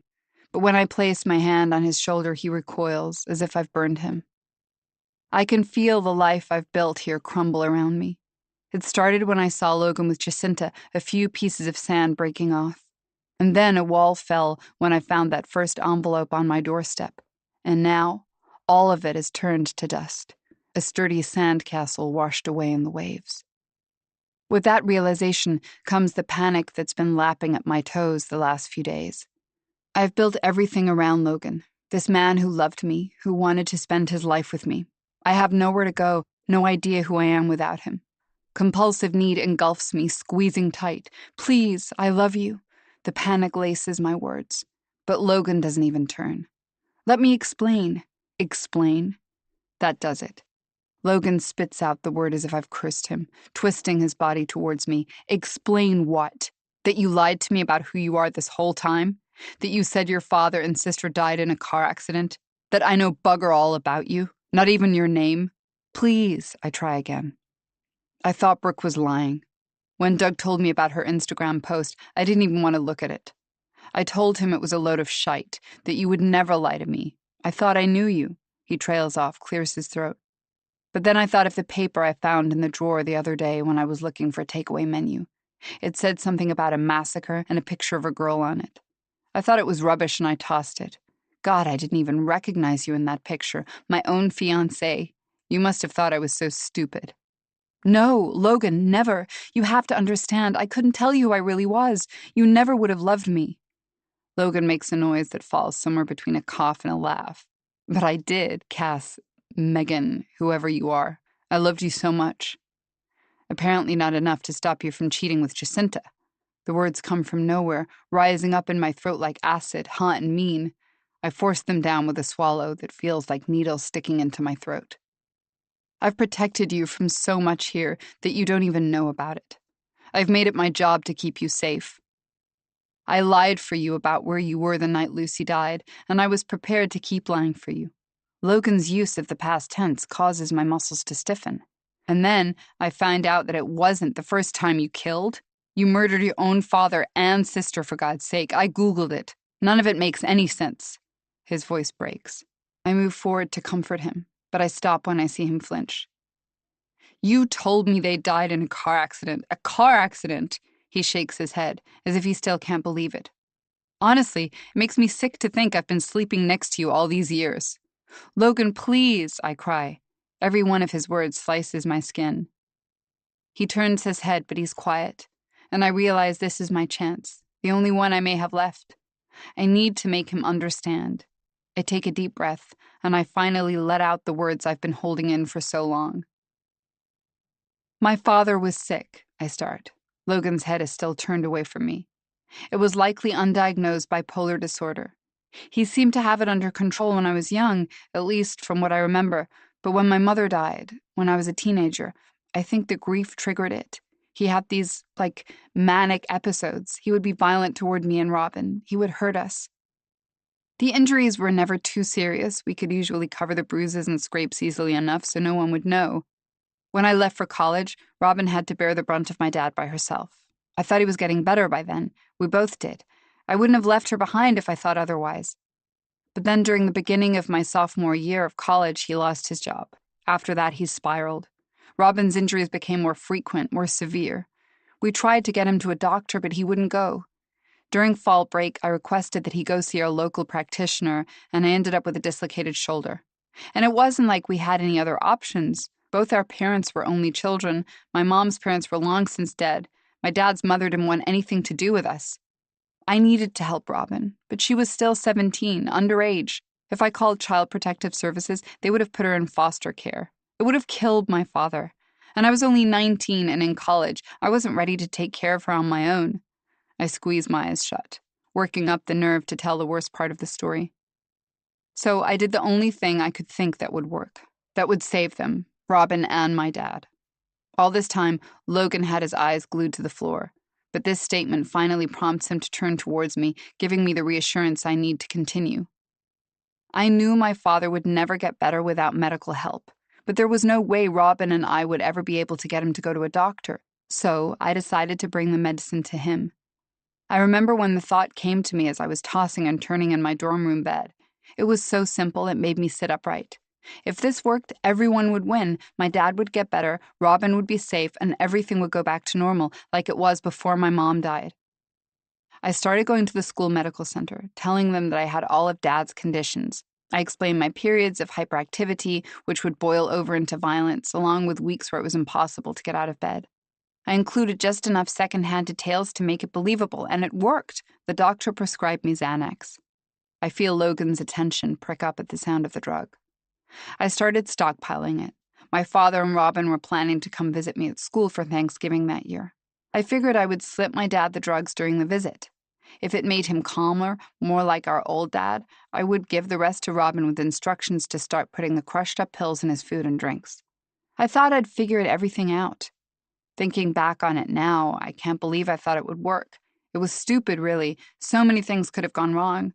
The doctor could have stopped prescribing me the Xanax. Maybe it wasn't even the type of medication my dad needed after all. He could have noticed or felt the difference and panicked. But I didn't think that far ahead. I was just happy to have found what I thought was a solution, a way to help Robin after leaving her in that mess. I cough, trying to cover the emotional chokehold the memory has over me, the anger at my naivety. I barely slept the few days before my father and Robin came to visit. But when they did arrive, Dad didn't notice anything was off. He didn't stop talking long enough to. He'd booked us this huge room at the hotel down the street from school, a suite with 2 separate bedrooms, a living room, and a makeshift kitchen, more space than we needed by far. When we were unpacking, he pulled out a cooler I hadn't noticed in the car. It had a bottle of Moet and a Tupperware of strawberries. He said he was proud of us and wanted to celebrate. Tears prick the back of my eyes, and I feel my throat grow thick. "That's why you seemed so off when we had the champagne at our engagement party," Logan says, and I nod frantically, feeling a small prick of hope that I can make him understand. Dad popped the bottle and started pouring, and he had Robin use one of the hotel knives to cut up the strawberries to put in our glasses. When he turned around to supervise her, I knew that was my chance. I pulled out a Ziploc bag of 2 crushed Xanax pills I'd prepared the night before and shoved in my pocket, and dropped the contents into one of the glasses, using my finger to stir it as quickly and quietly as I could. Neither of them noticed. I look over to Logan, who's still staring at me with wide eyes. I want desperately for him to reach for my hand, to give me the comfort he usually does, but he doesn't move. They came back from the kitchen with the strawberries, my dad picking up each glass and plunking them in. I made sure Dad got the right flute, and after we all clinked our glasses, I watched him take a sip. I was so relieved, so sure that everything was going to work. I hadn't told Robin about any of it. I didn't want her to be involved if my father found out what we were doing. I wanted all the blame to be mine. My dad was on a high, talking a mile a minute, and then he grabbed us, one by one, twirling us around the room, dancing despite there being no music. He took the glasses, handing each of us one to drink. I tried to follow them, I really did, but I didn't see which one he picked up. I couldn't be sure that he'd grabbed the right one. I pause again, my breath growing thin as I get closer to the end. I should have found a way to confirm that Dad had the right glass. I should have knocked it out of Robin's hand or warned her in some way, but I couldn't move. It was as if I was frozen, and she drank it so quickly, in 2 gulps. She was so excited, her first glass of champagne. Despite everything, a sad, wet-sounding laugh erupts from my lips, quickly evolving into a sob. I swallow it, forcing myself to continue. And then Robin started saying she felt sick. She staggered into the closest bedroom, barely making it onto the bed. And she never moved again. I hear Logan's breathing stop, just like Robin's did all those years ago. I force myself through it, as I feel the tears on my cheeks rushing to get to the end as quickly as possible.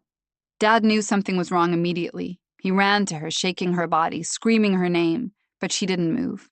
He checked her breathing, took her pulse, but I could already tell she was gone. And then he snapped, just like he always used to.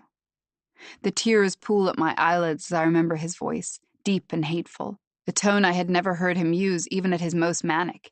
You did this. What did you give her? Her heart, Megan. Apparently my sister had a heart condition I didn't know about. I continue. She'd been diagnosed a few months before, but she never told me. I guess she didn't want me to worry. She wasn't supposed to drink, something my father clearly ignored. and the Xanax mixed with the champagne was too much for her to take. I pinch the bridge of my nose and feel a tear sneak down my cheek. My dad started coming at me across the living room, I say, forcing myself to finish. I could tell in his eyes, Logan, he was going to kill me. I've never seen such pure rage before. So I backed up, away from him, until my legs hit the kitchen counter, and he grabbed my throat, squeezing. I don't know how he didn't break my neck. Instinctively, my fingers rise to my throat, and I can feel my father's hands there, as if, in some way, they've never left. My mind flicks back to the ghostly bruises I saw on Lucy's neck, and I shake my head to rid it of the memory. I can't think of her right now. I tried to grab anything I could to fend him off, anything that would get his hands off me. And then my finger brushed against the knife Robin had been using to chop the strawberries. I grabbed at it and raised it above me, but Dad saw it first. He released his hand from my throat and took it. I never had a chance. As if on cue, the overhead lights flicker. I pause, listening to the steady thrum of rain against the roof. I've been so absorbed in my story, I hadn't noticed that the storm had finally started. He didn't even pause. I didn't feel it when the knife went in. It was like watching a movie. When he realized what he'd done, Dad just dropped his hands and backed away, like he was in shock. I realize my fingers have moved from my throat and are now tracing the scar above my chest. Logan's eyes dart there too. That's what the scar is from. Not a car accident, he says. Understanding breaking through the sorrow in his eyes. All I can do is nod. The doctor told me later it was a miracle, that the knife had missed my aorta by less than a centimeter. He told me I should be grateful. I couldn't even comprehend the meaning of the word. Somehow I managed to pull the knife out with both hands, I tell Logan. I swear it was like it was all happening to someone else. I didn't feel anything, and before I knew it, the knife was in my hand, and then it wasn't anymore. It was in my father's stomach. I trail off then, exhausted. I want to collapse, to sleep forever, but I can't. I need to see what Logan feels after hearing this, the story I was never prepared to tell him. I brace myself for his anger, his disgust from earlier. But his eyes carry none of those emotions.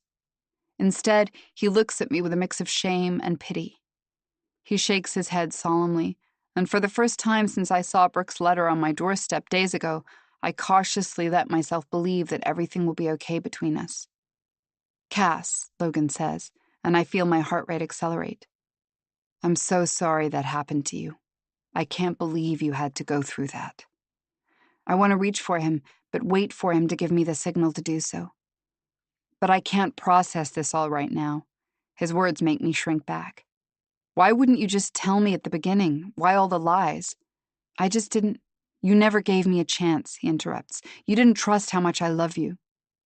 I cling to that word, the present tense. We can still fix this, Logan. We can put all this behind us. Logan shakes his head once, and it feels like a bullet to the chest. Brooke's post is all over Instagram. It's bloody viral. He looks down at his hands. It puts everything we have here at risk. He stands up and I want to cling to him. He starts walking towards the door. You're not leaving? I manage to ask through the tears stuck in my throat. I see him open the front door, and I feel so far away, so helpless.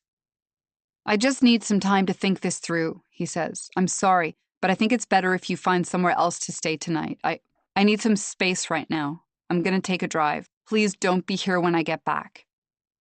And then he's gone, closing the door behind him, and all of my worst nightmares have become real. He's leaving, and I'm completely alone. I rush to the door and fling it open. I want to stop him, but I have nothing more to say. Instead, I watch from the doorway as he pulls on his helmet. As his bike weaves down the hill, the wind whips raindrops onto my arm, the force of it hitting my skin like a dozen fists. I barely feel it. Chapter 31. Brooke. I pretend to leave when Logan comes home. Confronting him is different to arguing with Cass. I've seen the thinly veiled dislike he has for me, as if he's waiting for me to take one wrong step so that his feelings will be justified. And now I've given him that, and so much more on a silver platter. The muscles he spends hours working on each day ripple beneath his shirt as he yells, reminding me of exactly what he has the power to do to me. I remember the feel of Eric's muscles, pushing me down flat on his bed. Despite the strength I'm trying to project for Cass, I wince. So I do what he says, or at least start to. I return to my motorcycle and put on my helmet. It's begun to rain, a steady drizzle foreshadowing just a taste of the torrential storm the internet has predicted. I should go back to my room. I've done everything I've needed to do here on Kosang. It's over. I should take advantage of this time before the storm gets going to start drafting a full-length article on the island and plan my next steps. To follow up with the Czech hotel that owes me money. To make sure I have the cash I need so I can be the first off the island when the ferries start running again. But where do I go now? The question sits deep in my gut, and I realize I have absolutely no idea how to answer it. I've got nothing left to work for. Nothing to plan. No future. This makes no sense. I should be on top of the world. I'm victorious, after all. I did what I had been waiting years to do. Yet all I feel is that same hollowness from earlier expanding like a balloon in my gut. An empty void where the rage used to reside, leaving me almost nostalgic for it. And slowly, drop by drop, the guilt trickles in. I think of calling Neil, remembering that fleeting moment of happiness yesterday morning as he kissed me. But as soon as I pull out my phone, I remember. I betrayed him. I imagine his reaction when he sees the post. His shock when he realizes what I've done. My Instagram post has the capability of ruining, or at least severely damaging, tourism for the island. It will force Neil and Cass and the rest of them to move somewhere new, to start over. And still I posted it, even after Neil confessed to me why he'd come here, everything he'd run from, and how Kosang is the only place he's ever been truly happy. He confided in me, and I threw his trust away. And I know what I gave up in doing so. I chose revenge over a potentially happy future. I start walking away from Cass and Logan's house. I need to do something to distract myself. I can't bear the thought of returning to that empty hotel room just yet. I walk past the motorcycle and keep going. The rain is coming down faster now, hitting my shoulders, my calves, my head, slicking my hair to each side of my face. But I continue to the break in the trees, the same route Cass and I hiked just a week ago, the Krumyai Trail. As soon as I duck into the jungle, it's as if I've stepped into another world. The deluge has turned into a trickle, most of the rain caught in the thick canopy overhead. The birds have fallen quiet, disappearing God knows where for shelter. The only sound is the rhythmic hum of the rain against the tree's heavy branches. Water has begun seeping into the dirt of the trail, filtering a fresh, earthy smell into the air. I'm not dressed for a trail hike, and my flip-flops sink into the thick, quicksand-like mud. Each step is a fight between me and the earth, bringing a moment of suspense before my sandal breaks free, reuniting with my foot in a satisfying squelch. I don't mind.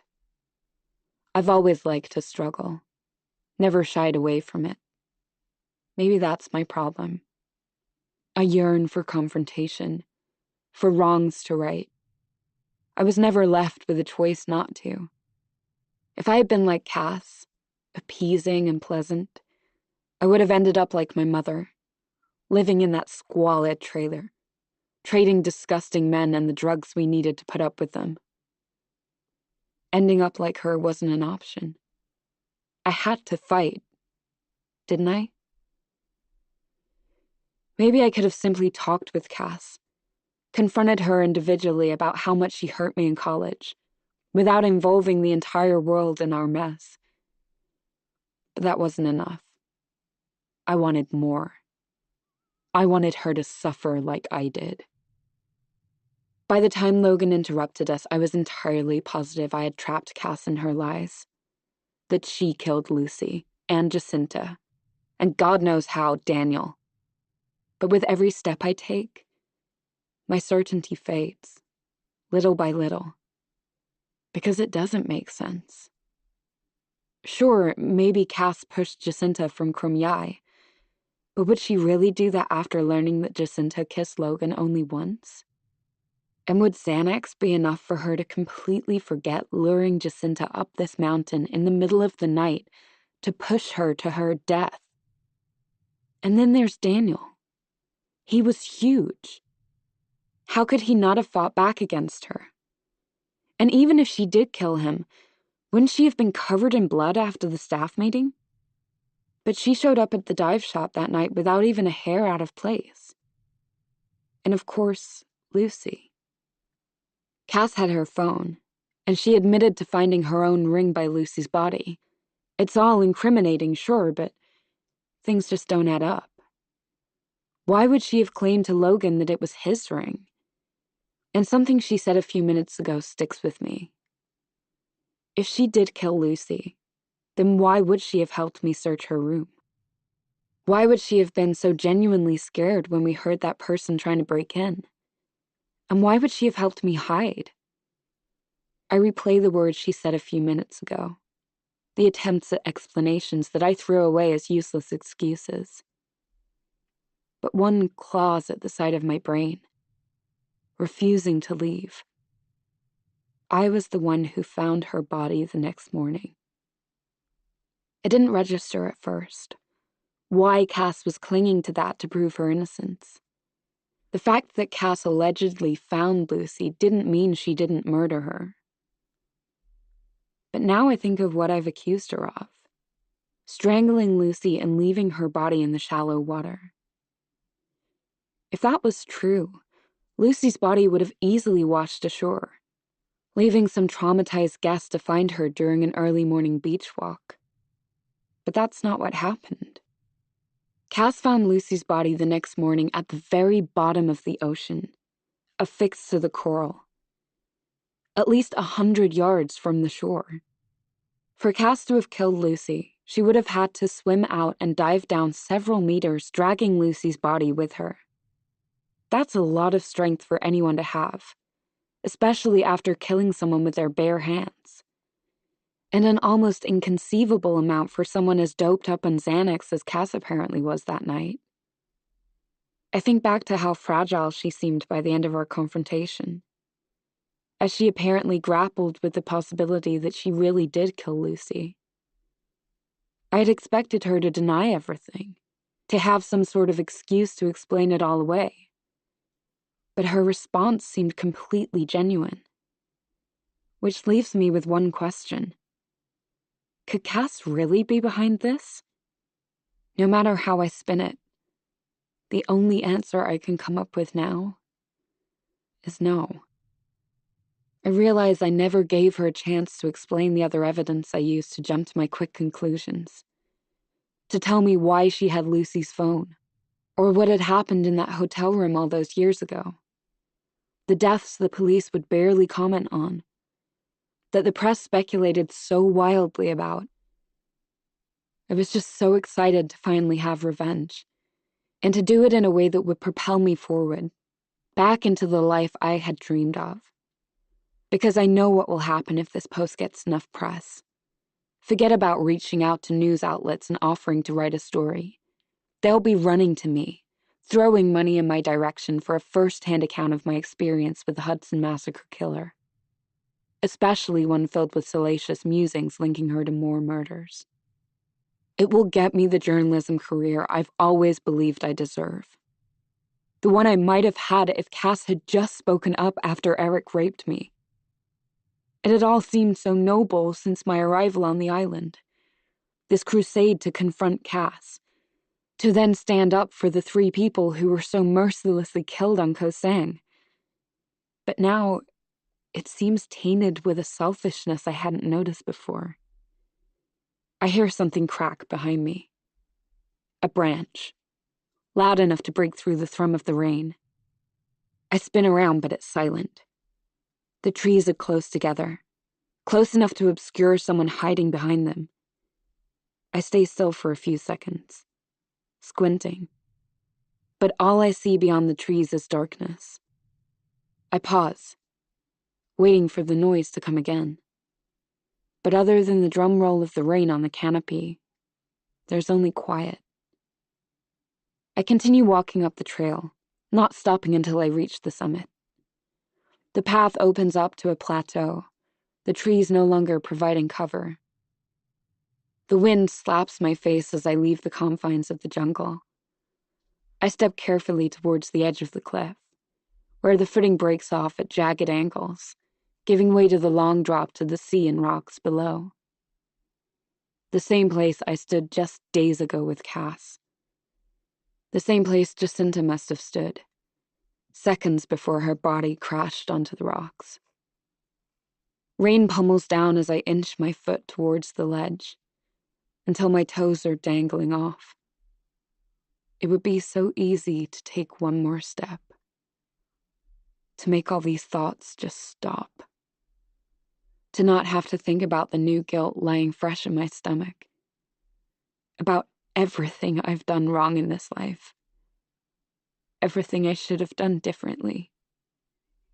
I wouldn't have to figure out where to go from here, how to start over. I tried it once before. I could do it again. Better this time, with no room for error. The sound comes again from behind me, audible over the wind. This time it's louder than the cracking of a stick, more human. I spin around, and my foot slips, sending small pebbles tumbling over the cliff. The rain drowns out their collision with the rocks below. "Who's there?" I shout. But the wind seems to hurl my words over the edge as well. I wait. "Who's there?" I say it louder this time. Peering through the rain, I think I spot something shift behind one of the trees lining the trail. But I can't tell if it's human or animal, or just a figment of my paranoia. I realize with a jolt that this must be what Cass has been feeling these past few weeks as I followed her around the island. "Cass?" I yell. At first I find myself hoping it is her, that she's followed me to give me another chance, a chance to apologize for how I got it so wrong. But even as the thought bubbles into my head, it pops with the reality of the situation. After what I just did, she's certainly not here to help me. Whoever is following me has darker intentions. I pull my phone from my pocket before remembering I have no one to call for help. I look frantically in all directions, trying to pinpoint the source of the sound, but there's nothing but dense trees on one side and the cliff on the other. No way to escape. Nowhere to go but down. I peek over the side. The sharp points of the rocks reach skywards, barely visible through the rain. My thoughts from moments ago are long gone. With a sudden burst of clarity, I realize I don't want to end up like Jacinta, lying broken and alone at the bottom of this cliff. The sound comes again, and with it a realization. If Cass really isn't behind the 3 deaths, then whoever killed Jacinta, Lucy, and Daniel is still out there, and likely still on this island. I want to yell, to scream, but I know it wouldn't do any good. Who would hear me? Who would even care after what I've done? Still, my throat seizes, ready to make as loud a sound as I can muster. But the scream lies stagnant in my throat. I turn back around, cautiously, as if one misstep could throw off whatever delicate balance I'm hanging in. And then I see it. A shadowed mass stepping out from behind a tree, approaching closer and closer, until slowly, unbearably slowly, it comes into view. Close enough for me to make out the shape, to recognize who it is. But it doesn't make sense. The figure keeps walking towards me. And finally, I scream. Chapter 32. Cass. I want nothing more than to take a pill and lie down, to find solace under my covers and stay there for eternity. But that's not an option. Logan made that abundantly clear, and he's right. If we're ever going to work this out, a possibility I cling to with all the hope in the world, then I need to give him space. So I throw a change of clothes into my backpack, force myself out of the house, and drive. The red from this morning's sky is nothing more than a memory. Slivers of silver peek through the massive gray storm clouds that blanket the island, the streetlights doing little to illuminate the road. The wind has picked up incrementally since I went into the house with Logan, and I grip the handles of my bike tightly as I go, barely avoiding hydroplaning on the puddles that have begun to form. Despite the daily storms, the island isn't equipped for a long, sustained deluge like this, and flooding is a near certainty. Just as I near the turn to my destination, the island vibrates with a huge boom, and the streetlights all extinguish in unison. The power's gone out, and the island is awash in darkness. The wind whips at my face, and the rain spits, and by the time I arrive, standing outside the one place where someone may still accept me, I'm drenched to the bone. "Oh, my sweet thing," Greta says as she answers the door. "You're soaking wet. Come in, come in." As soon as I see her, emotion floods out of me. Hysterical sobs shake my body and leave me gasping for breath. We stand there in her doorway, where I find myself unable to move. I fall to the floor, my knees skinning on the cement of her doorstep. And she stays with me, rubbing my back in the motherly way she does. Between the sobs, I try to tell her everything. The story falls out in jagged, incoherent chunks, jumbled by the mess of my mind and the sound of the rain pelting furiously around us. "I've ruined everything. I think I may have killed Lucy, and Logan's gone." My explanation devolves into incomprehensible sobs, but Greta doesn't seem to mind, nor does she appear turned off by my confession, as I feared. "Shh, shh," she mumbles, her hand never straying from my back. "Come on, love. Let's get you inside. Then we'll figure out what exactly to do about this mess." Greta helps me into her apartment, a small one-bedroom located a few blocks over from Frangipani. I lean against her, my breath coming in ragged peals, and allow her weight to support me. When we're inside, she grabs me a towel, ushering me into a chair. She's already lit candles to combat the power outage and has placed them around the living room, casting the apartment in a soft glow. "Wait here 1 second." Greta disappears briefly into the adjacent kitchen, returning with a cold glass of water, which she places tentatively in my trembling hands. "You sip on that," she orders. "I'm going to grab some dry clothes so we can get you out of these soaking wet things." She's gone again, this time disappearing down the hallway back to her bedroom. I sit and look around at the familiar living room. Every time I've been here, the apartment has always been tidy and organized, but it seems like in the last few weeks, at least since Alice left, it has deteriorated. Their once pristine coffee table is now littered with food wrappers, magazines, and scratch paper. As I shift the mess aside to set down my glass, careful not to spill a drop with my shaking hands, my eye is drawn to an object beneath a stack of styrofoam takeaway containers. I move them to the floor, revealing a heavy, hardcover book spread open at the spine. As I lean closer to look, the pages come into view, showing rows of glossy headshots. The minimal text on the open page is in a different language, but it's still clear what this is. Greta's yearbook. She must have been feeling sentimental after Alice's departure and probably lugged this out from wherever she stored it, looking for a return to better days. I spot Greta's photo at the top center of the page. She looks younger, but mostly the same. Her ice blonde hair curls around her chin in a chic bob, and she smiles, closed-lipped at the camera. Underneath the photo, in small italicized font, is a word. Engel Scala Rare?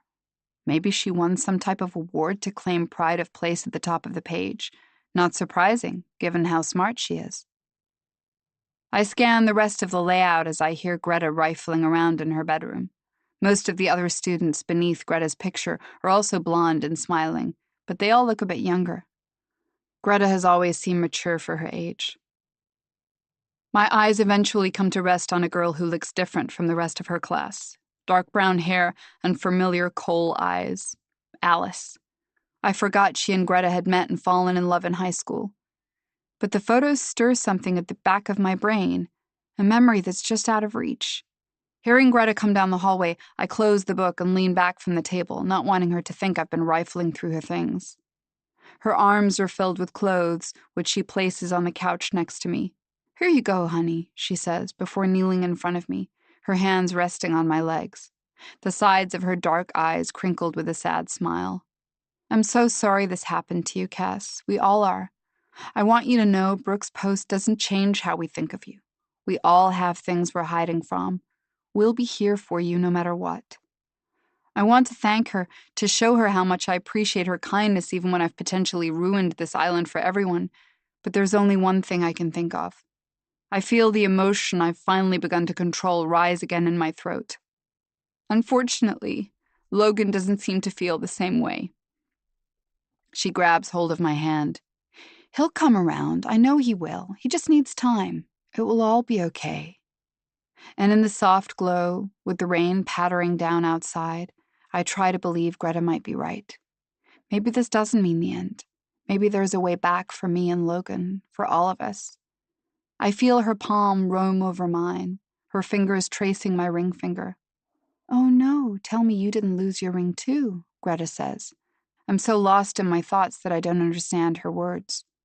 "Logan was devastated yesterday when he told me how he'd lost his so soon after the engagement," she continues. "What?" I ask, as a pulse of anxiety thrums through my body. "He told you this yesterday?" "Yes, yesterday afternoon. We met for coffee after he and Doug went to the gym." She catches the look of shock that crosses my face. "Oh no, did he not tell you? Got me in my big mouth. I didn't mean to get him in trouble." Greta covers her face with her hands. I try to process what this means. Sengfet didn't give Logan's ring back yesterday morning as Logan claimed. It was still missing last night when I confronted him about it. And then he convinced me that it was mine. He told me I had lost my ring, when really he must have taken it from the ring box where I kept it in my bedside table and pretended it was his. And he convinced me that my ring, not his, was next to Lucy's dead body. But why? The question strikes me from all sides, but the answer is always the same. Because he had something to do with Lucy's death. The room seems to come crashing down around me. "Cass, are you okay?" I don't know how long Greta has been saying my name, but this clearly isn't her first attempt.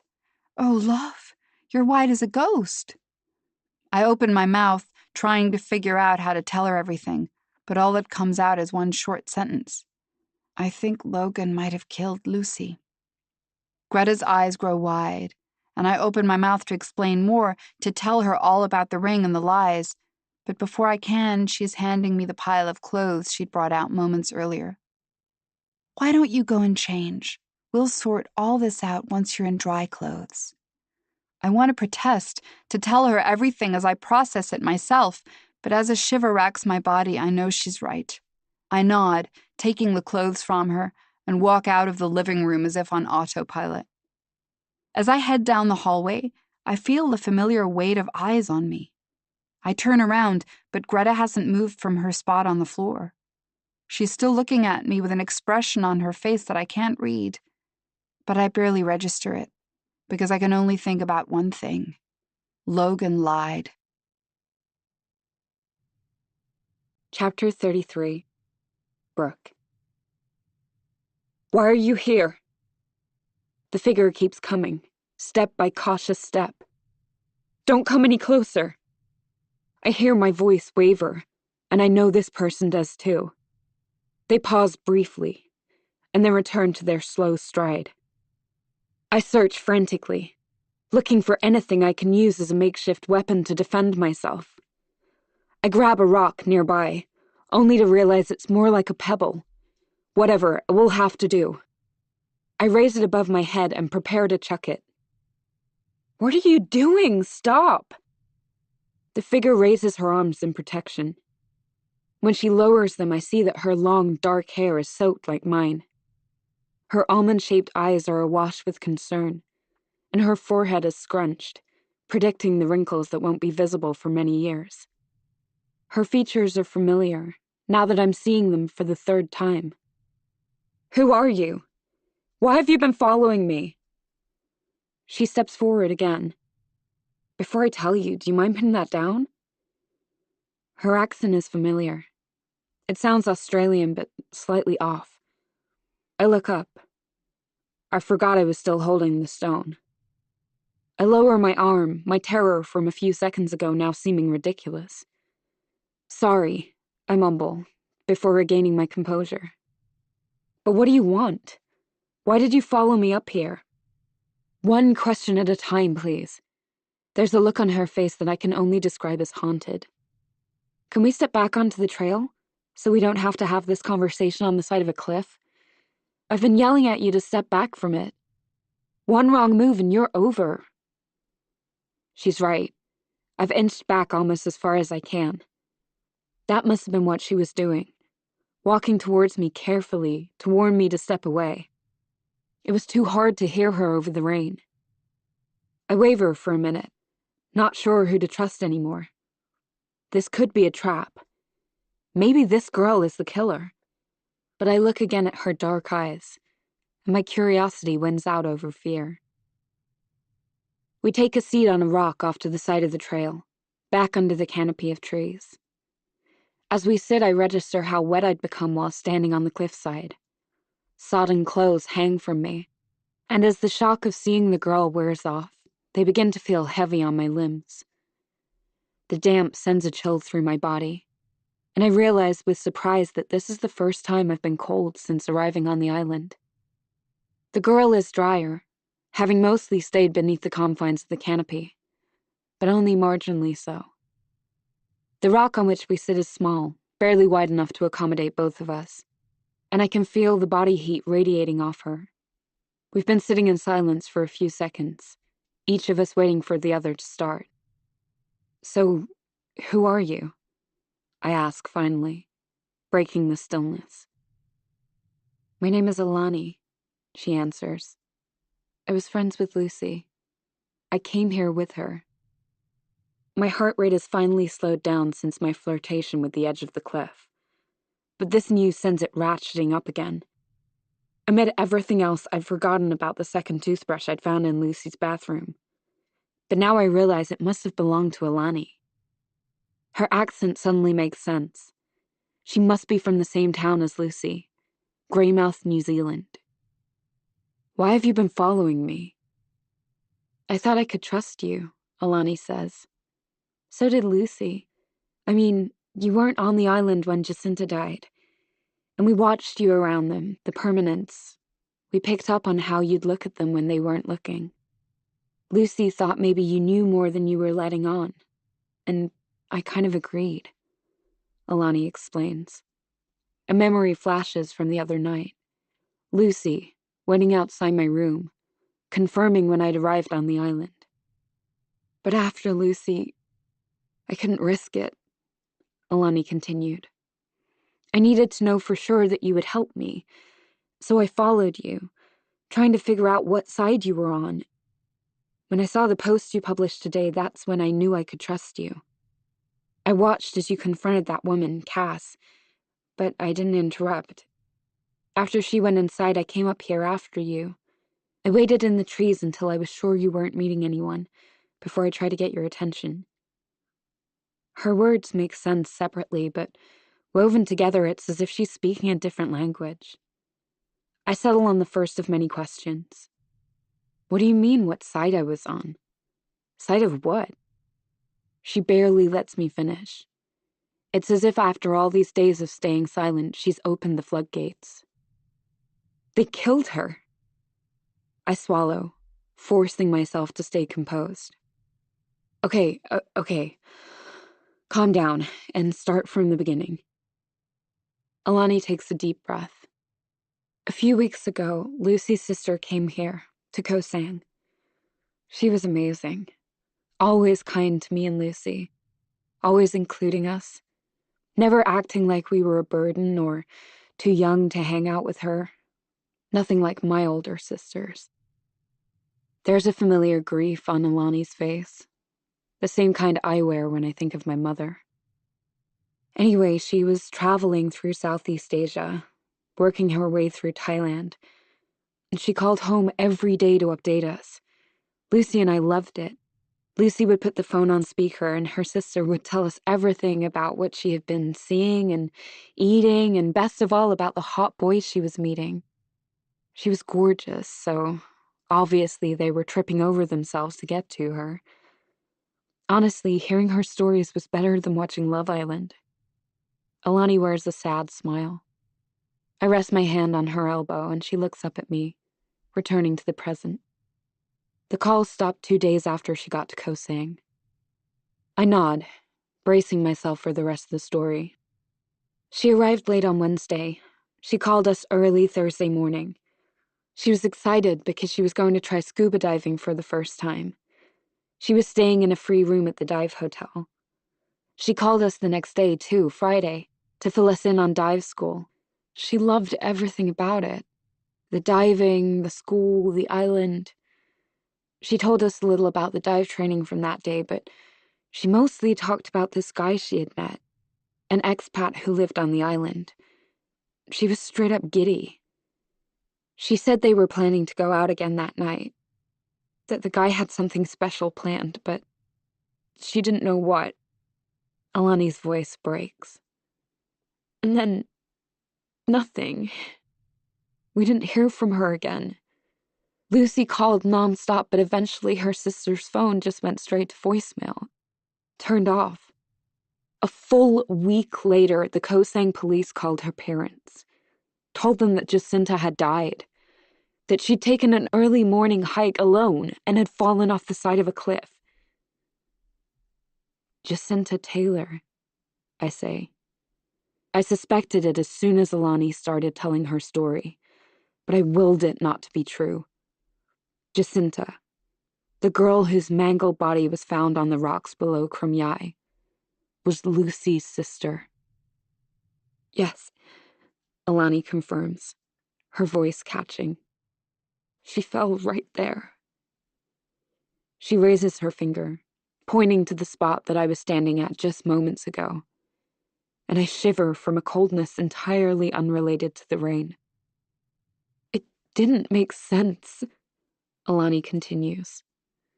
Jacinta was a night owl. She would never have woken up early if she didn't have to, especially for physical activity.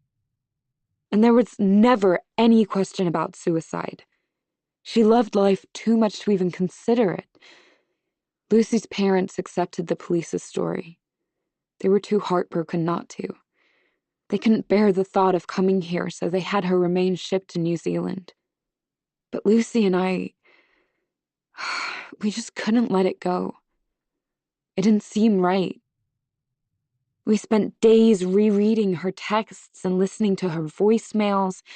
We learned everything we could about the island.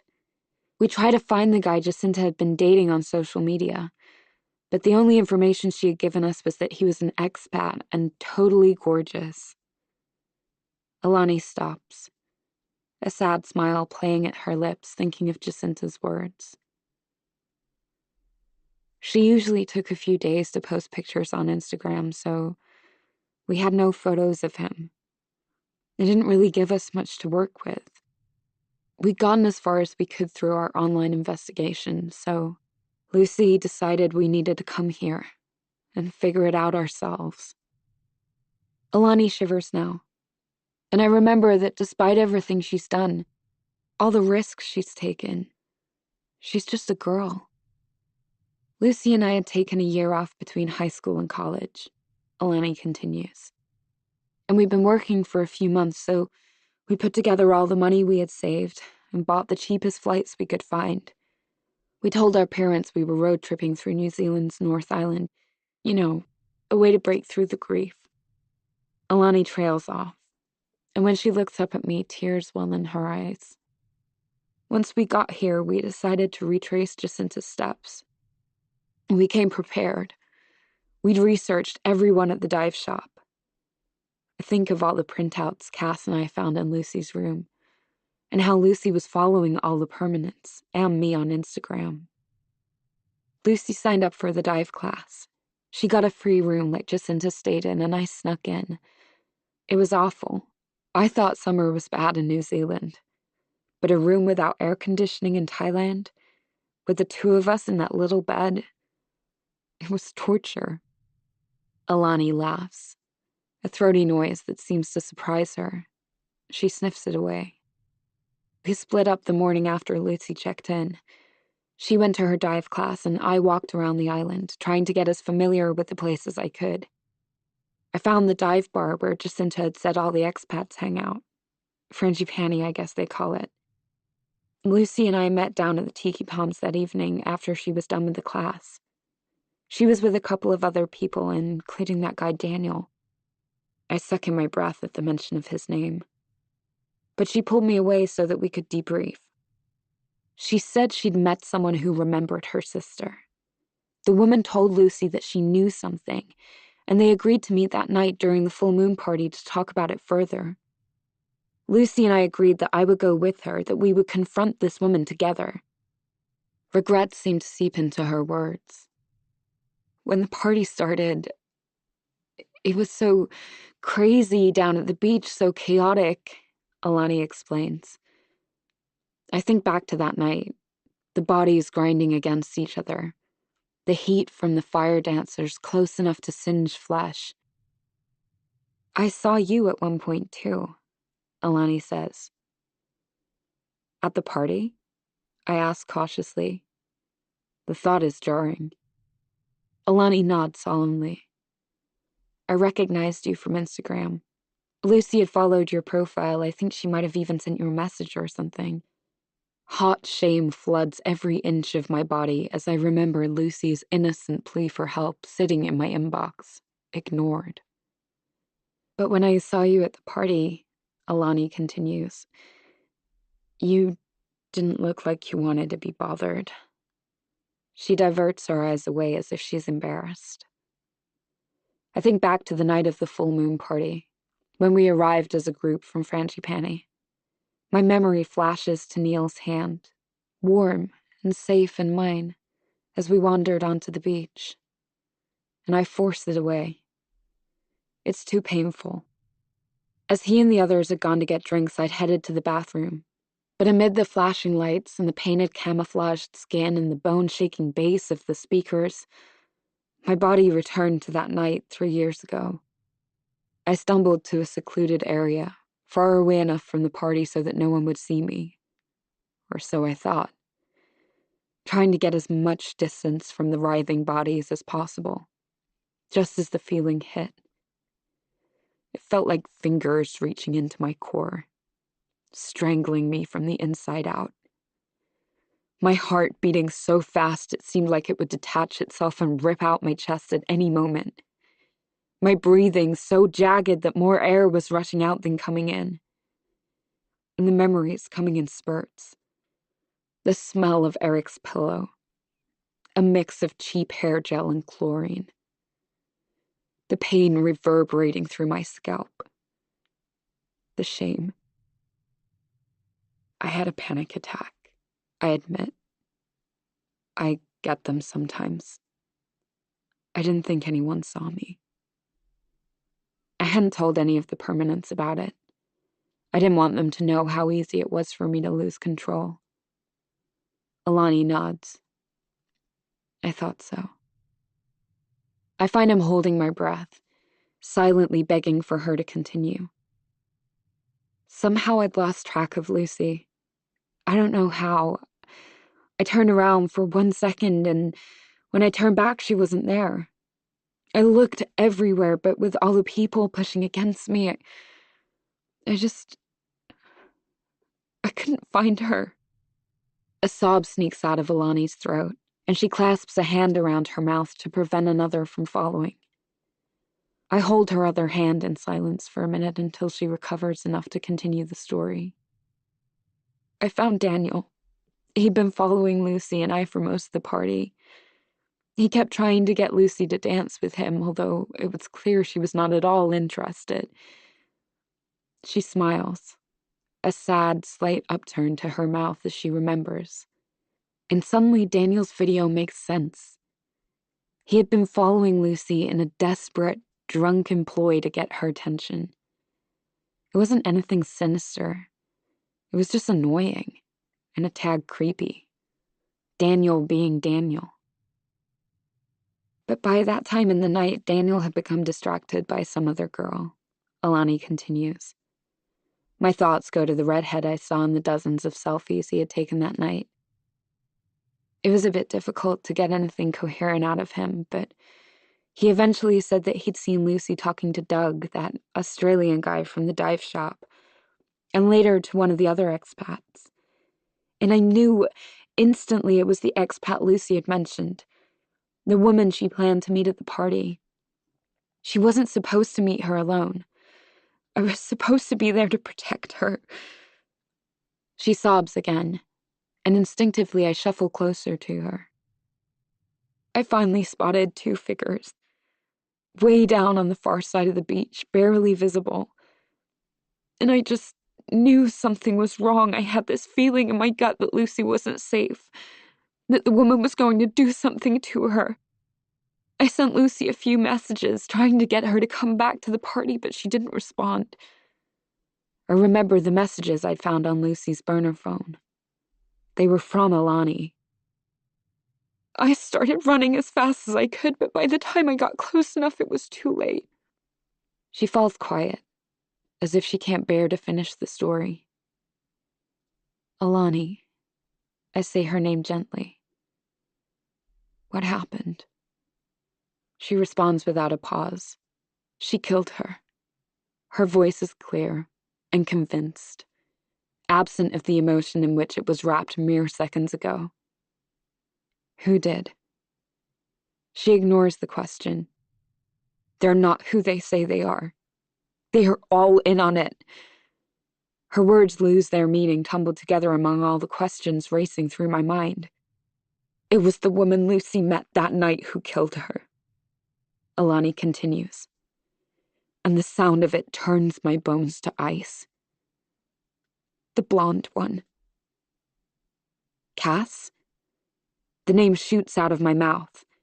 I recall the blonde woman I had seen in the background of Daniel's photo.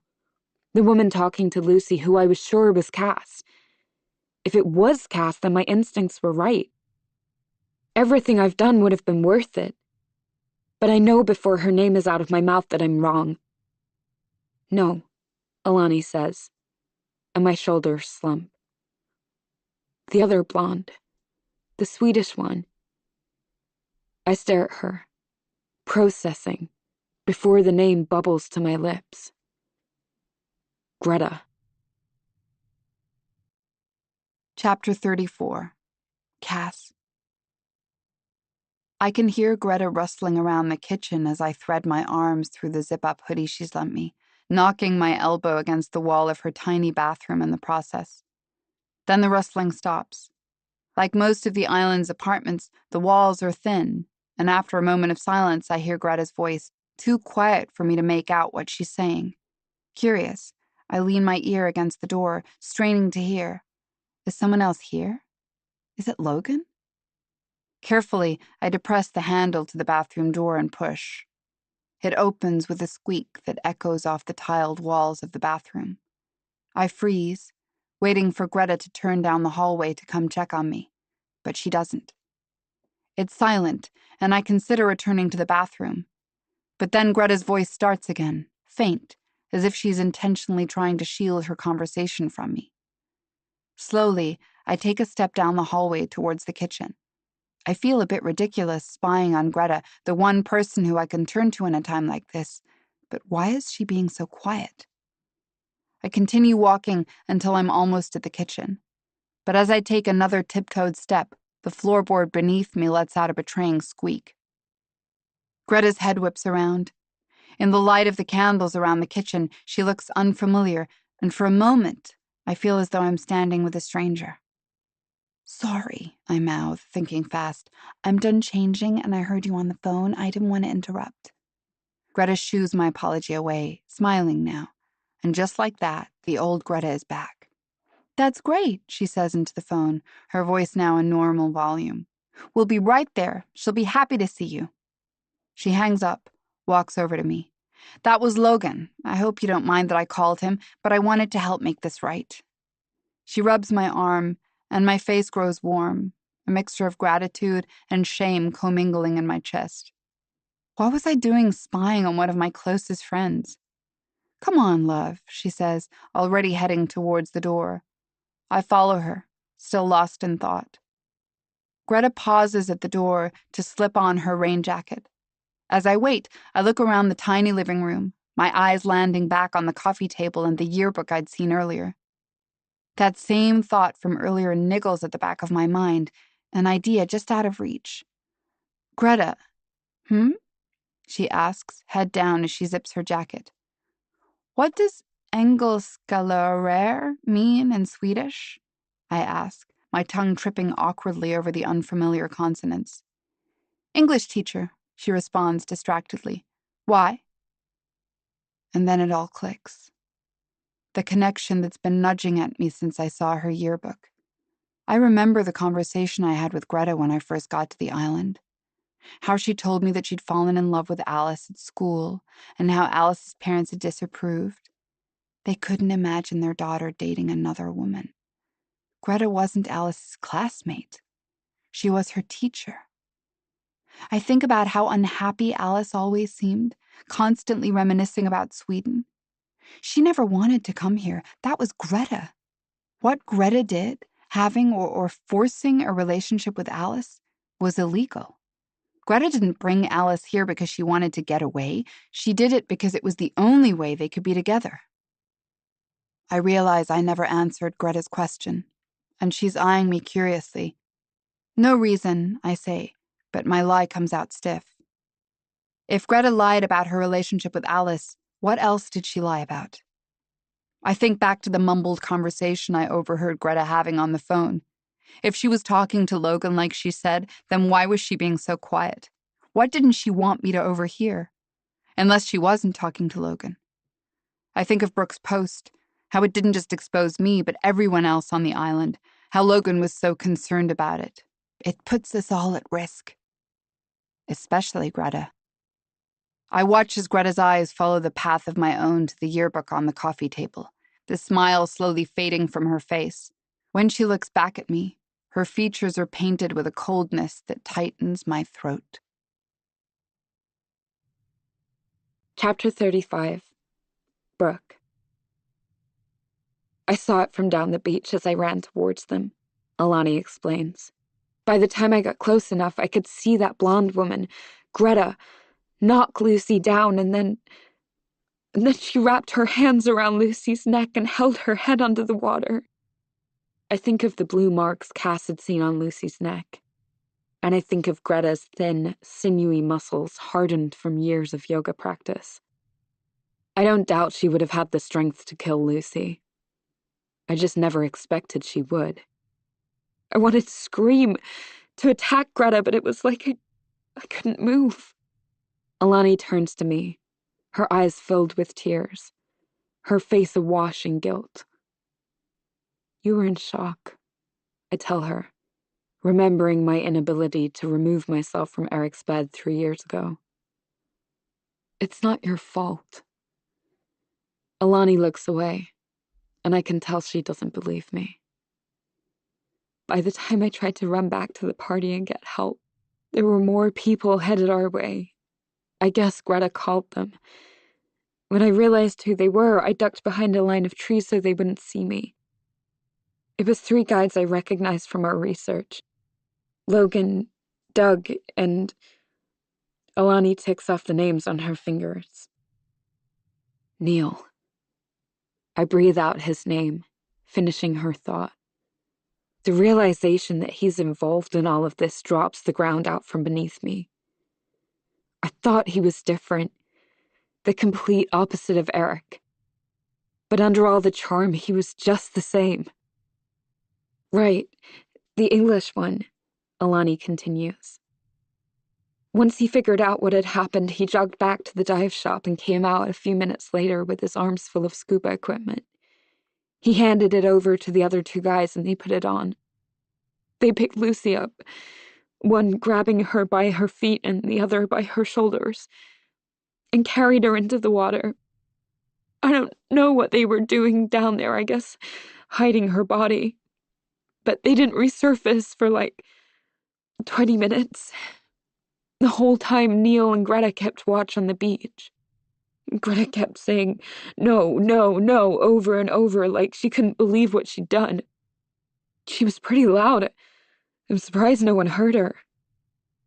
Eventually, the two guys came out of the water, and after a while, all four of them left. But I stayed there for most of the night. I couldn't believe it. My best friend was dead, killed by the same people who murdered Jacinta. We should never have come here. Alani drops her head in her hands. Was Cass there? I ask. Was she with them? Alani looks up, shaking her head. She wasn't there. I never saw her that night. I exhale sharply. Cass didn't kill Lucy. And if she didn't kill Lucy, then she likely didn't have anything to do with the other deaths either. But what about Daniel? I ask. Who killed him? Alani shakes her head. I don't know, she says, dejected. I was at the Tiki Palms that night, hiding in the back, remember? I nod. I talked to him the day after Lucy died. He came and found me after he got released from the medical center. What did he say? I ask eagerly, hanging on her words. He'd been going through his phone and came across the video he had of Lucy from the full moon party. He said he had posted it on Instagram in good fun, to give his followers a taste of what they were missing and to show off all the fit birds he had been meeting. Despite everything, I find myself smiling at Alani's dramatic impersonation of Daniel, including the quite bad Cockney accent. But he said that when he watched it again, after finding Lucy, he realized that it connected Lucy to the expats. He thought he could use it against them to make them confess. He told me he'd sort it.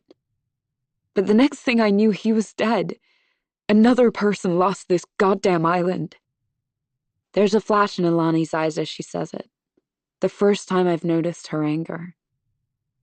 I don't know for sure who killed him, she continues. But it must have been Greta or someone covering for her. It was one of them, that's for sure.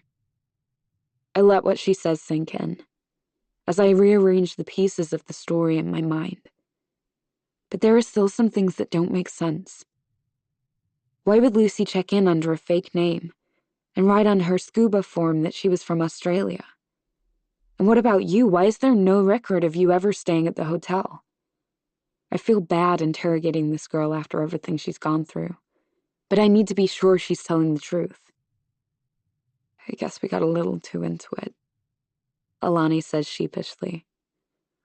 We didn't take any chances.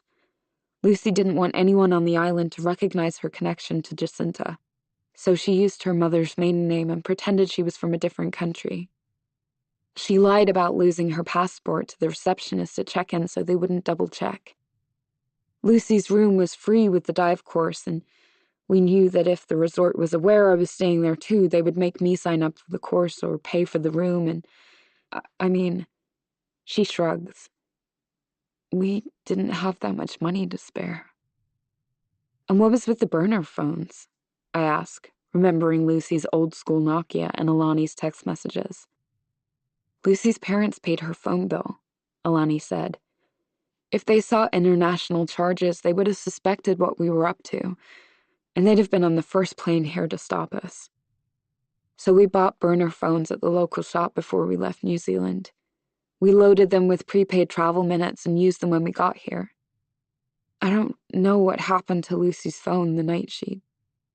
Alani trails off, as if she can't bring herself to say the word. I try to find it on the beach, even called it 1,000,000 times, but it always went straight to voicemail. It must have turned off. She hesitates, her eyes glazing with concern. but I had a number call me yesterday. I don't know who it was. That was me, I say, remembering the incessant calls I made to that number as soon as I found Lucy's phone last night. Suddenly, everything seems to be making sense. All the incongruent puzzle pieces shifting together. So what happened after the full moon party? Why didn't you just go to the New Zealand embassy for help? Alani swallows. After I saw what the expats did, how easily they got rid of Lucy's body, I knew these people were dangerous. I wasn't sure if they knew I was here, but I couldn't take any chances. And I knew the police were useless. I could tell from how they handled Jacinta's death. I considered calling the embassy, but even if they came to investigate, it would be my word against the expats and the police. I didn't know who to trust. It was better if I just disappeared and waited to report Lucy's death until I was away from the island. Safe. I nod. The girls had littered a trail of lies behind them that would have smeared any truthful story Alani had tried to tell.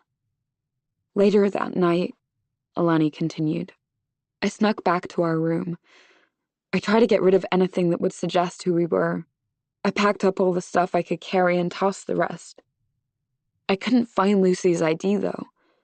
I knew she'd hidden it somewhere in the room, but I tore that place apart. I think of the mess in Lucy's room when we broke in. The ripped zipper on her backpack, the ID card I'd found wedged between the bed frame and the wall, as if it had fallen down through the crack in the bed without Lucy realizing. It's okay, I say. Cass and I found it. Alani looks at me for a moment, confused, but keeps going. I wasn't sure how far the expats' influence reached. I thought they may have had people keeping a lookout for me at the ferry. I figured my best bet was to wait a while until things died down. I couldn't stay in Lucy's hotel room and I couldn't risk checking into the resort under my name, so I found a dingy apartment in the middle of Kumvit to rent the last few days. Near where I saw you this morning. I've used up basically all the money Lucy and I brought with us. Now they shut down the ferries and I'm stuck.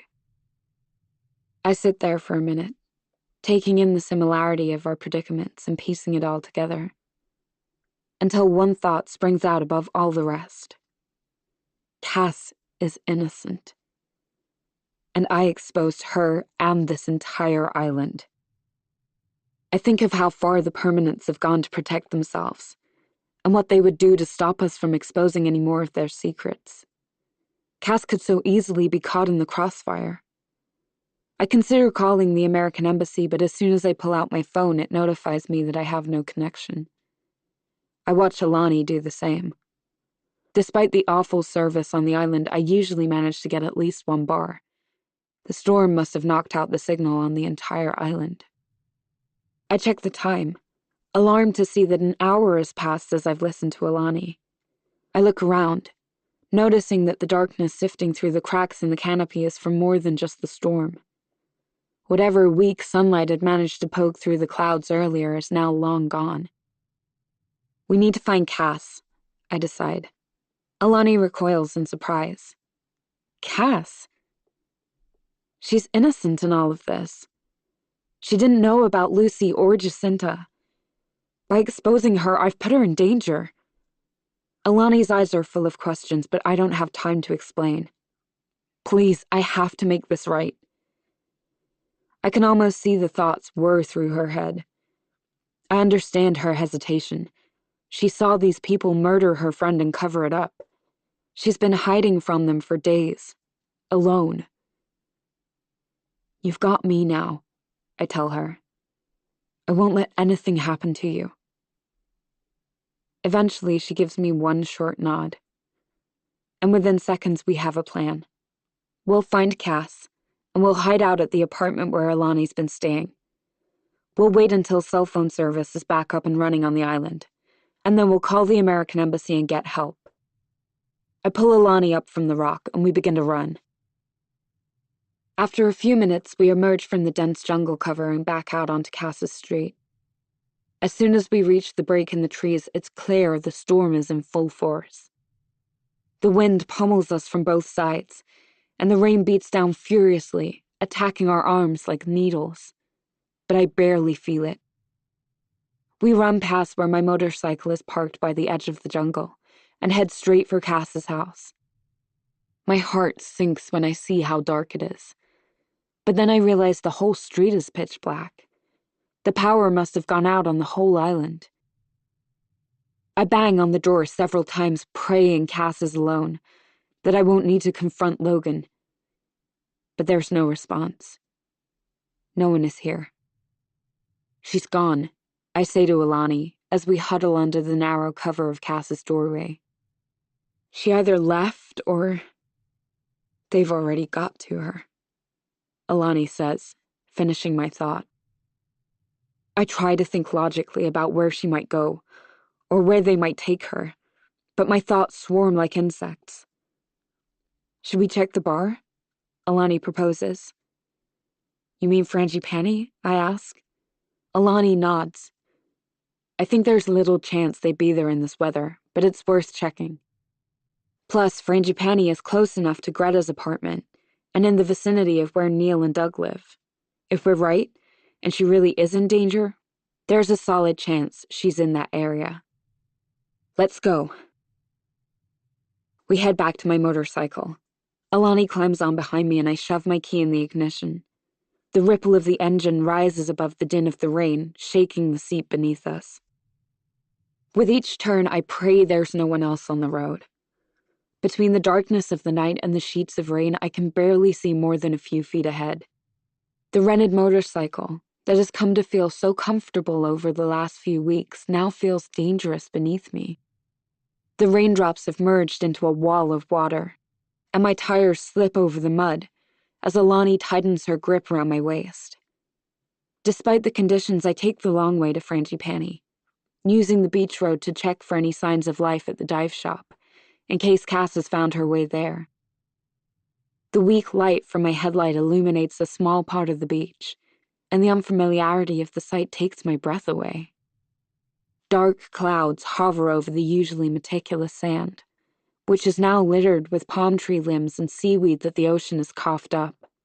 The once flat surface of the water is scoured with crevasses of waves, each of which slam against the shore with a brutality that matches the island's residents. As we near the dive shop, I notice the long-tail boats that are usually safely tied up on the shore, now smashed into the rocks. The shop, along with the tiki palms and the surrounding bars, is all boarded up. The regular evening bustle along Fotel Beach nothing more than a memory. And within seconds, it's clear that this detour was futile. The resort is empty. As we circle back onto the main road, winding onto the smaller street that leads to Frangipani, we skid over a slippery patch, and the handles momentarily rip from my hands. I hear Alani yell as she loses her balance behind me, but I manage to correct the motorcycle at the last moment, saving us from toppling to the road. Sorry, we're almost there, I yell, although there's little chance Alani will hear me over the wind and rain. As I take the final turn onto the dirt road where Frangipani lies, a bright light shines at us from the side of the road, blinding me. I assumed the entire island was at home waiting out the storm. I squint, pulling one hand from the handles to shield my eyes, and just as I do so, I make out the shape of something flying into our path. I swerve to avoid it, yanking the handles as far as they'll go, veering off the road. Brooke! Alani yells, and grabs at my waist just as we're about to collide with the trees lining the street. I swerve again, trying to recorrect, and feel my front tire hit whatever it was that flew in front of us. The world whirls as I fly over the handlebars, the ground rushing up to meet me. And then everything stops. Chapter 36. Cass. Slowly, Greta's features morph.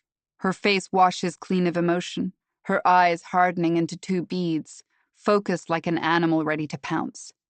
She lunges towards me. I turn and throw myself down the hallway. Almost immediately, Greta's behind me, close enough that her outstretched fingers graze the skin of my neck. I force my body towards the bathroom door, the only thing in the hallway that can offer any protection. And then I feel her. Her hand clenches around the fabric of the sweatshirt I'd thrown on and pulls it clean off me.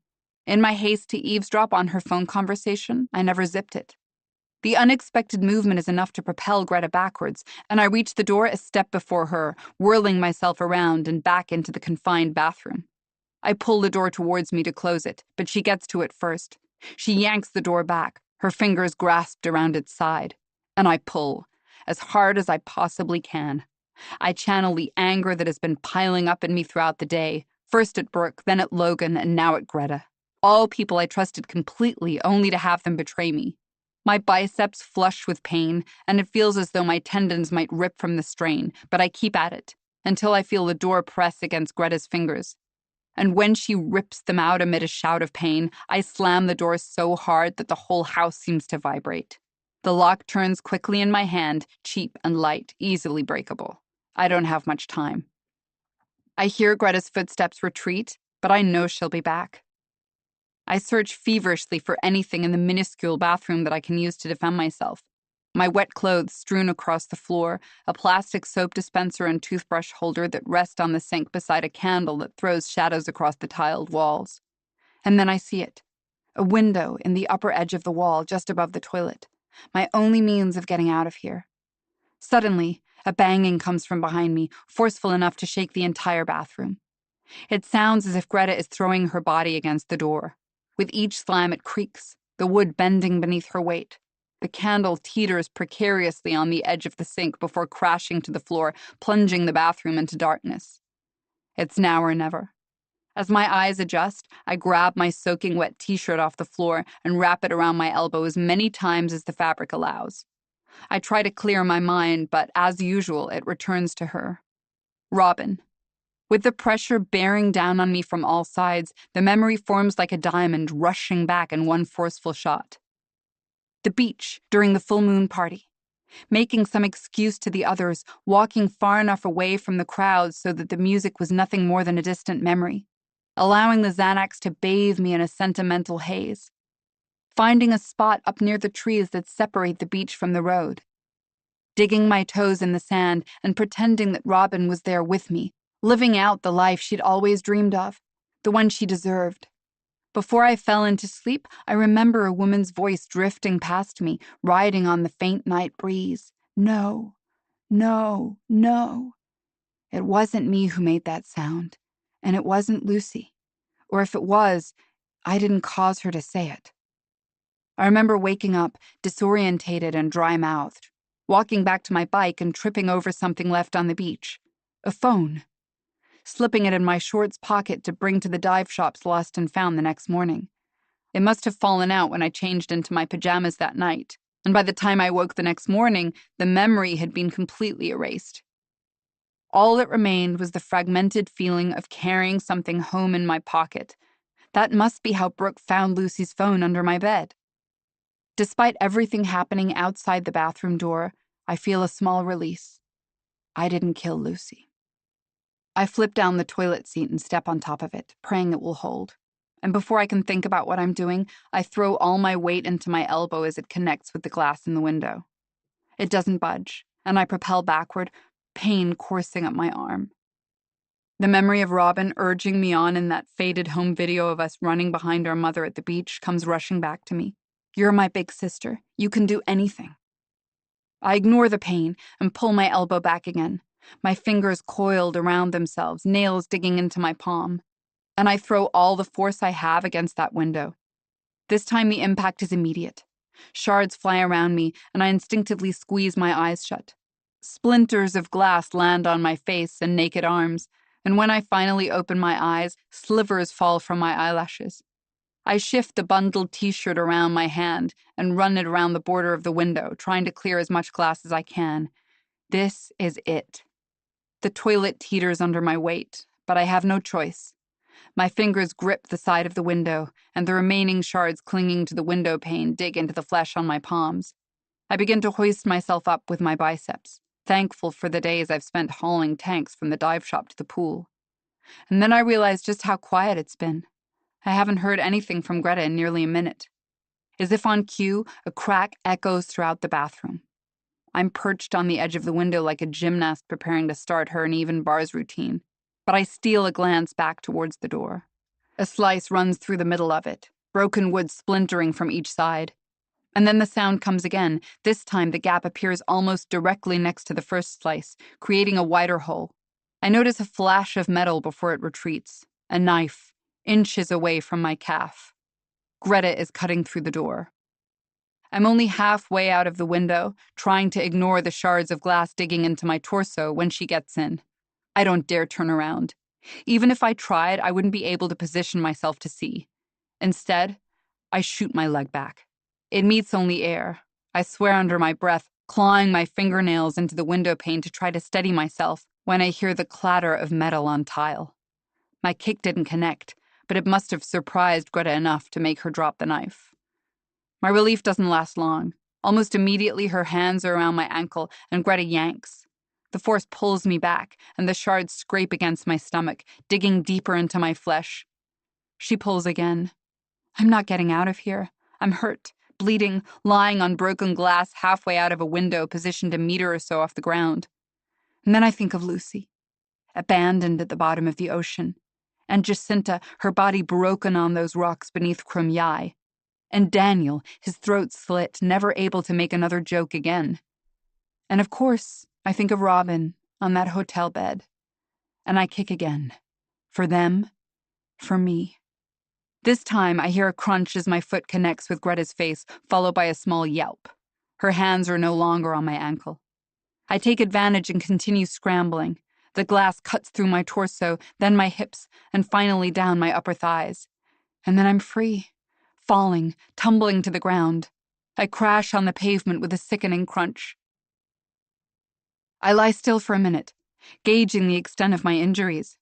I try repositioning myself, and red-hot pain sears through my shin. Several deep gashes trail up my thigh, courtesy of the glass left along the window's edges. I watch, stunned, as the pavement around me turns a dark red. Quickly, far too quickly. But as soon as it appears, the rain sends it rushing down the street. I should wrap something around my leg to stop the bleeding, but there's no time. I need to get up. I need to move.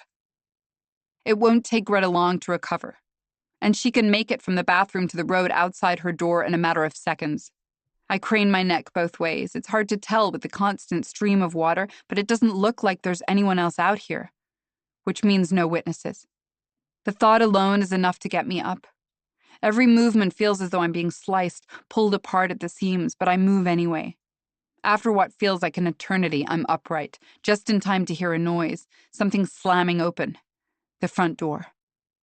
I turn around, and Greta is on the street, close enough for me to see the trail of red flowing from her nose. She'll be on me in seconds. I run, my right leg drags, each step sending a shooting pain through my core, but my adrenaline wins out. I make it to the end of the street, hearing her coming closer with each step. I turn the corner without thinking, cutting through the empty intersection and heading left. I'm running blindly, the pain blurring my sight with flashes of black and red. After a few steps, I realize I don't hear her anymore. Have I lost her? That doesn't make sense. She has to be faster than me. I turn around to see where she is, but I can't spot anything through the sheet of rain. I keep moving, blinking hard and trying to clear the blood and water from my eyes. I look up, just in time to crash into something. I hit it with the force of a truck. The impact sends explosions of pain through every inch of my body, propelling me to the ground. My vision goes dark as I land on my back, but I cling to consciousness. Slowly, my sight returns, pixelated, as if I'm recording through my phone. The colors form into the image I know so well, and I realize why Greta stopped chasing me. As my eyes lift upwards, they take in the muscled, tattooed calves, the board shorts faded from years of sun, the slicked back curls, wet from the rain. I'm so sorry, love. The voice is so familiar, a part of me. Logan. Chapter 37. Brooke. When I come to, something wet is leaking into my eyes. Everything comes back slowly. The storm, the light, the crash. I wipe my hands across my face, but when I pull them away, they're covered in something much thicker and darker than rainwater. I'm bleeding. I can't tell where it's coming from or even what hurts. But then I remember. Alani. "I'm okay, Brooke," she says. Her voice is pained, and I realized I must have been screaming her name. She's close, having landed only a few feet from me. I turn to look, but my vision is still blurred. The rain and blood aren't helping things. Then I hear something else. Footsteps coming from my opposite side. "Well, hello again, Brooke. And who is this?" The voice is familiar, but in the tumult of the rain, I can't quite place it. My eyes finally focus on dirty tennis shoes as I try to lift myself up. The same voice tusks at me. "Not so fast there. Let me help you." The next thing I know, I'm being pulled up to my bare feet, my flip-flops lost during the crash. The pressure is so great it feels like my shoulder might rip from my torso. I cry out, but it does no good. Once I'm up, an arm wrapped around my back to support me. I look over at the face next to me. The dirty-looking hair, wet and snarled, hidden beneath the black hood of a sweatshirt. The hazel eyes and the short yellow hairs breaking through the flesh on his chin. "Doug," I managed to say through my dry mouth. I turn my head slightly, enough for the pain to radiate down my neck, and see the trunk-like branch of a palm tree spread out across the street. That was what caused the accident. Doug must have thrown it in front of my motorcycle when he saw us coming. He wanted us to crash. "Shut the fuck up, bitch." The playful tone from before is long gone. I think about how often I've seen words like that written in the comments beneath my Instagram photos. But this is different. It takes me a moment to understand Doug's hostility, but then I remember my post, the secrets I shared about Ko-Sang. I've invited the world's attention into this haven, where people only stay to escape. And Doug is no different from the rest of them. My gaze moves to his broad chest, clothed in a black zip-up hoodie. I take it in with sudden horror. I assumed the person I saw in the hooded sweatshirt leaving Lucy's room the other day was Daniel. But it wasn't. It was Doug. Before I can voice this, Doug pulls me along next to him, my limp toes dragging thin lines in the mud. "Whoever the fuck you are, come on," he commands Alani. She cries out, and I realize he must be strong enough to pull her with his other arm. "Where are you taking us?" I say, but I barely hear myself. Everything sounds like it's coming from miles away. His response sends cold flooding through my bones. "You'll find out soon enough." Chapter 38. Cass. Logan hauls me up off the ground, his hands wrapped around my arms like they have so many times before. I hadn't thought through how I would confront him when I saw him, but I expected I would be furious. Not only did he lie to me about his ring, but he tried to make me believe I killed Lucy.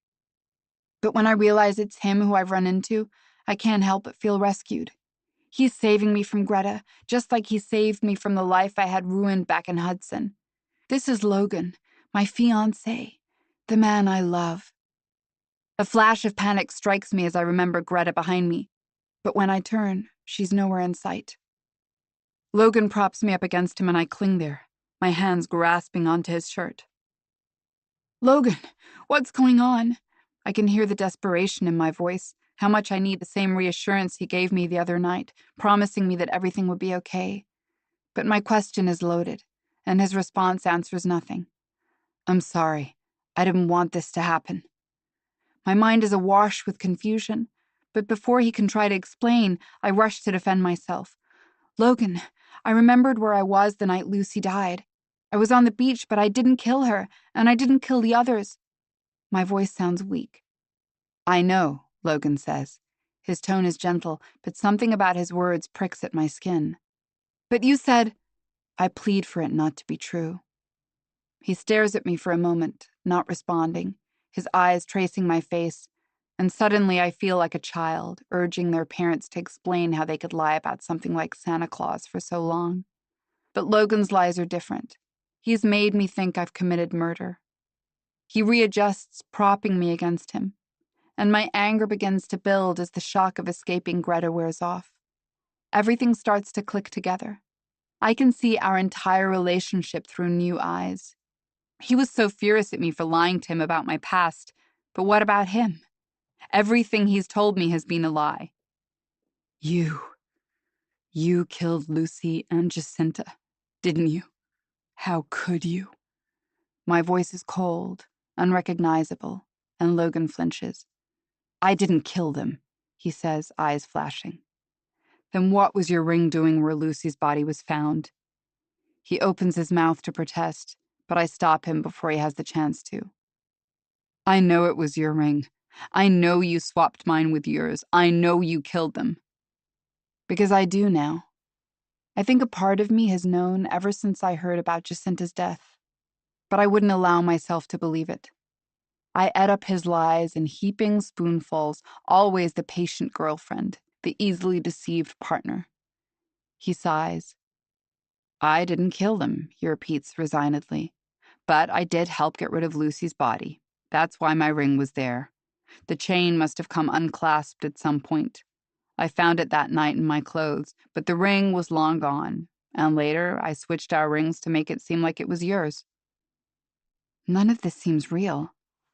Just a few nights ago I was accepting this man's proposal, vowing to spend the rest of my life with him. And now, it turns out, I never knew him at all. The realization blurs with the dizziness. I steal a glance down at my leg, the blood still gushing out. But why? I finally manage, forcing coherence. Why do it? And God, what did that poor girl do to deserve to die? He pauses and flicks his eyes downwards, as if he's ashamed to meet mine. Good, he should be. You have to understand, we didn't mean for this to happen. It wasn't planned. Greta thought she would be able to handle it with a warning. She planned to meet the girl... Lucy, I correct him. Her name was Lucy. Right, he says, a flash of surprise darting across his face. Greta was going to tell Lucy to stop poking around. She was asking questions about things. What things? He doesn't answer. But I know what he's referring to. The other death. Jacinta's. It got out of hand, Logan continues. So Greta killed her? I almost laugh at how absurd the statement would have sounded just an hour ago, back when Greta could do no wrong. But when Logan nods, I'm not surprised. Greta needed our help. We didn't know what else to do with the girl, Lucy. The full moon party was going on, and we just couldn't carry her past everyone. So we left her in the water. Doug and I dived down and brought her with us, securing her to the coral so that her body wouldn't float. It was just supposed to be temporary, somewhere she could be peaceful until we moved her. Peaceful? The word turns my stomach. Greta killed Lucy, and Logan helped cover it up. There was nothing peaceful about that. You weren't supposed to find her, Logan continues. Doug had shifted around the dives for the next morning so you would take your group out to Turtle Cove first. We were going to move her when you were out, when it was still too early for anyone to come sniffing around the dive shop. But then things, you know. I think back to that morning, about how Doug told me at the last minute that we would be diving Turtle Cove, but how the boat wouldn't start, forcing us to stick with our original plan, the offshore dive. It would have been so much easier in so many ways if that boat had just started. I never would have found Lucy. Logan and Greta and Doug could have made up some elaborate, more realistic story about what happened to her. I wouldn't be here, confronting the man I thought I loved, waiting for what could be the final minutes of my life to tick by. If everything had gone to plan, I forced the question through the bile rising in my throat. What would you have done with Lucy's body? Logan sighs again. Cass, you don't need to know. It's not... Tell me. Logan pauses, but reluctantly answers. Doug and I had planned to dive down and get her while you were out at Turtle Cove. We were going to wrap her in one of the tarps we use to cover the Frangipani courtyard when it rains, and we were going to bring her out to the middle of the island. There were a few fires lit. The locals burning trash and all that, so he clears his throat. We were going to dispose of her there. My mind tries unsuccessfully to process what he's saying. We were planning to report her as a missing guest, he says when I don't respond. Let the police draw their own conclusions. He pauses and looks at me. But this time his dark blue eyes don't make me feel warm and loved. Instead, I feel cold. So cold. You were never supposed to be involved, I promise. I think of his hands, the hands that have grasped my face when we kissed, that have traced my body countless times, that I wanted to hold in mine until we grew old. And then I think of those hands dragging Lucy's lifeless body out to sea, planning to toss her away, to burn, discarding her like trash.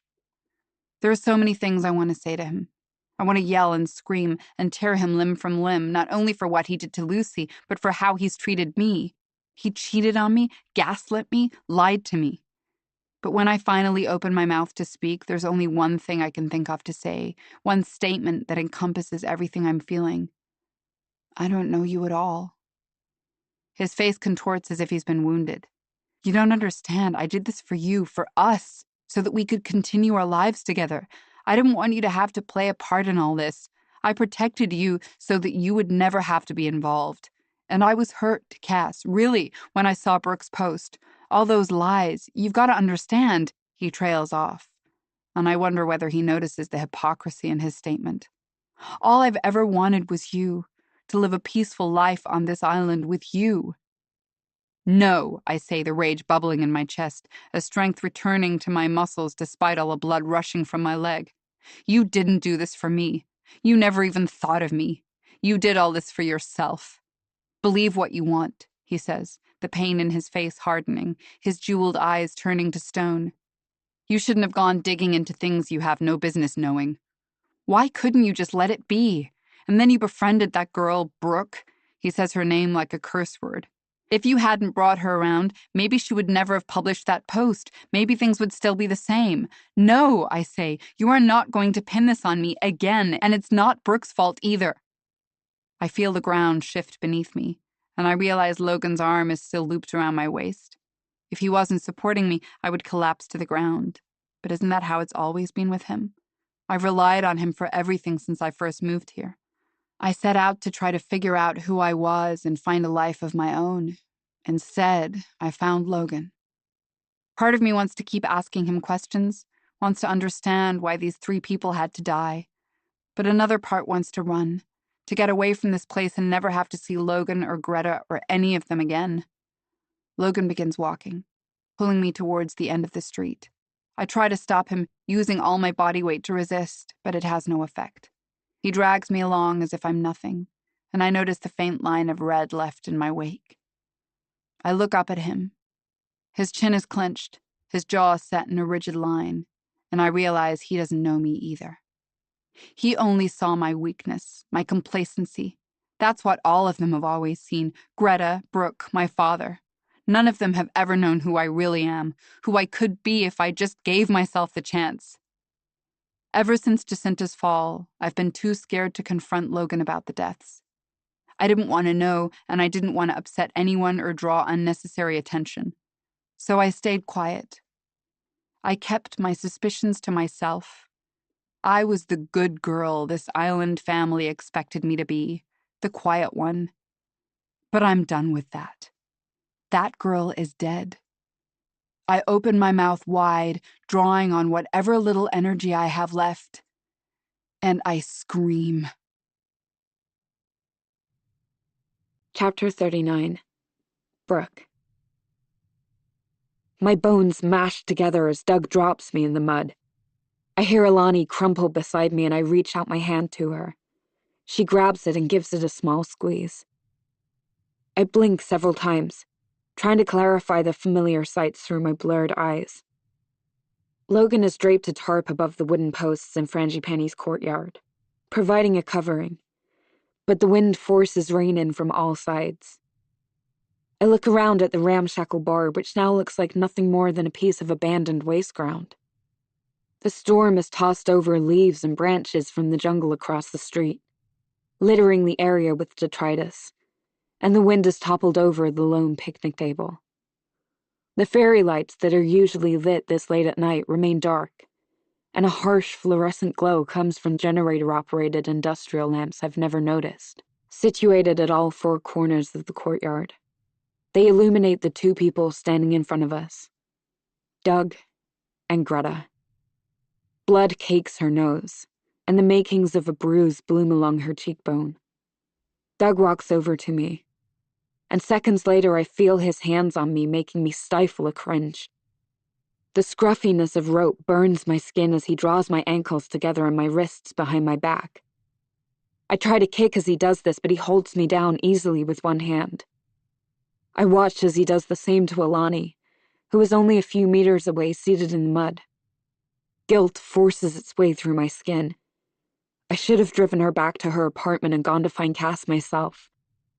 After everything this poor girl has been through, I've dragged her into even more danger.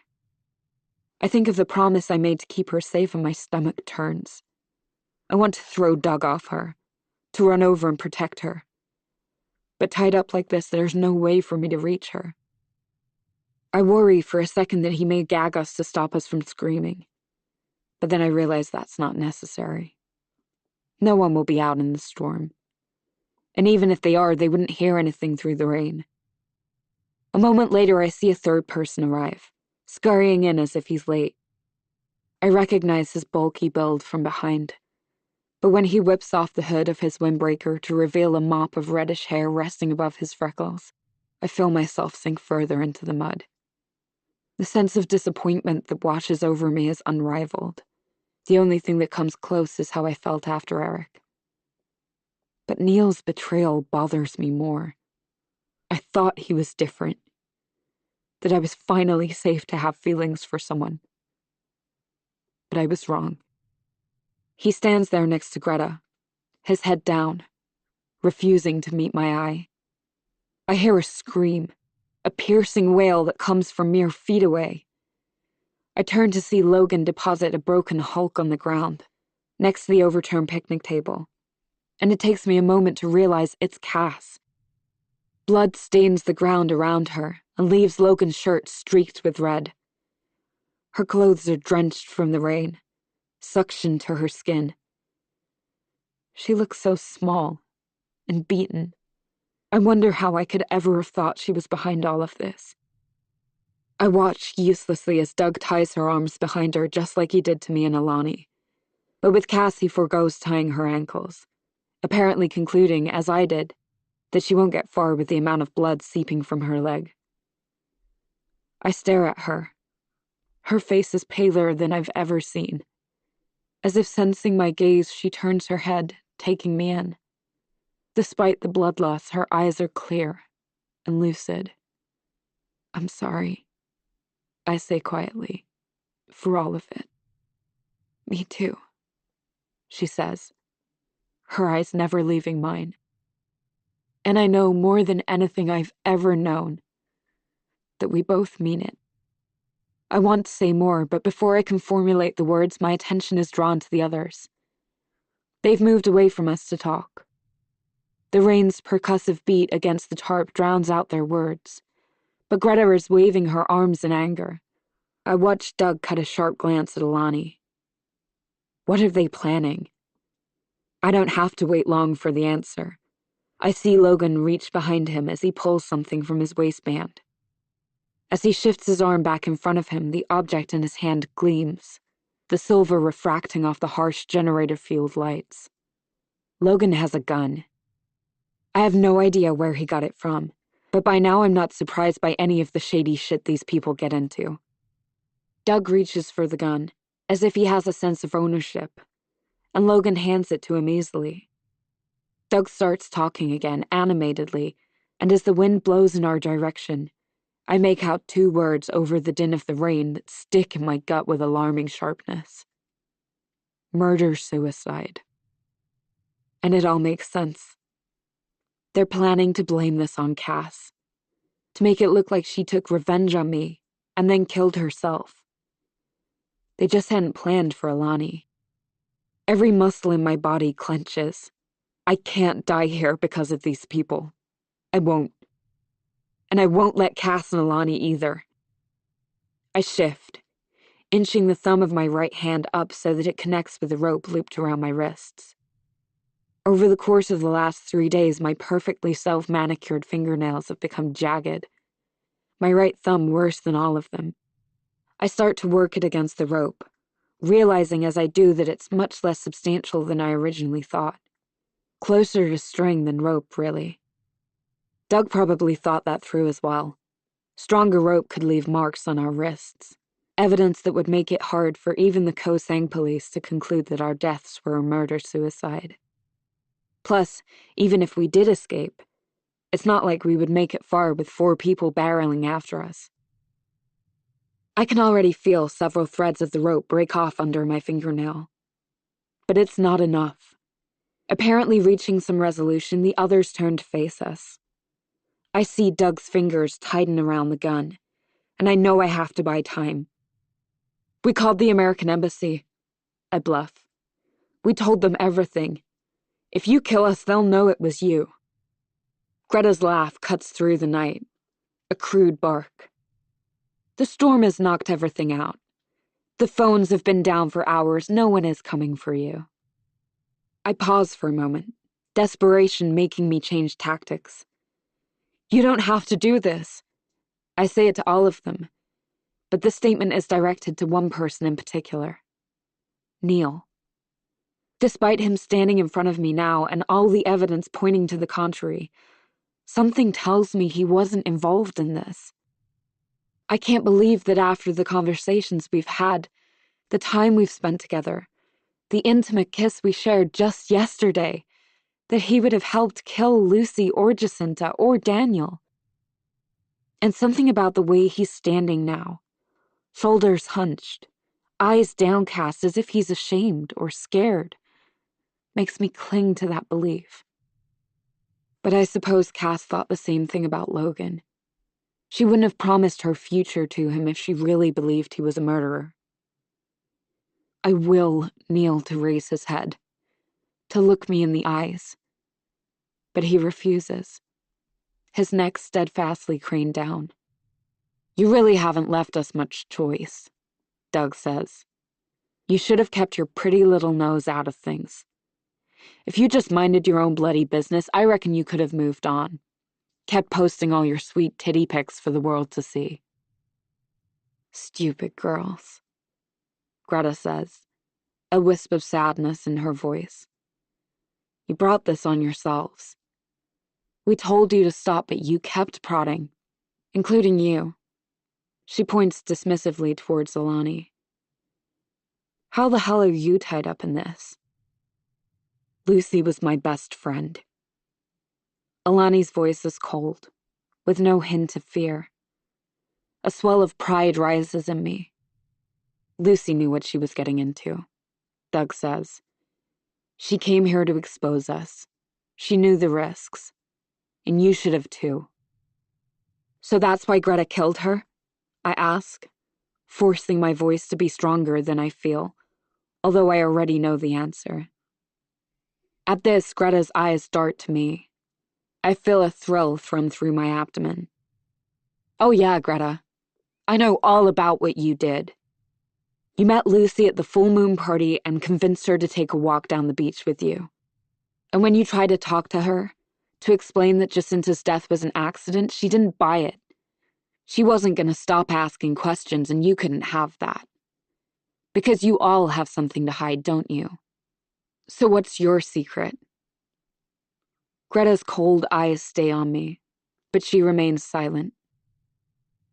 Alice wasn't in love with Greta. Greta was her teacher. I'm shocked to hear Cass's voice rise up next to me. When I look over, she's still on the ground. Her teeth are gritted, and her hands clutching her leg. Greta must have tricked her into coming here. I try to nod away my surprise. So that's it. Makes sense. Greta stares at me, her mouth contorted in spite, her eyes narrowed. And what if you killed Daniel too? Alani says, only a slight waver in her voice.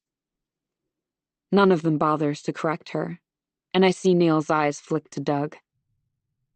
It was you, Doug, wasn't it? I ask. I saw you on Daniel's video, talking to her, handing her a drink. Was that how she got the MDMA in her system? I notice a flush creep into Doug's neck. He tried to blackmail us, that dickhead. He tried to fleece us. So you slit his throat? The only option, right? Doug's face turns even redder, and I swallow back disgust. But why Jacinta? I hear Alani ask, her tone pleading. What could she have possibly done? It was Logan. My head whips round to where Cass is seated, her skin painted in rain-streaked mud. Her voice sounds softer than the last time she spoke, and I notice with alarm that the bleeding from the cuts in her leg hasn't slowed. But despite her broken limbs and battered skin, she looks stronger than I've ever seen her. There's a fierce determination in her eyes. You thought it was so stupid that I wouldn't put two and two together, she continues, her gaze locked on him. Did you kill her because of the affair? So she wouldn't say anything? Or was it something else? I think of what Alani told me earlier, how Jacinta was planning to go out on a date with the handsome expat she'd seen before she died. I wonder how far Logan would have gone to stop Jacinta from telling Cass about their affair. For once, Logan's face is contorted in pain. I always thought his privileged arrogance was why I never liked him. But now I see what it really is that's always irked me. The long, dark hair. The muscular build. The mischievous grin. He's just like Eric. Another man who thinks he can do whatever he wants to women and get away with it. I never said anything, Cass continues, because I thought I loved you. But now I know I didn't. I couldn't have. Cass, Logan starts. No, Logan. You didn't love me either. We used each other. A fake family to replace the ones we left behind. Let's just be honest for once. Logan looks as if he's been struck. For a moment I think he may crumple to the ground. Maybe he thought he loved her after all. But soon enough his face contorts, shedding the emotion from seconds before. His lips roll upwards, and his gaze switches from Cass to me, his eyes filled with rage. I know what he's going to say before he opens his mouth. He's found someone other than Cass to serve as the target of his fury. This is all your fault, Brooke. You and that fucking Instagram post. We were happy before you came here.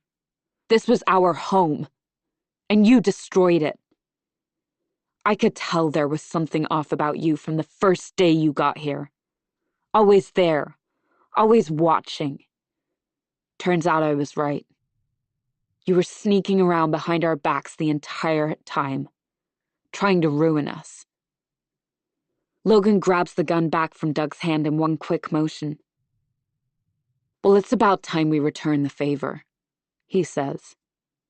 I feel my chest tighten as he raises the gun, points it directly at my heart. I close my eyes and prepare for him to shoot. Chapter 40. Cass. The accusations fell from my mouth, each of them confirming what I've known was true but could never acknowledge. Was Jacinta the first time Logan cheated, or was that just the first time I caught him? And how many other women has he hurt since we've been together? But the anger I feel burning in my chest isn't just for Logan's lies. It's how I've reacted to them. I've eaten them up, forcing myself to believe him, swallowing my doubts along with my pills, the same thing I did all those years ago for Eric.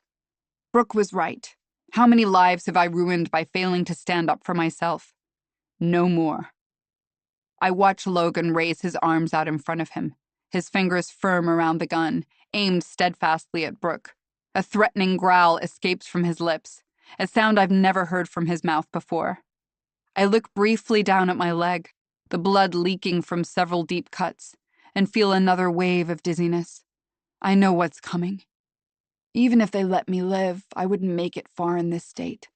And with the storm in full swing, none of the medical clinics on the island will be open. My time is running out. I wonder if Robin had the same realization after she drank that glass of champagne. I wonder if it's what Lucy felt as she waited for the water to flood her lungs, or Jacinta as the rocks rushed up to meet her, or Daniel as he felt the knife puncture his throat. So many people who didn't have to die, who shouldn't have. I've trusted people I shouldn't, and in doing so, I've let down so many others.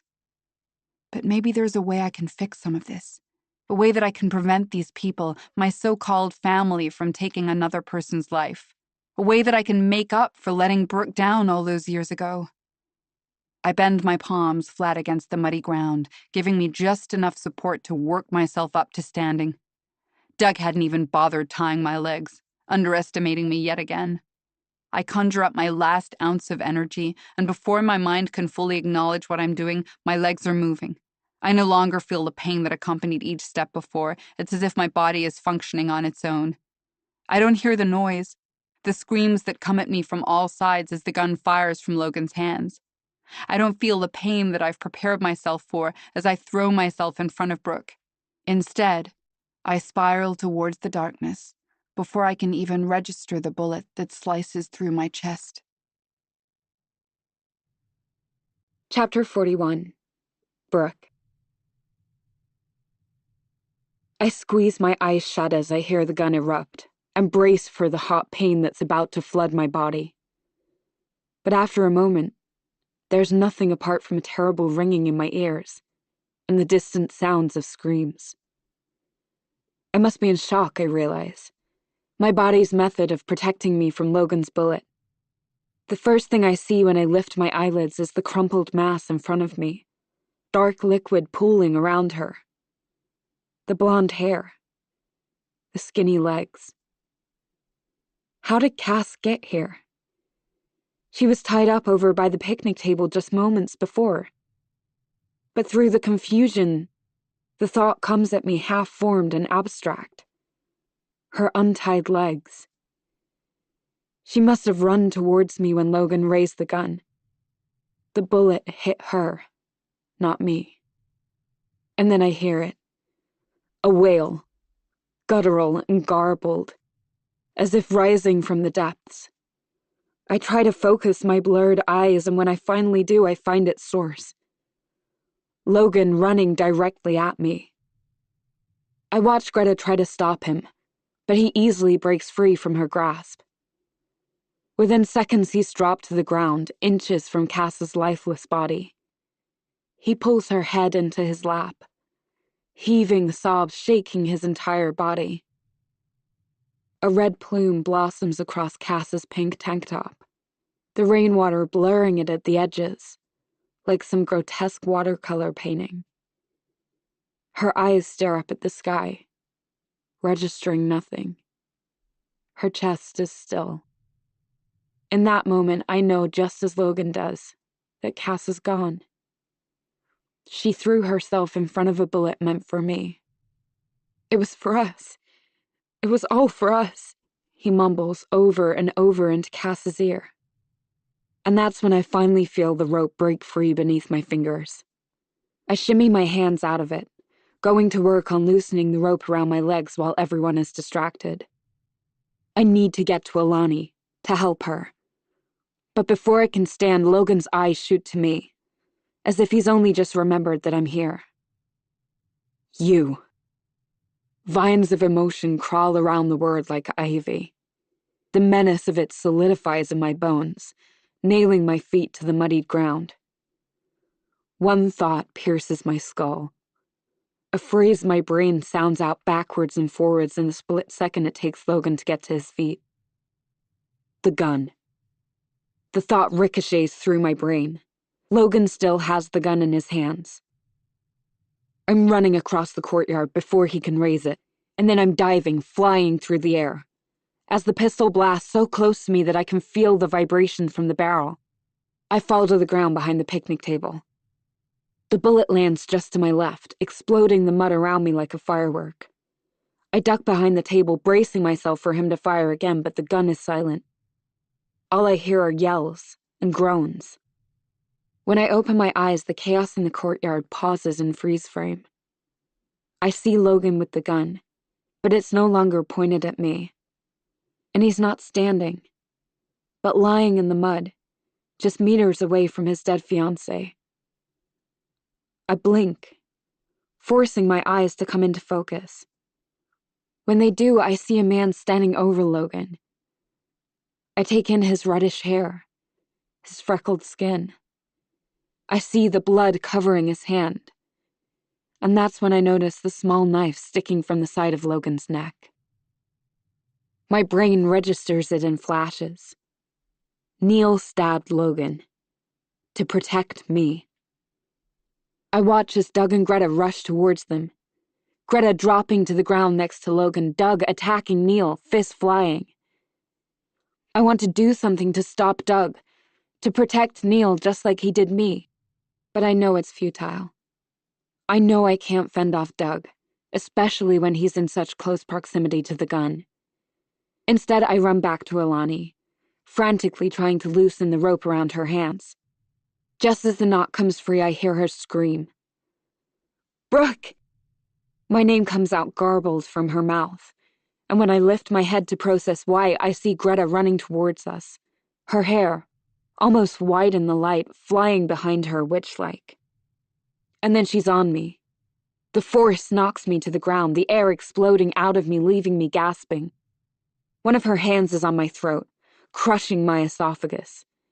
Her face knotted in a purgatory between grief and rage. The other hand is pulled back, preparing to make contact with my cheek. She's strong, but it's the strength that's built in studios, on cushy yoga mats.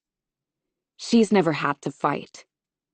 She didn't have one of her mother's boyfriends teach her self-defense, so that she wouldn't keep getting the shit beaten out of her in junior high. I did. I managed to shift my head just in time for Greta's fist to impact the mud next to me. The contact catches her off guard, and her hand unclenches from my throat for a moment, which is all I need.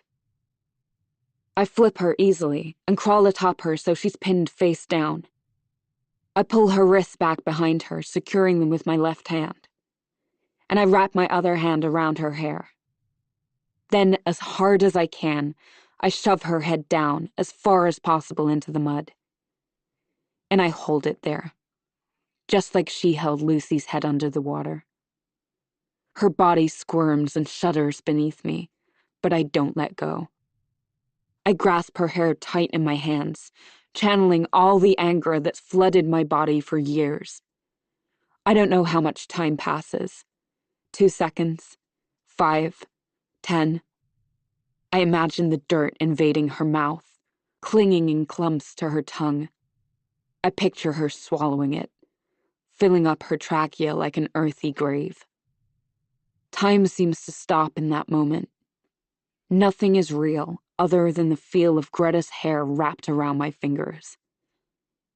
Everything else fading into a blur. Until a sharp sound drags me back to reality. The gunshot reverberates throughout the courtyard, the deafening blast turning my blood to concrete. I whip my head towards the source of the sound, my fingers reflexively loosening around Greta's hair. I didn't think it was possible for there to be more. But now it's coming from Neil's leg, which he's on the ground clutching. Get off her! Doug is mere feet from me, and in his hands is Logan's gun.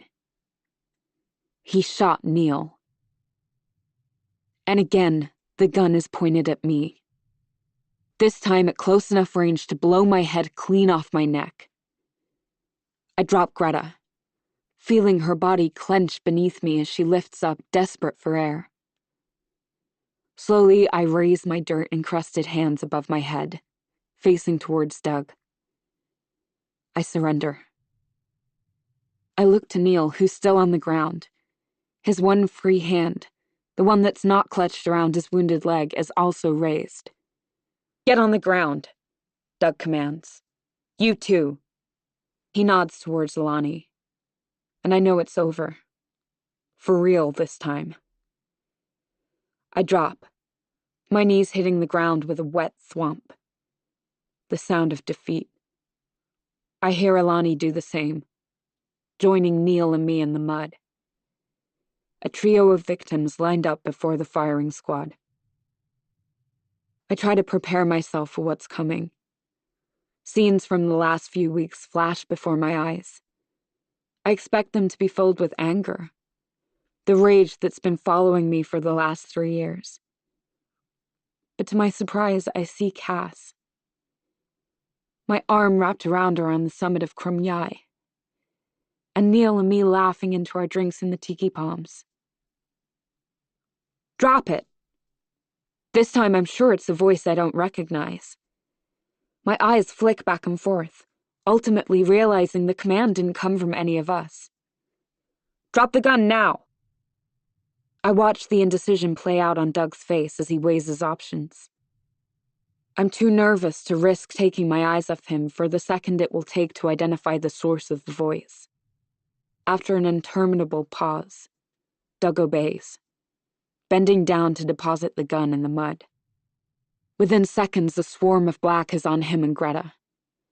I register the uniforms, so much more official than the Kosang police, the guns in their hands, other weapons holstered to their waistbands. Who are these men? How did they know we were here? Can they really be on our side? But none of the answers matter as much as the man to my left. I crawl a few meters to Neil, pressing my hands over the wound in his leg. He's clearly in pain, but still coherent. I position my mouth near his face, close enough for him to hear me over the chaos around us. "You saved me," I say.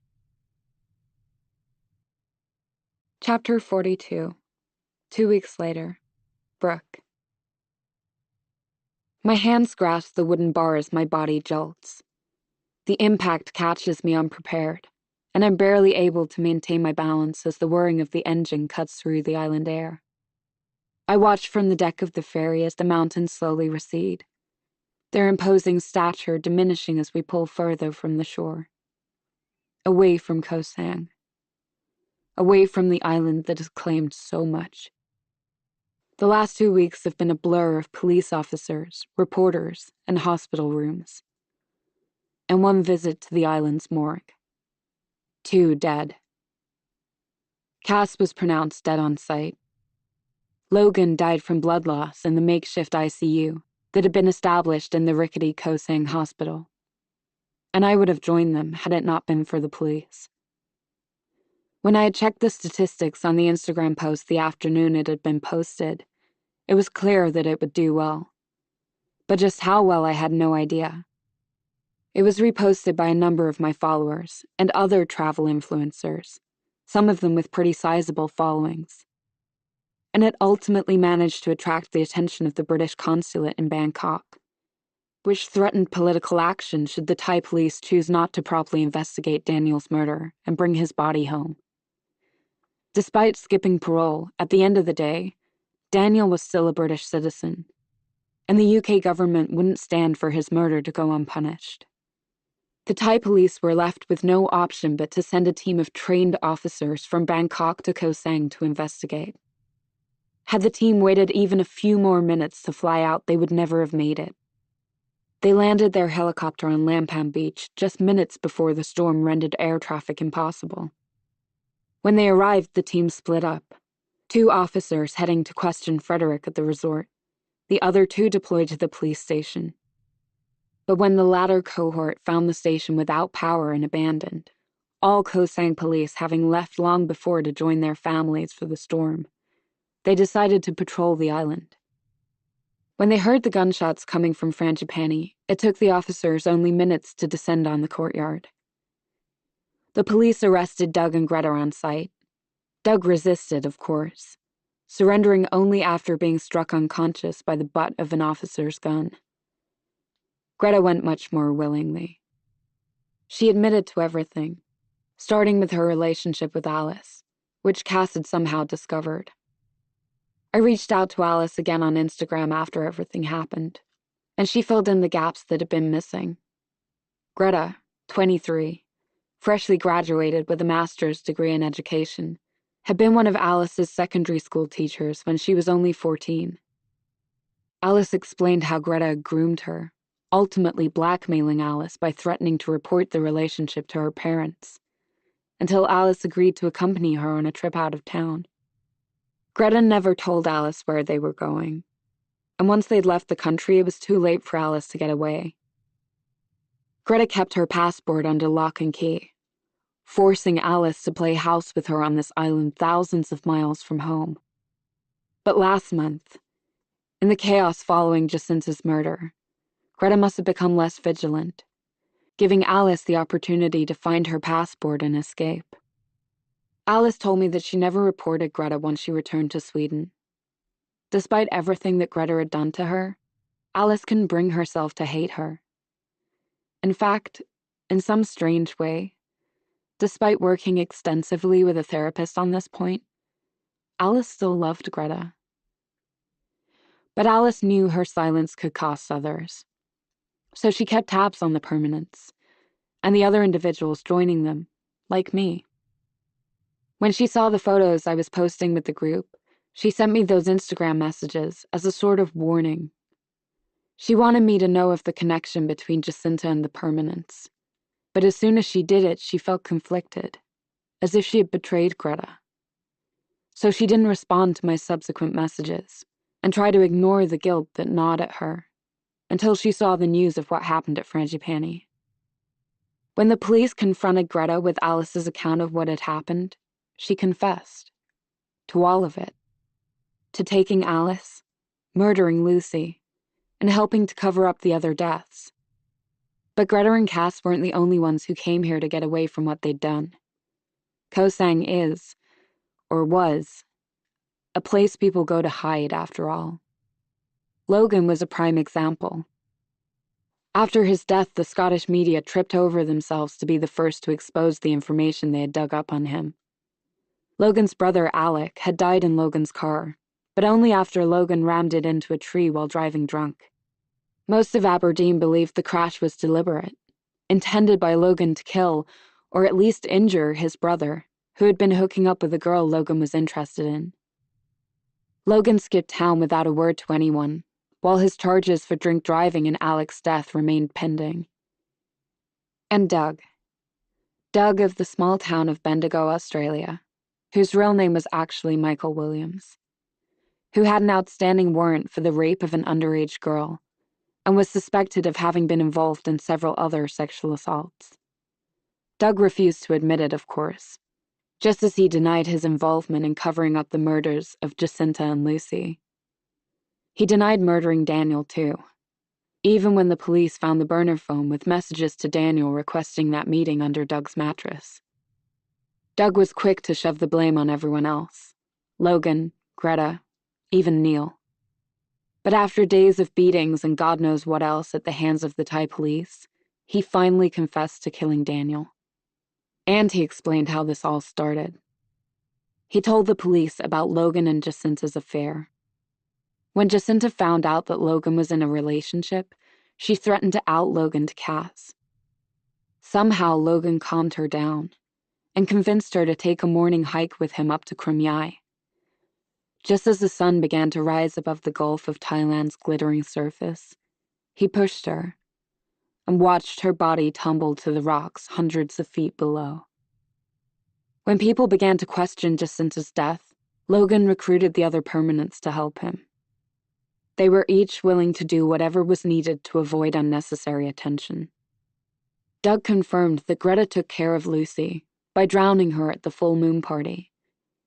And finally, Doug admitted that Daniel had attempted to blackmail him with the video, trying to get enough money so that he could escape permanently, never having to return to London. Doug arranged to meet him, but rather than turning over the cash, Doug took Daniel by surprise, slitting his throat with a knife he'd taken from the dive shop.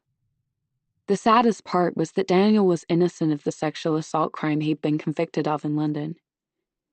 No doubt seeing an opportunity for her 15 minutes of fame, Daniel's ex-girlfriend came clean to one of the UK's trashier tabloids, explaining how she had accused Daniel of assaulting her only after he had abruptly ended their relationship. I didn't get all the answers I wanted. For instance, who broke into my room the day I published the post? But given all that Doug's done, I can't help but lay that crime at his feet as well. As soon as the police dragged Doug and Greta to the station, they released a very bruised and black-eyed Sengfed.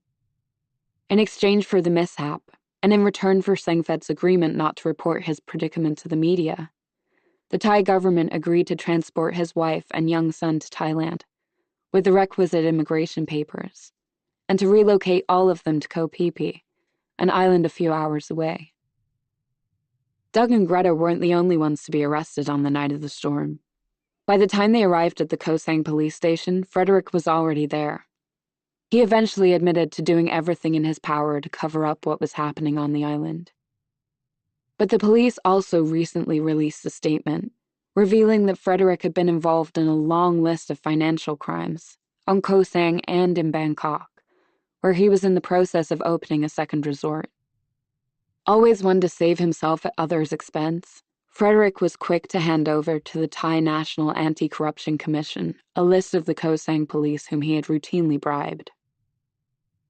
Alani escaped it all relatively uninjured, physically at least. Lucy's parents had flown to Koh Sang to recover their daughter's body and to accompany Alani home. They didn't blame her for Lucy's death as she feared.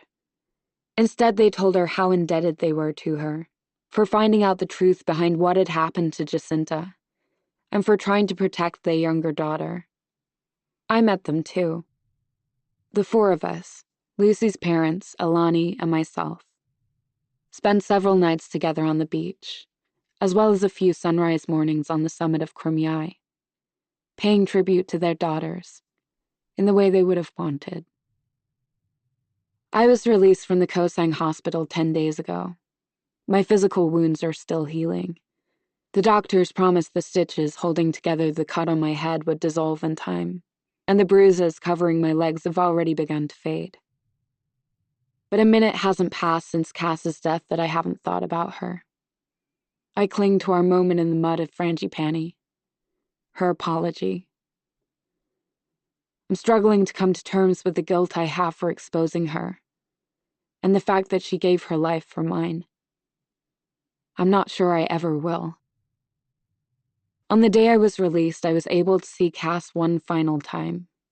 With no next of kin in the United States, and no will, Thai law provided for a state-funded cremation.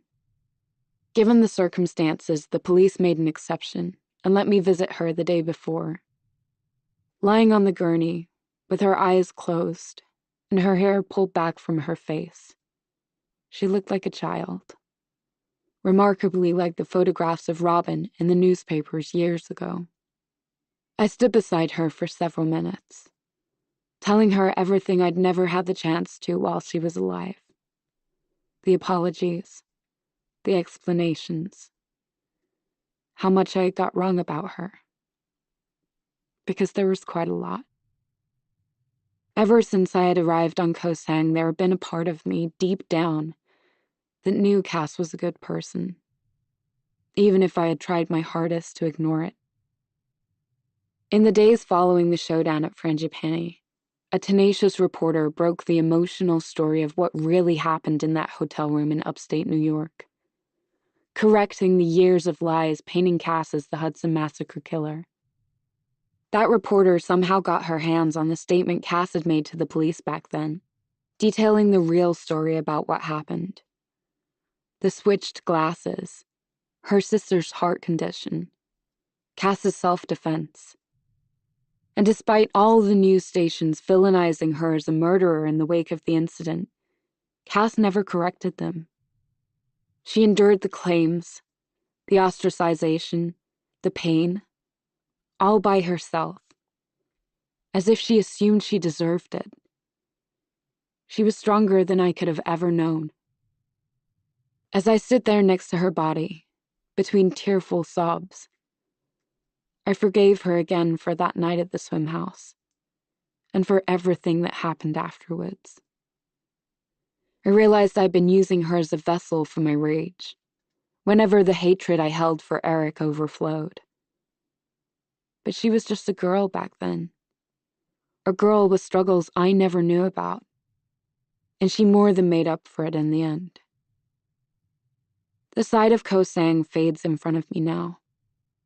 Despite everything, I can still make out people lounging on the beach, a handful of others on stand-up pedal boards. The tourism didn't take a hit as everyone expected. If anything, the news has given Koh Sang a new dark allure for backpackers. It's turned the resort into a place where everyone wants to stay. I hear something behind me now, the sound of wood underfoot interrupting my memories.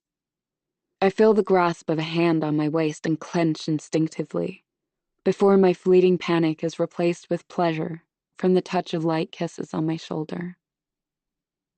"Hey you," I say softly, teasing my fingers through his tousled hair.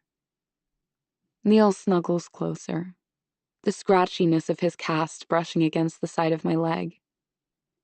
His color has finally returned, a peachiness replacing the stark white in the gaps between his freckles that had stained his face for days after the night at Frangipani. After the arrests were made, the police rushed him to the makeshift medical clinic on the island. Until the electricity returned the next day, there wasn't much the doctors could do other than wrap his gunshot wound to try to stop the bleeding. In the end, a doctor splinted Neil's leg and removed the bullet. He was lucky, the doctor reminded him repeatedly. The bullet missed any major arteries or ligaments, and was easy to remove. He would struggle with walking for a while, but there would be no lasting damage. I begged the nurses to let me out of my hospital room, and I sat next to him through all of it, shocked to see how scared it made me. Even knowing how I betrayed him, I hadn't fully processed the risk of losing him until I saw the bullet in his leg. And the fear that gripped my heart, clenched it tightly and refused to let it go, bled into another kind of emotion. Maybe not yet love, but deep affection.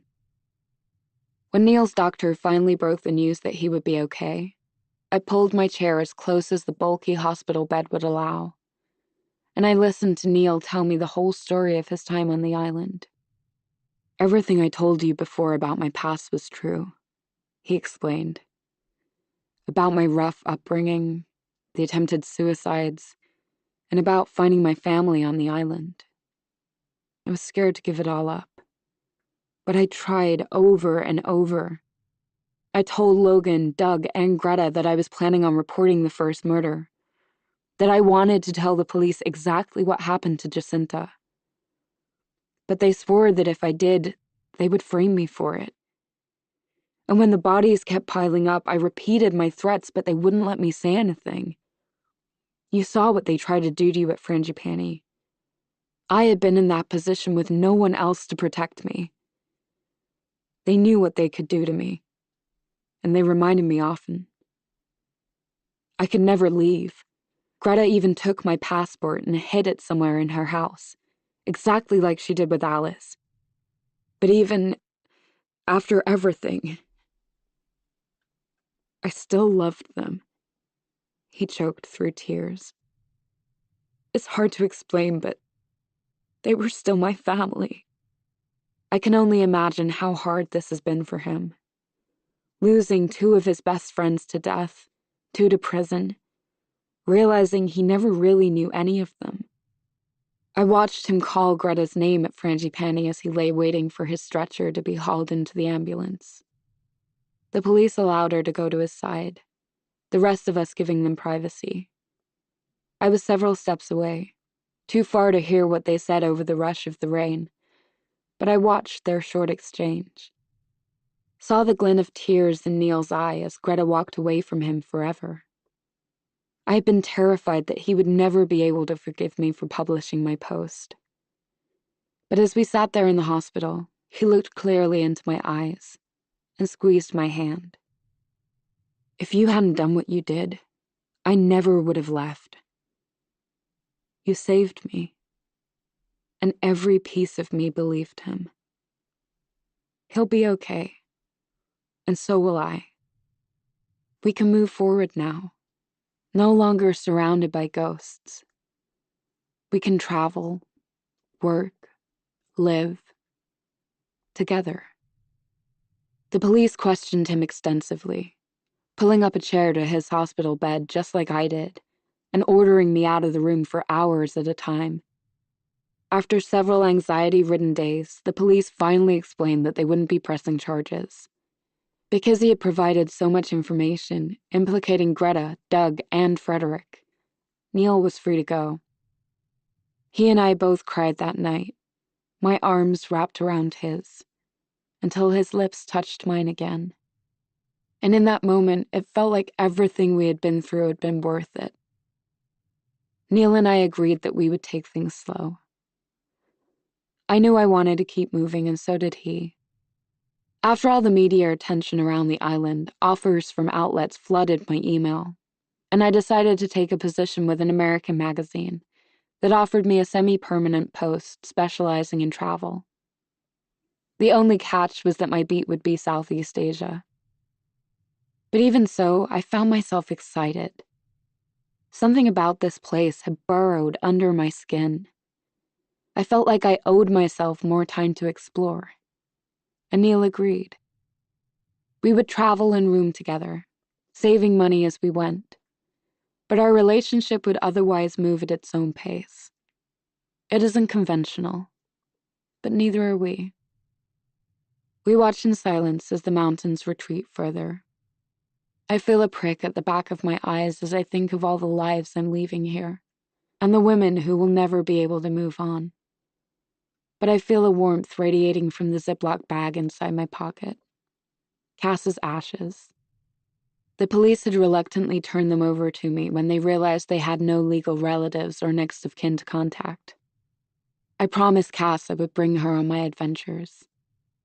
I'd take her away from this island to other countries, leaving her scattered on the beaches and mountain ridges she and her sister only ever dreamed of visiting. A tear escapes from the corner of my eye, and I feel Neil squeeze my hand. We'll be okay, I say aloud, and he nods, understanding what I mean. It's a promise, to him and me. And for the first time, I actually believe it. Epilogue. Neil. I run my tongue along my lips, savouring the salt that the sea air has deposited there. You go and get some sleep. It's going to be a long ride to the mainland, I say, stroking her hair. Brooke reaches up on her toes and gives me a small kiss before heading back inside the ferry cabin.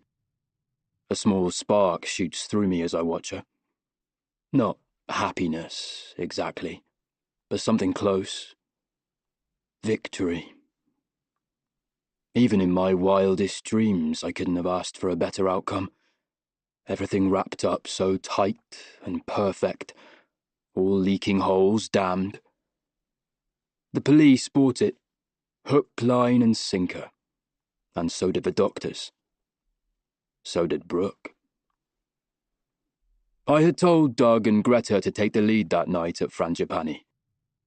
I knew I had to be extra cautious in the wake of Brooke's Instagram post. I'd hold back, I told them, until they needed me. But things got out of hand fast, too fast. They underestimated Brooke. We all did. And who would have thought Cass had it in her to take a bullet for someone? As soon as I saw that, I knew the tide had turned. And while all the others were consumed with Cass, bleeding out in front of us, I spotted lights from the courtyard, and I knew what that meant. It was time for the rats to leave the ship. I'd come prepared, of course, bringing one of the scuba knives we kept at the shop. It was a risk, stabbing Logan. But I did what I had to do, just like always. And just like always, it worked out. I didn't correct Cass or Brooke that night when they spouted their conclusions about the deaths. I nodded when they accused Logan of killing Jacinta, and I made sure to look over at Doug when Brooke asked about who killed Daniel. That didn't take much persuasion. It was almost too easy. Logan kissing Jacinta while Cass looked on. This shit could write itself. How pathetic. The bastard was about to be engaged, but as soon as he saw Jacinta, he couldn't keep his dick in his pants. I mean, yeah, she was gorgeous, but Logan's always been weak. She told me about the kiss later that day, how Logan had asked her to lunch, how he tried to slide his tongue into her mouth, how she was too shocked to act at first, but then came to her senses and pushed him away. She told me all that during our dinner date that night, both of us laughing over how stupid Logan was, how he couldn't tell that Jacinta only had eyes for me. And then, after a few hours of drinking at Frangipani, I promised her the most romantic sunrise of her life if she'd go for a pre-dawn hike with me. By then, she was eating out of my hand. And once we were up on Krumyai, the sun just barely breaking over the water, I pushed her. I know I'm not supposed to shit where I eat, but I had been good for so long. And it was all just so damn easy. All it took was one quick shove, and that was that, finally feeding the impulse that vibrated through me. I watched as her body flipped over the cliff, as her bones cracked against the jagged rocks below. It really was beautiful. Then that little bitch came to the island, asking questions. Lucy. I made it clear to the others how bad this was for all of us. It didn't take much persuading. Hell, Greta even handled Lucy on her own. I couldn't help but beam with pride when I saw her down at the beach, Lucy's cooling body beside her. Logan took a bit more work. He didn't want anyone to get hurt, he told me. Pussy. So, I told him what I knew, that he had kissed Jacinta less than 12 hours before her body was found, and he had no alibi for the time of her death. I reminded him how it would look to the police, a spurned man getting revenge. It was the opportunity I needed. After that, Logan felt indebted to me, and I used it. I had him do my dirty work. I loaned him Doug's black sweatshirt to break into Lucy's hotel room to get us any information we could use to help cover this up. He botched that, of course. And in exchange for keeping Cass out of everything, he promised to keep tabs on her, to plant the idea that she might be the one behind the murders, so she would stay quiet.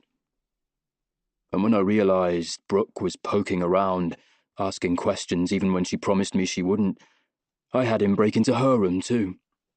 He protested, of course, to all of it.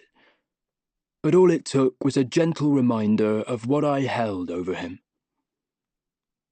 Of course, I was the one to take care of Daniel. I wanted to. The shithead had tried to blackmail us, so I set up a little meeting, using a burner phone that I later stuck under Doug's mattress. I met him in that alley. As we started talking, he glanced down at his phone. I used that moment of distraction to my advantage. Just as he returned his phone to his pocket, I pulled out the knife I had brought from the dive shop, the same one I later used on Logan, and dragged it across his throat. Made it look just like that guy's murder on Koh Samui. the one who crossed the Thai mafia. A nice touch, if I do say so myself. But then I heard footsteps coming from behind me. I took off, thankfully remembering the slight curve at the end of the alley that leads to a bigger road near Kumvit, where I changed my shirt before heading back out onto the street and dumping the bloody one in a kebab shop waste bin. I didn't dare go back to the alley to grab Daniel's phone, lest someone see me over his corpse. Instead, I risked it, hoping that without Daniel's guiding hand, the police wouldn't realize the incriminating evidence he had on his videos from the full moon party. Not a big risk, really, given how bloody incompetent they are. So I hoofed it back to the dive shop, just as all the others were arriving. I never imagined Brooke would be stealthy enough to steal Daniel's phone from his front pocket. But hey, that's my girl. And she bought all of it, including the sob story about my rough childhood in Bristol. The basis of it was true, even if I did lie about trying to off myself. I could tell just by glancing at her bracelets what they were hiding, and what better way for her to trust me. I did leave out some of the more lurid details of my upbringing, though. My parents' double murder, which the police tried so badly to tie to me, but never could. The home I was transferred to after, where the other kids just happened to start sporting new injuries after my arrival. A broken arm here, a black eye there, until I got out of that dump.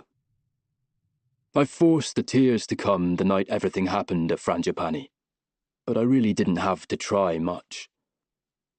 The doctors back at that home in Bristol told me I was incapable of feeling emotions, but they were wrong. That night, I was happy. The tears of triumph dropped one by one just when I needed them. I made Greta come over to the stretcher before the police packed me up into the ambulance. I kept the tears flowing, so it looked like we were having a sentimental conversation. I'd already made her look guilty enough by planting my passport in her house, and I told her that if she ever decided to come clean and speak of my role in any of the murders, if she ever questioned any of it, I would track down Alice back in Sweden, the only person Greta ever seemed capable of loving. And I would kill her. And she knew I was right. I didn't have to worry about Doug. The police wouldn't believe a word that came out of that degenerate's mouth anyway, and the rest of them were dead. Easy as pie. I'll miss it here, on this island. It's been good to me. A haven of sorts, where I could really be myself, where I didn't have to hide my urges. But I'm optimistic. Brooke and I have a load of countries ahead of us, countless unsuspecting women who don't know better, and corrupt police who are easily dissuaded from investigating. And now, I have the picture-perfect boyfriend facade to hide behind. So, goodbye for now, Ko-sang. But hello, world of opportunities. The end. We hope you have enjoyed this production of Resort by Sara Ochs, narrated by Miranda Raisin, Dakota Blue Richards, Joe Jameson, and Pemma Monaghan. Recorded books are available wherever audiobooks are sold. Thank you for listening to Recorded Books.